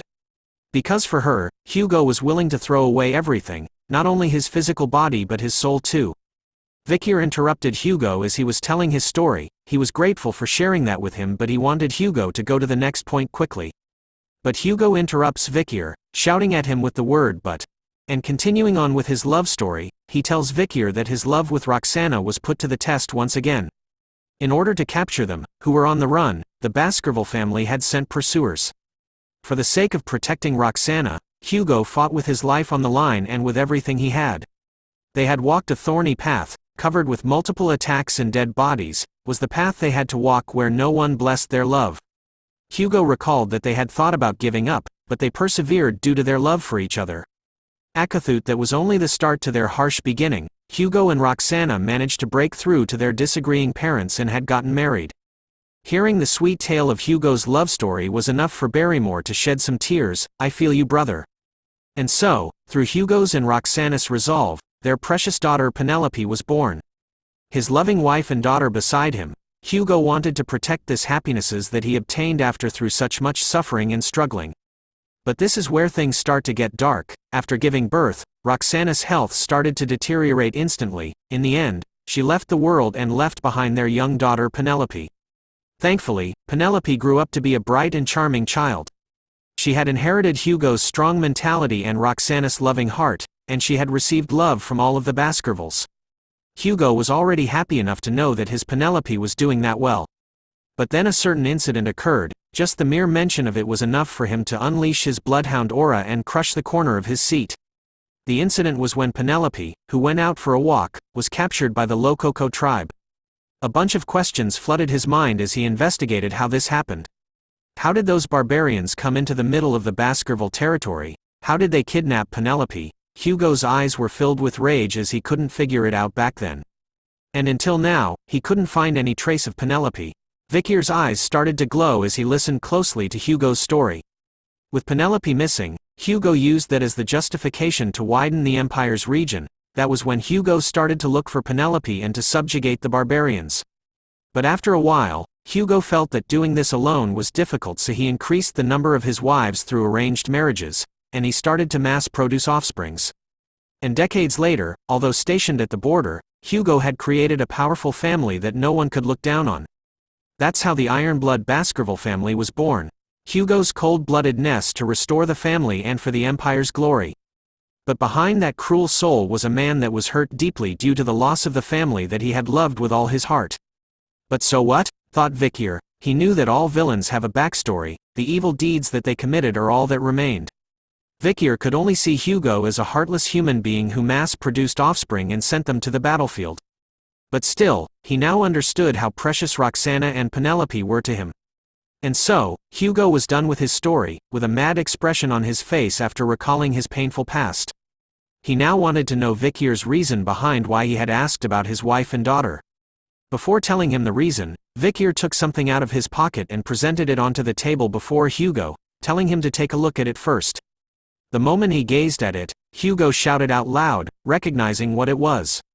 He recognized the pendant as the one that he had made for Roxana, which was last seen on Penelope before her disappearance. Opening the pendant, he could see a tiny picture of his family portrait within it. Gazing at it, Hugo held his tears back, or at least that's what I think. As Vikir turns to the door, he asks Hugo about what he would do if Miss Penelope's successor was alive. His question was enough to leave both old men stunned with their mouths wide open. As he walks closer to the doors, Vikir tells Hugo about Miss Penelope's daughter, revealing to Hugo that he has a granddaughter. As the doors to the room opened, a familiar sweet angel voice called out to her uncle. The moment she entered the room, Hugo's entire world was flipped upside down, and had turned from color to X-ray colors. Looking at Pomerian causally pulling onto Vikir's shirt, he recalls that she was the child from their previous meeting. This was when Vikir reveals to Hugo that he had lied to him, that while at the forest, there was a child that he met in the Lococo tribe's region. And that she called the person who gave her the pendant as mommy. Hugo couldn't believe it, that this little girl had called his sweet precious daughter Penelope as mommy. His hands started to tremble as he held onto the pendant, while Pomerian still looked at him all scared. Vikir, on the other hand, was excited as his eyes glowed bright red. He wanted Hugo to be confused. He knew that Pomerian was a child whose blood is mixed with someone Hugo loves, and with something he despised. As Hugo stood in front of Pomerian, Vikir started to wonder if he could keep his composure in front of her. Looking closely at Pomerian this time, Hugo towers over her enough to cast a shadow onto the sweet little angel. He recalled that Vikir had found her in Lococo. His eyes and demoners started to unleash the fearsome bloody bloodhound aura, questioning whether Pomerian was someone that was born from his daughter and a barbarian. Vikir tells him that it was true. His eyes were focused on Hugo completely, as he watches his shake with rage and despair. Hugo started to stretch his hand towards Pomerian, who could only stare at it as it came closer to her. Vikir was counting on this to lead to Hugo's ruin, because once he is, that is when his revenge will begin. We now turn to a sunny day in a beautiful park where the bright voice of laughter could be heard loudly in the area. Osiris, Vikir and Barrymore were standing side by side with one another as Hugo asks a question, "Is my beard that interesting? Is it fun pulling it?" He was asking these questions to Pomerian, who was playing with his beard. She even told him that Grandpapa's beard was dirty. The moment the word grandpa left her mouth, Hugo started to ask Pomerian if she had really called him grandpa. Osiris was the first to comment out loud that even though he hadn't lived for a long time, he had never been so surprised in his life. Barrymore, on the other hand, had lived for a long time, but still he agrees with what Osiris had said. Meanwhile, Vikir was silent. He continued to look at Hugo and Pomerian, wondering what was going on. The Hugo that he knew of right now, the image he had of him in his mind, had just been brutally shattered into a million pieces.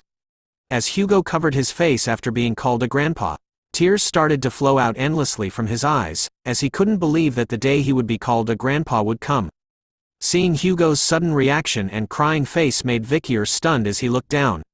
His world had started to flip as well, and he wonders why the cold-hearted bloodhound known as Hugo le Baskerville would have that kind of expression on his face. We now turn to when Vikir van Baskerville was 15 years old after regressing. As he stood in front of the all-powerful Hugo le Baskerville, Vikir suddenly wondered about a certain question. Can he assassinate Hugo? The first answer to that question was impossible. When one reaches the level of swordmaster, they obtain an unwavering mind. Because of that, Vikir couldn't even find an opening during Hugo's daily life. So he gave up on the thought of assassinating Hugo, and after many years, he found Pomerian, the daughter of Penelope, whom Hugo truly loved. The wave of emotions that would be felt when meeting Pomerian could possibly affect the swordmaster.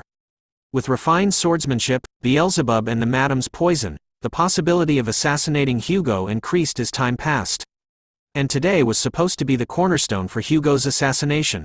But as Vikir looks towards his target that he was planning to kill, he wonders why Hugo was laughing right now, as though he was happy. Seeing this side of Hugo, Vikir started to waver in his conviction to kill the man in front of him, while thinking why Hugo isn't confused. We return to the moment where Vikir introduced Pomerian as Penelope's daughter and Hugo's granddaughter. As the big man walked over to Pomerian, he wondered if she was truly his precious Penelope's daughter. As he stretched his hand towards Pomerian, his shadow could be seen within her eyes. Looking right at Hugo, she tells him that Penelope was her mommy's name, which causes Hugo to shudder for a moment as sweat drops appear on his face. Holding his rough hand with her tiny hands, Pomerian tells Hugo about how her mommy always said that she missed her daddy, and that she always kept looking at the necklace. All of these were things that she had remembered. Looking at Hugo with her innocent eyes, Pomerian asks him if he was her grandpa. Looking at her and hearing her question, Hugo's mind immediately turns to a past memory of when Penelope was alive and cheerful. He could hear her clear and joyful voice calling him father. The man known as the cold-hearted bloodhound of the Baskerville family had to grit his teeth in order to hide what he was feeling. But it didn't work as he muttered out Penelope's name as he bends forward while trembling, catching Vikir's attention. The all-powerful man had finally broken down as tears started to flow endlessly from his eyes. He could only kneel in front of Pomerian, with his head down. He continued to cry out loud in front of everyone. The flashback ends as Barrymore tells Vikir thank you. He couldn't believe that he would get to see the patriarch smiling like that right now, as it always seemed like a far-fetched dream of his. And it was all thanks to Vikir. Hearing that, Vikir was confused about how the situation happened because of him. Hugo's smiling face, Pomerian being reunited with her grandpa, Barrymore seeing his dream come true, Osiris was even smiling himself. As though he was holding in his anger with his hand trembling, Vikir decides to let it go. Because right now, he didn't know that by standing before Hugo, who has so many openings. Vikir felt so helpless for some reason. The day soon turned to night as we returned to the place where Vikir was staying. He laid out flat on his bed, staring endlessly at the ceiling, pondering his thoughts about the events that had happened so far. Looking back, he started to think about the Hugo that he had remembered. In his past life where he was captured and faced Hugo, he shouted at him that he was innocent and wondered why he wasn't listening to him. Vikir wanted to know if Hugo was really going to blame him for all of the Baskerville's sins. But Hugo simply replied that he didn't want to listen to a sinner. Hugo even revealed that he knew about how Vikir was secretly communicating with a demon and had even kidnapped innocent children and offered them to the demon. But these were false accusations that Vikir tried to deny with all his might. But before he could speak of his innocence, Hugo swung his sword in a single swing, cutting off Vikir's tongue as he didn't want to be called by such a filthy thing like Vikir. He even calls Vikir trash as his bloodhound eyes glowed fiercely red. But our boy didn't give up. His eyes were still filled with anger and hatred for Hugo even after having his tongue cut off, the man who turned him into a sinner and executed him in the end. But in our present time, the young Vikir who was still laying down on his bed, was wondering why he was starting to hesitate to take revenge. As he laid there, a voice spoke out, telling him that it was rare for her to see such a lethargic expression on his face. Cindy had appeared at his window once again, dressed like Catwoman. Looking at his current state, she wonders why he had called for her, only to be just laying in bed. Vikir could only ask her about the reason why she was here. Cindy took out another report, telling Vikir that she had brought him what he requested. She slams the report right onto Vikir's face, reminding him that he had asked her to investigate Seth le Baskerville. As she sat on his bed, Cindy questions Vikir about why he looked like he lost everything. But since she was busy, she was just going to give him the report. Even after being slammed with a report on his face, Vikir remained silent. Sensing that something was definitely off, Cindy reports that she had just done a detailed investigation on Set Le Baskerville. She found out that he has sponsored several orphanages under a fake identity. As a sponsor, it seems like he had taken responsibility for their adoption. But there was no information about the people who adopted the children. She couldn't even locate the children who were adopted too. Since Vikir mentioned that he was a demon, then the situation was bad. She knew the obvious reason behind why a demon would be kidnapping children. It was to use the children as sacrifices or food. She concluded that Set Le Baskerville might be connected to Underdog City's missing children's case. Looking and reading through the report, Vikir concluded that he had missed this information. The fact that the current Set is a demon means that the Set, whom Vikir had served in his previous life before his regression, was also a demon. Vikir also figured out that the person who gave the information that Hugo was going to frame and kill him with was this a-hole. A past memory of when Set was visiting Vikir in prison was seen. He hid his face behind his hand, calling Vikir pitiful. Because in order for Hugo to frame him for all of Baskerville's sins, he was going to hasten his execution. With a creepy smile across his face, Set lies about how he was so sad that he couldn't help him. Anger immediately arose in Vikir's face as he placed the pieces together from his previous life and now. He couldn't believe it. We now turn to a young boy, asking the sir beside him about where they were. The man holding the lantern introduces the place they were at as the young boy's new home, which startles the kid.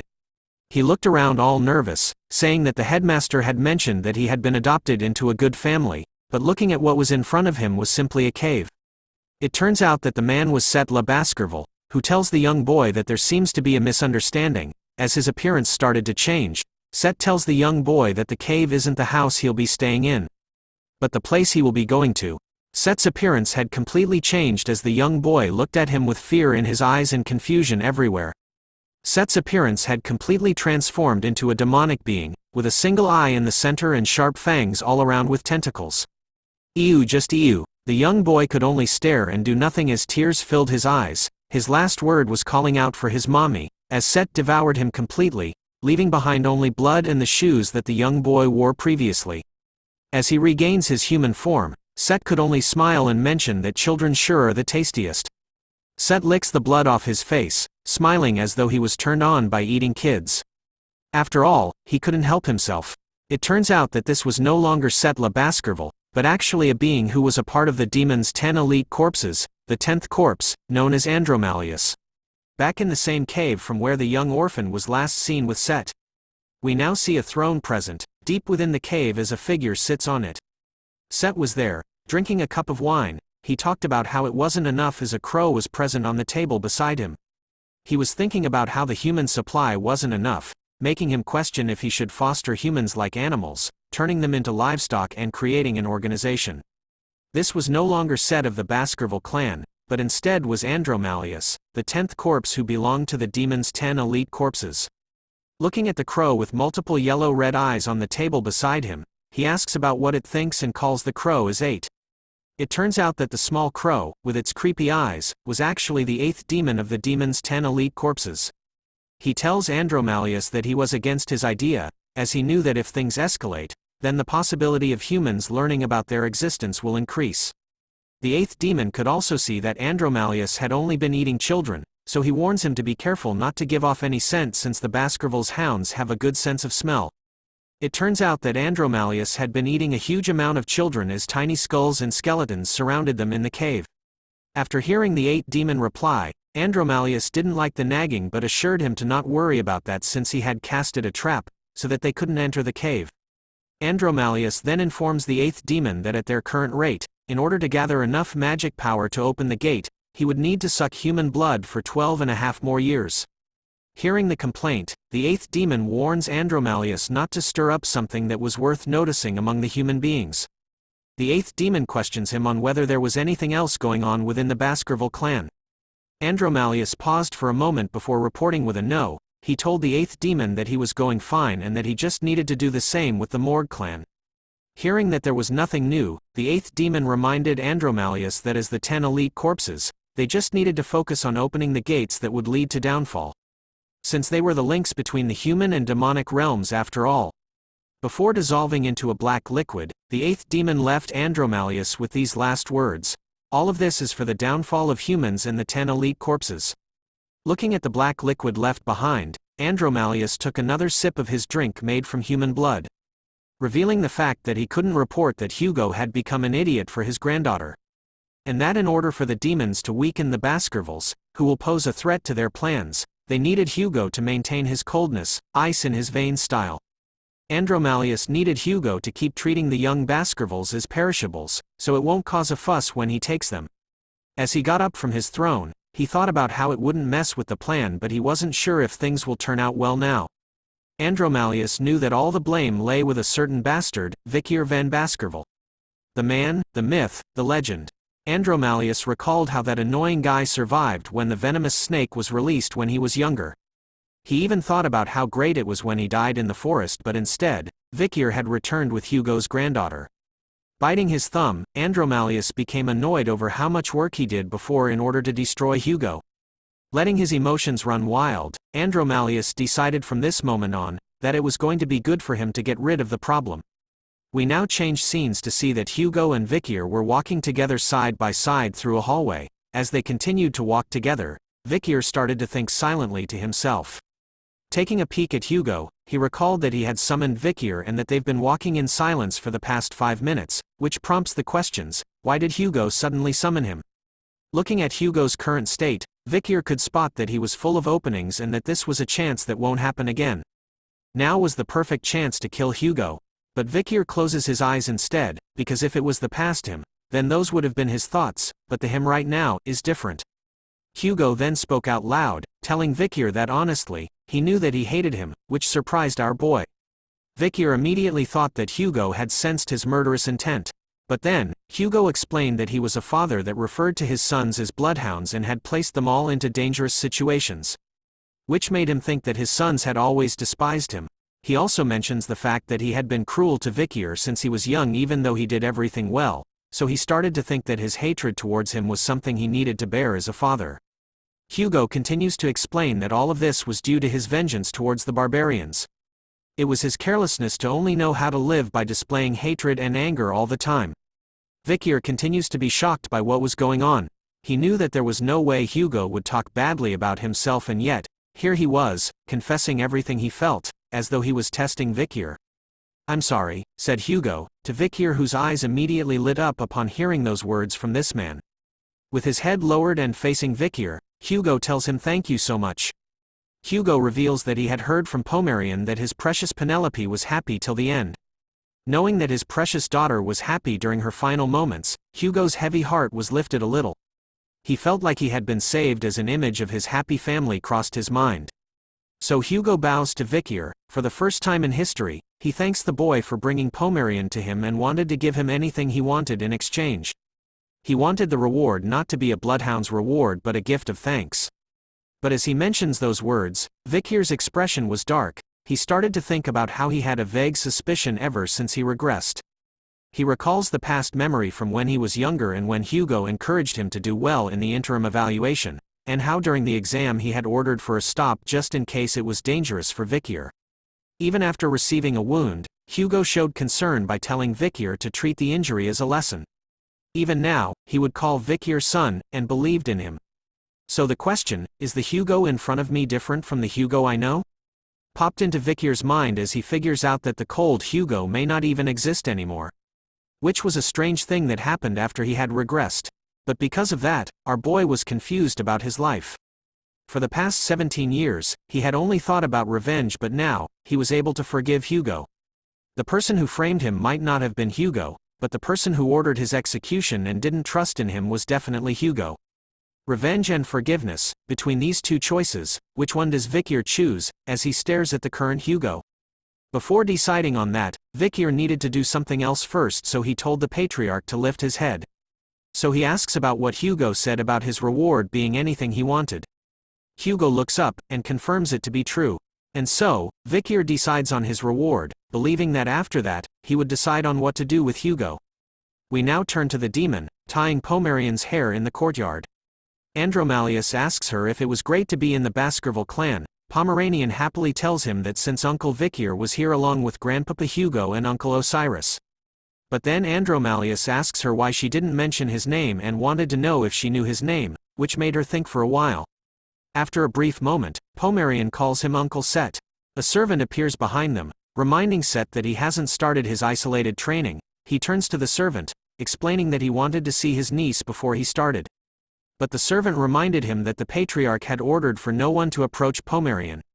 But Set ignored those orders, saying that he knew about it but wanted it to be a secret between him and Pomerian, who happily agreed to keep it as a secret between them. As he continued to touch Pomerian's hair, Set couldn't help but comment about how nice it was. He recalls how it reminds him of Sister Penelope, but this comment catches the attention of the servant. As she questions Set on how it was possible for him to meet Miss Penelope before, as she was sure that he wasn't even born back then. Her questions cause Set to stir for a moment. Realizing that he had made a mistake, Set reveals his true form as Andromalius, causing the back of his head to reveal the demonic side of him while he tells the nanny that his father was looking for her. The nanny could only stand in fear as her eyes began to tear up from facing the powerful demon. As she let out a shriek, Pomerian started to turn around as she heard it. But then she notices that the granny is gone. Andromalius was busy eating the nanny as Set explains to Pomerian that she had something urgent to do. He then asks Pomerian about whether she likes Grandpapa Hugo, to which she happily says yes. Set also knew that Hugo likes Pomerian very much, as he recalls with a sinister look on his face about how Pomerian truly looks like Hugo's dead wife and daughter. With his hands stretched out this time, forming a mouth with multiple sharp teeth in between, he reaches out to our sweet little angel. Wondering how much it would destroy Hugo if he was to kill Pomerian right here and now. But before he could take a bite out of Pomerian, a voice calls out to Set. It was Osiris. Appearing at the right time, he questions Set about the whereabouts of the nanny and why he was here. Set was annoyed and quickly hid his demonic form. As Pomerian excitedly greets Osiris, Set explains that the nanny wasn't here when he came, so he decided to look after Pomerian, who was alone. Accepting his explanation, Osiris warns Set that Hugo will be enraged if he knew about this and that it would be best for them to keep this as a secret from him. He continues to tell him that he should head back to isolation training now. Set replies back with a smile on his face that he would start it again next week, but in his thoughts, he swears that one day, he was going to kill Osiris. Osiris stares at him for a while before placing his hand onto Set's arm, revealing that he was worried about the fact that he was pushing himself too much. And informs Set that if he needed help, he could come and find him anytime. But Set's attention was drawn towards Osiris's hand, which was on his arm. His face was instantly filled with annoyance about how Osiris mentioned that he was worried about him. He recalled that it was because of him, that he was being pressured by their father, Hugo, and that it was because he was being compared to Osiris, who was a genius. Set knew that if he didn't exist, then life would have been much kinder to him. Being immersed in his sadness, Osiris calls out to Set, which brings him back to reality. Andromalius started to panic as he hid his face with his hand. He immediately turned around to leave, stating that since Osiris was here now, he should go. But the truth was that he had mixed up his own memories with Set's remaining ones. Osiris could only stare at his younger brother as he left, before letting out a deep breath which caught Pomerian's attention. He reveals to her that this was the first time that he had told Set about how worried he was about him. As the vice patriarch, it was a given that Osiris had to be like Hugo. A cold-blooded man. That was how he was taught, so he grew up staring at his cold-hearted father's back. But then something happened. For the first time in his life, he saw that his father was able to express his emotions. Which begs the question in Osiris's mind, will he be able to live expressing these same awkward emotions that exist within himself? As he touches Pomerian's head, he thanks her. Because all these changes happened because she came back to the Baskerville clan. Back at the cave hideout, Set was stomping his foot on the ground rapidly. He bites his thumb once again, commenting out loud about how something was so annoying. After that day, meeting with Pomerian and Osiris, Hugo hasn't left her side at all. Because of how he was being smitten by his granddaughter, he couldn't kill Pomerian. His demonic side started to appear in his eyes, frustrated over the fact that he missed his chance because of Osiris' sudden appearance. With a quick snap of his neck, Andromalius regained his composure. He knew that there was still a lot of time before the gate opened, so there was no need to rush. So it might be more effective for him to kill Pomerian when she becomes even more valuable to Hugo. When that time came, Andromalius wondered how he was going to kill Pomerian. He wonders if he should poison her like she did with Hugo's wife Roxana, and make it look like she died from an illness, or should he use the barbarians like before, like he did with Penelope? His demonic side was coming out, as he smiled sinisterly, knowing that he was going to kill Pomerian in a more harsher way than those two previously. But as he was immersed in his thoughts, a familiar figure stood in front of the cave entrance with his trusty sword summoned. Vikir has arrived, and with his bloodhound eyes filled with bloodlust, he takes a massive swing with Beelzebub, destroying the barrier that was protecting the cave's entrance and catching Set's attention as he felt it shatter. Set immediately stood up from his throne. Grabbing his sword, he looked at the direction of the cave entrance, realizing that there was a crack in the trap. He couldn't believe that someone had actually come inside through the crack, making him wonder who it was exactly. And so, from out of the darkness of the night, Vikir makes his appearance. He shows up, reminding Set that as promised, he was here to visit him. Set was stunned to see Vikir being here, wondering how it was possible. Vikir reveals to him that he had followed him all the way here, but he didn't notice him at all because he was lost in thought. He said this while using his second slot skill, called Silent Heal, given by the ugly fish monster. Set was taken aback. He couldn't believe that a mere mid-grade graduator made a crack in his trap. But what was more important to him was, since Vikir had followed him, does it mean that he knew his true identity? As he scans the cave and spots the numerous skeletons scattered around, Vikir figures that his sudden visit must have caused Set many troubles, which made him question what he was doing in such a chaotic place like this. Vikir even tells Set that it looks like he was the demon behind the missing children's case in Underdog City. This statement made Set go from a dark expression to a creepy smile on his face. He reveals his demonic aura to Vikir, figuring out that he already knew everything, but he was curious about how Vikir figured it out. Matching the demonic aura with his own bloodhound aura, Vikir tells the demon, with his own version of a sinister smile, that it didn't seem like he plans to hide himself anymore. Set begins to walk up to Vikir, holding on his sword. He tells Vikir that there was no need to hide since there wasn't anyone else here either. Set wasn't sure where Vikir had gotten his confidence from to come here alone and empty-handed, but Set figured out that everything would be fine if he just killed Vikir. And so, the mad demon takes a swing at our boy with his demonic aura and sword. His attack seems to work as he manages to do a full swing towards Vikir, bringing a smile to the demon's face. Our boy's eyes were lifeless after the attack. But then something else happens. The sword Andromalius was using had landed far away from his body, while Vikir was still perfectly fine enough to ask him about why he was laughing. It turns out that the demon's arm had been sliced off so fast and in such a strong manner, that the attack was enough to cut even the Manhwa's panel in half. Andromalius immediately kneels down in pain while screaming as Vikir shows off Beelzebub. In that single moment, he had summoned his own blade and sliced off Andromalius's arm. The demon could only wonder why Vikir had taken out a weapon, and that the pain it was feeling felt as though his soul had been cut, which made him realize what weapon Vikir was using. Andromalius figures out that it was Beelzebub, the sword of gluttony. He shouts at Vikir, asking him about how he could have obtained the relic of the Grand King of Flies, the holy constellation of the ancient devil. Vikir expected such knowledge from the demons, as they truly know a lot when it comes to themselves, but as he calls out to Set, he reveals the true face of the man before him. Vikir knew that Andromalius was one of the 10 demons who came to the human world in order to open the gate to the demon world, a member of the 10 elite corpses. Hearing this, Andromalius could only shout in shock over how Vikir knew about such information. But as he continues to stare at Vikir with his demonic eyes, he realizes something else. The soul of Vikir. Andromalius could only wonder why his young soul smelled like the blood of their people, making him think that Vikir had gone to hell before.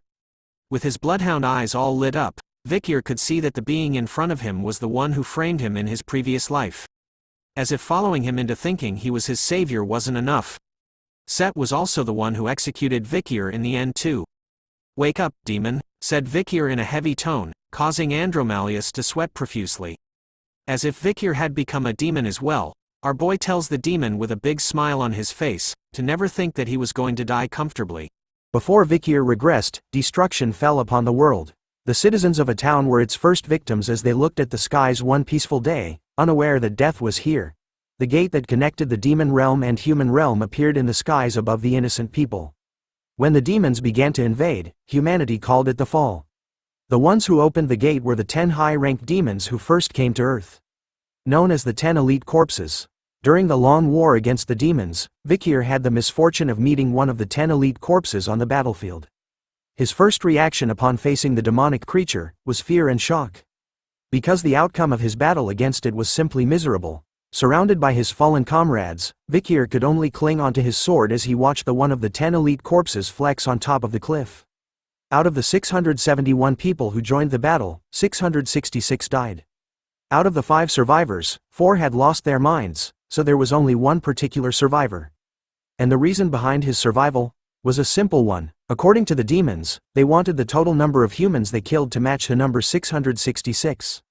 What a flex! So the overwhelming power of the high-ranked demon of the 10 elite corpses was destruction itself.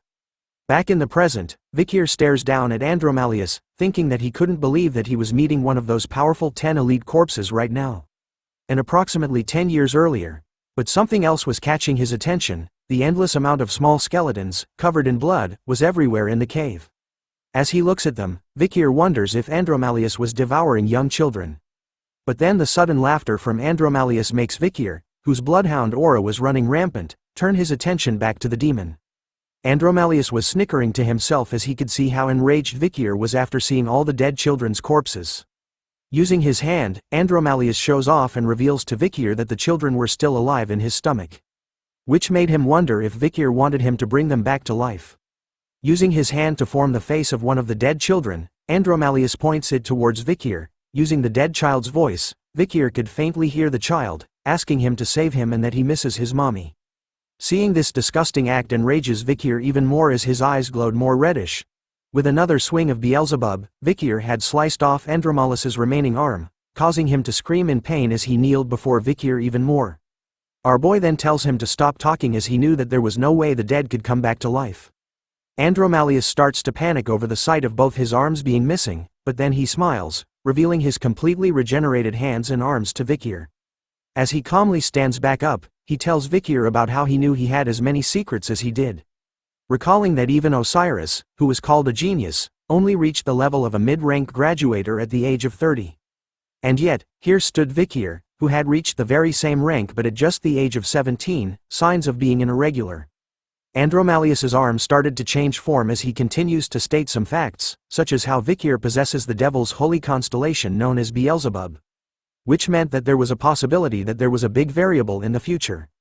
Revealing a demonic blade made from his own arm, Andromalius decides and reveals to Vikir that he needed to kill him right here and now. But our boy ain't no pushover. He stares at the demon head-on, flexing Beelzebub on his arm. Vikir tells Andromalius that the only one dying tonight was him. And so, the 2 sons of the Baskerville family, one from the La side, while the other came from the Van side, stood against each other in silence, in the center of the cave, surrounded by the skeletons of multiple children as the moonlight lighted their battlefield. Within a second, the sons began their fight, cutting and slashing one another endlessly, unleashing waves of the bloodhound aura everywhere. The 2 of them seemed to be on equal footing as either one was able to repel and attract one another's sword attacks. After exchanging multiple blows with one another in a mere few seconds, not a single blow has landed on either son. Andromalius started to smirk in the middle of their battle, thinking to himself that since Vikir's middle name was Van, it meant that there was a significant difference between them as he was named La. There was a rule in the family where the collateral line and illegitimate children, meant to be thrown away and used as shields, could only learn up to the 4th technique. Andromalius felt confident knowing this fact, as he believes that it means that Vikir couldn't defeat him as he knew up to the 6th technique, and so, in the midst of their blows, Andromalius manages to knock Vikir's arm away, much to our boy's shock. In that split second, he wasted no time at all and unleashed Baskerville's 6th technique towards Vikir.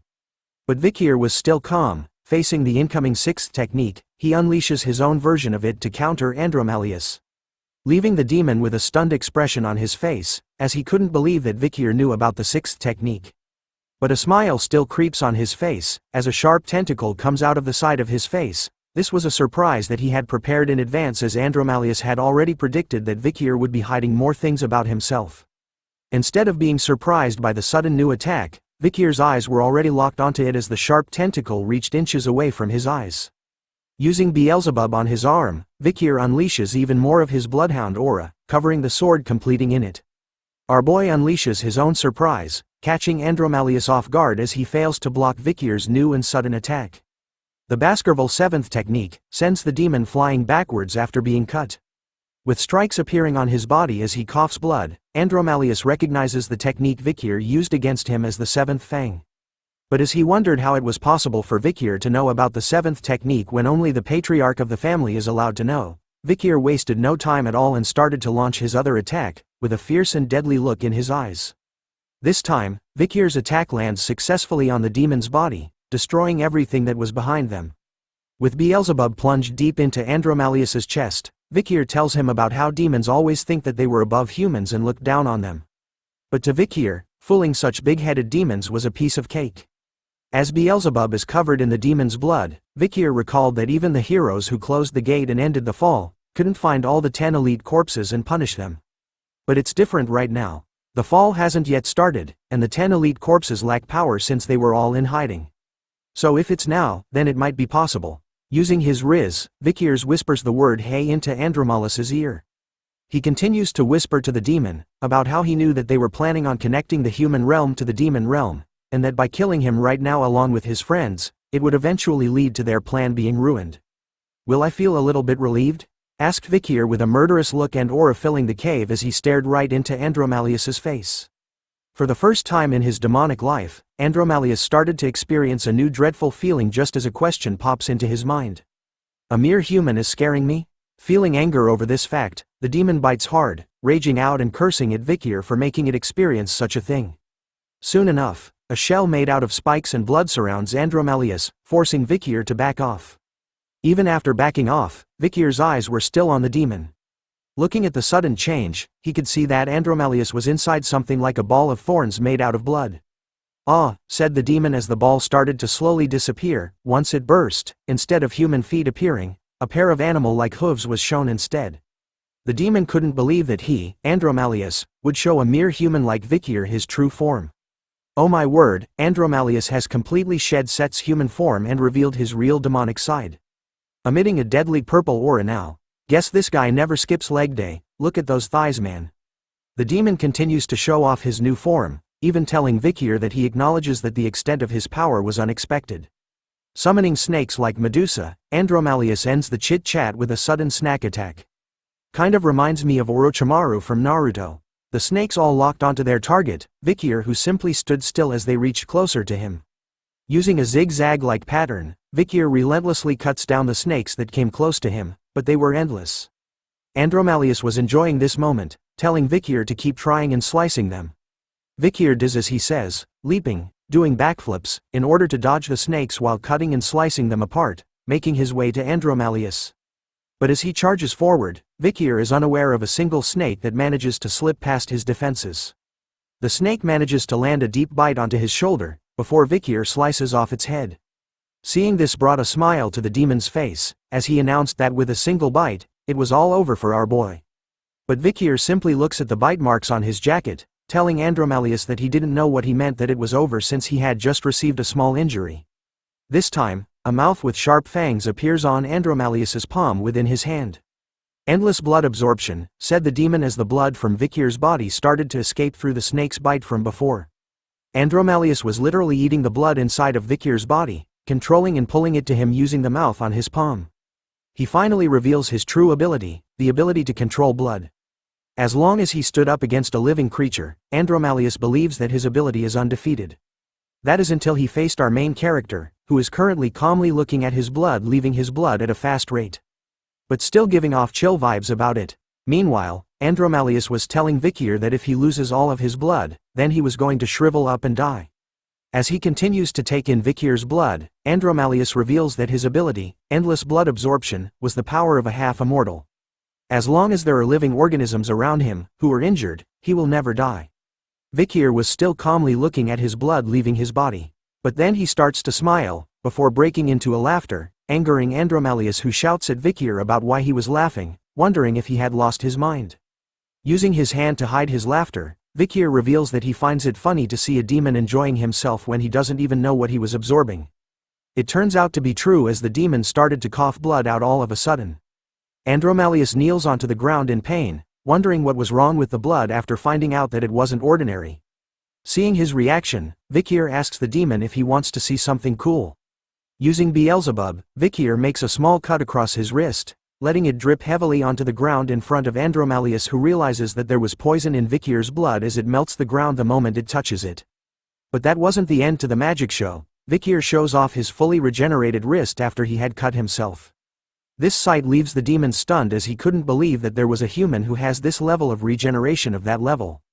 Along with the poison that can harm demons, Andromalius only knew that the ones that possess such potent poisons are the cunning spider from the La Rouge et la Noire mountain, also known as Madame Eight Legs, and the nine-headed snake that lives in the land of the Titans, and finally, the huge jellyfish that lives at the bottom of the Black Sea. He still couldn't believe that a lowly human could possess such a potent poison. But still, the demon could only scream in pain while kneeling in front of that lowly human. Vikir continues to taunt Andromalius, who was busy screaming in pain, asking him if he wanted more of his blood. Curious about the taste, Vikir licks his finger with his blood on it. Believing that he was right about how the madam's poison would work on the 10 corpses.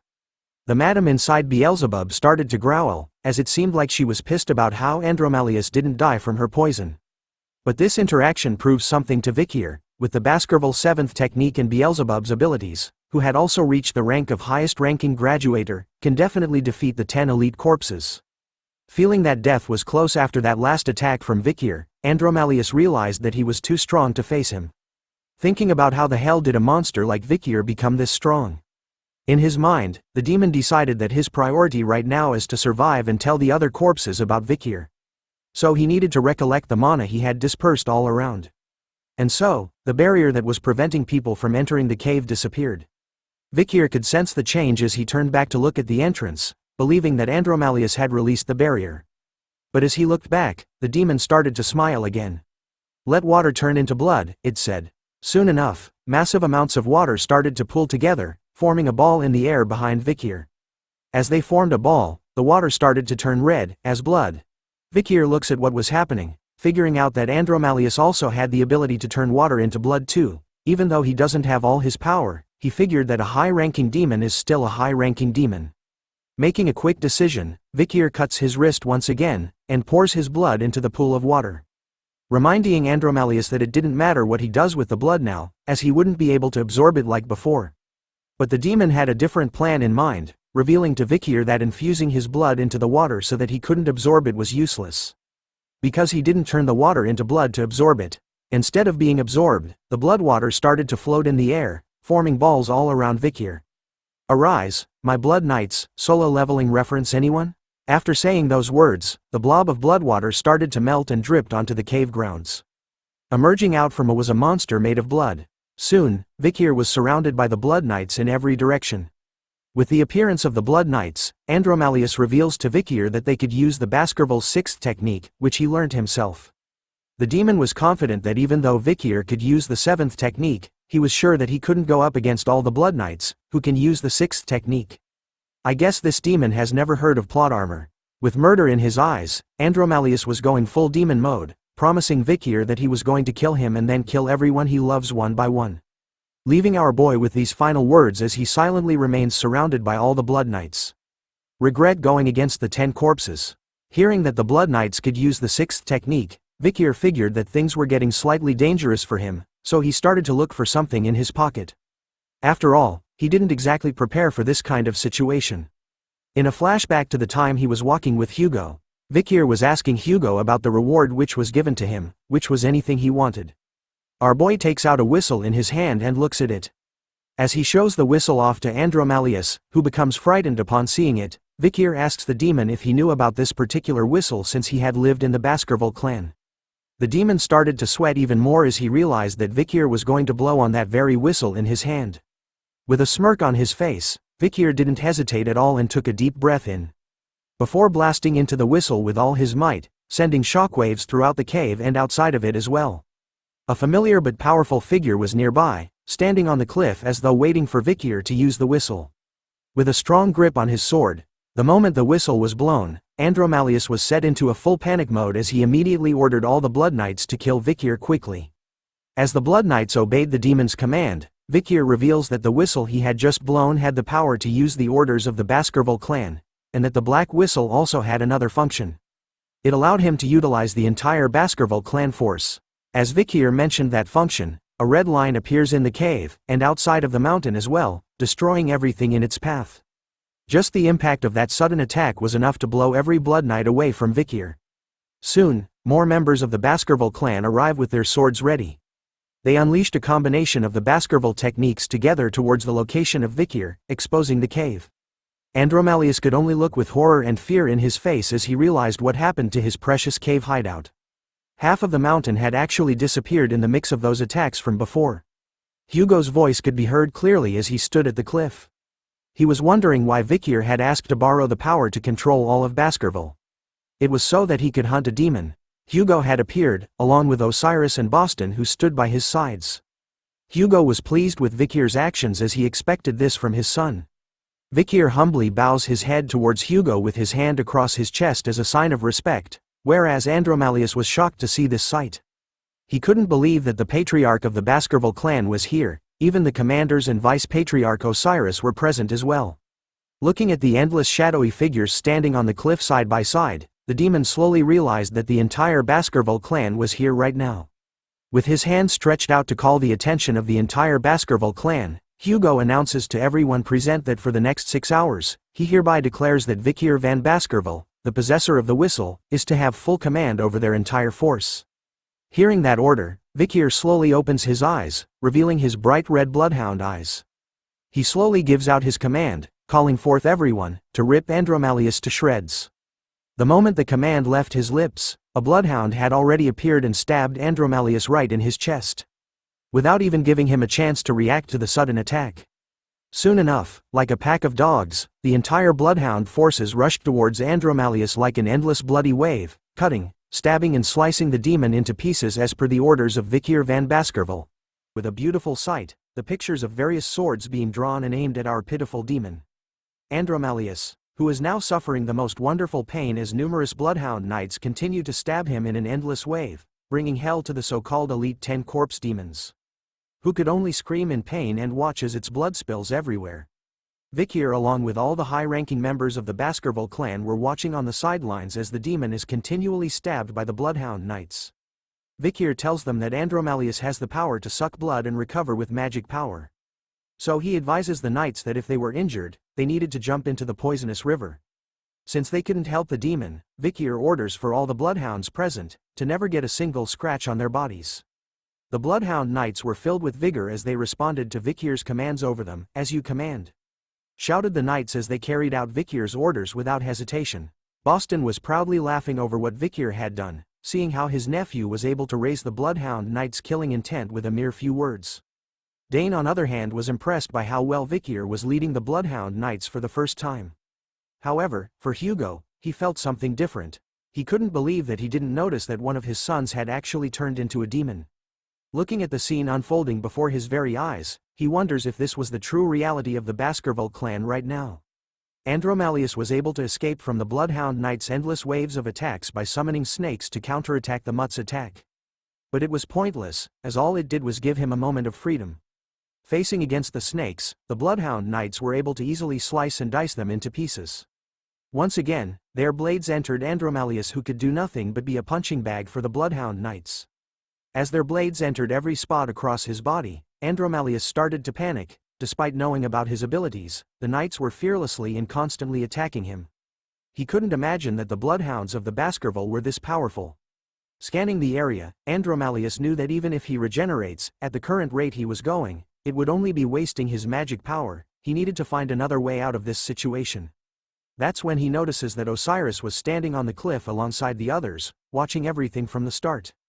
Thinking that he could use his older brother as a way out, Andromalius shouts to the commanders and Vikir, "Let's negotiate," begged the mighty demon. On his knees with blades across his neck, Andromalius tells the Baskerville leaders and Vikir to let him live. In exchange he would leave Set's body right now, as he was sure that the Baskerville clan wouldn't abandon the second son that easily. Vikir was the first to respond to the demon's demands. With his bloodhound aura raging, and with murder in his eyes, Vikir asks Andromalius if he really thought that the Baskerville clan would agree to what he says that easily. But the demon expected such a reaction from Vikir, as he knew that such a deal wouldn't work on them. But all he needed was support from a single member, which was why the demon shouted out for Osiris. Andromalius started to bargain with the oldest son of the Baskerville clan, asking him if he was planning on letting the bloodhounds kill his younger brother who had followed him since young. Using past memories of Osiris's interaction with Set, Andromalius believed that he was the kindest person in the Baskerville clan. So he just needed to convince him in order to have a chance at leaving this place alive. Andromalius warns Osiris with a smile on his face that this was his last chance to save his dear younger brother, Set. But the elder brother didn't respond right away, instead he kept silent upon hearing the demon's words. Osiris decided to meet the demon face on and jumped down. As he walked past Vikir, our boy warned him to not fall for the demon's words as it was lying. But Osiris simply walks past everyone, without muttering a single word. His steps soon come to a stop.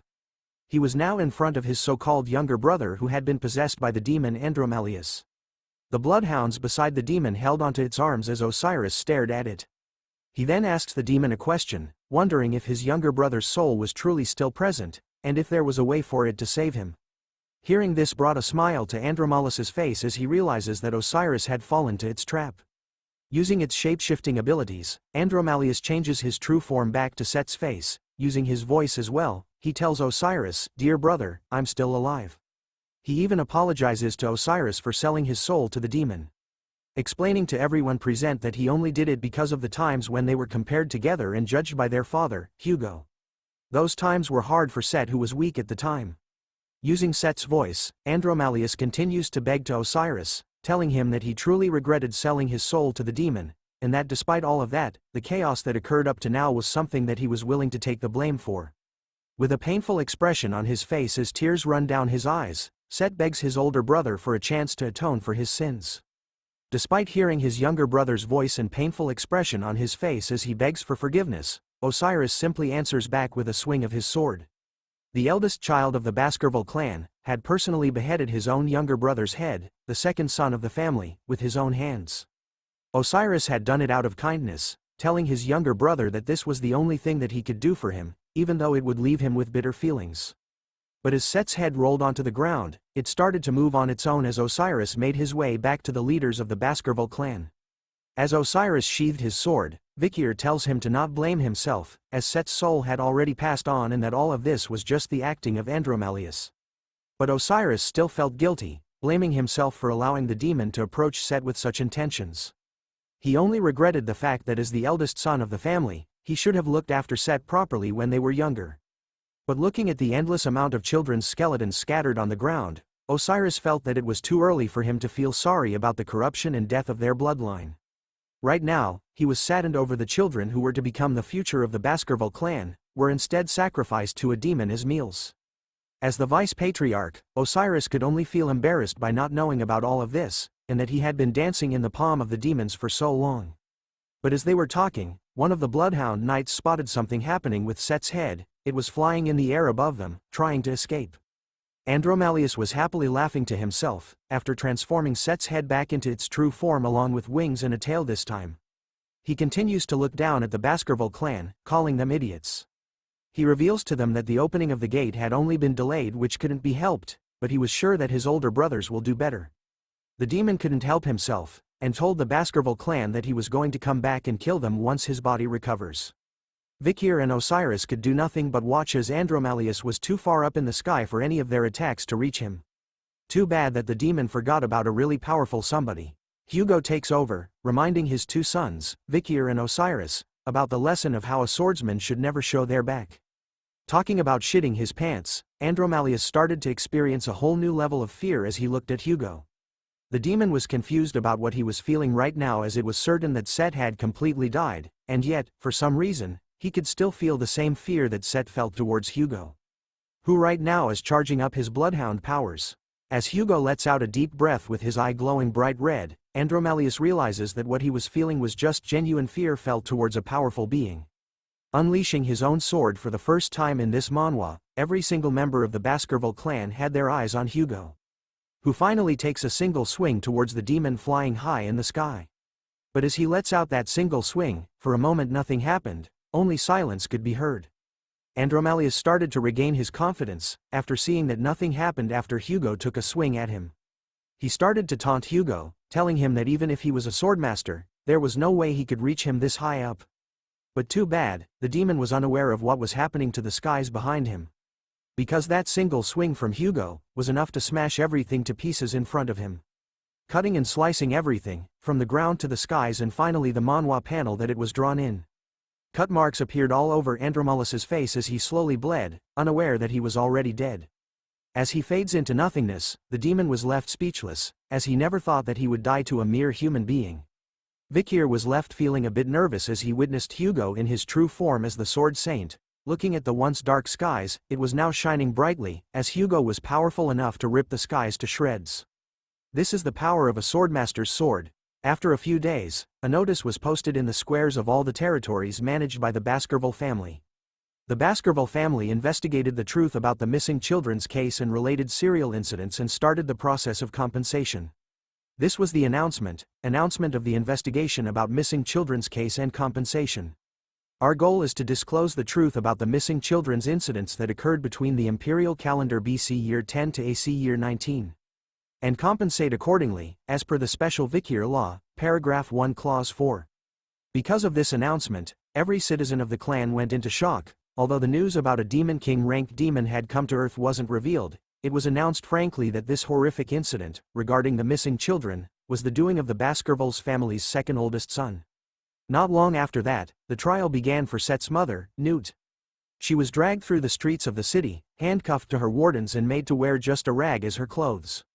Including the charges of poisoning the children's rooms, poisoning the first wife, kidnapping the patriarch's eldest daughter and assisting Set to kidnap the young children, she was eventually sentenced to immediate execution for a total of 1642 charges.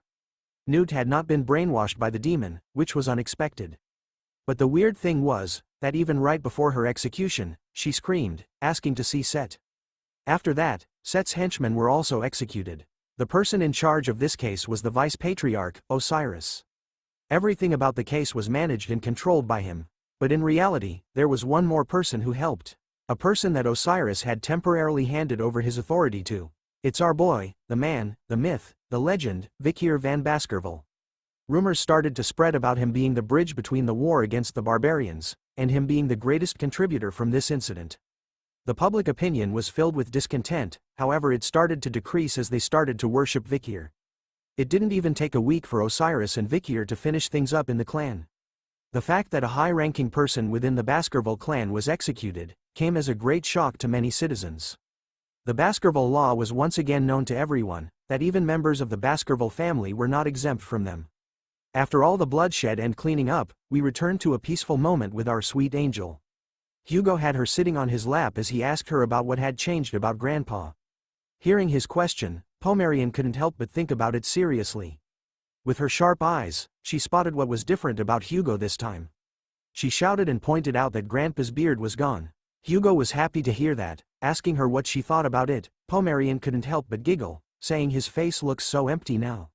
As Osiris and Vikir stood side by side near the doors, our boy couldn't help thinking about how chaotic it was in the Baskerville clan, but looking at Hugo and Pomerian now, it felt like nothing had ever happened. Well, since everyone and everything that's related to Set had almost been purged. Now the traces of the demon have vanished from the Baskerville territories. Vikir had also commissioned Cindy to get information about the other demons, so if he waited, he was sure to get results. But Cindy was kind of against finding the locations of the other Demon King ranked demons, since she only had one life to live. As the brothers continued to stand side by side, Osiris thanks Vikir for a job well done. He also reminded Vikir about how it looks like his entrance to the academy had been delayed due to the incident with Set, so he tells him to prepare for it soon. But Vikir was against it as he knew that the family was still in chaos. Osiris assures Vikir that he didn't have to worry about the family, as this was Hugo's decision as well. Hearing that, piques Vikir's attention, as he couldn't believe that Hugo was sending him to the academy in this current situation. He believed that using him to clean up things would be more effective, so Vikir could only wonder what Hugo was planning on doing. Osiris started to smile, revealing to Vikir that Hugo was probably worried about how he would be swept up in the battle for power. Osiris continues to tell Vikir that recently, he had felt like he had gotten to know his father. And that Hugo was just bad at expressing himself, but he was worried about Vikir. Once again, as the person closest to their father, Osiris assures Vikir that what he said was true and that he could be trusted.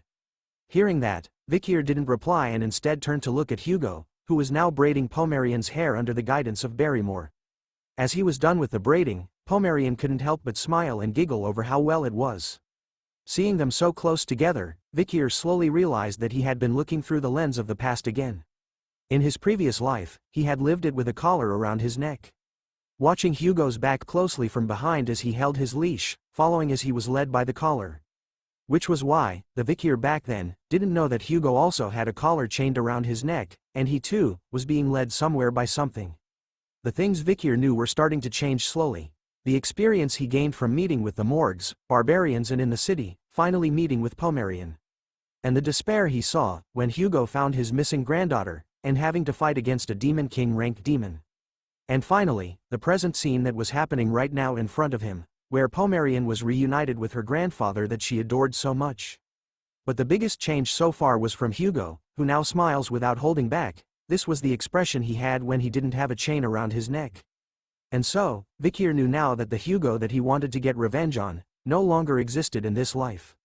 Meaning it so, that the past him, is finally free and no longer restrained by the chain of hatred and revenge.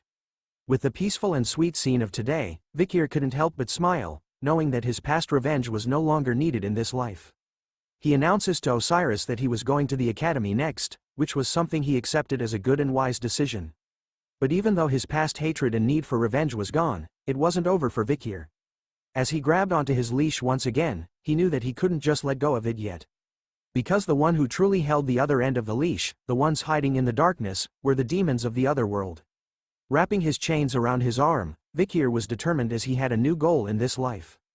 Thus, his true revenge has only just begun. The scene changes to a town in the nighttime. Everything seems peaceful for a moment.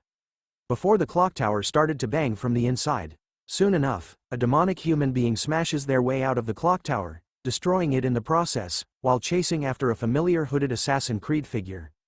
As they both landed safely onto a nearby rooftop, the demon was confused by what was going on as it welded its massive arms made out of hands, asking the masked figure about who he was. The demonic human was confused on how the stranger was able to figure out that he had made a deal with the demon. The demonic human then charged towards the masked figure, who simply stood still, summoning Beelzebub onto his arm. "Who am I?" asked the masked figure to the demonic human as he unleashes a mad wave of cuts onto it, removing his arms and hands from the demonic human's body. As it suffers in the air, the masked figure leaps high above it in the night sky, before stomping its life out of existence, ending the fight by smashing the head of the demonic being to pieces. It works as its hand trembles for the last time before giving out. Walking away from the dead demonic human, the masked figure introduces himself as the Night Hound. Removing his mask slowly, we can see that it's our boy Vikir van Baskerville, the Avenger of the Demons. We have now come to the end of chapter 74, which means the end of season 1. Thank you all for keeping up with this series. The author will be back with a new season in 3 months. To support the channel, watch the other series. We are back, boys. We are back with season 2 of Revenge of the Iron-Blooded Swordhound. We begin this season on the day when people flock to the city of water, Venesior. It is the capital city of the great empire, Rock. The day of Colossio Academy's entrance ceremony, the world's most prestigious university where our boy, Vikir, will be attending. As usual, the first day is buzzing with the Academy's club recruitments. Freshmen and seniors of the school are all mixed together. The seniors are seen talking to every freshman that walked by their club stall, trying their best to recruit them. Even asking for a moment to fill surveys, and revealing that all they needed was to stamp their fingerprint and register their seals to join their recruitment form. The seniors were already feeling the heat as the freshman recruitment was more competitive than last year. Another senior reveals that the reason behind that was because of this year's freshmen for both the Fire Corps and Ice Corps, which were no joke at all. In this prestigious school, there are 2 classes in the academy. The first one being the Ice Corps, who are the members that specialize in swords, bows, spears and more. Whereas, the Fire Corps were the members who specialize in magic. Comment below which side you would join if you were a part of the school. Me, personally, Ice Corps, because of our boy Vikir and the Fang techniques. Moving on, in their 4 years, besides specializing in those fields, the students also learn all sorts of general knowledge. The seniors had a list filled with the freshmen who were all gaining everyone's attention right now. The first target of the seniors was a blonde kid called Tudor, who comes from the Don Quixote family, who are famous for their spearmanship. The second target amongst the freshmen was a purple-haired girl called Bianca, who came from the Usher family, not our Usher who sang Somebody to Love with Justin Bieber, but from a family that is famous for their bowmanship. Tudor and Bianca were the freshmen who were tied in first place during the Ice Corps practical exam, and are the first on the most desired people list.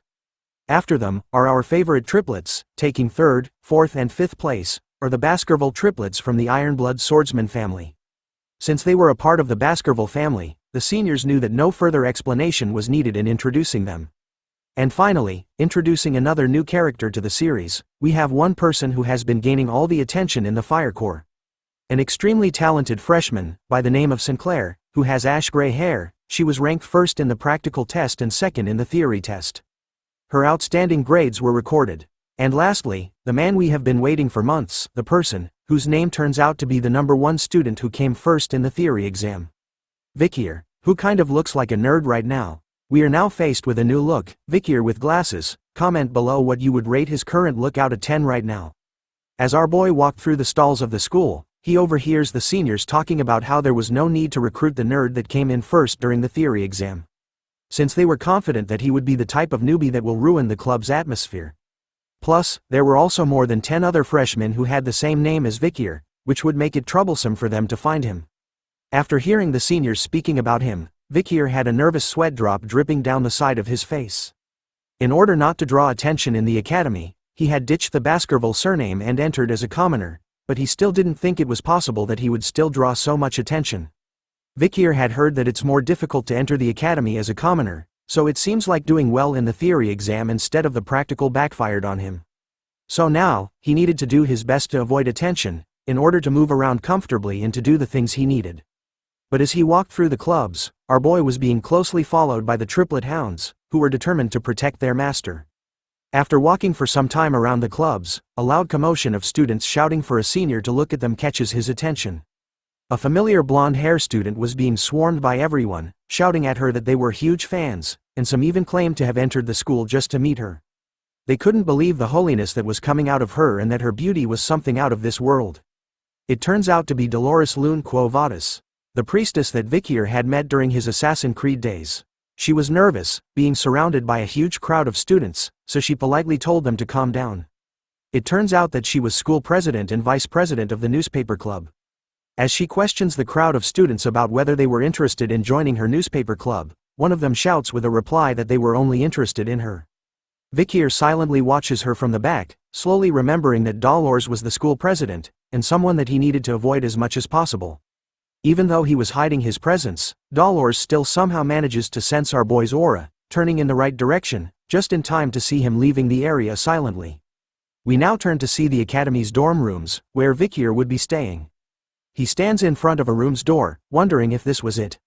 But as he thinks about it, another person approaches him, asking Vikir if the room he was standing outside of was his. The person was excited to finally meet his roommate, catching Vikir's attention. Vikir's roommate turns out to be a young-looking boy, with a bowl haircut, who introduces himself as PG. Vikir was stunned by the excitement coming out from PG, as our boy actually remembers him from his previous life. Before Vikir had regressed, PG was always a kind guy who helped him and gave him things, while he was here to support the triplets. But Vikir also remembered that PG was being bullied by his wicked roommate back then, which was the start of the numerous misfortunes that would eventually lead to his end. As they entered the room together, Vikir hoped silently, in his heart, that whatever happened back then, wouldn't come back to this lifetime. PG was excited, informing Vikir that he could choose any bunk bed that he wanted in the room. He even asks our boy if he was going to the freshman welcome party after dinner. Sensing that it was a stupid question, PG reveals that the party wasn't compulsory but all the freshmen would be going there, since if he couldn't get close with his peers or seniors, he expected that their 4 years in school would be difficult. But Vikir replies with a simple nope, I'm not going, which leaves PG in a completely shocked state. He tries his best to change Vikir's mind about not going, warning him that if he doesn't, the seniors will single him out, and that will eventually lead him to become a loner amongst his peers. He doesn't stop there, he even tells Vikir that a lot of their distinguished seniors were going to come to this orientation. Even the Saintess Dolores was coming too. He also mentions their peers, Tudor, the eldest son of Don Quixote, and Bianca, the eldest daughter of the Usher family, which Vikir should have heard about. But that's not all, he even mentions that the Baskerville's triplets were coming, who were all talented. Along with, somebody called Sancho from the North Mercenary Guild, who rejected the top spot at Varangian to come to their school instead. He finally mentions Sinclair, the student who passed the exam with the highest score at the Magic Tower, and who also came in first for the Fire Corps. Vikir couldn't help but be overwhelmed by the sudden information bomb that came from PG. In his mind, he recalls that PG was also great at collecting and analyzing information in his previous life too. After bombarding Vikir with all the knowledge in his tiny head, PG hopes that it changes his decision about not going. But our boy was cold as ice, replying back with the same old answer, a simple nope. Bringing horror and shock to PG's face as he wonders why Vikir still wouldn't go, even after knowing about what would happen to him. But our boy doesn't care, turning around to leave and explaining that he just didn't want to go. He waves PG goodbye and tells him to have fun, leaving him stunned but impressed, as PG vowed to be as cool as Vikir one day. Deep within the night as the moon shines brightly, a familiar figure stood high above on the roof of a building, basking in the moonlight. Down below where he stood, a small hint of light could be seen in the alleyways between the buildings. A group of thugs were gathered around a barrel used for fire. The one sitting on the bench was arguing to his two companions, saying that he was relieved that he didn't have to hear those children whining anymore. He continues to complain to them, revealing that all their storerooms had been filled with children recently, making the other two wonder why all the children were coming to them and that a carriage had arrived at dawn and taken all of them. One of them heard that the children they had taken were all headed to an orphanage in Quo Vadis, but the thug sitting on the bench warns him to not say anything more, since curiosity kills the cat. As they were talking, another person approached them, with blades on his back. He orders them to stop chit-chatting amongst themselves and to stand guard properly, if they want to get properly paid for their useless existence. Ouch, talk about a mean boss. This man with slashes down his eyes and his tongue sticking out is called Ron Batison, nicknamed the Flesh Grinder. The thugs were obviously afraid of him as he walked past them. He continued to trash talk them, literally calling them pieces of trash and telling them that they don't possess any fighting spirit. He knew that as a graduator, these pieces of trash, who were low-rank mercenaries, without an ounce of mana in their bodies, could never do anything against him. Ron continues to wonder to himself if there was anyone strong that he could slice up, but as he was talking to himself, a familiar voice asks him if his name was Ron Batison. Thinking that it was one of the low-rank mercenaries who dares to speak his name with their weak lips, he immediately grabs onto his sword to give him a spanking. But upon turning around, he finds all three of them completely knocked out around the barrel of fire. The man started to feel afraid, as he didn't even hear a single sound from when they were knocked out. The voice continues to speak to him, revealing his full name to be Ron Humbert Batison. Recounting that 4 years ago, he had killed his neighboring family and used them as sacrifices, while contracting with a known demon. The voice continues to recall Ron's history, after sacrificing the family.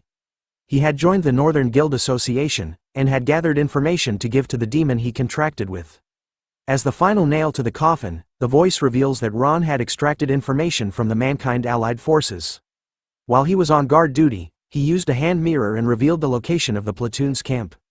Even after hearing all the things he had done, Ron tells the voice to stop saying useless things and to show himself instead. Agreeing with his request, our boy finally makes his appearance in his Assassin's Creed outfit, right behind Ron. Revealing that because of Ron, the alley platoon was slaughtered. Finally sensing that someone was behind him, Ron didn't reply back, but simply swung his twin swords as hard as he could at where Vikir was standing. He thought he had felt the sensation of cutting something, which made him confused as it was too easy. It turns out to be true, because in the next moment, both of Ron's arms were sliced away from his shoulder in a second, before he could even respond to the attack. Vikir is already done with him as he returns Beelzebub back into his hand, after appearing behind Ron once again and slicing both of his arms instantly. Leaving Ron on the ground, crying and screaming in pain over the loss of his arms. He starts to beg for mercy, telling Vikir that he didn't know about the Mankind Allied Forces, which made him wonder why he was doing this to him. Our boy simply replies that Ron didn't know about it, because it hadn't happened yet. He holds Ron by his hair, and stares right into his soul, revealing that he knows that he had contracted with a demon, and wants the information on the contracted demon. But as soon as Ron starts to speak, telling Vikir about how he didn't know, the shape of his face starts to twist and bend, in an ugly way.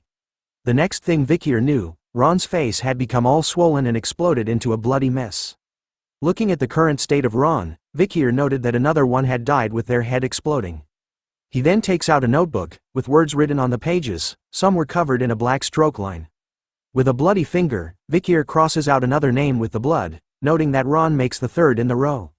It turns out that the book our boy is holding is called The Blacklist, This was something that was created with the memories of his past life and with the help of Cindy's investigation. The blacklist contains information about the demon worshippers who sided with the demons and betrayed mankind. Before the time of the fall, Vikir needed to kill them all. He recalled that the 3 demon worshippers he encountered so far had all died with their heads exploding before he could kill them.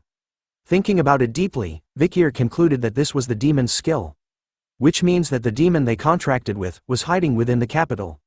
And that it was one of the 10 elite corpses who had done the contracting with the humans. As we continued into the night, the bell of a church started to ring. With each chime, the sounds of slashing were hidden. We turned to a random building in the town, where Vikir stood near the balcony. Behind him were endless amounts of bodies, each having a part of their body sliced off, their blood splattered everywhere, from the floors to the walls and to the ceilings. Absorbing Beelzebub back into his hand, Vikir wonders if the amount of demon worshippers he had slain so far had reached number 29. Based on everything so far, he concluded that they were either dead, or if they mentioned the demon they had a contract with, their heads would explode. Which makes it look like a condition of the demon contract.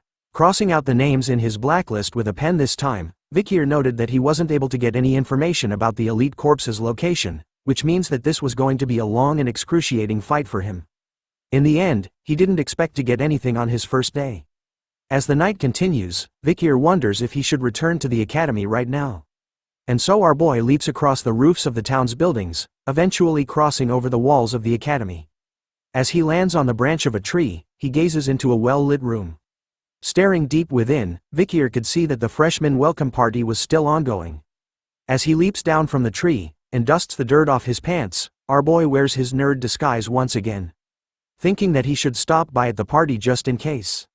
Inside the freshman welcome party, the students were happily talking to one another and eating the food from the buffet table. Even the triplets were enjoying themselves, chugging down huge cups of beer all at once, leaving everyone around them impressed. Dolores was once again surrounded by her fans, who screamed at her, proclaiming their love for her. Tudor was surrounded by the ladies while Bianca was pouring glasses of wine for her seniors as a sign of respect. Vikir stood alone in the back, analyzing the situation. He notices Tudor and Bianca in the party. He didn't know that they were in the same year as him. In his previous life, the great heroes who led mankind to victory with Karmas morgue during the time of the fall. One of them was the person who stood at the front line of the battlefield and took charge, from one of the 7 greatest families, the Azure Spearman family, Don Quixote's genius. Tudor La Mancha Don Quixote, the blonde playboy right now. And the archer who defeated countless demons, from one of the 7 greatest families, the mystical Archer family, Usher's genius, not Justin Bieber, but Bianca Faux Usher. Besides those 2, Vikir was able to recognize a lot of faces he saw on the battlefield. He smiles to himself over this sight, as he didn't expect that he would see them like this. But as he looks around the party again, he wonders if Karmas morgue had entered the academy too. But as he did, PG was shaking as someone asked if they should get some music going. It turns out that PG was being bullied by a senior who was forcing him to sing right now. Vikir could spot our little boy surrounded by a whole group of seniors that were bigger than him. As he refused to sing, a female senior approaches him this time, bringing along a massive jug of alcohol and telling PG that if he doesn't want to sing, then he has to drink this entire cup in one go. Tears started to form around his eyes as PG questioned the senior about how he was going to drink all of it. But the seniors didn't care about what he was feeling, repeating to PG that he should just drink. Sensing that he couldn't back away from their request, after all, they were his seniors, our little man decided to do as they wanted. And begins to chug down the massive jug of alcohol they had brought for him in one go. As he continued to try his best to drink most of it, the seniors were laughing at him, and mocking PG by telling him that he was doing a good job. But before he could finish all of it, he threw up on the floor. Instead of helping him, the seniors continued to make fun of PG, calling him a crazy bastard for vomiting, which they found disgusting. As he tries his best to catch his breath, PG could hear the seniors making up a new nickname for him. They decided to call him the Vomit Pig. In his time of need, a hero appears. Our boy, Vikir, uses his own cape to cover the vomit that was on the floor, surprising the seniors. As they wondered who this nerdy boy was in front of them, Vikir looks over to PG, deep in thought. Thinking about him in his previous life, Vikir knew that PG had dropped out of school because he couldn't endure the bullying. Instead of graduating, he had become a low-ranked government official and lived a tough life while looking after his parents. The next time Vikir had met PG was when they were at the front line of the war, after the time of the fall had started. PG was one of the few people who had the balls to volunteer to go to the front lines. With his amazing strategy and information analysis, he had saved multiple lives. One of those lives was our boy, Vikir. It turns out that this little man was one of the few people that Vikir had respected as a friend. Still stunned upon seeing Vikir, our boy tells him to return to the dorm room first, as he was going to take care of things here. Vikir couldn't just stand idly by while his friend gets humiliated. A senior places his hand onto Vikir's shoulder, asking him about what he was doing and if he was crazy for interrupting a senior when they were talking. The senior takes it a step further, slapping Vikir's face repeatedly till it turns red, asking our boy if he was PG's classmate from Ice Corps Class B, after seeing our boy arrogantly step in like he was confident. But this senior made a huge mistake, as the triplets of the Baskerville clan finally made their appearance once again. All three of them had their eyes lit up with bloodhound aura, fueled by anger, as they witnessed the senior slapping their master. Vikir was still calm and collected. As he pushed his glasses up, his own pair of bloodhound eyes started to light up as he stared at them. The triplets immediately calmed down after recalling the warning they had received from Vikir. He told them before that he was going as a commoner at the academy, and that he would kill them the moment they reveal his identity. A female senior joins in, telling her friend that they shouldn't be rough on the freshmen and instead, they should treat them nicely as their seniors. She then comes up with a nice idea, saying that it would do the trick for them. She offers Vikir a chance. The seniors were willing to let both of them go, if he could drink all of the alcohol that was in the jug in front of them. Not wanting to pull our boy into his problems, PG tells Vikir that he was actually fine, but he ignores his words, and without hesitating, grabs onto the jug of alcohol. And started to pour it down his throat, surprising everyone around him. The female senior was giggling to herself, knowing that the jug was a mixed drink with high alcohol content, containing vodka and rum. So she was confident that there was no way a human could drink more than 1 liter of it at once. But she underestimates our boy, as he continues to chug down the drink without stopping, leaving the seniors all stunned and shocked. After some time, he slams the empty jug onto a nearby table, wiping off the remains on his mouth. Without wasting any more time, Vikir grabs onto PG and leaves with him, simply telling the seniors that were stunned by what they just saw, a single word, bye. But before they could leave peacefully, the same senior that was slapping Vikir's face grabs onto his shoulder, telling him to wait. The moment he does, Tudor and Bianca were the first to experience a horrifying and powerful feeling crushing them. The aura that our boy had been hiding up to now. With an ice-cold stare, and his eyes lit up, Vikir looks at the senior, asking him if he wanted anything else. But the senior was too stunned to speak, shaking from head to toe as his mouth was left wide open. That's when Dolores makes her appearance, asking everyone present about why it was so chaotic over here. The seniors were quick to cover their tracks, telling her that a freshman had vomited and that they were going to take care of it. Dolores senses something was wrong, and warns them that they couldn't treat the freshmen cruelly as they needed to uphold the image of the academy. Seeing that she was taking care of things from here on, Vikir hurries away with PG in his arms. The triplets on the other hand were impressed by their master, after witnessing the things he had done, giving him 3 thumbs up and calling him cool.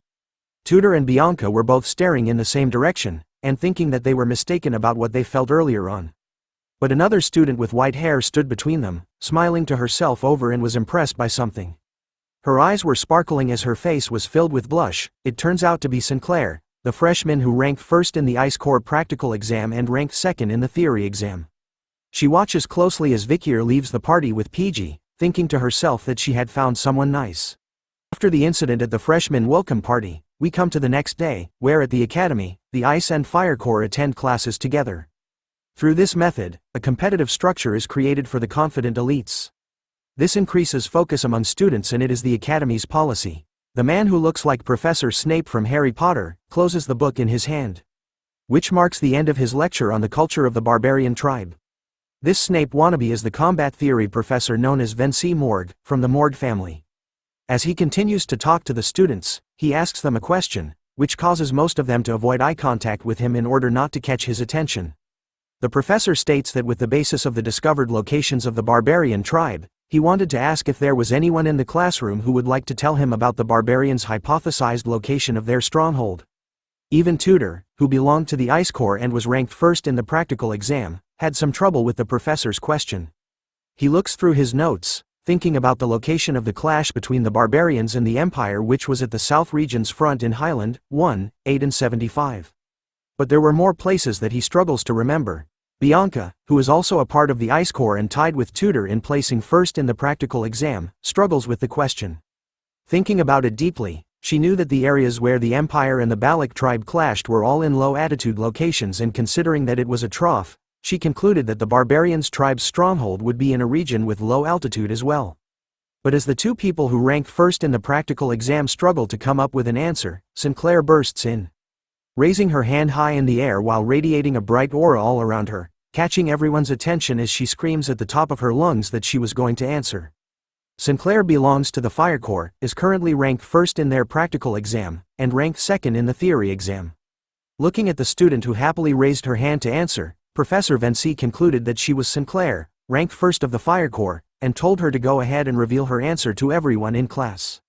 Sinclair spoke about how in the military, according to the published academia, the location of the close fight between the Barbarian tribe and the Empire were in Highlands 1, 4, 5, 7, 8, 30, 75, and 207.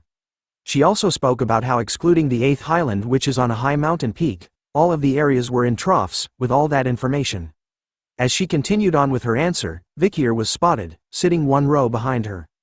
But his eyes were closed as PG stared at him. Instead of sleeping, Vikir was deep in thought. Going through his mind were the events of last night. Yesterday marked the 29 times he had slain demon worshippers in the city. Something they had in common was that they all possessed a severe stench of demons, and before they died, their so-called faces exploded into a bloody mess each time. Face and explode. With these two facts, Vikir thought that if that was the skill of the elite corpse that was hiding in this capital city, then there was only place he could think of that it would be hiding itself in. He concluded that he needed to ask Cindy for her help in investigating the area around the place he had in mind, but as he was thinking, PG immediately calls out to Vikir, tapping onto his shoulder in order to grab his attention. Upon opening his eyes, our boy could see that everyone in the class had their eyes focused on him. Professor Snape was furious, stating that the Ice Corps weren't as good as the Fire Corps, as he couldn't believe that there was a student who would dare sleep in the first class of the semester. Flexing his glasses, Vikir responds back to the professor, telling him that he wasn't sleeping. His reply shocked PG. Upset over our boy's arrogant reply, the professor grew even more furious, asking Vikir to reveal his name to him. After knowing his name, the professor stated that everyone in the class saw that his eyes were closed. But our boy was quick with his reply, telling the professor that his eyes were closed, but it didn't mean that he was sleeping. Hearing that kind of reply, the professor eats a humble pie and tells Vikir that he was mistaken.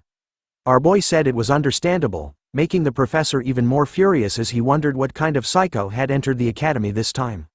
Failing to break Vikir over his responses, the professor decides to move on. He tells the class that because of the answer that Fire Corps rank 1, Sinclair gave, the Fire Corps have gained 1 point out of 10 for behavior points. The professor then suggested something to Vikir, telling him that if he could answer his question, he was going to give him and the Ice Corps the points. However, the professor warns Vikir that if he answers the question wrongly, he was going to give the entire Ice Corps students negative points instead. Our boy simply shouted back that his suggestion was unfair, but the professor didn't care anymore and presented the question. He wanted to know the location of the Empire's military and where the Baloch fought. With that location, he wanted Vikir to tell him where the Baloch tribe's stronghold is. Sinclair was stunned by the professor's sudden question. She knew that compared to other tribes, information on the Balochs was hard to come by, making the question extremely difficult. Bianca, on the other hand, was pissed off at Vikir's arrogant attitude towards the professor, calling him an idiot in his mind, as she believes that everyone in the Ice Corps was going to be at a loss because he couldn't answer the question. Taking the question in mind, Vikir thought about for a while. A memory of the Baloch tribe, dancing around a campfire while smiling and having meat in their hands came into his mind. He remembers his barbarian family along with the precious memories he had made with them. Just the thought of them makes our boy smile. And so, he calmly answers back to the professor, revealing the location of the fight between the Balochs and the Empire. He spams everyone with accurate information and a strong possible location of the Balochs' stronghold. His answer was enough to stun everyone who heard it in the classroom. After ending his answer, Vikir knew that after the Alman incident, the Balochs had actually shifted their stronghold, so telling the class about their old place was no big deal. But his answer was still considered incredible, as PG was left stunned with his mouth wide open upon hearing it. Even Professor Snape was impressed by Vikir's answer as it was exactly spot on. He wonders how it was possible for our boy to know about the thesis that hasn't been verified by the academic world. But as he continues to think about Vikir's answer, the professor soon recalls that a student with the same name had recently placed first in the theory exam. And so, the professor decides to give Vikir 10 points for his answer, while giving the rest of the ice corps 1 point each. But after finding out that Vikir had placed first in the theory exam, he decides to humble him by not overlooking the fact that he had closed his eyes during his lesson. So the professor decides to minus 10 points from Vikir. Sinclair was looking at our boy. In her mind, she didn't even notice him because of how common the name Vikir was. Even in his nerd disguise, our boy couldn't hide his aura as she continued to gaze at him, while he stood tall, basking in the rays of the sun. Even Tudor was drawn to Vikir as he continues to stare at him from across the classroom. The other students were talking amongst themselves, realizing that Vikir was the one who placed first in the theory exam, but some didn't care, as all of them almost had a negative score in points. They seemed to believe that Vikir was only a nerd, which makes them want to go and punch him in the face. Looking at our boy, Tudor couldn't help but smirk, after finding the smartest person when it comes to theory. But he wonders how useful that would be during the practical lessons. We now change scenes to a large football-like field, where the students were playing a game called Run Flat, which uses a special type of ball and gloves. It's a sport with 20 people on each team. Points are acquired when the ball is in the other team's goal area. It's against the rules to use mana and weapons. Besides that, it is a game where any method can be used to score goals. The match starts off with a player stomping the ground hard. It turns out to be Tudor, who smashes through the defense line of the opposite team with ease. As he carries the ball to score, he declares to everyone that he was the best when it comes to run flat, and that this was his time to shine. The girls in the stand cheered him on, commenting about how hot he was, while Bianca was annoyed, calling the sport barbaric. As Tudor reaches closer to the goal of the enemy team, a familiar three-headed group appears to block his way. It turns out to be the triplets from the Baskerville family. They stand against Tudor together, calling him an arrogant bastard and daring him to try and break through them. Instead of being afraid of the rumored Ironblood swordsman family's troublemaker triplets, Tudor was excited. Much to the triplets' surprise, he didn't face them head-on. Instead, he weaved past two of them easily, leaving them shocked. But before reaching the end, the last triplet makes his appearance, telling Tudor to hand over the ball. Instead of answering back, Tudor simply prepares his left hand, and within a second, a bright blue light appears from it. Wasting no time at all, he slams his fist into the triplet's body, causing what looks like a Rasengan attack to appear on his stomach, knocking him out of his way completely. He tells the triplets that if he had decided to face them head-on, then he was going to lose it all. With only one person alive on the enemy team, Tudor makes a mad dash to the goalpost. After witnessing the powerful move he did, the other students were amazed by him as they could see how strong he was even without any mana or weapons. They had also heard rumors that he was Don Quixote's run-flat prodigy, which was expected of the Ice Corps ace. Running to the goal, Tudor was thinking to himself that there was no point in memorizing theories. As a true fighter, all he needed was the strength to win. But as he continues to run, he notices something in front of him. It turns out to be our boy Vikir, who was the only member on his team left standing in the way of Tudor. Tudor recognizes Vikir as the student who responded back to Professor Snape in this morning's lecture. Our boy was actually annoyed by what was happening right now. He had told the triplets not to send Tudor on his way, and decided to step aside to let him score. But there's a twist. Instead of aiming for the goalpost, Tudor actually decides to mess with Vikir. Thinking that with this body slam, he was going to help Vikir focus more on training his body than studying. Unfazed by what was happening, Vikir showed no reaction at all to Tudor's sudden attack. Instead, he simply stood still, resulting in Tudor falling through the air after he crashed into Vikir. Like a car hitting a wall, it turns out that the impact from crashing into Vikir was enough to knock him out. His face was completely blurred, showing no signs of life. Even Bianca and Sinclair couldn't believe what was going on as they witnessed this sight from the stands. Vikir turns his head to look behind, only to see Tudor finally landing onto the ground with a heavy slam. Thinking about what had just happened, Vikir initially planned on dodging Tudor, but instead, he questions why this blonde kid would just run into him first. Before he could make sense of things, our boy simply fell to the ground as well, moaning loudly in pain because in his mind, he was going to pretend to be injured. The sleeping blonde prince laid on the field completely flat on his back after the incident with Vikir, his face covered in sweat. Moments later, his eyes suddenly opened wide. Tudor was surrounded by his fellow students, as he continued to lay on the ground, confused by what had happened to him. The voices of his classmates asking him if he was okay didn't even register with him, as he wondered what he was doing right now, whether he had fainted or actually fallen asleep during the match. He started to remember what he was doing before seeing the scene in front of him. Tudor had decided during the match to mess with Vikir, who ranked first in theory, for a bit. He was going to tease him by barging into his shoulder a little, but the moment they made contact, everything went black for him, so he couldn't remember exactly what happened. As he sat up, Tudor looked at Vikir, who was dusting off his body. He couldn't believe that a nerd like him could actually knock out the great Tudor Don Quixote. Seeing that there wasn't even a single scratch on our boy, Tudor was determined to test out what happened just now again. Once more, the game was about to begin with everyone getting into their positions at the start of the match. The ball was once again passed over to Tudor, who was thinking that something was wrong with the incident against Vikir, and so, he wanted to do it again to test his own theory. This time, the triplets of the Baskerville family immediately stood on guard against Tudor, while also acting like a shield for Vikir, who simply stood at the back of the field. But as soon as the match started, Bianca and Sinclair, who were watching from the stands, were confused by what was going on. Instead of going for the goal post, Tudor was aiming right for the triplets and Vikir, ignoring the words from his teammates as he charged towards them instead. Tudor confidently challenges the triplets and Vikir once more, which the triplets happily accept, replying to Tudor that he wasn't going to get past them this time round. Once again, the triplets failed at blocking and intercepting Tudor, who held the ball and got past them easily a second time. His eyes were completely focused on Vikir this round, charging towards our boy at full speed. Vikir watches closely as the blonde kid continues to run in his direction. He thinks about how he had ordered the triplets to keep Tudor away from him, but at the same time, he wonders why Tudor was so serious about coming towards him now. The genius spearman was revved up, his eyes were locked onto our boy, no longer seeing him as human but a target now. Tudor was serious, he knew that what happened to him was no mere coincidence. So he decides to use the Azure Spearman family's run-flat secret technique, Saint Spear Tackle.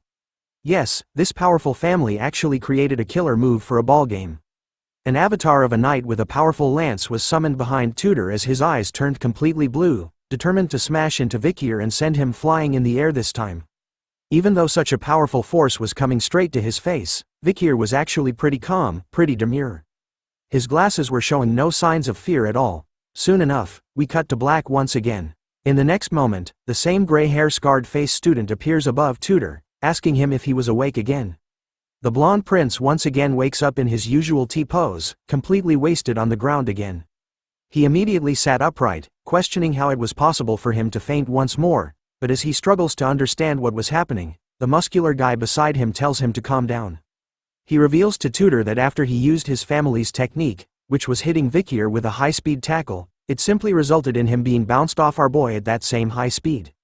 Ladies and gentlemen, we have our next challenger. As the student who woke up Tudor tightens the headband on his head, he tells Tudor that he understands why he was so focused on Vikir, as our boy was clearly hiding something from them. This time, Sancho, the muscular student, was going to go against our boy. With the sun shining brightly on him, he heads over to the match. Telling Tudor that as a man and a friend, he couldn't just watch and do nothing after seeing him get beaten twice by Vikir. This is the transfer student who came from the Mercenary Guild Association in the north, Sancho Barataria. Due to his overwhelming physique, he is not considered eligible for his age group in his league, so he decided not to play run flat. Basically, this guy was too overpowered to play a ball game. But because of Vikir, he changes his mind. As he held onto the ball, Sancho talked about how in the frozen land of the north, newborns of the elderly who are on the verge of death, fight desperately. It means they're all warriors. It's round 3 for the triplets this time as they faced off against the giant. Determined and hyper-focused, the triplets weren't letting anyone pass them this round. Third time's the charm, right? Well, not in this world, because in the next second, instead of dodging and weaving past the triplets like Tudor did twice, Sancho just decides to do the wrestling move and clothesline all 3 of the hounds together. Sancho easily slams and flings the triplets into the air, pushing and making them fly away from Vikir, who simply stood his ground. As they flew past their master, our boy was pissed off this time. His eyes were glowing red behind his glasses, whispering to the triplets if they wanted to die. The triplets could only cry as they flew past their master once again, apologizing for their third failure in a row while in the air. Even after sending 3 people in the air, Sancho wasn't stopping his attack. He charges straight at Vikir like a bull. His face was filled with determination, just like how Tudor was from before, in order to reveal what Vikir was hiding from them. Our boy, on the other hand, was still emotionless even before a giant that was rampaging towards him. Just inches away from him this time, Sancho readies himself, telling Vikir that he was going to see if he could endure his full power this time. With his hand raised up high in the air, Sancho lands a full blow onto Vikir's stomach with all his might, causing a loud bang. But the moment he got into contact with our boy, all he could feel and sense was that he was hitting a huge mountain of stone. The feeling in his arm was shocking to Sancho, who was known for his powerful strength. His hand was shaking as he tried to move Vikir by a little bit. Even after being hit by Sancho's full strength, Vikir didn't feel anything at all. Instead, he was thinking that he should play along with what Sancho wanted. So he purposely jumped backwards with a bit of strength, pretending that Sancho's attack had actually done something to him. In order to make sure it was right, Vikir created skid marks on the field with his body, even crashing into the ground like the triplets did. The other students who were watching were amazed by what they witnessed. They couldn't believe that Sancho had broken through the enemy team's defense. But some of them wondered if the guy he pushed was still alive. Unknown to the other students, Sancho, completely aware of what was really going on, couldn't help but stare at his shaking hand, wondering what that feeling was he just experienced and if Vikir was actually human. Distracted by the weird sensation that Vikir gave off, Sancho was unaware that one of the triplets had recovered from his attack and sneaked up to him. Within seconds, the triplet had stolen the ball from him and made a mad dash towards the goal. Before long, the referee blows the whistle, announcing the end of the game. It turns out that thanks to the triplets, Vikir's team had won the match. As the team continued to congratulate the triplets on their sneaky win tactic, Vikir finally got off the ground and started to dust himself off. But then someone pours a bottle of water onto his head. It turns out to be Sancho, who praises Vikir as he knew that he was the secret contributor to Class B's victory. Even Tutor was impressed by our boy, who retired because of their win. He reveals that he had initially planned on teaching Vikir a lesson during the practical lessons because he was jealous, but then came to a realization of how shameful that was, and apologies to our boy for his rude actions from before. Sancho was even more interested in Vikir, asking him about what exercises he did in order to have such a solid build. He even thought that Vikir had used mana during the match.